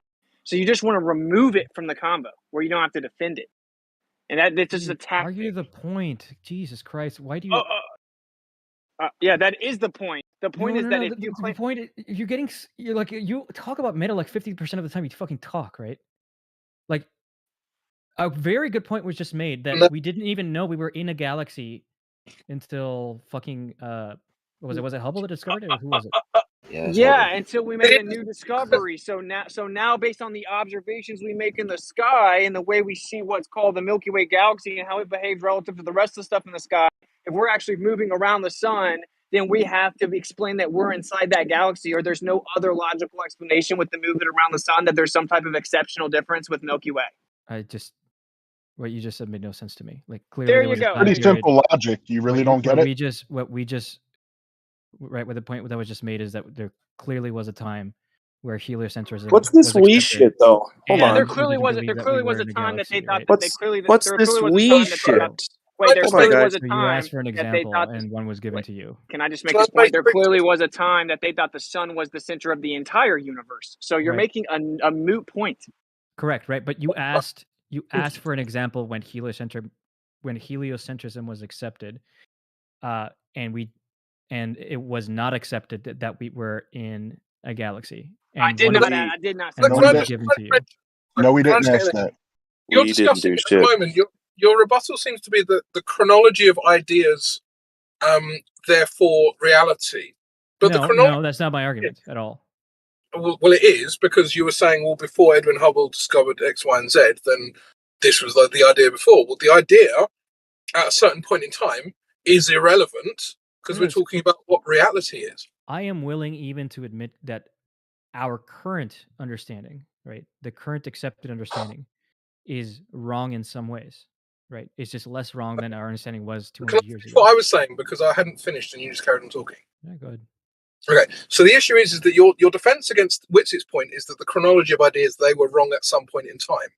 But then, of course, Witz's entire argument is that you're wrong now, and you don't seem to understand the irony of defending that position with effectively his argument in the past. No, because even Whitsitt admits that some things are more wrong than others, right? The goal here of every glober What's the we? Hold on, though. What's the we? The goal of every glober here, right, has always been about accepting the model that's the least wrong, right? Not one that's correct, because there is no strictly speaking. There's no way to judge that without knowing what is correct. You can't know how wrong you are without knowing what is correct. That's not possible. Wait, can I please just explain this? Okay, so for him to pretend that I didn't just refute Kosho, he had to blatantly strawman what I said and completely make up a whole revision claiming that I said, show a time that existed where we weren't in the Milky Way. I never said such a thing.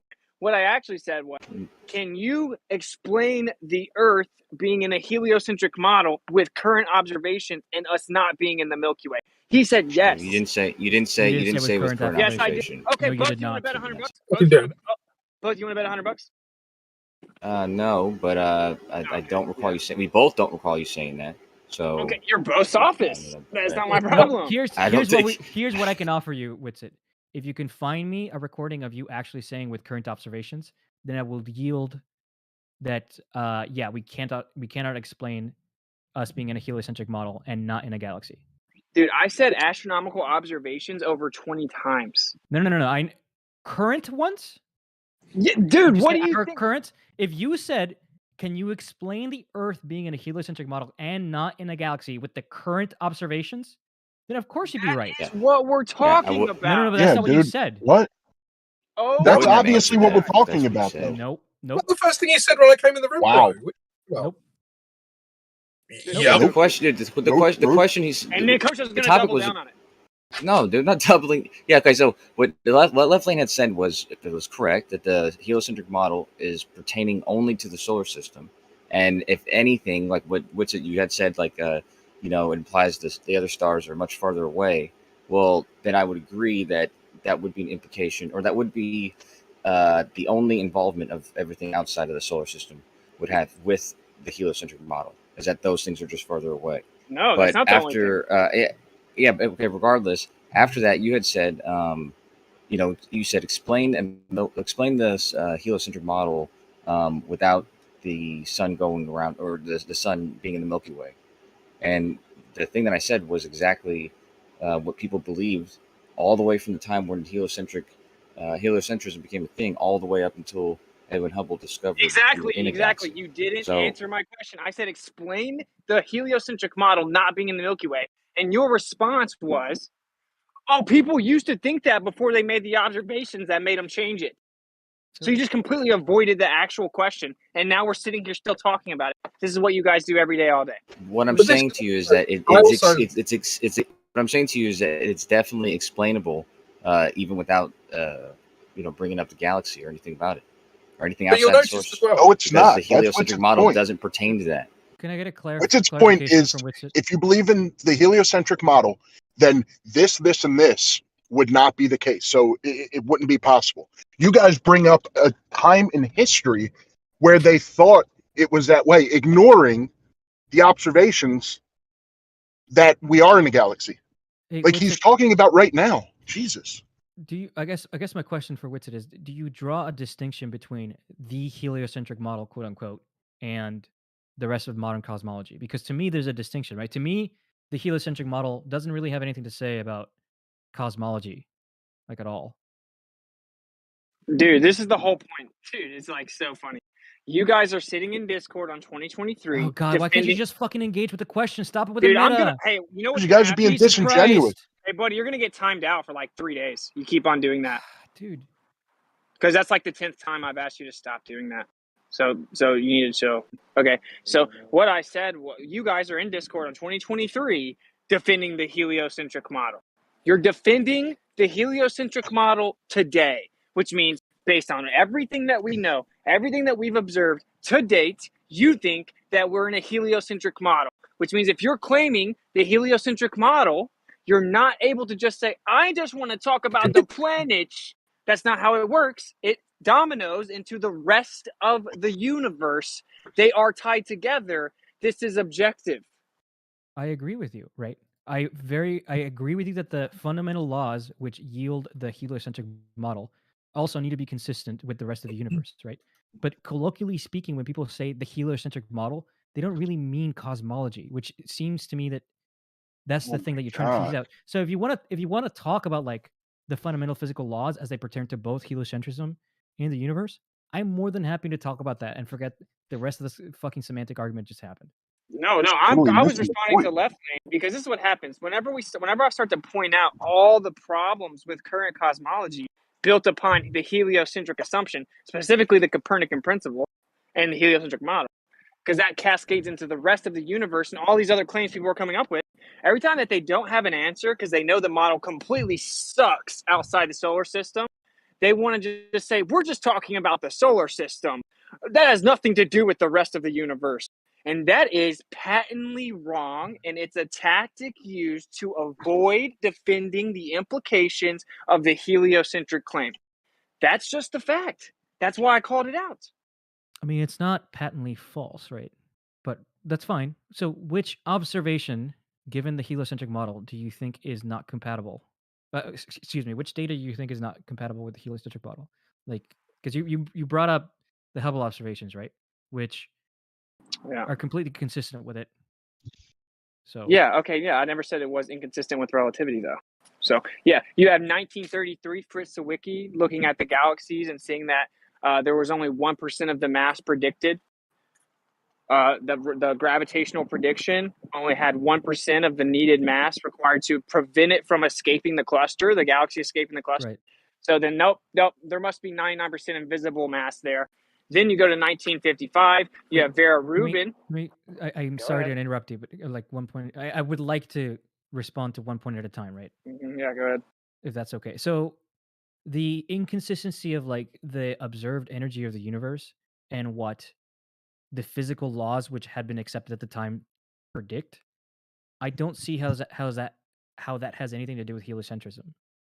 No, I know you don't. That's the problem. That's why you guys still believe in it. So gravity is the prediction for the solar system. Also, people say Newton works. Well, no, actually, it doesn't. It doesn't explain Mercury's perihelion shift. Right. And relativity got closer to explaining it. It still can't fully explain it without just making up. Wrong. Yeah, exactly. So then obviously we're having to rock with relativity to even start to put the heliocentric model forward. Now, if we're going to then apply that to everything else, because we have to, because relativity claims to explain all gravitational effects everywhere mass is present. Okay, so then we look at the rest of the universe and we see it's not even in the ballpark. Of course, it works on the solar system scale relatively well because we made it from those observations. Right. We like that. So that's like, that doesn't mean anything. I could come up with the 500 theories to explain the quote unquote planet. So that's the point. It cascades into the rest of these discrepancies. Okay, what's it? So I accept models that are demonstrably less and less wrong, but still ultimately fundamentally wrong on some level, right? Do you claim to have a model that's 100% correct with no errors? No, I didn't claim to know a 100% correct model of the entire universe, and I'm That's not fine. even saying that that's the problem. My point is that geocentrism is more correct, more viable, and more accurate. Okay, And when you this say is excellent, demonstrable. excellent. So when you say it's more correct, it's less wrong. So on the totality of data, right? You calculate the errors between the predictions and what is observed, and you put it side by side with the currently accepted physical laws. You think there are more errors with the currently accepted physical laws than geocentrism. Is that correct? Yeah, absolutely. It's not even close. Okay. It's like Okay, not so- even close. Excellent. So why don't we do this? All right. Why don't we come up with a sample of criteria by which you can use the geocentric model of your choice to make a prediction at what the value should be, right? And then I can use the currently accepted laws of physics to make a prediction as to what that value should be. And based on those, whatever, 10 categories, whatever, we can compare side by side. Does that sound Okay. good to you? Yeah, Excellent, absolutely. excellent. Great. Super easy. But you must be able to derive the final value from first principles, right? Does that sound Yeah, good? of course, this is like heavily favored in your direction, as you won't be doing shit. You will just be citing other people that did it for you. I guarantee you that I will do it myself. No, And you're I just going to I use will what other present people it as a did. paper. I will listen. Let's only use when deciding the categories by which we measure the accuracy. I'm not gonna request that we use like I don't know like the data that I would like to use is only data that I would want you to accept, right? So positions of stars within the night sky, right? I would think that that's something that you would accept, right? Yeah, sure. That works fine with geocentrism, man. Come on. Okay, excellent. But you need to be able to derive from first principles, right? And I'm going to ask you to step through the math with me because I will step through the math with you. Does that work? Yeah, but sure. Let me just go ahead and jump out ahead of this. This will be long down my list of things to do. Like I just launched an entire organization with 140 employees, dude. But this is my actual point though. This is one of the biggest, most glaring differences, right? So just like Hubble himself said, if the Earth is in fact in the center, right, then what that would mean is that the universe is much smaller, it's finite, and it's more dense. That's wonderful. And suspiciously young. Wait up, dude. So if it's more dense, okay, then it has like a fluid-like medium, then all of a sudden we don't have any problems with dark matter or dark energy. Things going super fast would be based on the actual like electromagnetic source of energy within that quote-unquote galaxy itself, and it's just going to be moving within a fluid-like medium. So we have no dark matter problem, and because we can use electromagnetism within a fluid plasma-like medium. So we don't have any of those. Those are the major problems. Therefore, right off the top, number one, that's number one on the list we're going to do. Okay, number one, dark matter. Number two, dark energy. Geocentrism is 96% more viable. I don't know what you're going off on this tangent. I want to be able to test. Like we came up with an experiment that we can run to determine whether or not your model is correct, right? Like, why don't we take the positions of all the planets as they are right now, right? No, let's start with dark matter and dark energy. No. Well, I don't have measurements for dark matter and dark energy, neither do you, right? But we can, I you don't and need I, them, though. you and I, if we really wanted to, we can go and take pictures of like Mars, right? Of like where it is in the night sky. I want you, because I will do this too if you commit to it, to tell me where Mars is going to be in the night sky, like, I don't know, 2 years and 3 months and 2 days, right? And I will give you a number, and then I want you to give me a number. And let's do that for all 8 planets. and whoever's the most wrong loses, and whoever's the most right wrong wins. Okay, so we have to wait Could 2 possibly years. be wrong, Charlie. And this is what's so funny. It's like, why do I have to keep saying this? This is obviously we super can do this slanted. instead. We can do this instead, right? We can take data from like X years ago, right? And then base as if today was X years ago, predict how it will be in X years. And then we can check today. Does that sound reasonable for you? That way we won't have to wait at all. But I'm still making my point here. This is super slanted. Why are you running away, dude? Oh, I'm not. Jesus. You think I don't understand what you just said? I'm making my point, dude. It's super slanted because you don't have to do shit. All you have to do is go to NASA. All you have to do is go look up what people have already done and then be like, I think Mars is going to be here in 2 years. But you don't have to do anything. You can quote unquote do the math. Oh, wow. All you have to do is take what they did for you and then work it out. I will show my work. I will show you. It's not your work. Step by step. I will do it live if you want me to. I will show my work. Are you not going to address in good faith the obvious point that everyone in the room knows, which is that if I'm going to do this for a geocentric position, I'm going to have to actually build the entire thing up and do it all by myself, whereas you are just going to sit here and repeat the status quo that's been done for you, certainly when it comes to something like planets. The only thing that I would do is, given my model, where does my model say that the planets are X years ago? Right? And then follow the, integrate forward in time or solve forward in time what those laws says they're going to be like in the night sky. And then it will give you the answer, right? And I will show my entire work. I'm not just going to like look up answers. I promise you that, right? But I will only do it if you do it. He Dude, promises are you going to use Kepler's laws? That's the only way he has a shot. That's the only way he has a chance. I actually don't know what I need to use. I mean, Can I make Kepler's laws? I mean, what I would like to do, right? What as a first order approximation, what I would like to do is write a little Python program where I put in where I think all the planets are, give all the planets masses, and run a simulation forward X amount of years, and then from that calculate like where I'm going to see the planets in the night star in the night sky. You're not really getting his point. So the point is that Kepler's laws already exist, right? So he's got to come up with those laws, right? And you don't have to.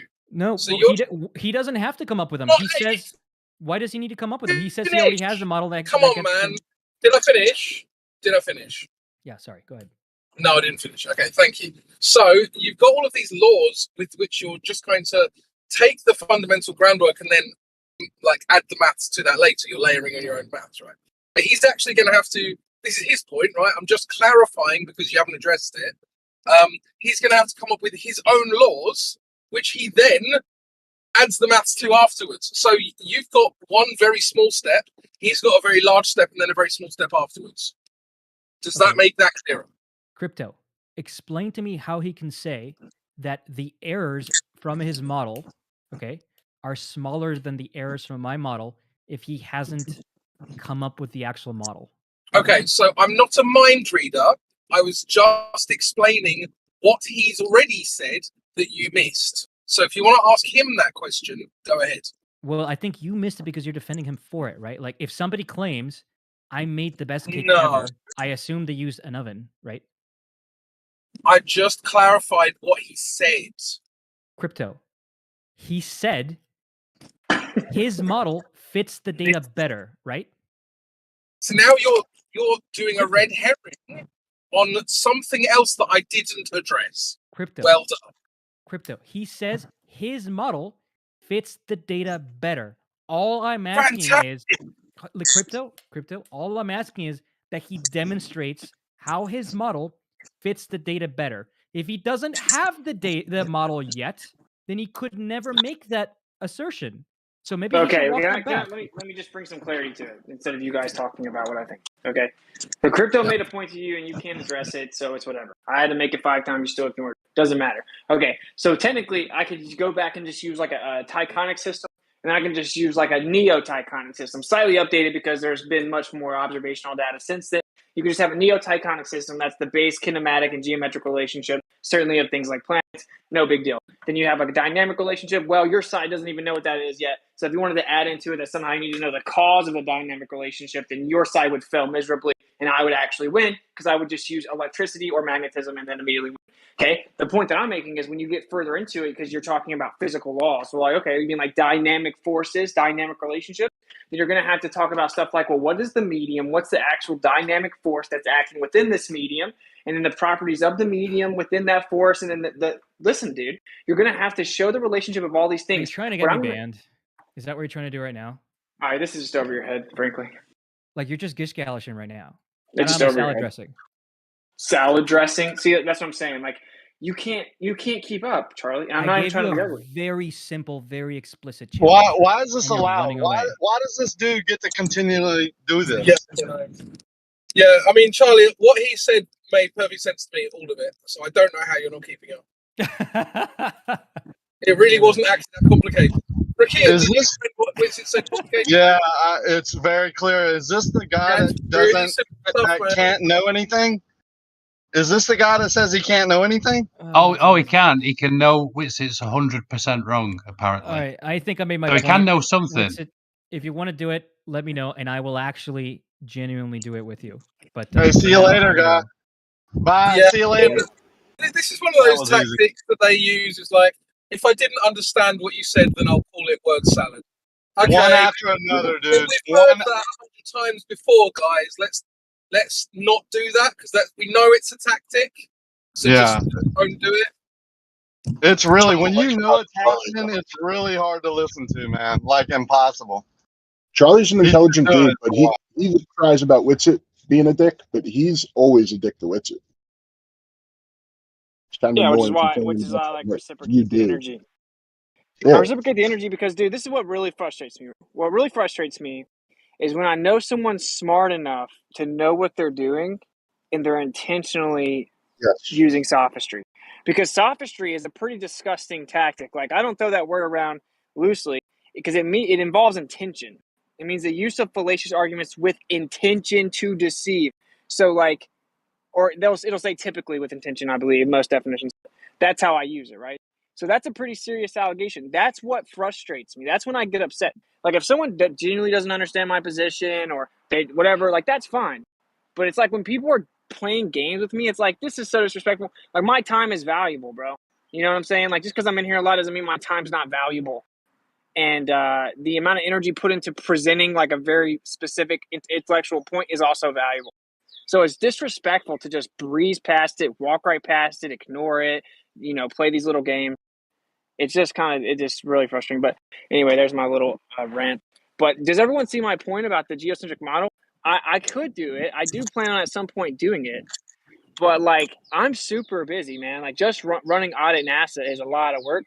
And like, it's just such a bad faith tactic to be like, rebuild everything and replace everything that I have that I did nothing to build. And it took hundreds of years and millions of people to do it. And it still doesn't work. You know what I'm saying? It's like, what the? Anyway. Well, in all fairness, it's like being godlike, right? So if you can think like God and know it all, I mean, there you go. Is attempting to pass a theory as fact sophistry? Well, it depends if you're talking about colloquial or a scientific thing. Yeah, like if I have a theory on something and I'm like, this is absolutely the way it is. So if your theory is that Dave and Barbara get together, then what do you mean? Which theory are you talking about, colloquial or scientific? Like if it's I make kind of up a reification. If I make up like something, right, and then I'm like trying to portray it as fact, right? Yeah, but it's like a reification. Okay, so yeah, like if you quarter me on it, right, and then I'm like, well, yeah, obviously it's a theory, right? But I've been portraying it the entire time as though it's fact. Would that be sophistry? That flirts with it a little bit. I mean, you have to specific fallacious part of it, but I know that you're obviously inadvertently trying to pretend I did that, but I would love some specifics so I can just like effortlessly correct you. Oh, I just didn't know if that would be considered it. I was just trying to. Not unfamiliar with sophistry, so I just had to look up the definition. It's just a broad idea. It's use of fallacious arguments typically with intention to deceive. Is that the definition that you found? Yeah, I mean that's the definition. Yeah, I always think sorry, Crypto. I always think of it as sophisticated language.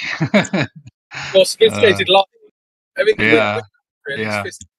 Yeah, so no, trying to come up with a new theory that you're fuzzy about the details, but you're pretty sure that it's correct. Like in a general sense, obviously that's not sophistry. So I don't know what you're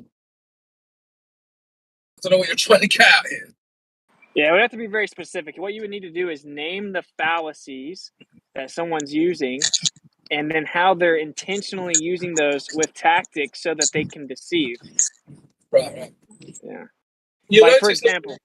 So just quickly, normally when I get started naming fallacies, people go, "Oh, you're just naming fallacies."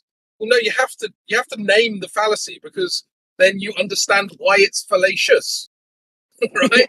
Yeah. Which helps guide the logical deduction. Did you know what's so funny? It's like probably the number one way to use sophistry, or like maybe the most popular, is like intentional strawmans. So like stacking up a bunch of strawmans. So like to like basically obfuscate and divert away into a straw man over and over is like a perfect example of sophistry. But like the way I use it, it's a combination of fallacious arguments. It's not just one. It's like it's all these fallacious tactics with like constantly trying to like deceive and basically misguide the listener. Yeah, I like to think of Dave Farina as having like a fallacy combo, a super combo. He like taps A and then holds B for 3 seconds, and then he just fires 5 fallacies at you in a single sentence.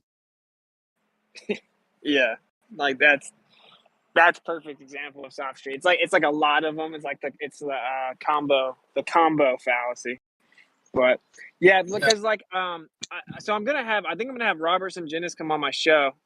He said he would love to do it, I think, and I've heard him talk about a guy that he works with, or that he knows, that's accredited, and he submitted a geocentric paper, and I swear I've seen at least like the cover of the paper, but it's been like a couple years, and I haven't read the whole paper or anything. But so I can't even find out. I'm gonna ask him, especially if he comes on the show. But anyway, where this guy knows, he submits this geocentric paper, meaning it shows where geocentrism is viable, and it does all the math. It does all the math showing how it is viable. And then submitted it. It got approved and published. And then he submitted a second one where it's more like arguing how it's like more viable. And that everything checked out. Same thing. All the math works. Everything checks out. And they wouldn't publish it. It's like they once they put together, he was actually like pushing the geocentric position, like that was what he was proposing. They refused to publish it, and I just find that very interesting. Robert Sungenis, some guy that Robert Sungenis knows. I heard him talk about an interview. I think he even like maybe showed the cover of the paper, so I have to like ask him to get access to the paper. Okay. Yeah, I'd like to see that paper. I wrote the program for you. You might be interested in it. You can run it in a file with all your PDFs, and it'll change the names of your files to the title of the PDF. Oh, that's awesome, bro! That would be a freaking game changer. Yeah. I mean, because I know you were talking about how people are asking for you to share them, and that would just require you put all those PDFs in the same folder, and like I said, just run it. And it's not going to work on every file though, because some I even tried it on some. Some are tricky because it's not in the metadata, the title. So I could try to work around that, but yeah. Yeah, that'd be awesome. I would be extremely grateful. Yeah, because like one of the things is like, think about this, right? So one of the fundamental tenets of this whole like explain what happens in the sky thing, right? It's like how far away everything is, right? And like if we're talking about a more dense medium, you have to like, in order to do math, you have to input values. So you're gonna have to like start picking distances. And I'm just not really comfortable with that, like intellectually. I don't, because like obviously something could be a little bigger and further away, and you have the exact same data to go off as if it was smaller and closer, right? So it's like that's the main reason I haven't been super motivated to do it. I think I could get through the plasma fluid like medium for sure. I could show that there's an electromagnetic ratio between the bodies. But it's like I have to assume their material, and then I have to assume distances to even begin to do the math. It's like, so do I like fall for this like dick measuring contest with Charlie where I'm like, look, I the math can work, but like it's not actually going to help us figure out what's happening in reality. It's like it requires baseless assumption at first. So yeah, I don't know. And then of course they have this whole like thing to fall on where they're like, well, our distances, look at all this other data that supports our distances. And really it doesn't. It's like the actual interpretation of all the stuff changes to make the distances work. So it's like a lot. I've actually seriously thought about this, and it's not some easy task where Austin's just going to go away for a week and come back with a fully functioning model, answering every single question and piece of data that every single astronomer and astrophysicist has come up with for the last 150, 200 years, 600 years. You know, like that's so unrealistic. Well, is y'all's discussion or challenge pertaining to just the planets in the solar system? Well, that's what he wanted to talk about, because my main point of bringing it up, the reason I say I think geocentrism is so much more viable than heliocentrism is because they have a fundamental different framework looking at the sky. And so now you run into like a dark energy, dark matter problem. And people say that, well, that doesn't go away with geocentrism, but it does. It does, because you don't have to maintain those immense distances.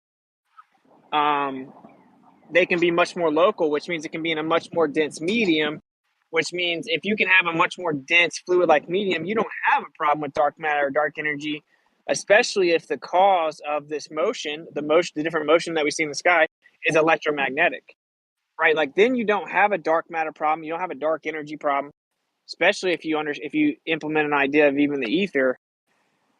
So that's what I'm saying. Like in that case, like geocentrism is way more viable. Like someone can argue, well, sure, it would work way better for dark matter and dark energy, but what about this and this and this if they want to? But for sure in that scenario, it's way more viable. I mean, that's like 96% of the universe. I know people say that relativity works for dark energy or whatever, but you get it 84% of the matter that's missing wouldn't be a problem if you had a fluid medium.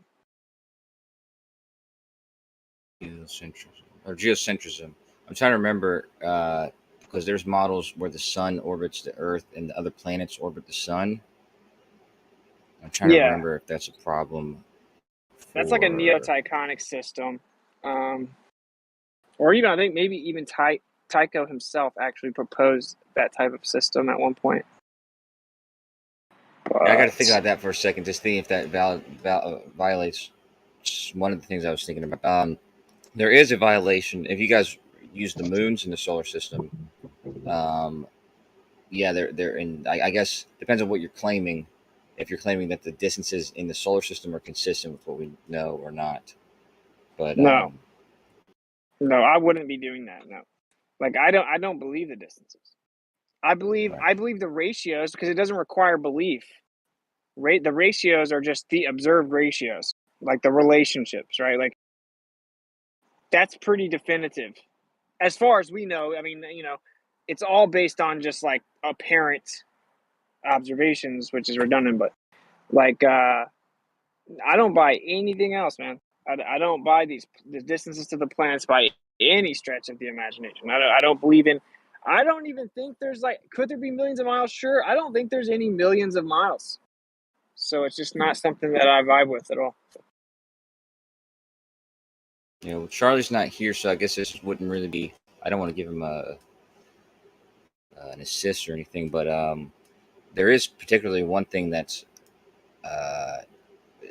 there's an issue with the orbit of Io, or not the orbit, but like, you know, the eclipse.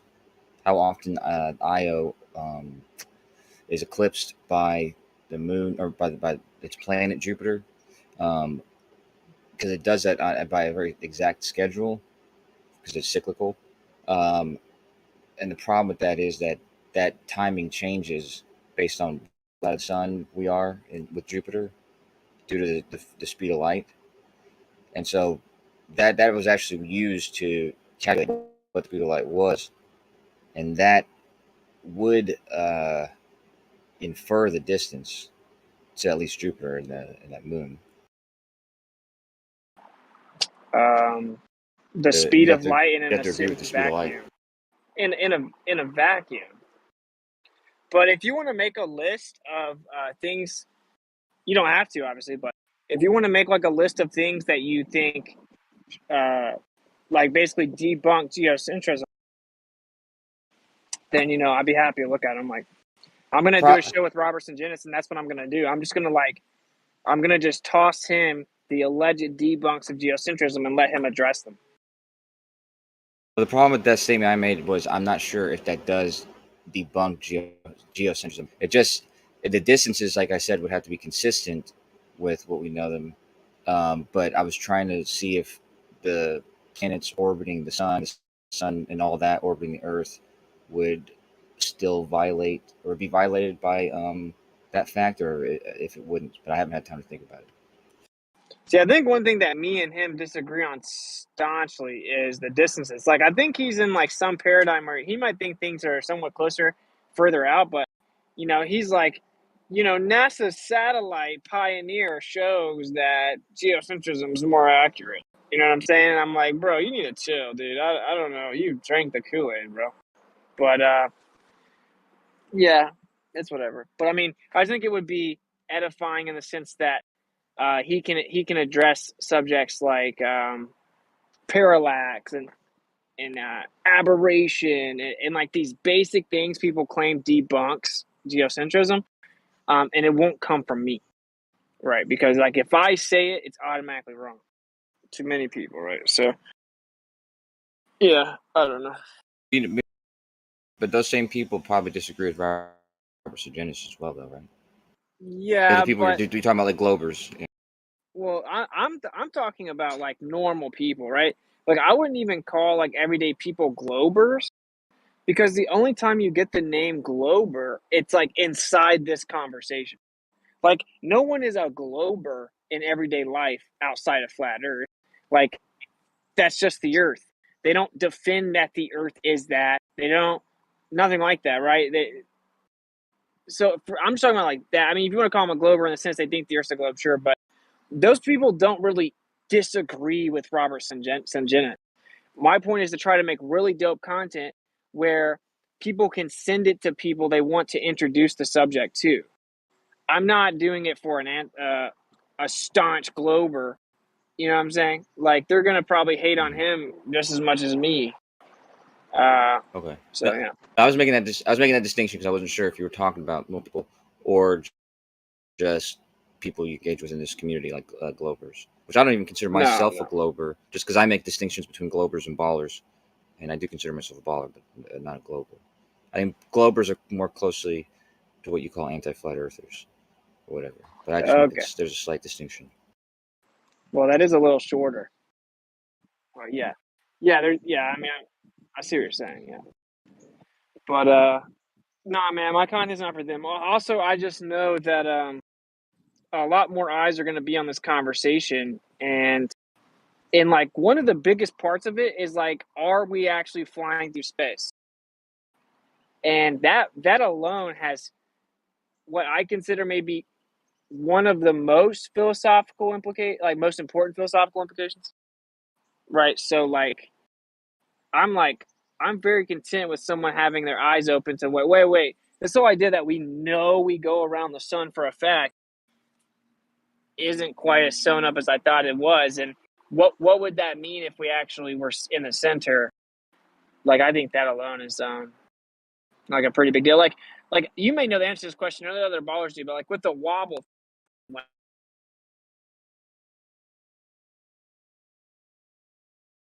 Sorry, I got a call. How did they supposedly like measure the wobble of the Earth, or like even even quote unquote discover it. Like, I think it's like the position of the stars changing. They attributed that to the Earth wobbling over time. I think the change in position from Draco or something to Polaris. Well, no, that's not the wobble though. That's that you're talking about the precession. The wobble is something different and much smaller. But it's I think. Well, wait a second. Same, When it goes from that precession, doesn't it wobble? That's how it wobbles. It yeah, has but taken it's. precession. I mean, you could claim that, but I'm just saying there's a distinction between the wobble and a precession. The wobble is like a minute difference in comparison. It's like a very slight movement, like a very literally like a wobble, like a daily occurrence. But yeah, but I'm pretty sure that's from observations from Greenwich. Like that's where they do most of the, like where they make the almanac and stuff like that, where they plan it out. That's where they measure the daily rotation of the Earth and all that type of stuff. I think that's from, if I remember correctly. I could be wrong. They conflated that with something else, but I think that's what I saw was that wobble is measured from Greenwich.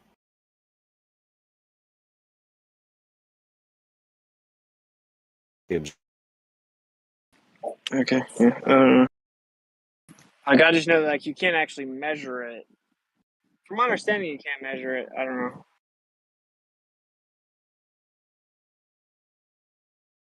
If that's the case, then I would have the same question as you. Why would they be stating that? But I think that's exactly why they claim that is because it's a measured artifact.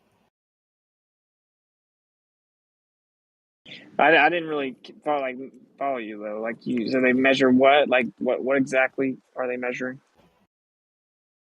At Greenwich, they measure the movement of the stars.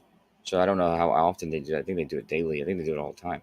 They measure the timing and position of the celestial sphere and shit like that. So I think, as a consequence of that measurement, if the measurement's made at Greenwich, I think that's because like I said, they're the ones who give us like the daily rotation rate and stuff like that, like how fast or slow the Earth's rotating on any given day.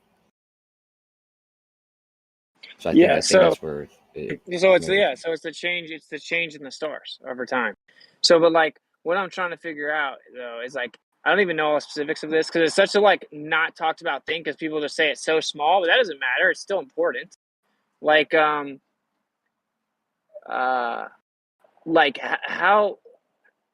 long does it take to like change direction? I know you may not know that off the top of your head, but like if it's like wobbling, then it's obviously changing direction, right? So like, how long does it do this? Like, I read something like 30 centimeters a year or something like that. I don't remember, but like it obviously has to at some point change direction, right? I mean, I'm just reading right here. It says, because that's what I'm saying. Because the same thing that that Data just said is the same. Sometimes the precession is expressed as a wobble, so that can be confusing. But the thing that I'm reading right here says that it's the furthest away it's wobbled since observations began is 37 feet. I don't know when observations began, but let me see. So then, okay, but like my question is, has it like only been observed to go in one direction? Because that's a big part of it, right? Like, if you're looking at a celestial sphere and it's like slowly progressing or like changing its position in one way, then that's totally different than knowing that it's actually wobbling. But I can understand what else could you say? If it's like progressing all together in one direction, then you would have to say like, oh, the Earth must be like wobbling on its tilt. But if we don't have any actual evidence of it changing direction, then that would just mean this like the sky has a cycle that's just progressing. Now, if the sky was progressing in one direction and then after a certain amount of time it looked like it was going the other direction, that would be interesting. I just think that's probably the first one, just intuitively. It's probably like they see that the sky looks like it's like the whole set of stars is kind of moving a little bit together, like in a progression and changing over time slowly. And so they're like, oh, well, this must be the Earth is actually wobbling. And so we're just like on our way up or whatever. And then we're going to go back down. It's saying that the direction has changed. I don't know. Like, I would imagine the wobbles back and forth, but I don't think they're claiming that. They're saying that it's changed directions and, changed speeds even. They say it's about 17 centimeters a year now. But yeah, they said it was headed towards British Isles. Now it's headed towards Hudson Bay. And this is the axis of rotation that is wobbling. It's interesting. So that means we'd be going like different directions each day. I'm actually trying to make sense of it now because eight different vectors apparently. 8 different vectors every day apparently. Yeah, but if the axis of rotation is melting, I mean, is changing, that's differently, I think, than what I had thought before, because I would imagine that was the axis in reference to the stars, but that's actually the axis in reference to the surface of the Earth, which is kind of interesting.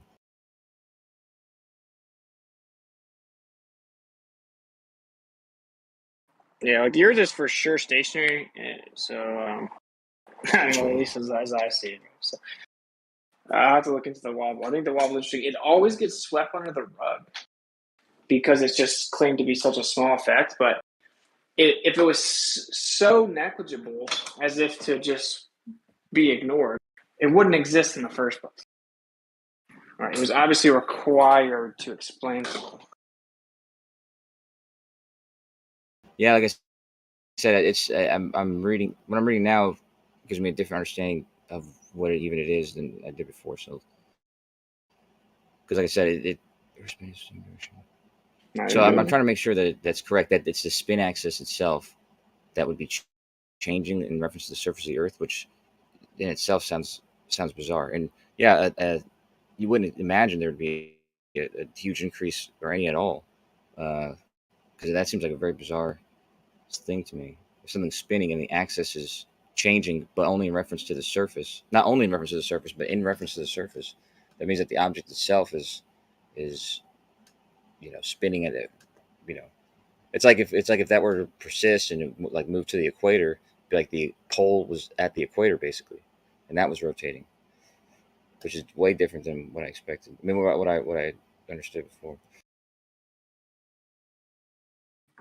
Yeah, I have to look into it as well. So every time I bring it up, I always throw it in my description. I'm like, you're the one claiming that we live on a tilted, wobbling, spinning, revolving, but like I never really looked into it.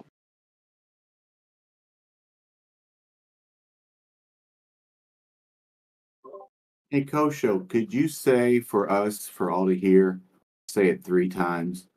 I live on a spinning space ball in the vacuum of outer space. Go ahead and just say it 3 times. No, you don't have to do it. Come on. It's ridiculous. How about, could you tell us, Yeah, as a principle, I wouldn't do what that. the speeds are that we're moving at the equator and around the sun, the solar system, and the ever-expanding universe? Could you Jim, you gotta stop with the weird requests, brother. You're getting weird, dude.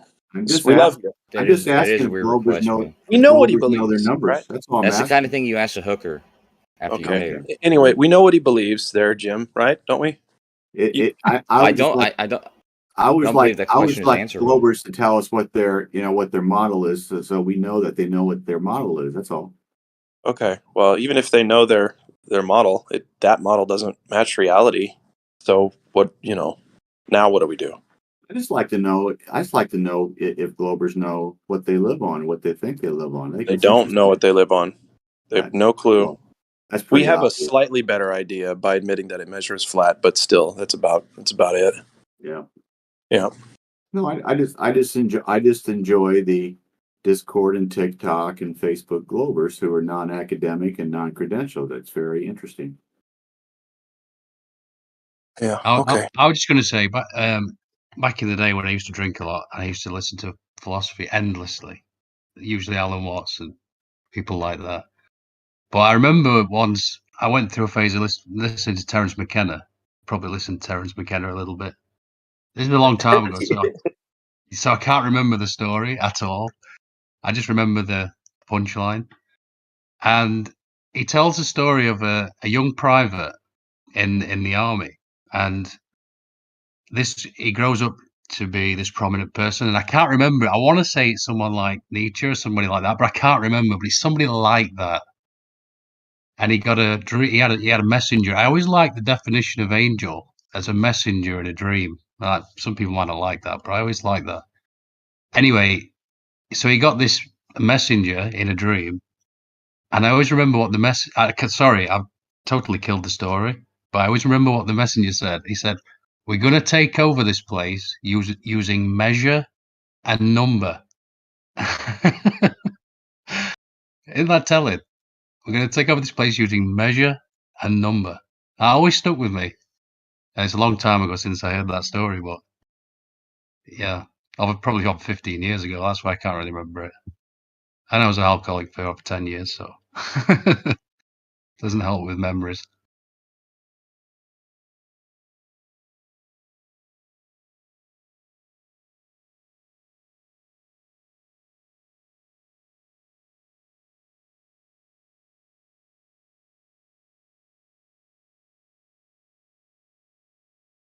Can I ask my question from earlier since we have some other Globers in here? Does anybody want to take on the challenge? You might as well, Is it the glucose? Is it the glucose thing? Is it the glucose thing? Yep, the glucose thing. Yeah, how do we get glucose? Good, let's go. Yeah, how do you get glucose without a living system? Be a little bit more generic. Because you need glucose for the building block of RNA. How do you get there? Creator. This is for the people that don't believe in a creator, that believe only in chemistry and evolution. They must answer this. Father Time. Didn't I say Chase in here? Isn't he one of those guys that into this stuff? I mean, if they made RNA and DNA form, why couldn't they make glucose form?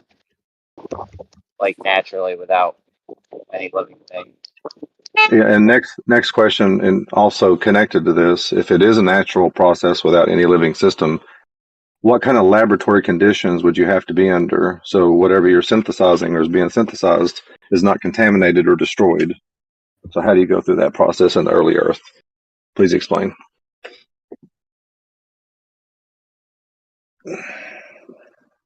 So 2 questions on the table. Can anybody answer?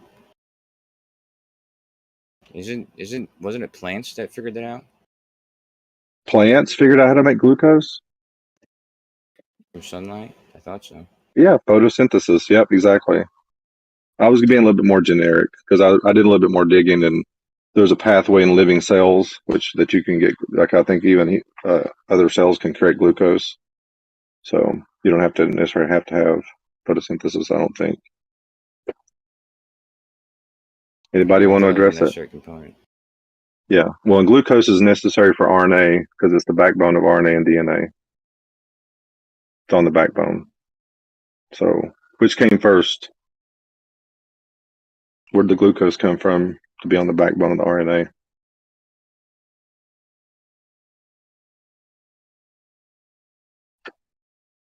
Nobody wants to tackle this challenge? Come on now. I'm not a chemistry professor. I'm not a chemistry major. I took a little bit of chemistry. I took 1 semester. I mean, I already said I thought that was plants that we haven't really even figured it out. Well, here, let's think about this though. Okay, let's think about that, Kosho. This came up earlier. Somebody brought that up. Well, to have photosynthesis, what do you got to have? Sunlight. Sunlight, but what else? What has to process the sunlight? What do you have? Cells, DNA, RNA. DNA, right? DNA builds protein. What's on the backbone of the DNA? Glucose. So how do you? There's no glucose. If you have to get glucose, you have to have a living system. So, but if you have RNA without a living system, where did the RNA come from with the glucose?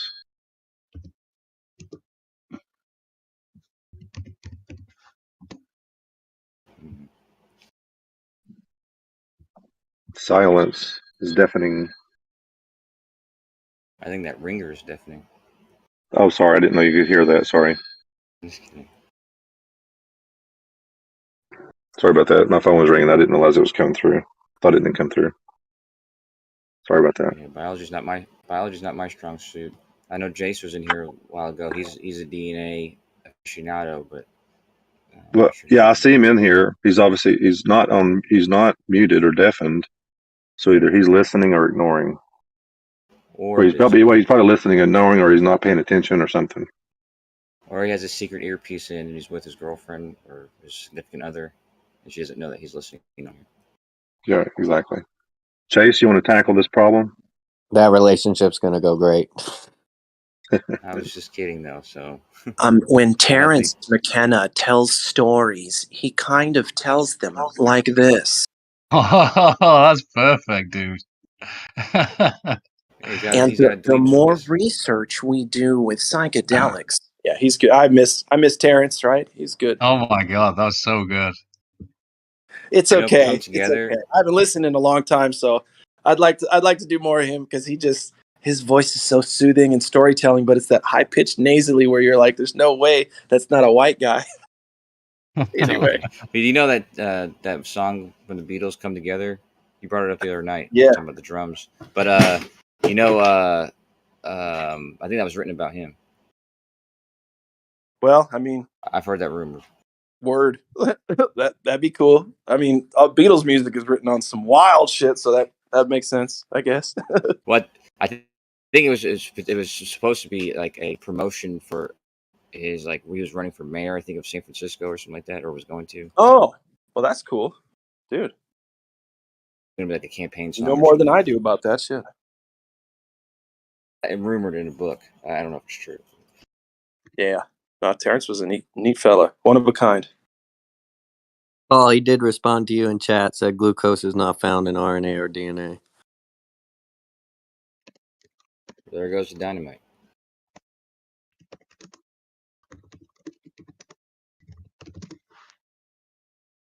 What say you, Paul? Maybe he answered that. Well, let's read this. Okay, let me go back here. Okay, I've got the internet up here. Let's see. Oh, I'd hope so. What is the RNA? I say backbone made out of. Let's see. Spinal fluid. Let's see. Oh, RNA molecule has backbone made of alternating phosphated groups and the sugar ribose rather than deoxyriboso found in DNA. So, okay, it may not be maybe different in DNA, but it says in RNA you have the sugar ribose. So where did that come from? How did you get sugar ribose without a living system? Because I did look that up too. Where does ribose come from? Maybe they use Splenda. Splenda, okay. Let me see. Where did I find that other part about ribose? Darn it, where'd it go? Let's see, what or where? Do you know that though, that most humans or animals or really anything hasn't really figured out that fundamental energy source that plants figured out. We're just clever, like taking it from the sun, and we just basically just hijacked. We just eat them. We just kill them and eat them because we don't have that mechanism. Well, here, I'll take a little step. I mean, he's obviously the biochemist, not me or the chemist, but this is from some UK, some biology place. I can't pronounce it. I can post it in chat here in a second. So ribose is synthesized from glucose, isn't that sugar, and other monosaccharide molecules in living cells by a process known as pentose phosphate pathway. The pentose phosphate pathway is a series of chemical reactions taking place in the cytose cytosol of cells. So it is made from sugar or glucose. And where do you get glucose from? Let's see where glucose comes from. Where's glucose? Copy. Where does glucose come from? Oh, it pops up. It's like first thing. Oh, glucose comes from the foods we eat, or the body can make it from other substance. Oh, the body makes it from other substance. Glucose is carried to the cells through the bloodstream from several hormones. Okay, that doesn't quite answer my question, but it did say about a living system in the cells. So it's almost like you have to have the cell to get glucose, and to get ribose sugars, you have to have glucose. So my question is still valid. So ribose is still on the RNA. So if you say your first thing that had life in is RNA, so where did this ribose, glucose, whatever it is, where did it come from? And if it just happened naturally in the environment, what is your laboratory conditions to ensure that it's manufactured properly, not contaminated, doesn't break down, something else can't do something with it? Please explain that as well.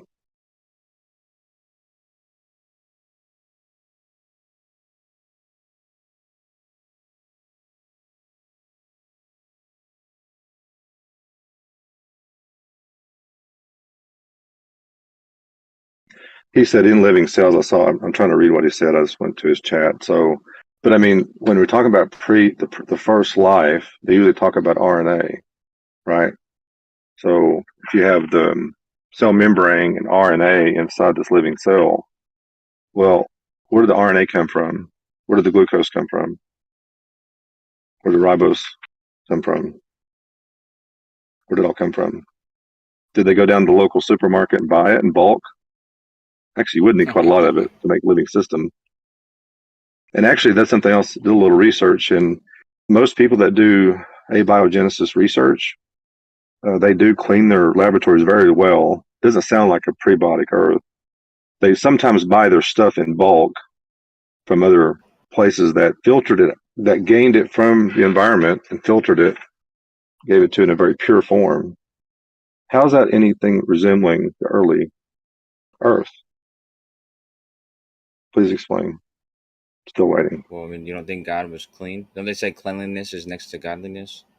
Well, but here's the Coach. I mean, you're on the same page, but God didn't have anything to do with this, according to the naturalist.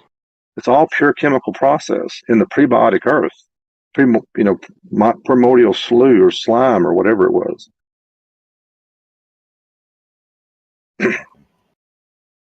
How do they control the conditions? So that was Kool-Aid's argument, was they made RNA and they made DNA in a lab and shit. All right, what did they use to make the RNA and DNA with? You came up with the glucose when they did that, Paul?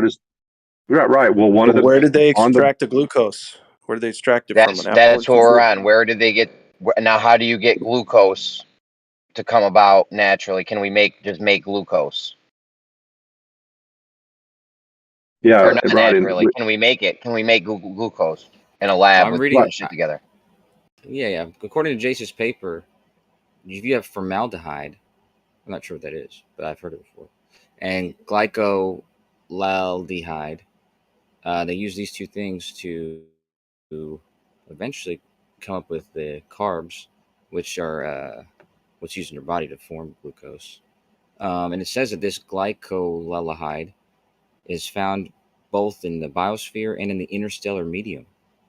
So that tells me that it's something that doesn't necessarily need life. Oh goodness, to be, we're back produced. we're back to the stars again. Well, did we talk about this earlier? My point about the interstellar medium is without knowing what this thing is, the fact that it says that tells me that it's something that is not necessarily formed by the human body. It's something, or life. It's something that is formed naturally, chemically. Well, here I want to read you this quote. And Chase, go to see what is it, 5:42 after the hour, 42 minutes after the hour. It's about 5 minutes ago. He did lab synthesis. Think about. Remember what was my other question? Now in his lab, just think about in his lab. Did he just go get some pond water and pull it out and lay it on the counter and synthesize glucose or synthesize RNA or synthesize something? whatever. I don't even read the paper. He says, "Yo, give me a little sugar." I'm just kidding. Yeah. Okay. Now he synthesized it in a lab. Did he clean his tubules or his vessels that he used to do this work in? Did he control the temperature, keep it at a constant? What else did he do?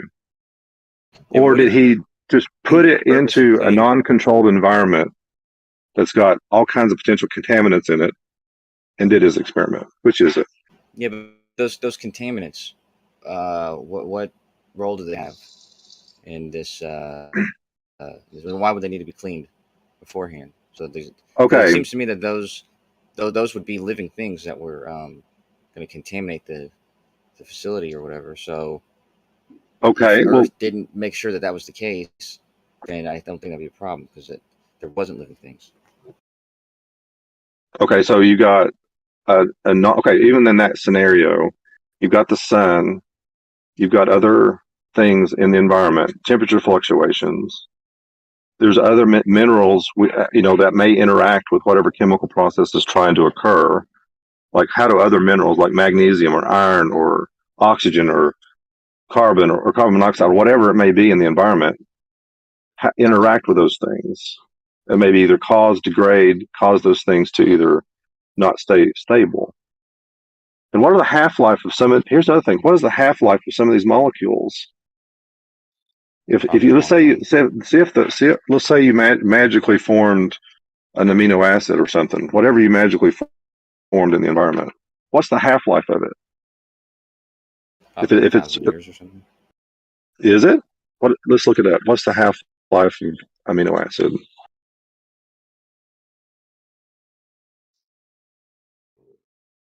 Why do you imagine it to be a short amount of time? Well, here's the thing. How long does it take? You got all kinds of different ones to consider. You got leucine, isoleucine, valine. Like, what are you talking about here? Which kind of amino acids? Wait a minute. Londo. Well, this is very interesting. I spoke too soon. I spoke too soon. Well, here's the thing. Well, here you go. Amino acid, P, pro, 20 hours. Gin, Q, 0.8 hours.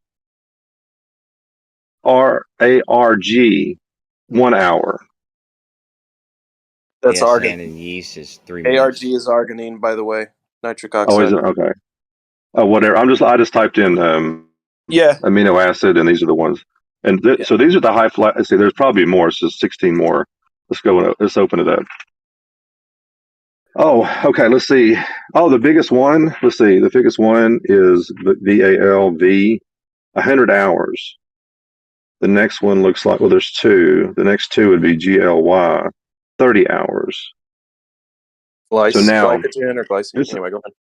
Yeah, we got this molecule that formed in this natural environment, no control conditions, pond scum, whatever you want to call it. It finally forms, but it's got to bind with something else. Okay, where am I going to bind to? 1-hour half-life. Where's it going to bind to? Crap, darn it. Oh, I'm gone. I'm dead. Oh, 4 hours. 1.5 hours. Now, what do you mean lasts? Just like out in the open? Well, like half-life means like if I have 100, let's have 100 amino acids, right? Let's say the ASP, which is D, within 1.1 hours, there's going to be half of them are gone.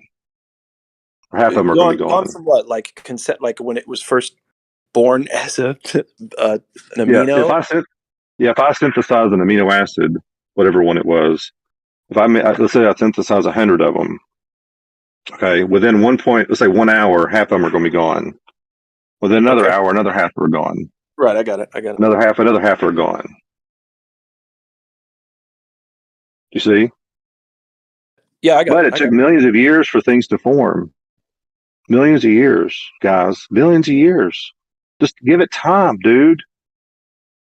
I think sounds like time's the enemy. It's not your friend. Well, certainly. Wait, don't proteins need energy though? I think isn't that why they have short half-lives? To do what? Well, that's another problem, Coach. So why'd you bring that one up? But that's okay. I like that one. Well, I was just trying I was trying to remember why they would have half-lives, but I'm remembering that they're mechanical mechanical. Well, the thing is, that's probably just left to themselves. But if they're in a living system, there's things probably in place that help manage that and control that. But we're talking about just left. If you, well, whatever. I'm not sure. There's mechanisms inside the cell that help control a lot of that stuff. But if you're talking about energy, I thought I brought this up earlier today too. How many types of energy are there? A lot. A lot, right? Heat's energy, sunlight's energy, Sure. kinetic energy, potential energy. Now, here's the thing. How can I harness how would I harness kinetic energy? Right? If I want to harness it, what do I do? There's windmills? Mechanical system. Yeah, there's a mechanical system in place. Like I can set up a windmill, I can set up a sawmill with the water that captures the kinetic energy and turns it into something, right? So like if I wanted to capture solar energy, can I use a windmill to capture solar energy? No. I could let the sun bake on that. But well, yeah, if you get into how the water got up there and all that stuff, that's a different question though. But direct sunlight, a sawmill will not, or a windmill will not, will not do that. So you've got to convert that energy that's usable for whatever system that you're giving it to. And so, like the energy currency of the cell is ATP. You can put sunlight on a cell all day long, and it's going to dry it out and it's going to kill it. But somehow you got to convert that sunlight into some form. That's why photosynthesis is a part of it. This energy is captured from the sun, converted into energy inside the plants. That then the plant metabolizes it, and there's a whole length of chain to get that sunlight into my body, your body, and everybody else's body. It's a mechanism. You're talking about modern day cells, though, Paul, which is kind of a straw man. Okay, so what are the mechanisms within the cell, in this prebiotic system that you're talking about? What energy capturing and converting system is in the early pre cells? What is in there? You can only talk a little bit, but they were autocatalytic cycles, right? So there's a catalyst already present that does that, like what chemists use in a lab for energy. Sometimes we use catalysts. Well, there's catalysts out in nature too. There's mineral catalysts, there's phosphate types of catalysts that just exist on the surface of the earth. And that's primarily when people have observed these protocells, protobionts, and stuff being formed. They're not like the energy source that they're using. They're in these autocatalytic cycles with just mineral or phosphate or sulfuric kind of catalysts. So you're arguing that there's a mechanism in place that converts either kinetic energy or solar energy that's there. So you're actually not saying anything I'm not saying. Energy. Right, but something is being converted. There's a mechanism in place to convert it. And you're saying this can just pop into existence all on its own? No. You don't think there were already minerals and phosphates and stuff on the earth? Well, here's the thing. How do you get them in the right proportion, in the right location, in the right sequence to be able to process the energy? How do you do that? They don't have to be in the way that you're thinking.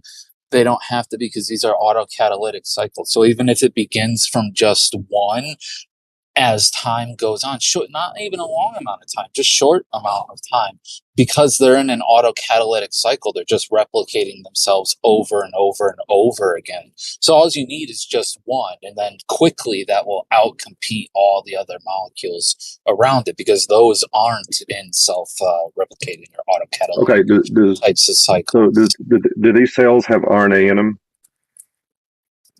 Yes. Okay, where did you get the sugars for the most part? I mean, to create the ribose on the backbone of the RNA? Where did it come from? There's other ideas of other than the RNA world idea, but the RNA world idea is the most favored. And yeah, I provided a paper where Kosho was talking about how they had and they even went as far as, because they know all these silly arguments, and they went as far to say hands-off synthesis, like really emphasize that this was hands-off. Let's talk about hands-off. Where they start Okay, with talk things about like hands off. glyceraldehyde and formaldehyde, which are just simple precursor molecules that can be strung together. They're hydrocarbons that can be strung together, and when you get 3, 4, 5, 6, those are all different kinds of sugars now. Okay, in this environment, when you had these chemicals, what kind of environment was it? Did you clean the test tubes? Did you control the temperatures?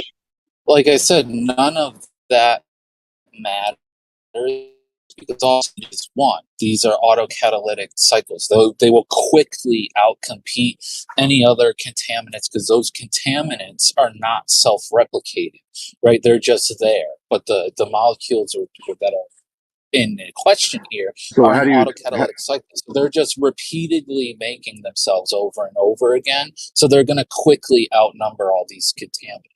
Okay, show me the process of the autocatalytic cells that produced the first RNA, first DNA, the first other proteins that you would need. Like, how did this cycle that you're talking about produce the first sugars that are required for RNA? Please explain.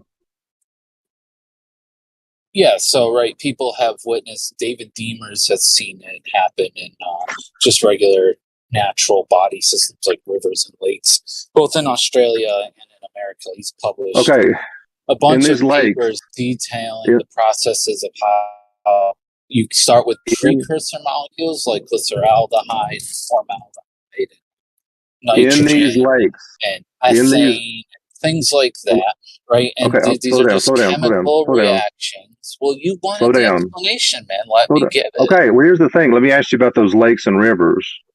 Okay, were there already organisms? Were there already these minerals in that system? Were they already there? How could there be life in a lake before life, Paul? That question. Where there organisms, whether bacteria, amoebas, in this lake? I'm confused. What are you talking? You're asking about how life formed. So obviously there isn't life present at the time. Okay, but you're talking about you're going to a lake that exists now that more than likely has all kinds of organisms in it that already exists. So you're telling me in a system that already has life in it, that from that we can prove that life that came into existence without this life in it? Well, no, you have to control for that because organisms will swallow up those biomolecules extremely quickly. They'll have no chance to build themselves.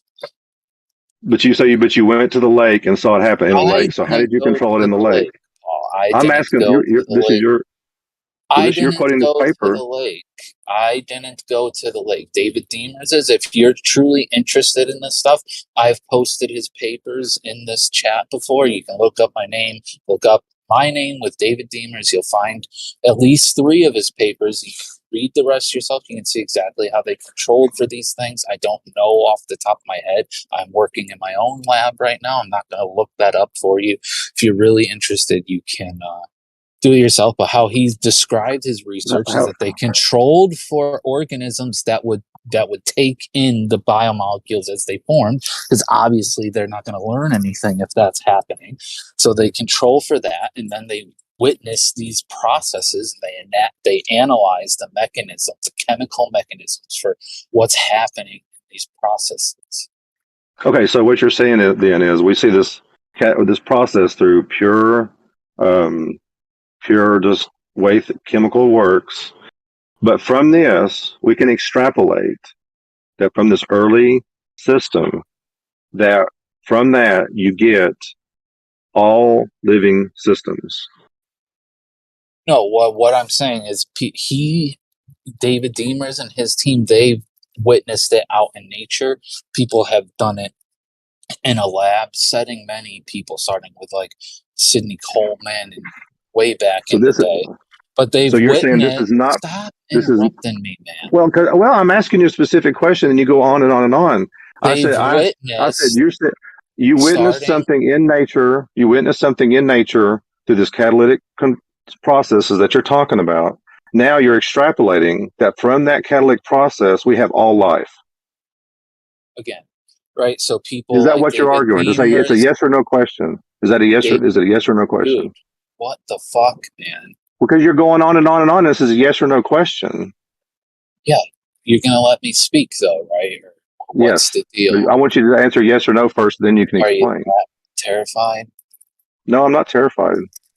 So, But right, you're just not answering my people like question. That's why. David, I am. You keep interrupting me because you're terrified. But people like I'm not David terrified. Demers, like I said, have done this, and his team, they've done it in nature. Many others have done it in a lab, started long while back in the 1950s and on.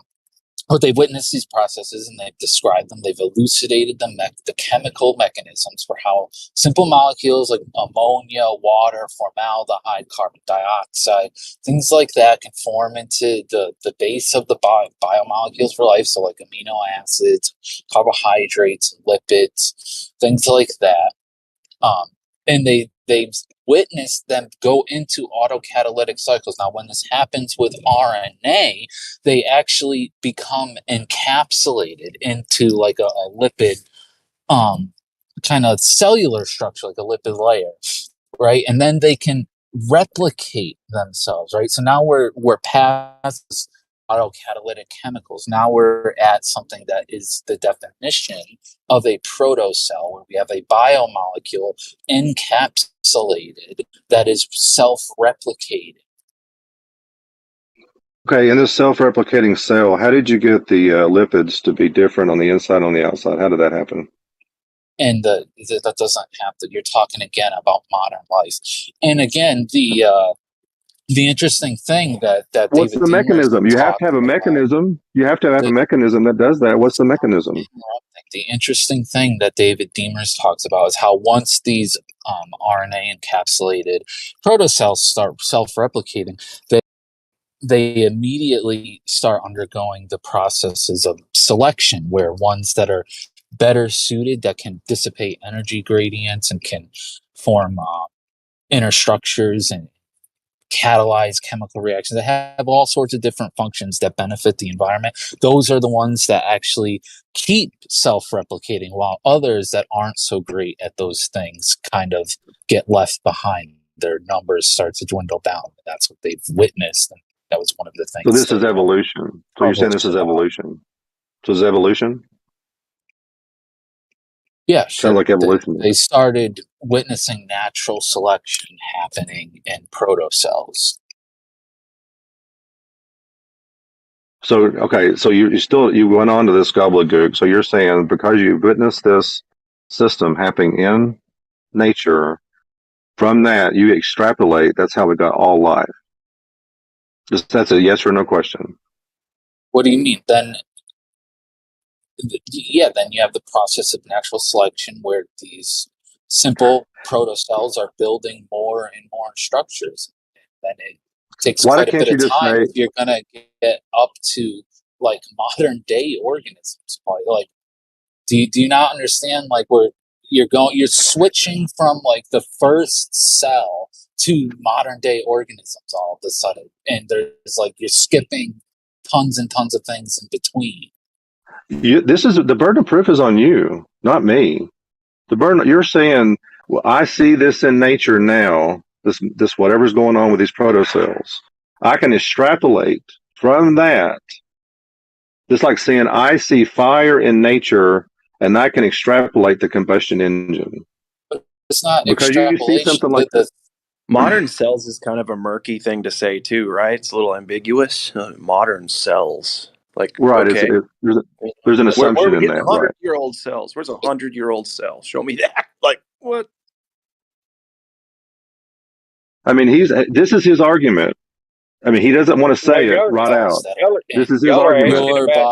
Y'all are asking about a shovel and then going to a damn bulldozer all of a sudden.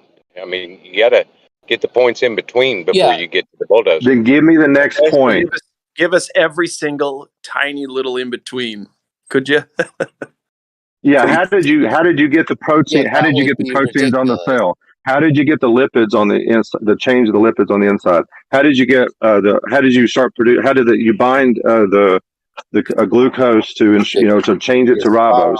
How did you encode the information in the DNA to ensure that the proteins produce properly? How did you get the other enzymes? And I mean, the list goes on and on and on. And I'm not a spiraling. This is hold on a second, Chase. This is your paradigm. I'm saying it's burden of proof is on you. All of that's been elucidated. It's not on me, man. People have published how these things happen, how they've witnessed them, how they've done them themselves. Just because you aren't aware of it, that doesn't make the burden of proof on me. I'm not making you're any making claims. the argument. People who did the research are the ones making the claims, and they provided the proof. Just because you are unaware of it is not the burden of proof is now on me, dude. No, the burden of proof is on you because you're making the argument. That's why your burden of proof is on you. You're making the argument. Don't bring it if you can't back it, okay? Just concede. As soon as you quote somebody else, you're saying, I agree with him. Now I'm taking his evidence, his proof to show that my position is correct. So the burden of proof is on you. Yeah, not me. We can have a formal thing where we go through all that. I could walk you through, a couple papers. Like, what do you want? Is that what you want? We'll have to set that up. You got to get time to get that all together.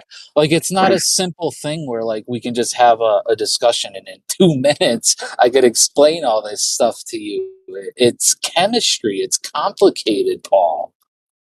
So I get that, and I've listened. And also, hold on a second. I've also listened to a chemist that says everything about abiogenesis, there's problems with it. Have you looked at the problems within your own paradigm when it comes to this, or did you accept whatever paper's been put in front of you? Have you looked within the paper to see if there's any problems in it? Well, I've heard James Tour's latest charades, and he's kind of made a fool of himself in the chemical community. But yeah, because that's an ad hom. That's an ad hom. No, it's just what we think of him. He's made a fool of himself. Right. Absolutely irrelevant. It's irrelevant. Yeah, but that's you're not to make sure my interrupting question. The rest of what I was going to say. Because of him, I have looked quite intently into this, and I've made judgments based off my own experience in chemistry that what his arguments, they don't add up to me. They don't make any sense. They're not correct. People have shown that they're not correct. Was that the person you were talking about when you said biologist or whatever? I mean, I have been listening to James Tour. I'm not going to deny that, but I mean, he's a chemist. I mean, I'm not a chemist. You're a chemist. So you're saying now we got two chemists arguing against each other. So who do I go with? Do I go with Chase? Do I go with Chase, or do I go with James Tour? Who do I go with? I'm a biochemist, so I work more like a molecular biologist. I work with proteins, DNA, and RNA and stuff. Whereas James Tour is just an organic synthetic chemist making molecular machines that have nothing to do with biology in any way. So if we're going to, throw our dicks around about credentials, I would obviously be much more versed in this field than someone just being an organic synthetic chemist. Well, in a sense, what I would say in that argument, you're looking at it from what you see, and you're analyzing what you see. Since he's a synthetic, which means he makes them. So which means he tries to build. Hold on a second. What if he's a synthetic? What does synthetic mean? Man-made? He's not making biomolecules. I make nucleotides and sugars and amino acids and proteins and stuff. I make that kind of stuff. Oh, James you make those where? James Tour. Where do you make those at? Where do you make those at? In my lab. James Tour does not make biomolecules. He's an organic synthetic chemist making molecular machines. They're not biomolecules. They don't have anything to do with biology. They're just. So what was that about swinging dicks real quick? You want to stop that? I know, exactly. Well, hang on a second. Okay, here's the thing. You make these things in a lab. How control... So you're saying there's no contaminants in nature that can contaminate the building and the production of amino acids, glucose, or any of these things in nature. There's nothing that can contaminate those. That's not what I said at all. right? Okay, so how does nature control those? How does nature control those I things? told you already, right?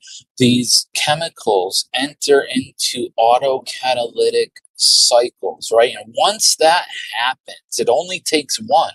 And once that happens, they're going to quickly, because now they're replicating themselves in a cycle over and over and over again. Contaminant molecules are not doing that. So the ones that are self-replicating themselves are going to quickly outcompete the ones that aren't doing that. So they're going to begin very quickly to outnumber the contaminant molecules. So basically what you're saying, chemistry can explain everything. Yeah, for the most part, yes. You don't need anything, no guiding hand, no influence whatsoever. If I just put the right amount, right chemicals in the right environment, at the right time, right temperature, we can have life. Is that what you're saying? I'm saying the God of the gaps argument is getting It's not a God of the gaps argument. smaller and smaller as the years go on. Right? Okay. Maybe back in like Chase, 1930, trying to explain the chemistry and all that was going on, it probably would have been not enough would have been known, but especially since 2000, like since the 2000s started, the research in this area has just blown off. It's taken off, and like this God of the gaps thing is getting smaller. The God of the gaps argument by says the we day. don't know how well, okay, Chase, then here's what I'm arguing with. I'm just arguing with a bag of chemicals. So what are we doing? I'm a bag of chemicals arguing with another bag of chemicals. So what are we doing? Well, if that's what you want to think about yourself, you're free to. Well, well, if our base, if I came from just a chemical process that happened some odd millions of years ago, then that's all we are. Do you know what emergence is? Do you know what the phenomena of emergence is? How do you get intentionality from a chemical process? How do you do that? So wait, this is Again, do you know what emergence is? I've heard the argument before, and I know what you're saying. So I'm asking you the next question. How do you get intentionality from a purely chemical process? Well, right, the specifics of that way in like neurobiology, which do you really want to discuss that? But it's the fact you're a that biochemist, an don't you object know? or a You thing should is not know at just the biochemical the level. sum You of should its know. parts. It's not just the sum of its parts. That's what the whole emergence thing is. You have systems, even I ones get that have that. nothing to I've heard that do with before. life, systems that have nothing to do with life that can, they're very they're much more than just the total of their parts, right? I hope nobody denies that. Yeah. Like I mean, because like there's chemical processes. Like I've seen this one video that shows like the chemical process for like a cell wall to be formed, like a natural ball-shaped cell wall out of simple fatty acids, just naturally, just because of the chemical, in the chemical, compulsion of the what it's made out of, and the way it's polarized and shit like that. And it could like things that like are emergent, like intentionality. The things that are emergent like that could just be due to smaller and smaller, chemical compulsions, right? Like chemical necessities, basically. Yeah, Things that like you said, when you that are true. sorry, were you done, Jason. Kusha? I was just gonna say, like you said, if you put lipids, a group of lipids in water, right, just due to their polarity properties alone, they'll through entropic processes, they'll spontaneously form into monolayers and vesicles.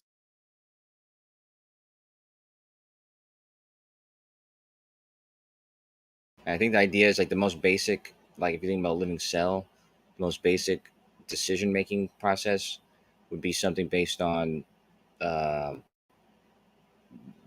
seeking energy and maybe avoiding destruction or something like that.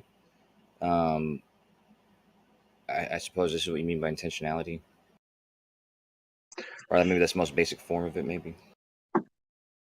So our intentionality just emerged from a bunch of random chemical processes. Now I can have an intention to come on Discord and defend my position because I'm just an emergent property from the chemical processes that's going on inside my brain. Well, Jace may not believe. I'm not sure. I forget if he says he's a believer or something, but I believe in God, and to me, there's a majesty and a cleverness to the person. Like if there was an entity that wrote the rules of the universe and the laws that are the backbone of the laws of chemistry, then through that, amazing things emerge, like life itself. But not because it was influencing that, but just because the laws were invented. Well, see, the thing is, at least that in that argument, there can be, and I've argued that even if evolution is true, even if any of this is true, there has to be an intelligent agent that started it. You know what I mean? About So you can put the laws in place. how about the formation and the shape of a snowflake? Isn't a snowflake just water? It's like, how does the water have so much intelligence to form these complicated structures? And every snowflake is different. Oh man, you give it enough time. Shit, if you give it enough time, man, I'll tell you what, anything can happen. I think Kepler sort of investigated that and came up with it's like the same reason why a honeycomb, they're like hexagonal and stuff like that. Same reason, I think. Well, I mean, emergent property.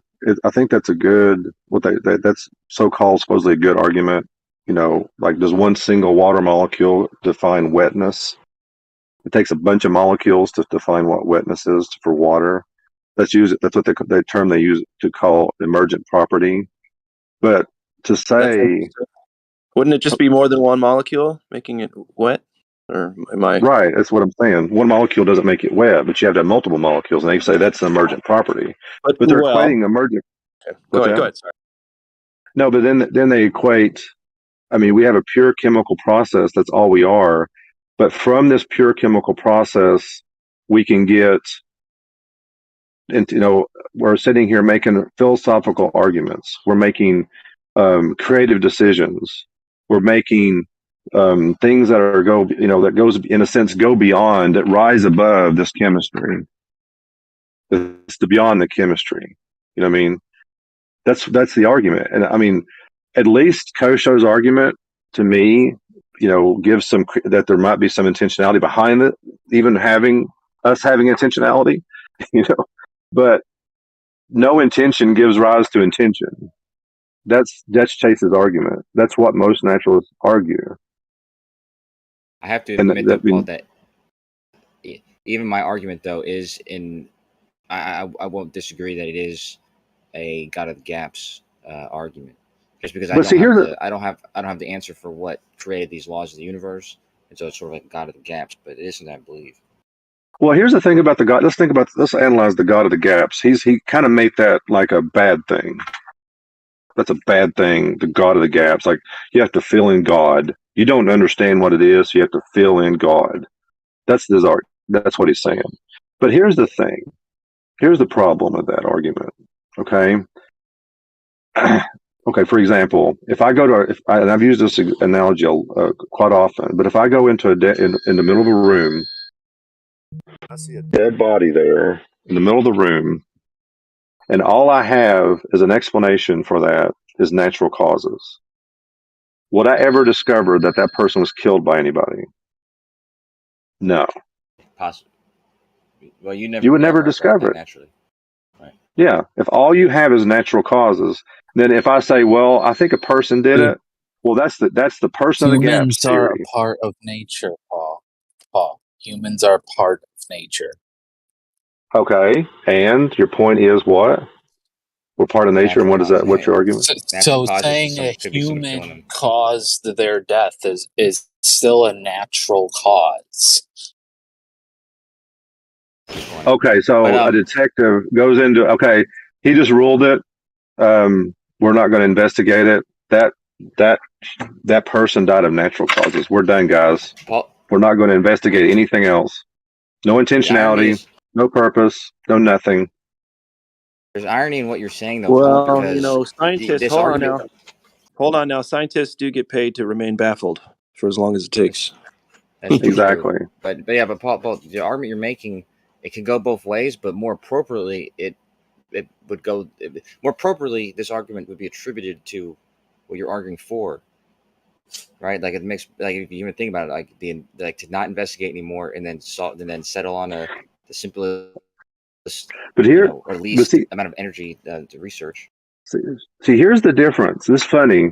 Scientific investigations came from people that realized that the world was designed and you want to understand it. Scientific endeavor started there. Now, you're saying because I say God did it, all in scientific discovery stops. No, that is a fallacy. That is a wrong argument. I mean, people spend their lives studying cars. They know where the car came from. They know where the car was made. They might know every dimension. They study cars their whole lives. Does that mean because it's made that scientific discovery stops? No. That's not. At least that's not what I meant when I say that. Other people may mean that, but what I'm talking about is that the region of science and reality that you can shoehorn God magic into is shrinking smaller and smaller by the day. That's all I mean by it. It doesn't mean you're going to stop doing science. It just means where you can assert the supernatural is getting smaller and smaller. Okay, define to me what supernatural is. Oh gosh. Well, we have to. He brought the word up. We have to. He brought it up. We have to define it if we're going to talk about it. Supernatural is when science breaks open. He doesn't understand why his statement is stupid, and I'm guessing this guy is going to try and point it out to him. What? Who are you talking about? Chase or me? The guy who just said that the area that you can insert supernatural into is getting smaller. It's a mentally retarded statement. Everything that isn't in nature is outside of nature, therefore supernatural. And it's an infinite size. Outside of nature. Is it standard? Yeah, it's infinite size. There cannot be a limit to how much you can stick out there. That's the whole thing. Yeah, but your what is it imagination that is literally outside of nature? infinite. You can just keep sticking things out there. Well, here's the thing. I'm not talking about your imagination, though. I'm talking about reality. The aspects of reality that you can shoehorn in supernatural thing is getting smaller and smaller. It's just the reality. Right, it's not possible. You can't shrink supernatural. It's literally impossible. 300 years ago, all these things would have been attributed to God, to souls, and disease was attributed to souls and stuff. All that is no longer attributed to those. Yeah, they are. They still are. People still do that. Well, and actually, I've talked to people that are psychologists. I got a friend of mine that's a counselor and a psychologist, and he's seen things from a psychological perspective in this environment that no amount of psychology or even neurochemistry can account for. So there's explanations that go beyond the physical world. And two, even the beginning of the universe, if the universe began to exist, the thing that brought it into existence was outside of nature, which means it was supernatural. That's an assumption. Assumption? How's that? I'm gonna let respond. So I just shotgunned that real quick, but I'm gonna just respond. So and also, unless he's not gonna respond. Yeah, I got to go for a few minutes, so go ahead. You take over. Okay. Well, I was just saying that that's an assumption because you're assuming that things were created at the... You're assuming there's a beginning of the universe and that things were created at that point, and then they didn't exist, and then they started to exist. But the point of the investigation that we're doing, scientists are doing collectively, is to see if they can, explain these things, explain the rules that surround these things, and it's not it's not like what Jason said about things that we can claim to be supernatural are decreasing as time goes on. That seems to be a indication that maybe there is no supernatural explanation for everything. Like maybe there isn't natural explanation for everything that there is. Well, right? Here's the thing. Remember, he said the word magic. I'm going to go back to I talked about this earlier today. Magic, usually, I'll use still from sci-fi, it's usually they attribute to magic something that we don't understand, right? Okay. Let me give you an example. Even within I'll use the Bible as an example. The parting of the Red Sea. Most people think Moses just held his hand up and the water went whoop. Maybe not. Hold on a second. It just went up and they walked through. But if you read the text, it's not what it said. It says that the east wind blew for like 7 days and parted the water. So you can argue that that was a natural event. But what made it supernatural is it happened at Moses' command. For one, somehow he knew to be at the right place at the right time, and it did it at his command. You could argue that would be something that's beyond nature. It can't be explained by supernatural natural force. And even though I don't know how God made man in the beginning, that doesn't mean that he didn't do it. Just because I don't know how the cell phone that I use every day is made, that doesn't mean that Samsung didn't make it. Yeah, but the we're argument about discovering that. Go ahead, Kosho. I'm saying we're discovering that. Let's say that we don't want to disclude God. What's being claimed is that we're learning the functionality of this said God and the rules that dictate how he makes things happen, and it's not by concentrated intention. It seems to be that these laws make everything happen. Well, I'm not convinced yet. I mean, I've heard this protocells. I have been trying to look at the protocells. That's why I brought up the lipid issue, and also how'd you get the RNA. Now he's saying I have to do some more digging about the catalytic things that he were talking about. I have to do some more digging about that, which is fine. But the other aspect of this too. Well, if he dumps them in the feed, I'm not going to go dig back through the feed looking for them. If he wants me to have them, I can do my own research, which I've tried to do. Which I could look at a paper he throws at me, but his paper might be biased. You know what I mean? So, and the other thing too, if you only, it's like, it's like looking for a key, like you're looking for your keys, but the only place you look is under the lamp. Naturalism is the same thing. If you're only looking within nature for the cause of things, and you're not looking outside of the possibility, and also if he already has a predisposition that there's nothing other than nature that exists, he has a predisposition to not even look outside of nature to begin with. So his own worldview, how would that be possible? Yeah, but that statement entirely doesn't make sense to me personally, and I'm assuming that maybe you mean something differently than what I'm thinking of when I think of those words. But I'm wondering, how is that possible to look outside of nature, and how is it possible that there would be an explanation outside of nature? It doesn't make sense to me. Well, okay. Some things can be explained through the natural world, and some things can't. There's metaphysical explanations and there's physical explanations, and the metaphysical explanations can be just as valid as the physical ones. And honestly, sometimes you depend. I'm trying to make sense of that statement that you're saying. But well, we use metaphysical concepts all the time and you don't even realize it. Like laws of logic are kind of a metaphysical thing. They're not a thing that's physical in themselves, but you use them. But using logic, you can actually come to certain truths that cannot be even proven scientifically. Like all science can prove everything, right? That's a philosophical statement, but that thing that saying that statement cannot be proven scientifically.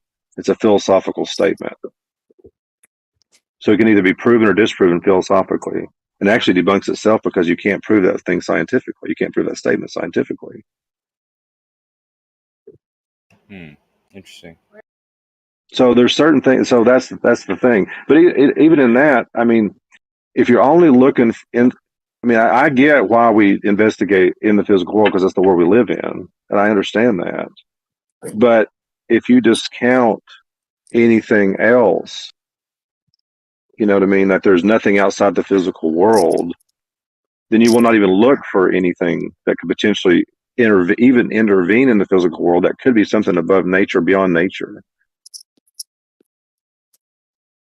You would never even look for it. And so why would you? And you would discount it automatically. Like Chase has discounted it automatically. Like, you know, somebody has a demonic, an event, a demonic possession. And I've heard stories of exorcists. There's things that cannot be explained by psychology. The things that have happened.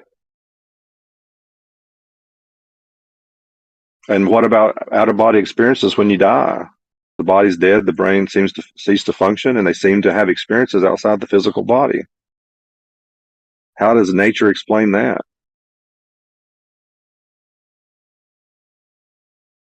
How do you explain? And that's why I brought up intentionality. How do you explain that through pure chemistry? You can argue that it's an emergent property, but that's just you haven't made your case yet. You just made a statement and haven't proved it. Yeah, I'll be right back, Paul. Anybody else want to get in? I've taken over for quite a bit. Anybody else want to get in? Maybe I'll just like a little bit about the out of body thing, because I've seen a thing about that. But like, wasn't there like a whole like, or at least they try to do like a test where if you're out of body, they'll put like a piece of paper on like top of like, I don't know, like something or whatever, and they're like, oh, okay, did you see that, you know, paper when you had your out of body experience, whatever? And I haven't really seen anything where, you know, people actually confirm like what the paper says or whatever. So like, Well, I mean, I've heard stories like the person heard conversations in other parts of the room or hospital. I mean, there's a story of a person finding a shoe that no one knew about. It was on top of a building, and they found the shoe to confirm it. There's other people, they knew when another person died, like in another country that was a family member. They actually met that person in that experience. So which means, and when they woke up, nobody knew about it, you know, until they found out later that the person had died around the same time they did. I mean, there's experiences like that. I've heard there. If you go to just type in, go into, there are websites that have stories of people that have had near-death experiences, and there's things that can't. I think physical things cannot necessarily explain. If they can, then have at. If it's a purely neuro, go ahead. I'm sorry. No. Were you done? No, I was just going to say this. Just show to me how pure neurological processes can account for that. That's all I was going to say. Go ahead. Okay. So what keeps nagging me is to ask the question: how do we delineate between supernatural, or I guess outside of nature, observed nature, and outside of our explanation of things? Because there's unexplainable stuff that, you know, given our experience, but then, you know, what's the difference between unexplainable and completely supernatural, right? I guess that's the question. Well, that's one reason I brought up the Moses example in the Bible. You know, sometimes it could be statistics can be a factor. Like, what are the odds? Like someone would know. Like, let me give you a firsthand account of me. Hold on. That's human perception, though. That's the question I'm asking, right? How do we get past human perception to the real gravy Let me give you let me give you a real life example with me, and I've told this story before. I met my current wife, you know, 13 or 14 years ago. I forget now. We've been married 10 years, so I can say that for sure. We'd barely been dating, not even a year yet, maybe 3 or 4 months. I can't remember exactly the time frame. We were on a date or doing something. She told me that she had a dream about my father. Okay, a dream. So, and how she had dreamed like it. She seemed like in the dream, I think she said there was like corridors, and it was kind of like the scene from Titanic. She used that terminology. It was like the scene from Titanic when Leonardo DiCaprio and Kate Winslet matchup after they're dead in the grand ballroom of the Titanic. And she was telling me about this, and it seemed like a lot of loved ones and almost like a death scene, almost like it seemed to have that feel to it, the way she was describing it. Well, not too long after that, I went to her father still works at the Titanic in Pigeon Forge. And he works at the Titanic exhibit in Pigeon Forge. Well, we got a free ticket from him to go see the exhibit. I think it had just only been around just a short amount of time. So we went and toured it. Well, as we were leaving the Titanic, I'd got a phone call from my uncle saying my father died. Now, and what are the odds of my girlfriend at the time having a dream about my father and that kind of a Titanic feel dream, then going to us that day, going to a Titanic exhibit, or not very later that day or later, and then finding out as we were leaving that my father died. Please explain the physical reaction. That would explain all that. Okay, so Go you ahead. asked what are the odds? It's I'll all chime in. coincidence. It's all circumstance, dude. It's just coincidence. Like, if that Titanic exhibit wasn't able to be a thing, then we wouldn't have all the possibilities that we have. So, if you're trying to rule out that the odds of, are you trying to say the odds of that happening is like astronomical to where it has to be some sort of, signal or sign or plan?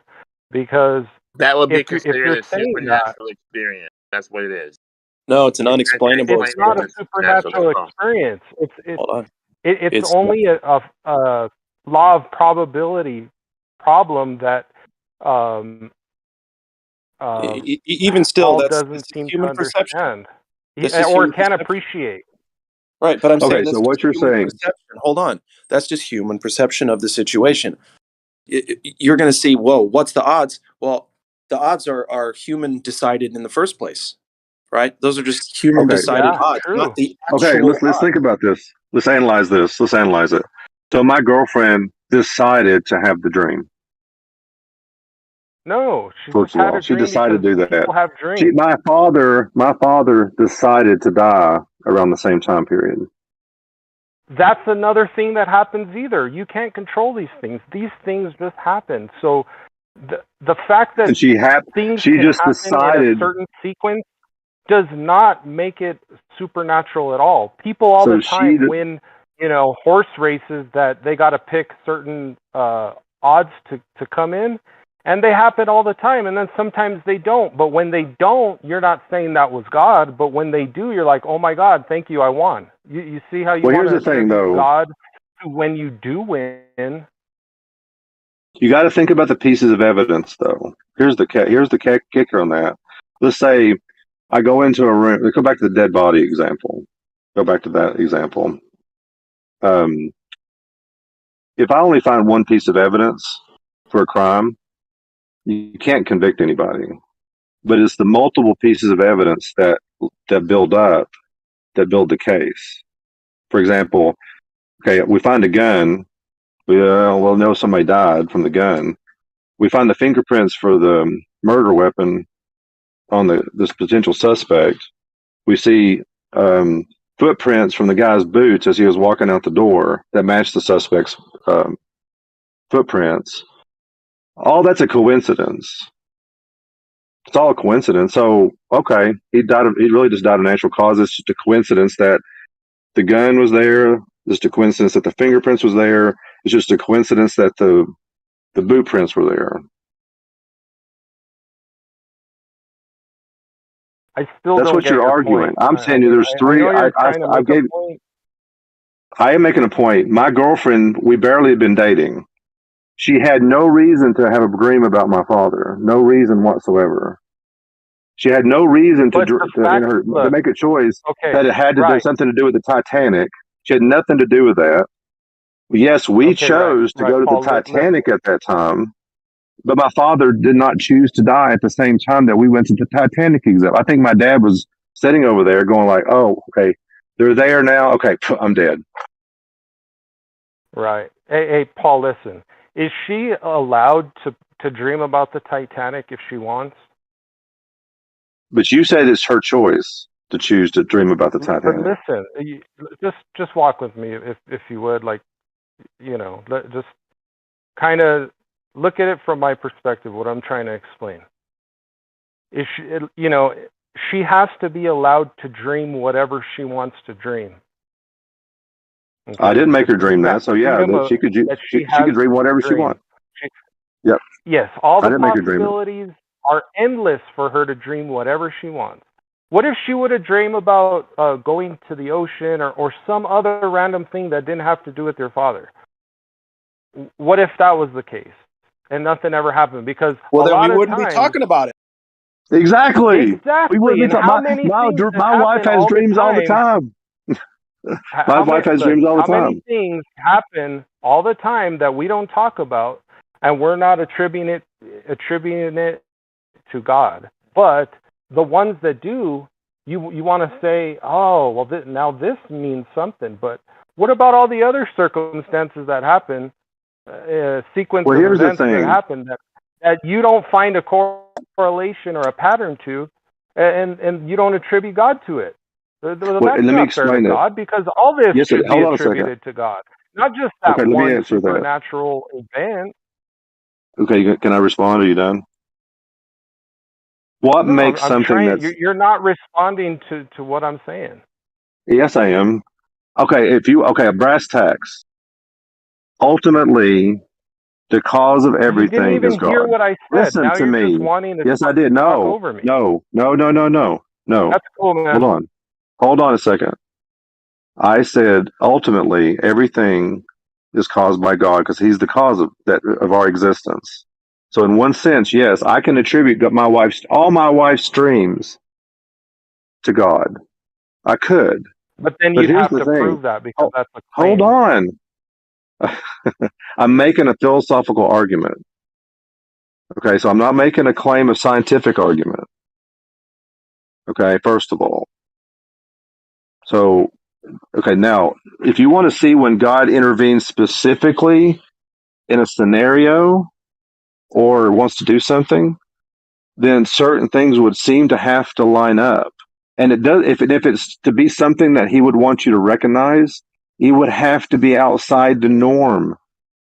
It would not have to be something that is common, because you would not, like Can you're you saying, would respond to not what I contribute said, to. though, Are please? you? Hold on. Is there a difference Can you between please respond to what extraordinary? I said? Hold on. Is there a difference between extraordinary and supernatural? That's all I'm trying to get. In Yes, God's I think there would terms, be. all of this is extraordinary. All this is supernatural. So why is he Then only cherry picking his dream that his wife had and saying, "Hey, this is the sign of God. This is it right here." But when in reality, all this experience, all these happenstance, should be viewed as godly and supernatural. Not just the little dream that has no significance, but can happen, because all things must be random and possible for all this to happen anyway. We have to have the option to be able to dream whatever we want to dream. But just because it do you have lines the up choice? in your Good white. Do and you have it the only choice? matters Hold to on. you. It Can I doesn't ask you a matter. question? It's not Can I ask you a supernatural to question? anybody else. Okay, let me ask you a question. The way you're talking, do you have the? You're Can not you choose? answering my point that I'm I trying to will. make, dude. I've already tried to answer it, but you don't want to hear it. Okay, if things are No, you didn't common, want to hear what I had to say, and I you just want to did. keep telling everybody to believe you. It's not But you're fair, wanting man. everybody to believe you. So what's your argument? My argument is that your wife's dream is nothing more than a number of a possibility of events that could have occurred that did, and you view them as supernatural because they line up to something particular in your life. But to somebody else, it wouldn't really matter. Yeah, this That's dream does my not matter to argument. you or anybody else on this panel. But it did No. mean something to me.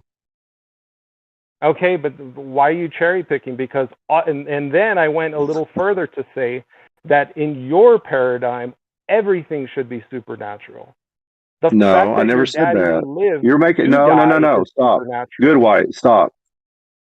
You're making a claim I never made.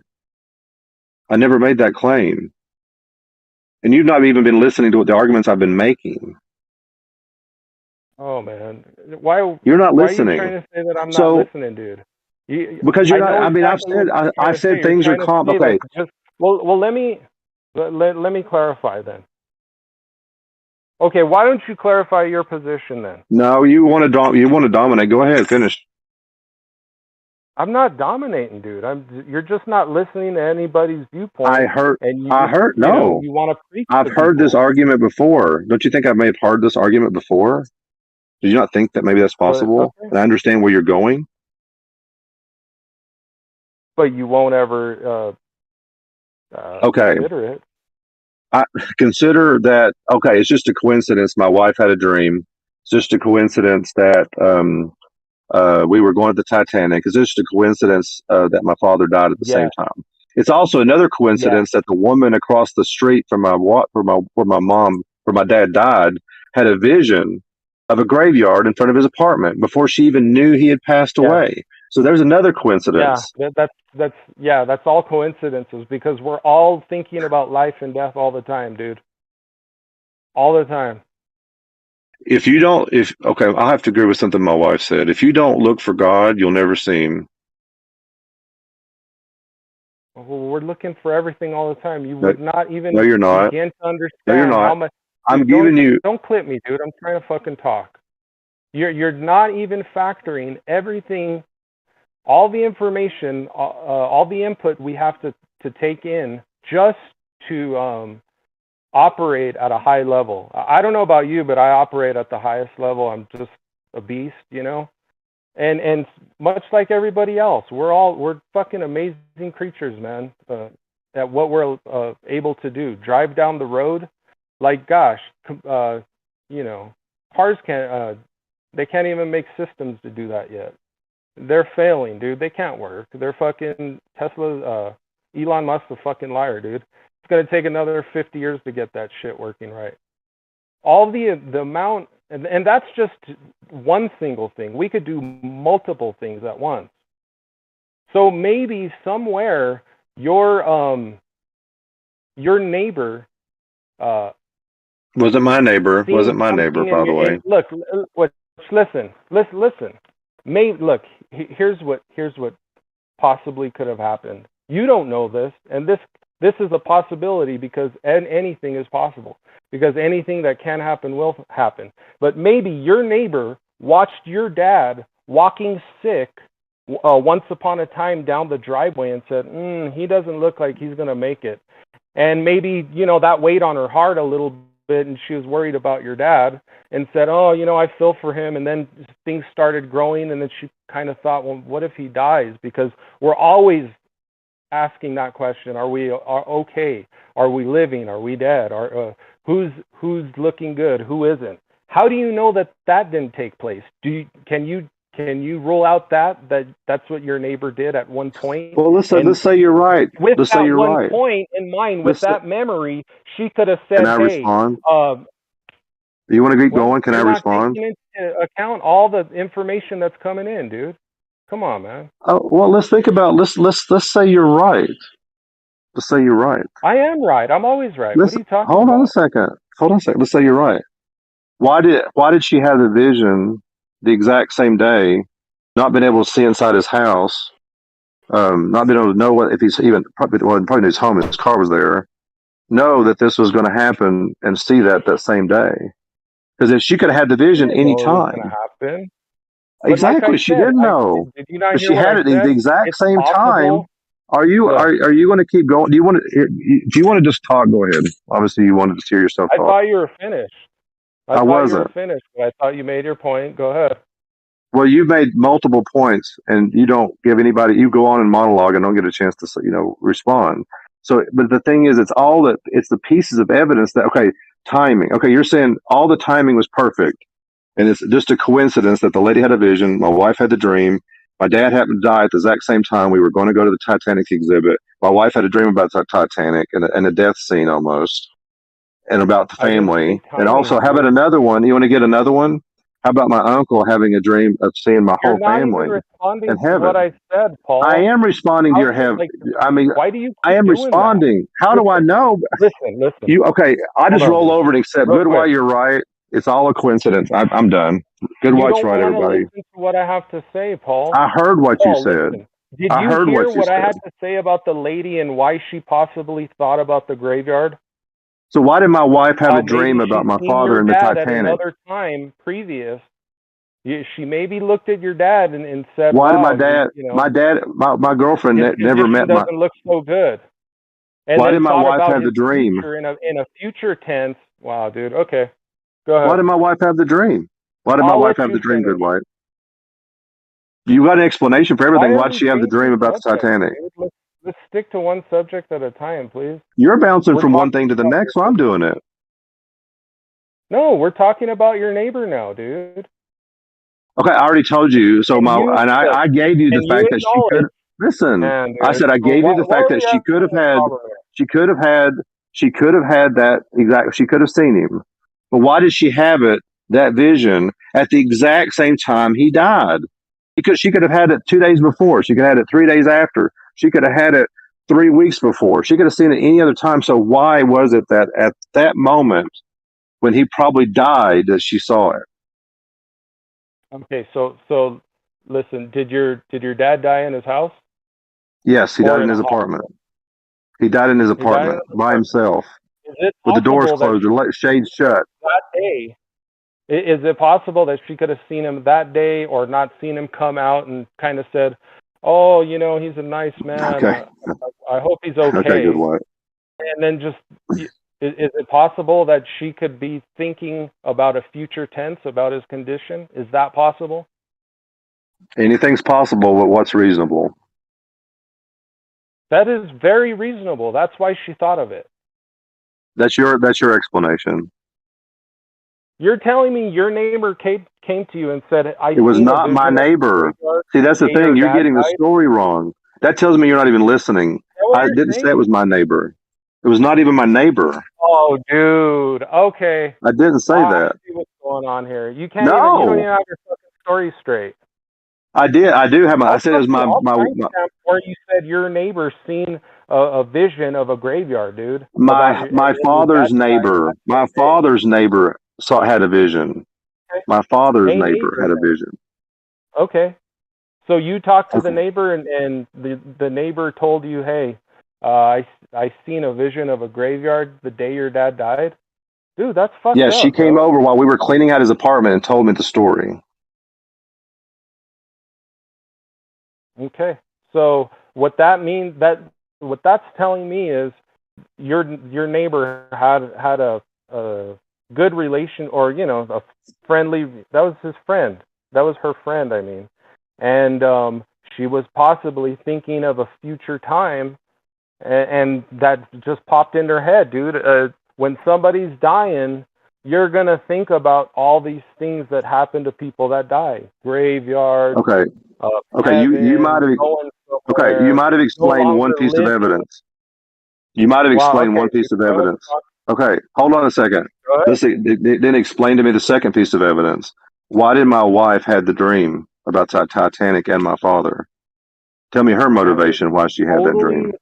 separate argument, and you I can't know. combine the two. Sorry, they're standalone It's things. case when you're making an Don't try argument. and build a It's a case for cumulative case. anything, dude. It's a cumulative. No, it's See, you're not, dude. Come on, man. okay.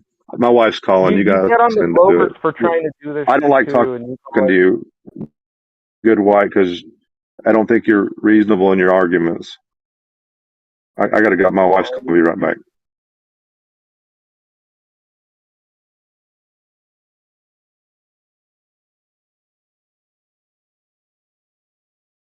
I don't think he likes listening to me because I make a lot of fucking sense when I talk, and being that the neighbor seen a graveyard, she's only thinking in future tense. We all do that. We think in past, present, future tenses always about where we are, where we're going, and the others around us. So this is Good White. Yeah, what's up, man? Oh, okay, noted. Thanks for changing your name. Yeesh. What do you think about that? You think it was supernatural that she had that dream or that vision, whatever?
I'm back. You can hear me.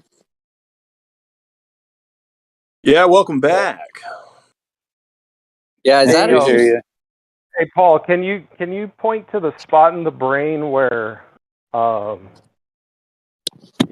neighbor and your wife, where that's actually, taking place?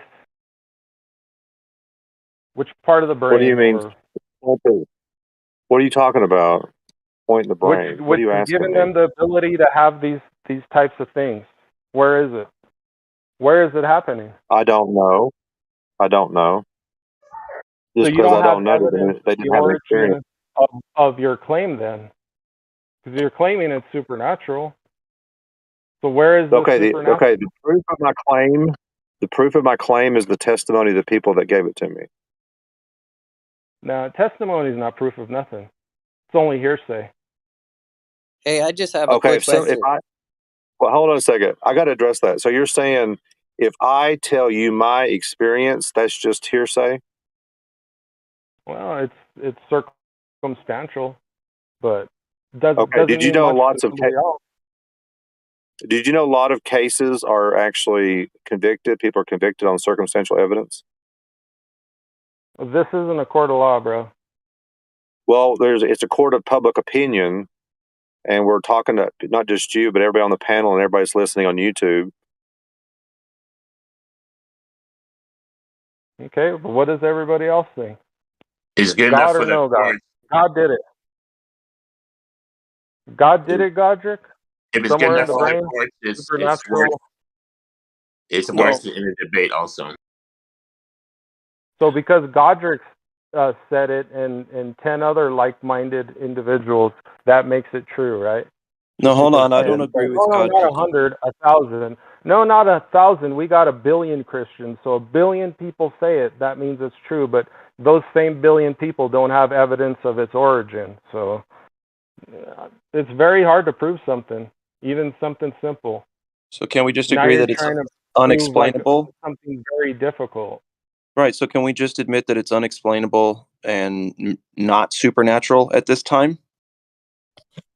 No, I wouldn't rule out supernatural either. You don't even catch my drift, dude. I'm just saying there's no evidence for it. But I do believe that anything can happen, will happen.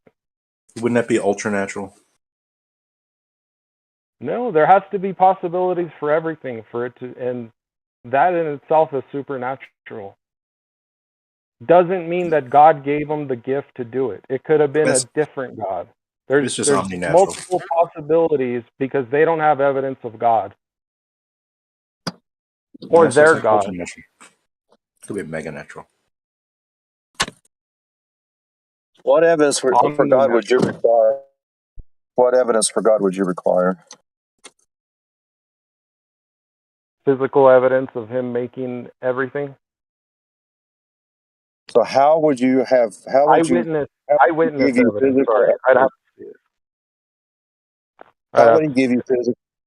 How would he give you physical evidence of him creating everything? How would he do that? it. He wouldn't, but he'd make a video of it. We make videos of ourselves eating, cooking food all the time. We're creating when we, those stupid people that go on YouTube videos and make millions of dollars just from, making an omelet. Yeah, those people do that. They're creating. They're Decimal manifesting. Assassin. They're being creators. Assassin. Content creators, they're called. Yeah. How come God didn't leave us a video and said, "Here, this is how I did it. Here's the steps."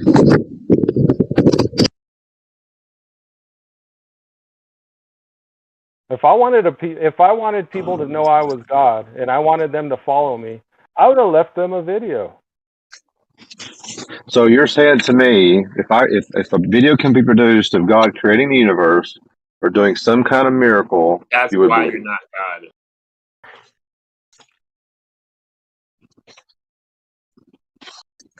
And it's like we don't know already that videos can be faked or not done properly or or who knows what. We already know that, but you're wanting video evidence of God doing something. Okay, So if I show you, avenues of eyewitness testimony, eyewitness evidence. so an eyewitness testimony of my wife giving me her dream is not good enough. It's a piece of evidence, is it not? That's Not her. That's on her. Okay, her telling me a dream she had, that's not a piece of evidence? Just answer my question. Her telling me her dream. Look, okay, look. Based off this logic, because you're trying to use your wife now as a kind of like a straw man.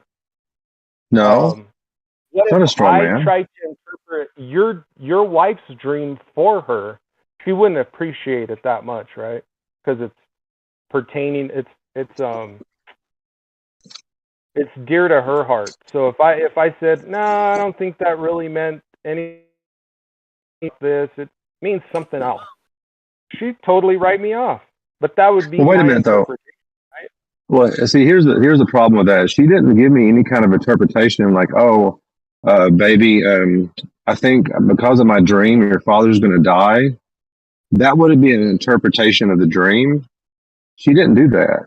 She just told me the nature of the dream. Hold on a second. She just told me the nature of the dream. What the dream? Excuse me? She just had a dream, dude. Big deal. I know. And when she's regurgitating, hold on a second, good, right? No one should talk to this guy. I know. I don't know why I'm doing this. I do this all the time with him. She just told me the nature of the dream, what was in the dream. She did not give me any kind of interpretation of the meaning behind the dream. Oh, so you're doing it. Well, it's your fault. After the fact, dude. It's after the fact. I didn't interpret her dream in the midst of it. Dude. That's all hindsight. Okay. We go back and look at the evidence from a crime scene, and we look back at all the evidence we collected. We know Joe did it.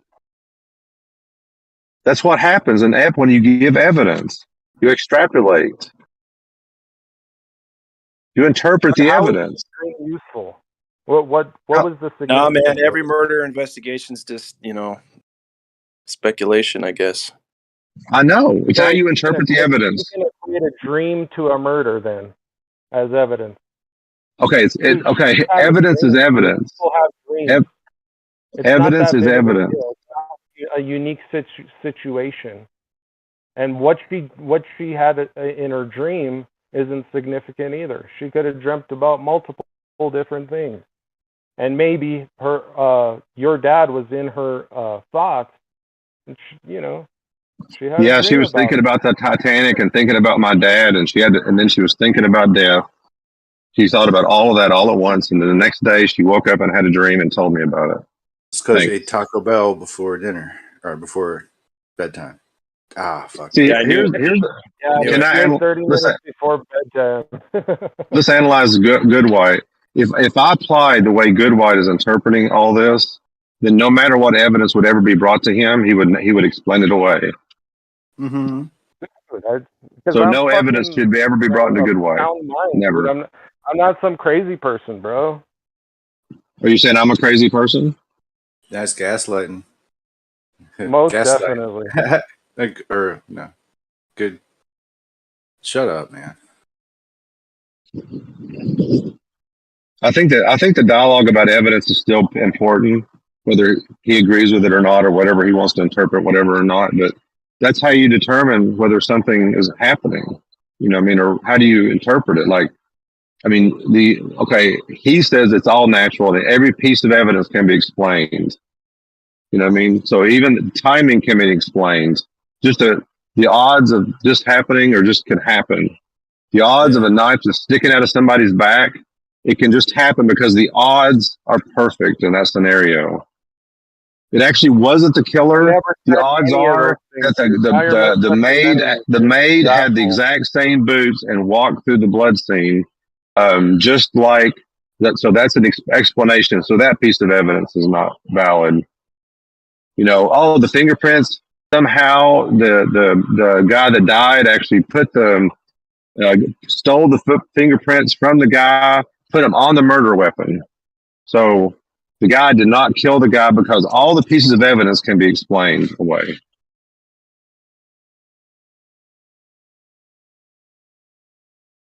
That's what you're arguing, Good White.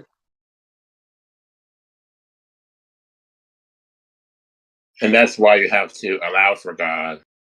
You have to consider God before you see Him. Otherwise, you're just explaining it away with other kind of ideas.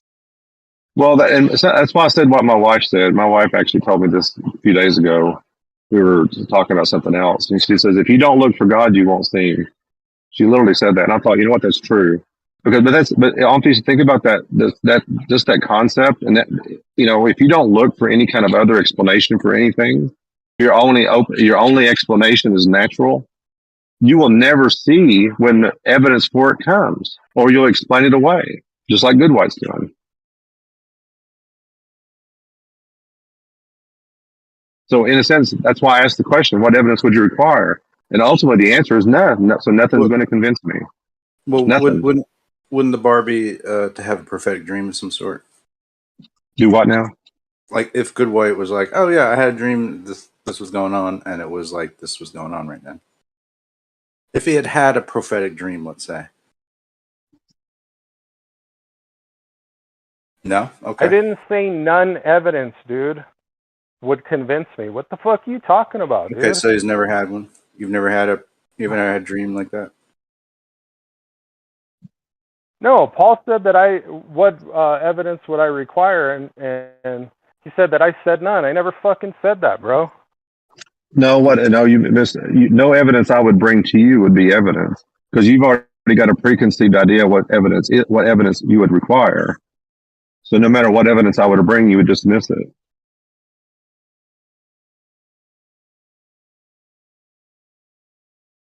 And ultimately, you've just proved that through our dialogue for the last 20 minutes.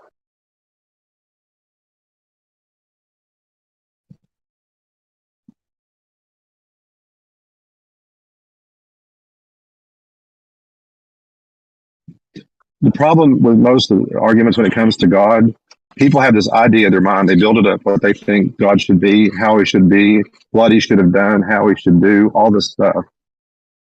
And if you confine God to that, you will never see Him, ever.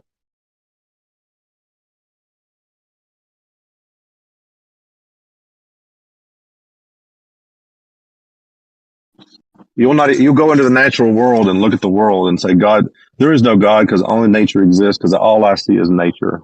You'll never see God in that. How would you?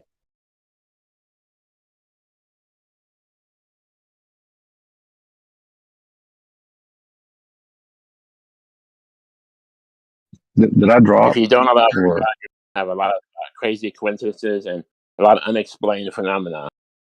You can still be an atheist. Well, and here's the thing: God brings meaning and significance that's beyond us. right? And that scenario that I've unpacked that Goodwhite's rejecting has no significance to anybody on this panel, but it has huge significance to me because if you knew more of the story, like my relationship with my father, and other things that had happened, other coincidences, so-called coincidences that had happened, it has huge significance. Huge. You know what I mean? But if you want to dismiss all of that, then you just remove, then I'll remove all the meaning and purpose that came from that. My dad's death had nothing. There's nothing to it. Nothing. It was Also, just his time to go. Go ahead. Thank you for sharing about your father. Also, thank you. No problem. Most all atheists and scientists who question this argument cannot tell you any example of what a supernatural God-given event would be. They just deny it on the onset, but not really explain what that would be. That would make them at least possibly believe. Right, like Chase earlier, or Chase, whatever his name. I messed up his name. The God of the gaps. That's shrinking, he says. So that means if God was to show up, he wouldn't even see it. He wouldn't see it. He wouldn't even know what it would look like. He'd just be a regular guy. You would just say, well, that's not God. I can see him. I can touch him. Can't be God. Yep. And the God of the gaps argument doesn't take God away. It doesn't take anything away from God, because God can use natural events to save somebody. Like the story with the flood, and then the people get on top of the house to save themselves. They're on the roof, and then the Coast Guard comes, the boat comes, the helicopter comes, and the guy's like, no, God's going to save me, right? So he denies all the natural rescue, and then he dies, goes to heaven, and he's like, what? Why didn't you save me? And they're like, well, we sent you a boat, a helicopter, etc. So God can use I'll give you. Well, now you're just trying to shoehorn in God into the natural world. Yeah, he can use all the natural events anyway, and even the science that hasn't developed yet, he can use that science that's not developed yet to save someone also, or to do a supernatural event. Just because the science hasn't caught up doesn't mean he's not God. Here, let me give you another one. I'll give you another scenario. Let's see what you guys do with this in your naturalistic biochemistry and all this stuff. One of the things that I've discovered about myself, that I can actually tell, I think, when a family member dies. Usually within a day or so, I'll get this deep, deep foreboding feeling. It's almost like such a deep depression that I don't know what to do with. And this happened with my father. It happened when my ex-girlfriend had an abortion. It happened with 3 other of my family members each time. And I didn't even recognize it initially, what was going on, until I found out later that a family member had died. Then I finally started connecting the dots. Now, here's the thing. When I get this feeling, I don't know that they're dying or dead. I don't know. Please explain that to me naturalistically.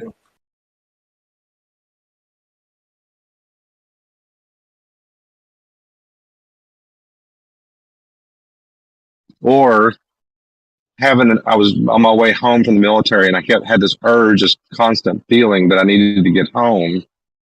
And everywhere I went, I felt like I needed to get home. And then when I get there, my grandmother dies. Explain that one. Well, to be fair to the other side of the argument, we may be all telepathic. We may be all a little bit connected to our family members in I say a spiritual way, but it could be like a scientific. The pituitary gland could be shooting out, radar, and that could be proven in the future of science. And that's how we know. Something happened to our cat, something happened to our kid. That's how our dog knows we're going to come home before we get there. And that's how all these things can be explained. And that may be the future science. It doesn't mean it's not God. It doesn't mean it's not an event that's possible because of God. Just because we explain something scientifically doesn't mean it's not God doing it. I agree. Can we admit? For example, go ahead. let me finish with this one thing. Let's say let's say somebody's choking, right? And they're in the house alone. So they're going to die. They can't, they can't do a Heimlich maneuver on themselves. So it just turns out that the neighbor comes over and knocks on the door and wants to borrow some sugar or some shit like that. The guy opens the door and the neighbor's there to give him the Heimlich. That could be, you can have done for that as like a God event, supernatural event. What's the chance of that happening? Just because a neighbor was there to do it doesn't mean that God didn't send him. Okay, go. Right. No, I agree. And okay, so what's to say though that like these are naturally occurring things, right? There are so many of these stories that we've heard now, and these are empirical accounts, okay, of things that have happened to people. This is their experience, whether or not we agree that it happened that way or not, doesn't matter. This is what they went through. And again, so what I'm trying to say, hopefully simply put, is aren't these phenomena not as much phenomena as naturally occurring connections that we seem to share? Lots of people have these things, whether or not people admit it too. There's probably a lot of unspoken stories just like this that people just brush off. But these are natural connections that we all share. Am I wrong?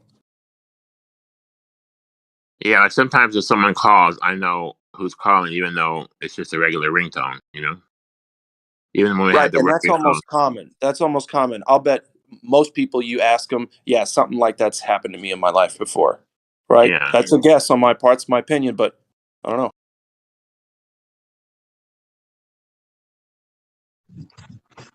Well, that's why these are anecdotes, right? We have to be able to establish an objective measure through which these types of things can be analyzed and verified and confirmed. Right. So you don't want to establish God's.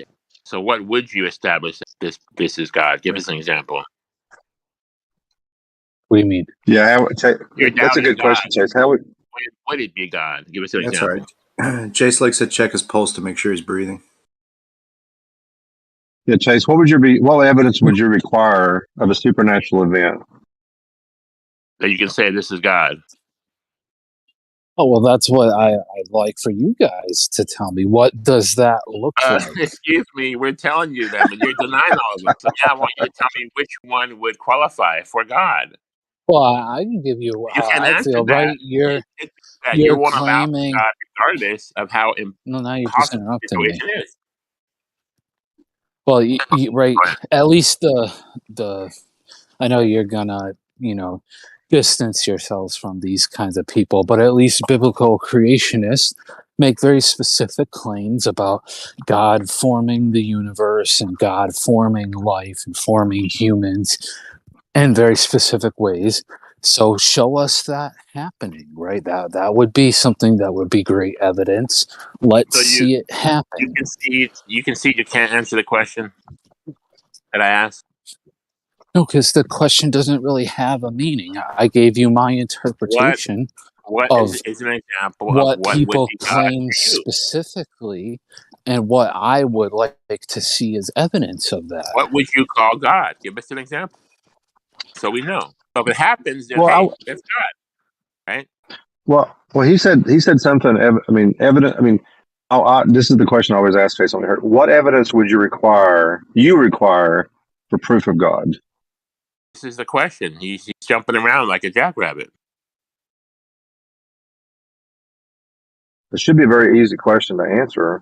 If you He think that can't if you want to have answer it. evidence for, That would if you indicate want that when evidence, God came down and shook his hand, he would just think it. He would deny it. He would explain it away with something else.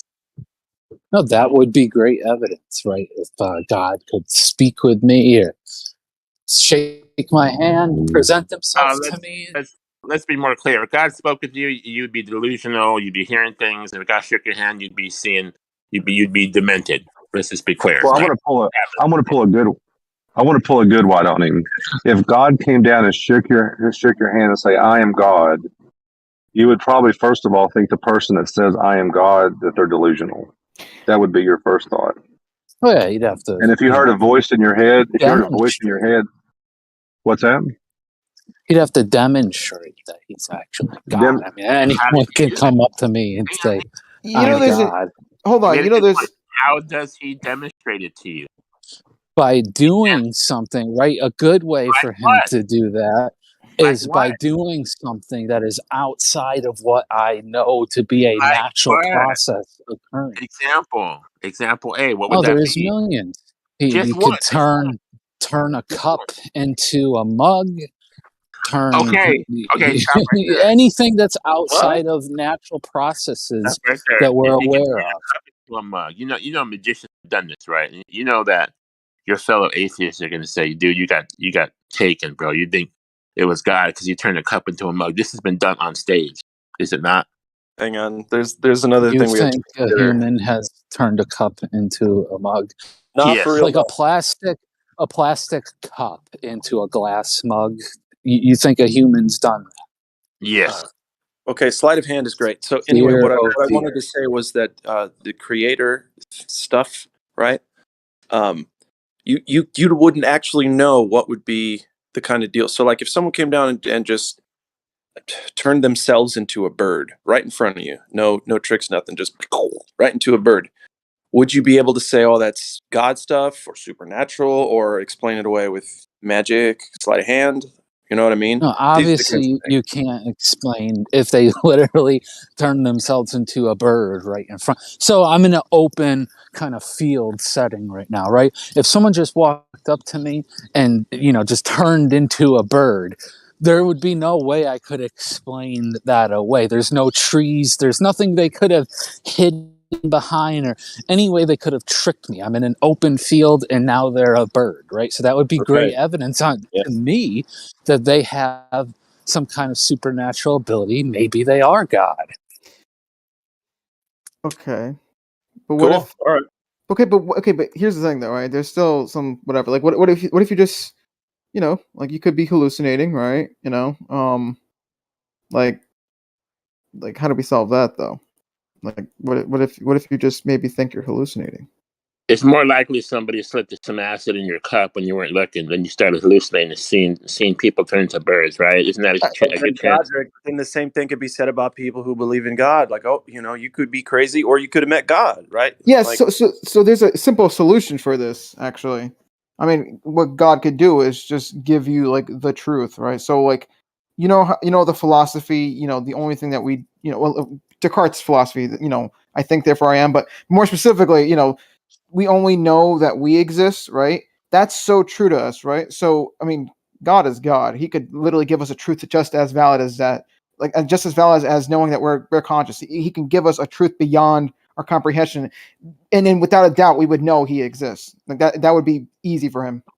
He wouldn't even have to like demonstrate that He's God. He would just be like, bam. You would just know the truth.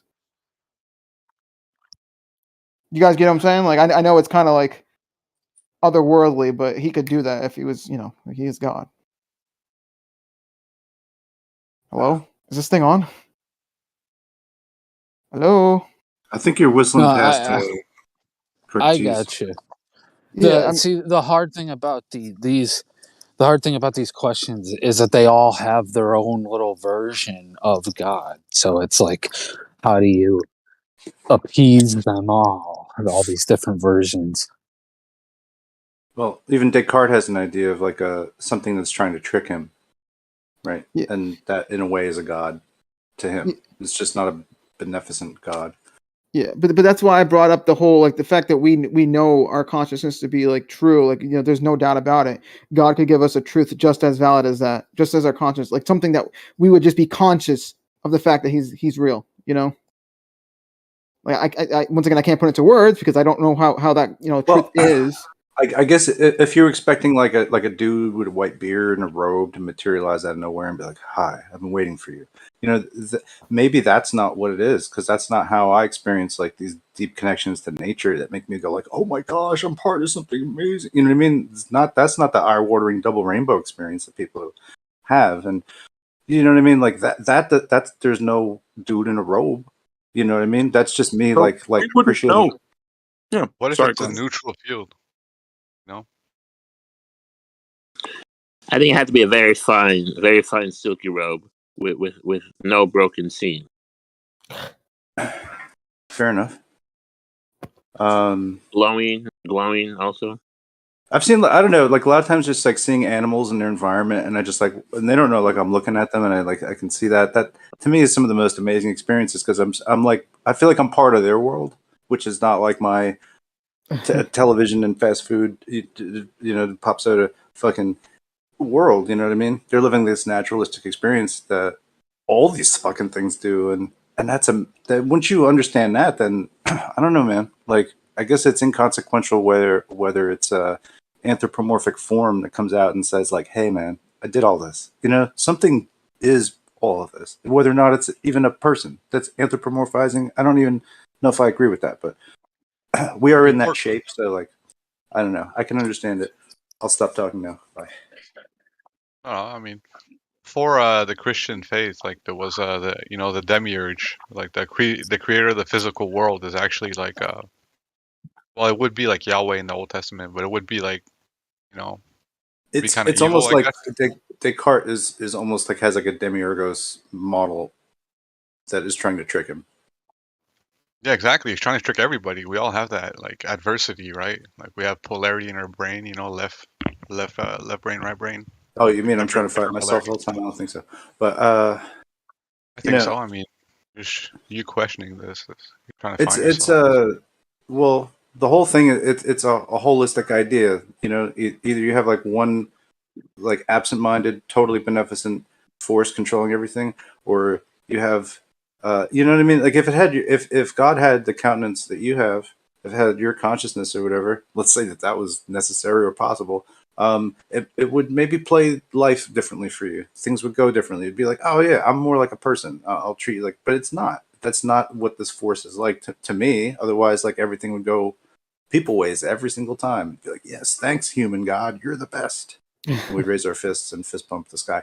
But like, I don't know. That's my experience is not that that's what it is. So if you're looking for that and you never find it, like, why would you be surprised that the white guy, the white bearded man, doesn't come out of the clouds or whatever? The white guy. Thanks. I mean, if he's like God, like Jace is like God. There's no God in the gaps, but like, not everything is explainable by any ability of yours or is knowable by methods that you can utilize. So there will be unknowns, and there will always be things that, no matter what, it takes thousands of Jaces, thousands of years to get to a point of a 99.9 certainty from 99.875 certainty. Do you see what I'm saying here? But how do you ever know how certain you can be? Well, that's why you get truth. That is a mind blower. I don't know. There would be truth. There would be truth at that point. You can have truth. I mean, it's not like, once again, that's why I was bringing up the thing earlier. Like we're certain of our consciousness, so you can have something like truth, like that's just like right there in your face. You cannot deny because it is absolute truth. I mean, now granted, you could make the argument, well, what if it's like deceptive or something? But that's what I'm saying. Like I don't, you can't like. What's that? The absolute truth. I mean, philosophically, to you, you're sitting around in a room asking yourself a question that is only going to be solved in your mind. The absolute truth of, like, I don't know, you broke your fidget spinner is an absolute truth. No, I mean, okay. I mean, I guess that's, I don't even know where to go with absolute that, truth. Like if you have a philosophical question and you or you're like, oh, or maybe you have like a sobering moment or something like that, and you're like, Armor's got to get his shit together, and you have that moment. Like, is that the absolute truth, or is that just like what like you're supposed to be doing? Like, how do you can you further define absolute truth? So they're like, hey, a tree falls in the woods, right? Does it make a sound if you're not there to hear it? Well, okay, it does shit when I'm not there. Does it? Hold on. Quote unquote, does it make a sound as it falls? Well, no, it doesn't, because sound is something that's interpreted, and we make a noise called sound when we describe it with our fucking noises. That doesn't mean that's what it is.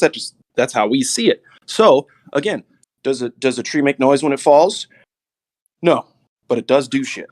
But what if a little fox is hearing it from like a mile away, and he's like, "Oh, I heard a tree fall a mile away." Then it made a sound then for the fox. Okay, what if other trees hear it and they're like, "Oh shit, this is my natural biological adaptation, and I'm like gonna just check my shit because is there something that's fucking up, and why are trees falling down?" Trees are not talking like that to each other. Are you sure? If a tree heard it, that would be an observer. That would be me, someone around. We're talking about nobody's around. Don't change the subject. But all the trees are wired through like a mycelial mat. They're all like talking to each other. Like So they have responses that do that. You know. maybe objectively it did, but just subjectively didn't. There are trees that respond to sounds of predation on the bark of a particular tree. If the other trees hear that shit, they will be like, "Yo, let's start making fucking toxins," and then they do that.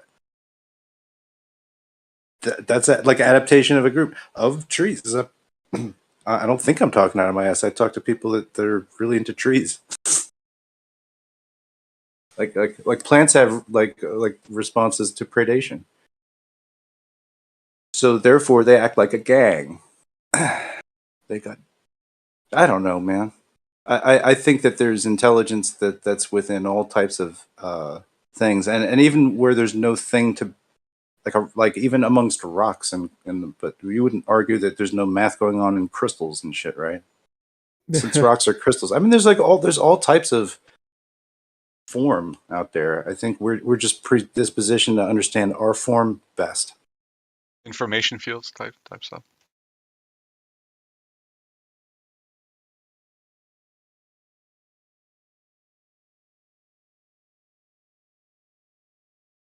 I don't know. I'm not trying to take over the conversation.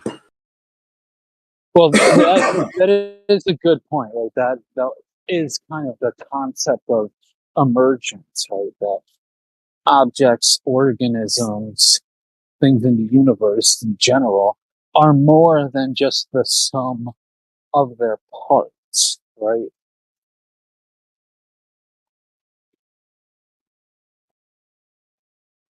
Like Kosho gave the example earlier, you get a group of lipids together.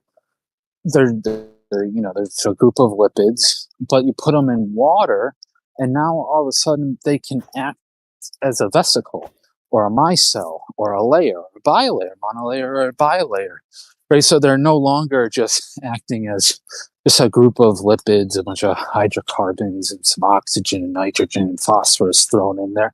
They're acting as a structure that can perform function.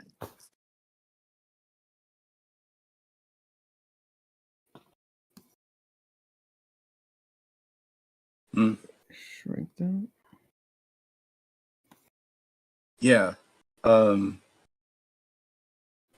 bodies are crazy interdependent systems too. I mean, not unlike all these networks with trees and foxes and shit we were talking about. But that's also going on interior to us on a micro tiny scale.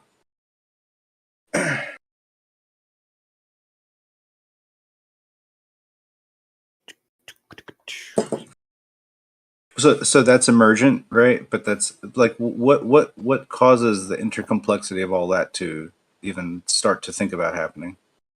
You know, like you're talking about like microencapsulating like things in a lipid, and that's a far cry from this metropolitan endeavor that's going on in each of us.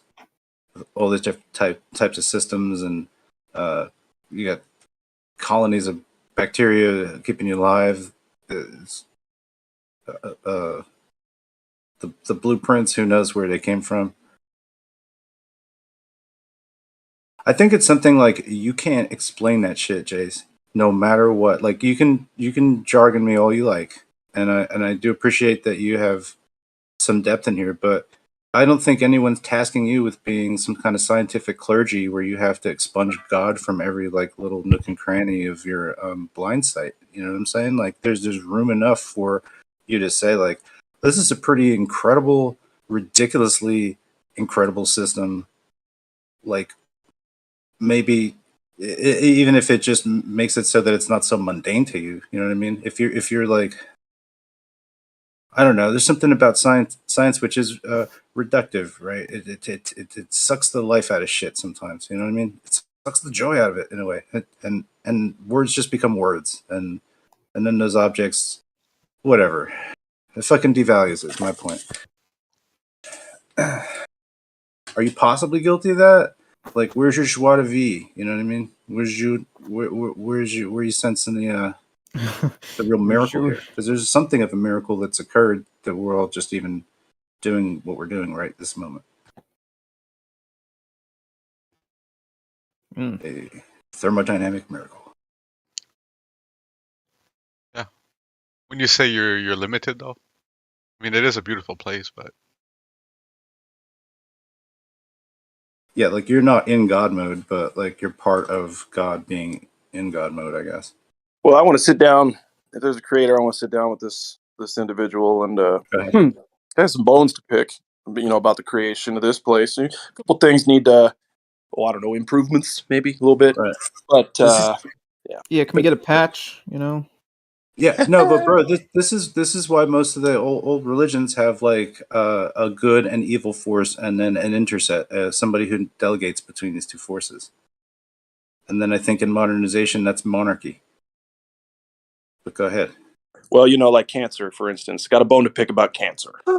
Okay, seems a little ridiculous, but Right, what do out of I your know? divine creation, maybe this one is not so divine, and maybe get rid of it. Well, no, hold on. Now, doesn't divine just mean of God, of a deity, divine? Okay, it's not aesthetic. Like it's not cool. Like maybe it's cool to him. I don't know.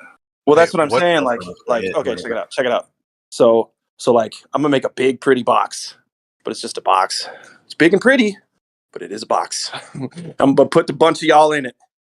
So, and then I'm just gonna kind of see what happens. Like, that's pretty much what's going on, right? we can't forget the concept of the demiurge. Like the creator of the physical world is not actually like inherently good, I guess. Or bad. What if it got bored? What if it said, I'm going to do length, width, and breadth?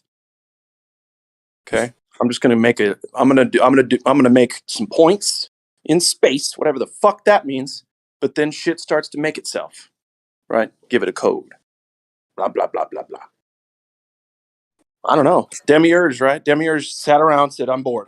The Sophia, Mother Earth, whatever the fuck you want to call that shit. Demiurge got bored, said, I'm going to make a place.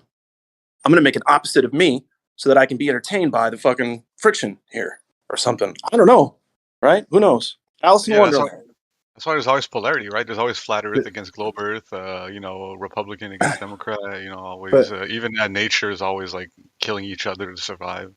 I think that the demiurge concept is like a sort of in convention in a certain period of time. Every major city would have had their own demiurgos to like as a guardian, sort of like a symbol or a logo, if you will. Does that make sense? There's not just like the demiurge is not like a homogenous like concept through everything. Go by a lot of aliases or whatever,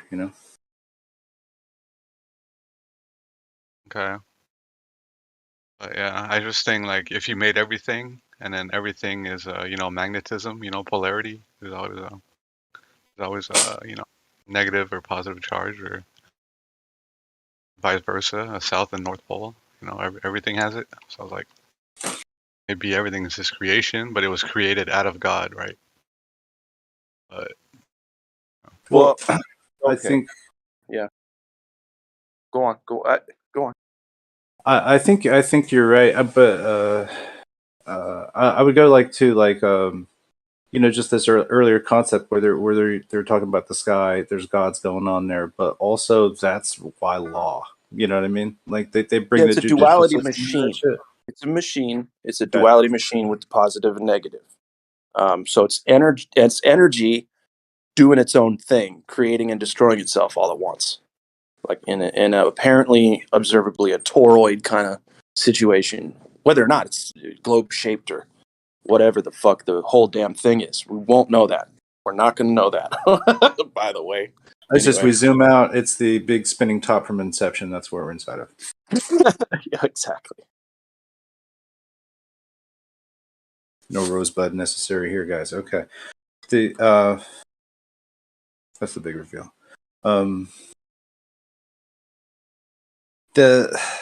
So was like the polarity. You're saying there's a north and south, so there must be a good and an evil. But I don't know. Do you think that? I don't know. That's perception based. That's a belief system that we have. That, like I said, I don't think this system recognizes that. I don't think it knows a moral good, ethical good, evil, whatever. It just takes cues Like intention. if evil is essentially what's bad that happens, right? It's just like, oh, that shit was evil. Like, oh man, that was a terrible thing. Sometimes bad results happen out of intentions that don't start out that way. Hold on, though. Hold on. So a human can say, "Oh, that's terrible," but what do you think? What do you think that rock over there sitting next to you is thinking about the situation that just happened to you? Well, it doesn't know heads or tails of it. It doesn't give a fuck.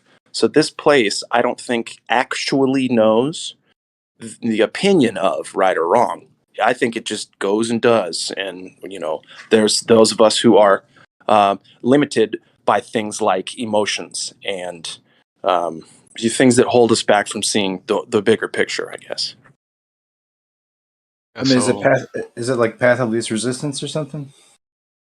I'm sorry, I didn't want to step on the other guy. I don't know. Go ahead. Go. Who's going to ask the question there? I don't know if it's path of least resistance. A lot of times it is. I was just gonna say, what if it's like an artificial intelligence and we're just supposed to be, he's just trying to keep us like in a loop, right? We're not That's what I'm supposed to. saying. By winning, you just stay That's what I'm neutral. saying. If homeboy's up there doing that bullshit, we need to talk. You feel me? But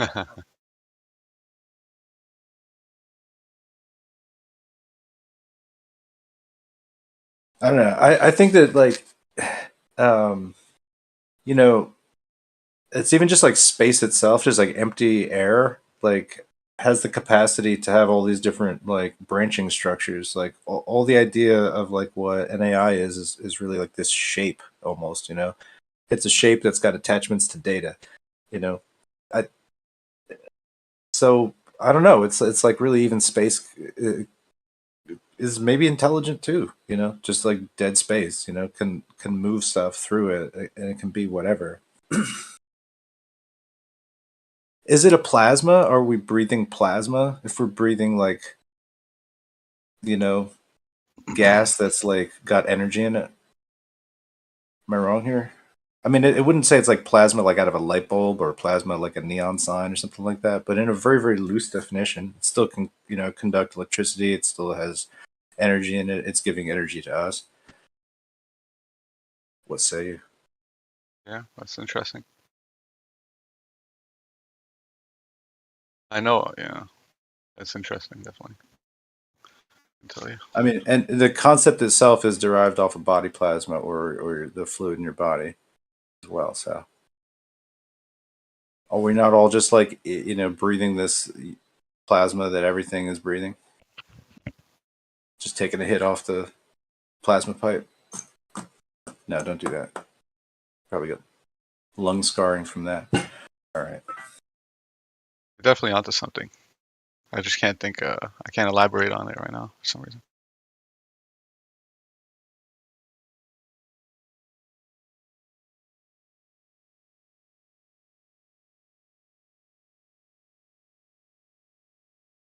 Yeah. Well, I guess just like the networks of shit working, and the idea of scale. So, from the very micro, we're a superorganism to like an amoeba or something, right? We're definitely gods of amoebas, I'll say, probably. Cocooned immortality. That's what I like to think. But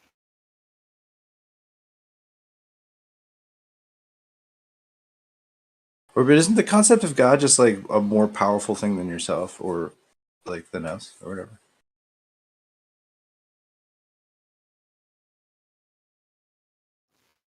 bro, like if we're made in His image, we're like, we're eternal. We just have a physical avatar for now, but we're just going back to that ether when it's all done. So we're not gods, but we're lords of the earth. What are we? We're lords of the dance. I don't know, but definitely cows are not uprising and throwing us off the shit. We're definitely firmly entrenched on the winner's podium here. Yeah, we're the kings of the animal kingdom or whatever. I think I heard that somewhere, but I like that. Yeah, maybe if ChatGPT wired itself to some squid bodies, we'd have a problem here, but I think we're good. Yeah, because cuttlefish that speak French, that's a problem.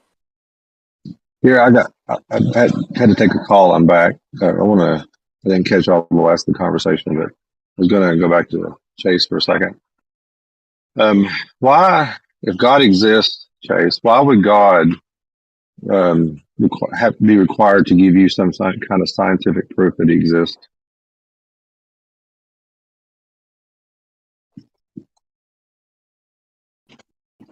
Or anybody wants to respond to that? Why would God need to give you scientific evidence that he exists?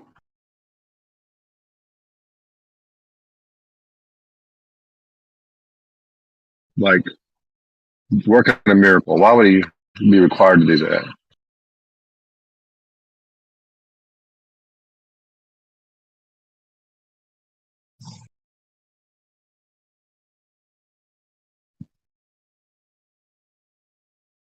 Good White, you here? You want to answer that question?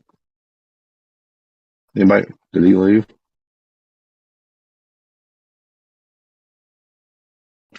I mean, I'd like to hear an answer to your question, but I wouldn't really. And also, the reason I asked that question, if God is outside of space, matter, and time, why would he want to use the physical world to prove he exists? Because that's not his reality.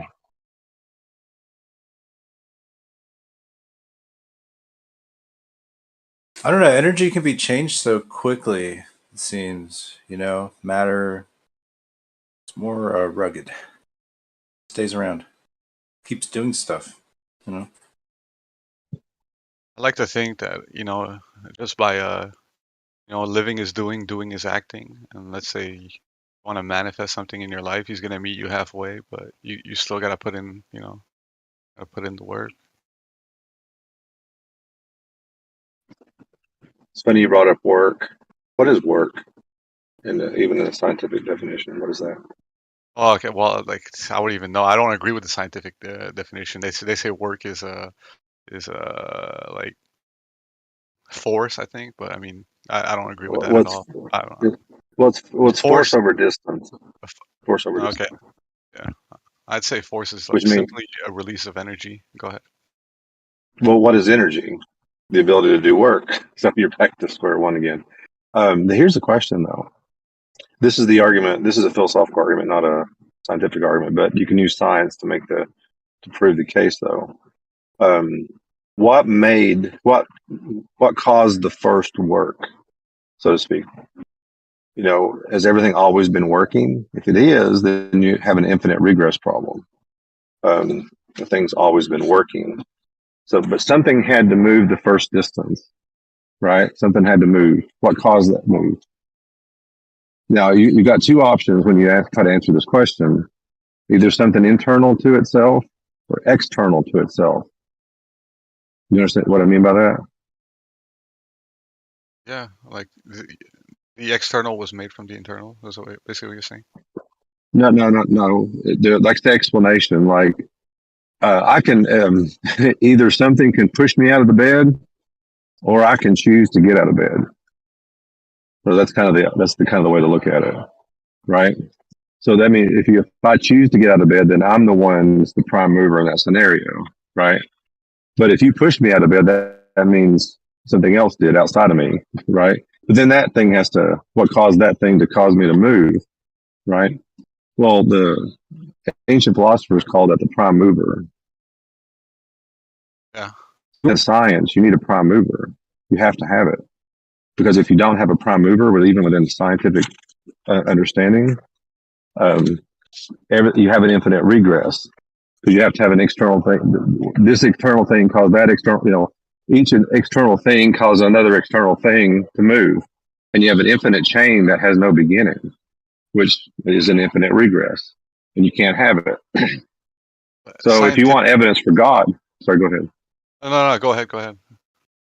Well, if you want evidence for God, and this is not a scientific proof, it's a logical proof or metaphysical proof, if you want to call it, is the prime mover, the first movement. That thing that caused the first movement is God. Yeah, I agree with that. Well, I don't know. Yeah. So.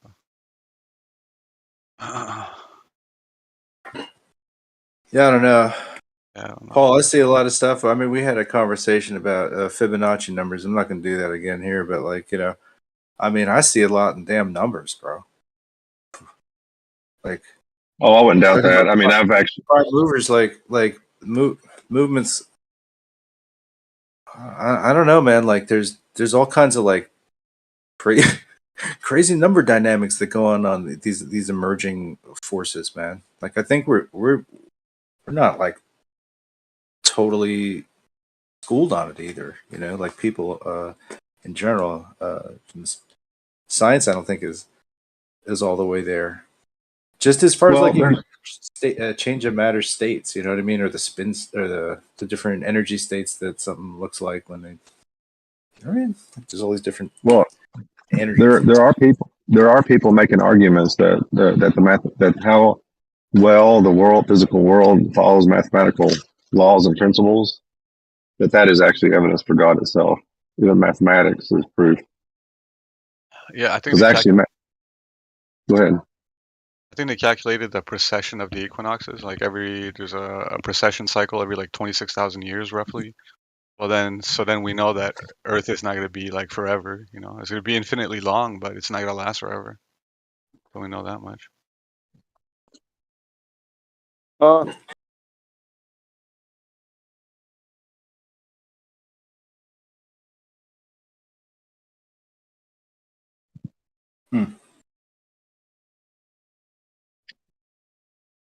Well, you say last forever, man. Time is an illusion. There's no such thing as time, only clocks. What is time again? What is this thing you speak of? I think time is a noticing of patterns over distance. A measure. You know what I mean? Well, Am I I usually wrong? define. I define time as a measurement of change. Okay, all right. I like the idea of just calling it clock, though.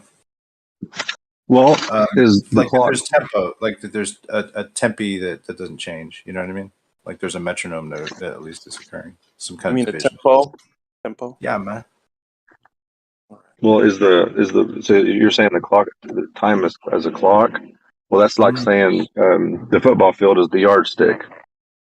Well, it's like saying if we have a drum beat like that occurs like every sun up and every sundown, and we strike the drum, and then we subdivide it up. You know, so many. You know, we just chop that up and create. If you do it physically in front of you, you do it with you section things, and those things have a certain length, depth, breadth, width, whatever, right? So it's change over distance, I suppose. Because listen, we can't go outside of this place. All we notice is upstairs, the sun and the moon. They go round, round, round, round inside this motherfucker, but they do the same thing all the time, constantly. So that to me. It's doing the same thing infinitely, it seems. So there isn't time here, I guess. Does that make sense? There is to our finite understanding of things. We're I don't think subject. time is real. I don't know. Everything that's born in here is subject to time, which is a measure. So we're Okay, so maybe time only exists here. Yeah, I agree with that. But then we'd have to empirically prove that there's only this here, and then there's something else to be had, right? Compare it to that and be like, oh, okay, no, that is how it is. Well, it's really like if we're just measuring like 1 hertz or something like that, like in a hertz scale. Like as time passes, right? Like 60 seconds or something. But that's in reference to what? Or I don't know. Like it's electric, really. Like the whole thing, the time that it takes for a day, the energy from the sun, the even all the mediations and sound and all this stuff. Like it's all like this compound thing, and moving in all these different fractionary ways. But what if it's all just happening at once, but we call shit time? Yeah. Right. Yeah. I will go with that. What you just said. Yes. That's weird to even fucking think about, but yeah. I don't know. The problem is logic only happens, quote unquote, here too. So to say anything, so go back to the supernatural thing. I'm saying I don't feel like we'd actually know what's supernatural, and we're not going to get shit like, a dude turns into a bird right in front of you. I just don't think that that's gonna happen. Is it possible? Fuck, I don't know. I don't know if it is. You know, people claim sometimes like things were one way and then they are just instantly another way. And I don't have good proof of that. But if I do, I'll let you know. Some kind of reset? Yeah. Oh, reset. No, So here we go. A cataclysmic reset? Like even if it's like I thought I had a 10, but it really was 100, like I'll be like, "Oh, I'll let you know that." But that's not happening Cool. either. All right, word. Let me know if that happens in real life anyway. Like you get, you stumble upon 100 out of nowhere. I want to know about it. All right, I walked right out of my house earlier, and just there was a $20 bill on the sidewalk, and I'm like, "Is that a $20 bill?" Or right just on the Bro, sidewalk? okay, so here's what you just did. You manifested it for somebody listening. Guarantee it. Somebody's going to find some money right quick here pretty soon. And they're going to be like, these motherfuckers on the VC were talking about this. They made it happen. Oh, spreading the vibrations. Think about that. Jason's walking around with poker chips. He's like, "I'll be damned. There's a 20." Yep. Think about that with time. If you didn't have a calendar, when would your birthday be? Like, what would you count? Like a certain amount of days or whatever? You know how they always tell us like all the people before lived for a long amount of time or whatever. It's like what were their days? How many days were in a year for them? Like, Well, yeah, technically, check this out. You don't have a birth. You got one birthday. That's it. You don't have another. that's it. Word. I don't know. How many days would you count if you didn't, like they tell us it's, 1 year because that's how long it takes the earth to go around the sun. Right. But like, what did people like, I don't know, a long time ago, how many days did they count? They had moon calendars and like day calendars, so they'd probably be like, like several thousands of days old. Right. I guess. Well, then, but here the materials will come in and say stuff like decay rate of, what do you got? Carbon atoms, photons, and right.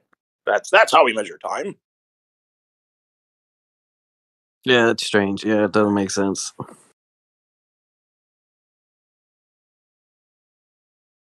I don't know if it does. That's the thing. That's the big problem. I don't know if it makes sense or not. I just feel like I'm too limited. All of us, no offense, just the tools we got. I think that it's bush league compared to how this place really functions, and we might not even barely scratch the surface with all this talking about it. But I don't know. Who knows? That's the problem. Who knows? Shit. Yeah.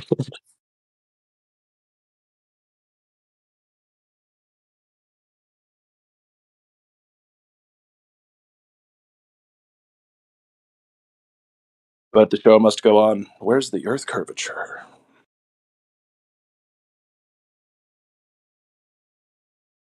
Wait, we know. Wait, nobody knows. Wait, how about this? Like the Mayans predicted the final day would just happen to be 12/21/12. Like it works out like a number sequence for us. And didn't they just count days? Like, come on. No, they had wheels or whatever. They had the Gregorian calendar already. They used Google Calendar. Yeah. Okay, so you got your sundials that only work on a flat disc-shaped thing. You got watches that only work on a flat disc-shaped thing. You got a lot of stuff that relies on the sun being pretty much overhead all the time over Earth. Just one way or another. You know what I mean? It's a flat disc shape. Yeah. Why is that going on? I think they had the wheels situation. I think the whole rest of the world like lost that shit, but I think that was the convention. Well, the Antikythera mechanism or whatever that thing's called, and then you got your clock tower in. Do I want to say Rome? Some beautiful clock face that supposedly has all the astrological shit going on, as well as tells perfect time and yet da. Yeah. So. Yeah, and then watches have little gears in them. I mean, it's strange. It's strange too because what are we told? Quartz watches. Quartz resonates at a certain thing, and watch. This is how we. Oh yeah, and watch like the Watchers. I'm gonna watch you. Well, I can see the whole face of the Earth from up top. I'm gonna watch you. The watch. Yeah, like face. your Flavor Flav. What time is it? No, well, I guess yeah, he's wearing a clock around his neck. That could have been symbolism. Yo, Chuck. Nah, that shit was funny. Those guys are great. Although they were a CIA op, I think.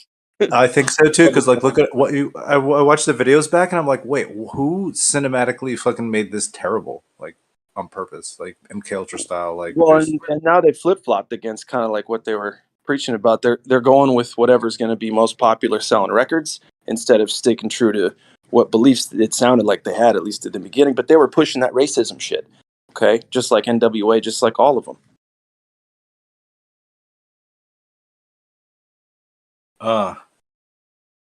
and you don't stop. Was funky though. That's how they get you. Funky. It's still TikToking though, right? Flavor Flav could come back on TikTok, but I don't know why he's not making a resurgence. God, man, what a weirdo. Did you see that? Do you watch Age? It's just so funny. Like in the Watchmen reboot, it's like they keep saying TikTok, TikTok, and it talking about time, and then TikTok comes out. Everybody's wearing masks to like all the police wear masks to shield themselves from being in a scene. So it's just like there's like a lot of people wearing masks, and you're just like, but for watching it a couple years ago, I was like, what? When did this come out? Like, who wrote this? Why is this like this? Like, I mean, it's like all these old predictive programming alarms, like aruga, aruga. I'm like, wow, what the fuck? I like seeing all that shit. I mean, a lot of people think that's nuts out. They can't handle it. But it's only for the brave of mind. Well, I think maybe because it's really everywhere. Every tiny little advertisement, little thing the public gets to absorb is riddled with something you could pick out and go, oh, that's behind the scenes, isn't it? Yeah, that thing right there. These 3 triangles nobody looks at. These 3 diamond-shaped triangles, nobody cares about it. But there's 3 of them, and if you see this shit everywhere all goddamn day, it's going to make some kind of impact on your psyche. You don't even know it. Subliminal. Yeah. Right, you're not looking at the sets behind things. I pay attention to that stuff constantly. Set dressers, like, oh yeah, oh, there just happen to be that. Like, that's really strange. I know, like, right? This Dude, thing's just chock full of Saturnian symbols. It's just like that's Saturday Night Live. What do you think? I gotta wonder. So, like, I'm watching shows, and I'm like Friends, for instance, right? You see all the crazy symbolism going on, and all this virtue signaling, even from back then, different kinds of things going on, and I just wonder if the actors know. Like, I'm looking at the guy who plays Joey, right? He plays kind of a dumb shit, whatever guy, bumbling idiot, but gets gigs because he's good looking and kind of charming. Anyway, so I imagine that guy, or at least that character, sitting there in these sets. Does he know the thing next to him is promoting like gay sex, and does he know this thing's promoting that next to him, and like, right? Do you know what I'm saying? Like, do these actors know what they're a part of, or what? Like, they're not just happy working, being famous. Yeah, like, exactly. They keep them busy in parties and shit. When someone tries to tell them about it, they're like, they can't hear it. Couldn't be bothered. Like, I don't think so, man. Whatever. Hey, guess what? I made this is my this is my time. Do not get in my face. You're just trying to drag me down. Yeah, exactly. They want to be part of like somebody else that's important. You know what I mean? So they're like they got the firewall, but that's all of these people in entertainment. So like they become like this encapsulated lipid in this skim of, I don't know what the fuck. I lost the metaphor here, but you get what I'm saying. I don't get what you're saying. You did lose the metaphor, but totally. we were good up until then. Yep, I just drove right off the road. Oh man. It's just weird, like watching those things like Friends and stuff, and it is interesting to see all the virtual signaling in the '90s for sure.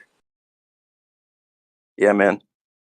And it goes all the way back. Plastic. It's super duper plastic, but like, what about? There's a couple episodes, right? They talk about. Do you want to stay on Friends? We can totally just jump right off this one too. I don't know why I'm sticking on it. Yeah, man. Anybody talk about the Earth, but unless this has to do with Friends talking about. There's like truthy weird things like that. There's a couple episodes where they mention Earth might be flat or something like that, or. Well, shows like to do that, right? Shows like to poke fun at the public's general willingness to accept narratives, and they'll sneak little tiny little what are they called, Easter eggs or whatever in there, and You can Right. sometimes pick them out. Other times, I'll call something and I'll be like, "Oh, that was a mistake. It wasn't that." My wife she'll be like, "No, that's not what that meant, Sean. That's not what that meant." But nice Like try, right? Nice like try I to make it couldn't. conspiratorial. Yeah, I mean, if I was like maybe whatever when younger, maybe I would watch like The Big Bang Theory, and I'd be like, "That's a great show. It's really funny," or something, whatever. But I couldn't bear to watch it, so I Yeah. don't know. Like I don't know what the writing's like, but maybe there's like little things that they drop in there, or just like little jabs, or I don't know what. I'm sure there's a lot. I'm told Rick and Morty. I'm told all kinds of stuff. Oh, Rick and Morty. Whoa, Yeah, boy. I guess that's one of the bigger. If you pretty should do popular yourself, I don't ones. know why you're not watching that series right now, but Then you got your Futurama, your Simpsons, Family Guy. Not so much. They're not super into that. But yeah, all that stuff is laid out. I think just to kind of tease us and have a little fun with it. That's all. I don't think it's much more than that. like in Pickle Rick, the episode, season 3, first I think, it's like within the first five seconds, it's like Rick goes like, "What do you want me to say? 9/11 was an inside job? Is that edgy enough for you?" Right, yeah. And I'm like, and okay. it just makes me laugh. It makes me laugh, right? And it makes most people kind of chuckle. That or not most people, most thinkers of our kind, I guess, our ilk, whatever. They'll chuckle and say, "Oh yeah, that's funny. Stupid idiots believe in 9/11." Right? And then it makes us look worse though, because all they're doing is joking about it on TV. So we either get thrown under the bus by the TV, or we throw ourselves under the bus by looking crazy by saying 9/11 was an inside job, because they fucking weaponized that term too. Who? Alex Jones. Sorry, go ahead. I don't know, but I don't think that they're trying to um, uh, put a firewall on that stuff. It's like they're almost normalizing all this stuff on Rick and Morty. They're almost like getting Yeah. a certain type of generation like hip to kind of like what's really Well, going they're on, I guess. downplaying it. They're downplaying it. Listen, remember how serious 9/11 was when it happened? Whoa, holy fuck! Everybody is supposed to have taken a step back and like a deep breath and just kind of like moment of silence. The next generation or two or whatever is going to think of it as a joke. Like, oh, they thought it was conspiracy theory had this, that, and the yeah, people were lost. Yeah, anyway, we got a lot more shit to focus on. These people aren't going to give it the credit that we're told it deserves. Wars were started because of, hundreds of thousands of people died because of this. Blah blah blah. What was it? Mission accomplished. This bitch went on a fucking big old Navy ship and said, "Mission accomplished." Bitch, you didn't even kill Osama, and there's all that controversy. The problem is people are going to eat it up no matter who makes fun of it how many times. And I think what they're trying to do with the comedy specials is just make it unimportant, right? Make it, don't, stupid conspiracy theory. Yeah, no, that was a tragic day. Anyway, right? Just kind of brush it off. If it's in comedy all the time, eventually you're gonna not take it as seriously. And I'll end it here. This is what Richard Pryor tried to do with the N word, right? He tried to use it so much that people got sick of it and didn't even want to use it anymore. The problem is he underestimated people's want to hate each other for no fucking reason. Thank you. Yeah. Okay. Well, I don't know. I think there's a way to write that you downplay and be dismissive of something, and there's I think another way where you just write it two ways, and there's a hip way to see it and a cooked up way to see it. It's like I think that's a technique they use a lot. It just depends on your frame of your reference frame, and then you read it, so you see the scene a certain way. Yeah, totally. It's reference frame dependent. It is reference frame dependent jokes. Yep, humor.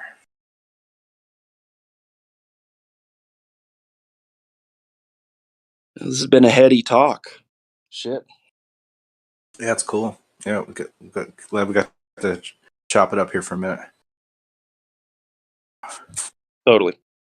I'm like just waiting for like a Xanac to like paratroop in, with his Nerf gun of proofs. Shot, gotcha. And then he like tries to whip you in your ass with a towel, but he fucks up. And he's like, "Wait, let me try again." Hold on. Well, yeah, this conversation is kind of like the locker room. that we're all trying to take a conversation seriously, but we've all got whips and our wet towels in hand for the whipping just in case. And we're just like teetering between total chaos and somebody agreeing on something. Yeah, it's either that or it's like some kind of intractable misunderstanding where two people like kind of having an argument and neither one kind of like understands what the other one's trying to say. Listen, there's one side being dishonest and there's one side being honest. It's just the sad truth. We just got to figure out who it is, which is which. That's it. Easy though, right? If that's our choice to find out who's being honest, who's not, we got the internet to muddy the waters. We got all kinds of quote unquote accepted science, but how do we really know? It's just a few. Fuck, dude. 100 years of studying things. Can we be totally sure that whole 100 years we've got on lock, that everybody agreed on and discovered this and had that, and you sure we got all that information just right so that we can get to the point where we can say, yeah, we got the best available information technology and such. That's a leap. Anyway, I'm going off on a tangent. We just didn't realize how much that muddy water meant to you, bro.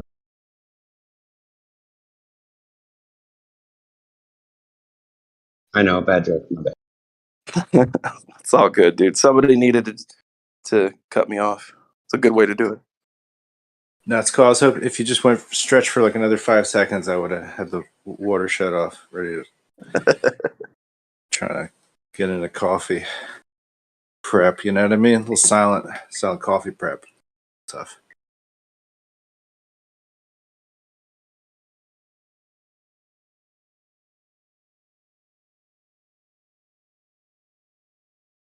My stepdad says he met astronauts and such, and the other night at dinner he was crying when he was talking about having met this astronaut, these heroes. I didn't know what to do with myself, right? I'm just kind of sitting there. My wife, I met her in these conversations, and she's sitting next to me. She's just kind of like, what the fuck do we do right now? I mean, we're sitting here questioning if these astronauts ever even left the damn place, let alone did any of the stuff they say they did. And this guy is pouring his heart and soul out to us about an instance where he met somebody who claimed they did. They go out and did all those things. Who the fuck am I to sit there and even like snicker at it? Or you know what I'm saying? But at the same time, deep down in my heart, I realize that it's a very flimsy story, this outer space nonsense. But what am I supposed to do in that situation?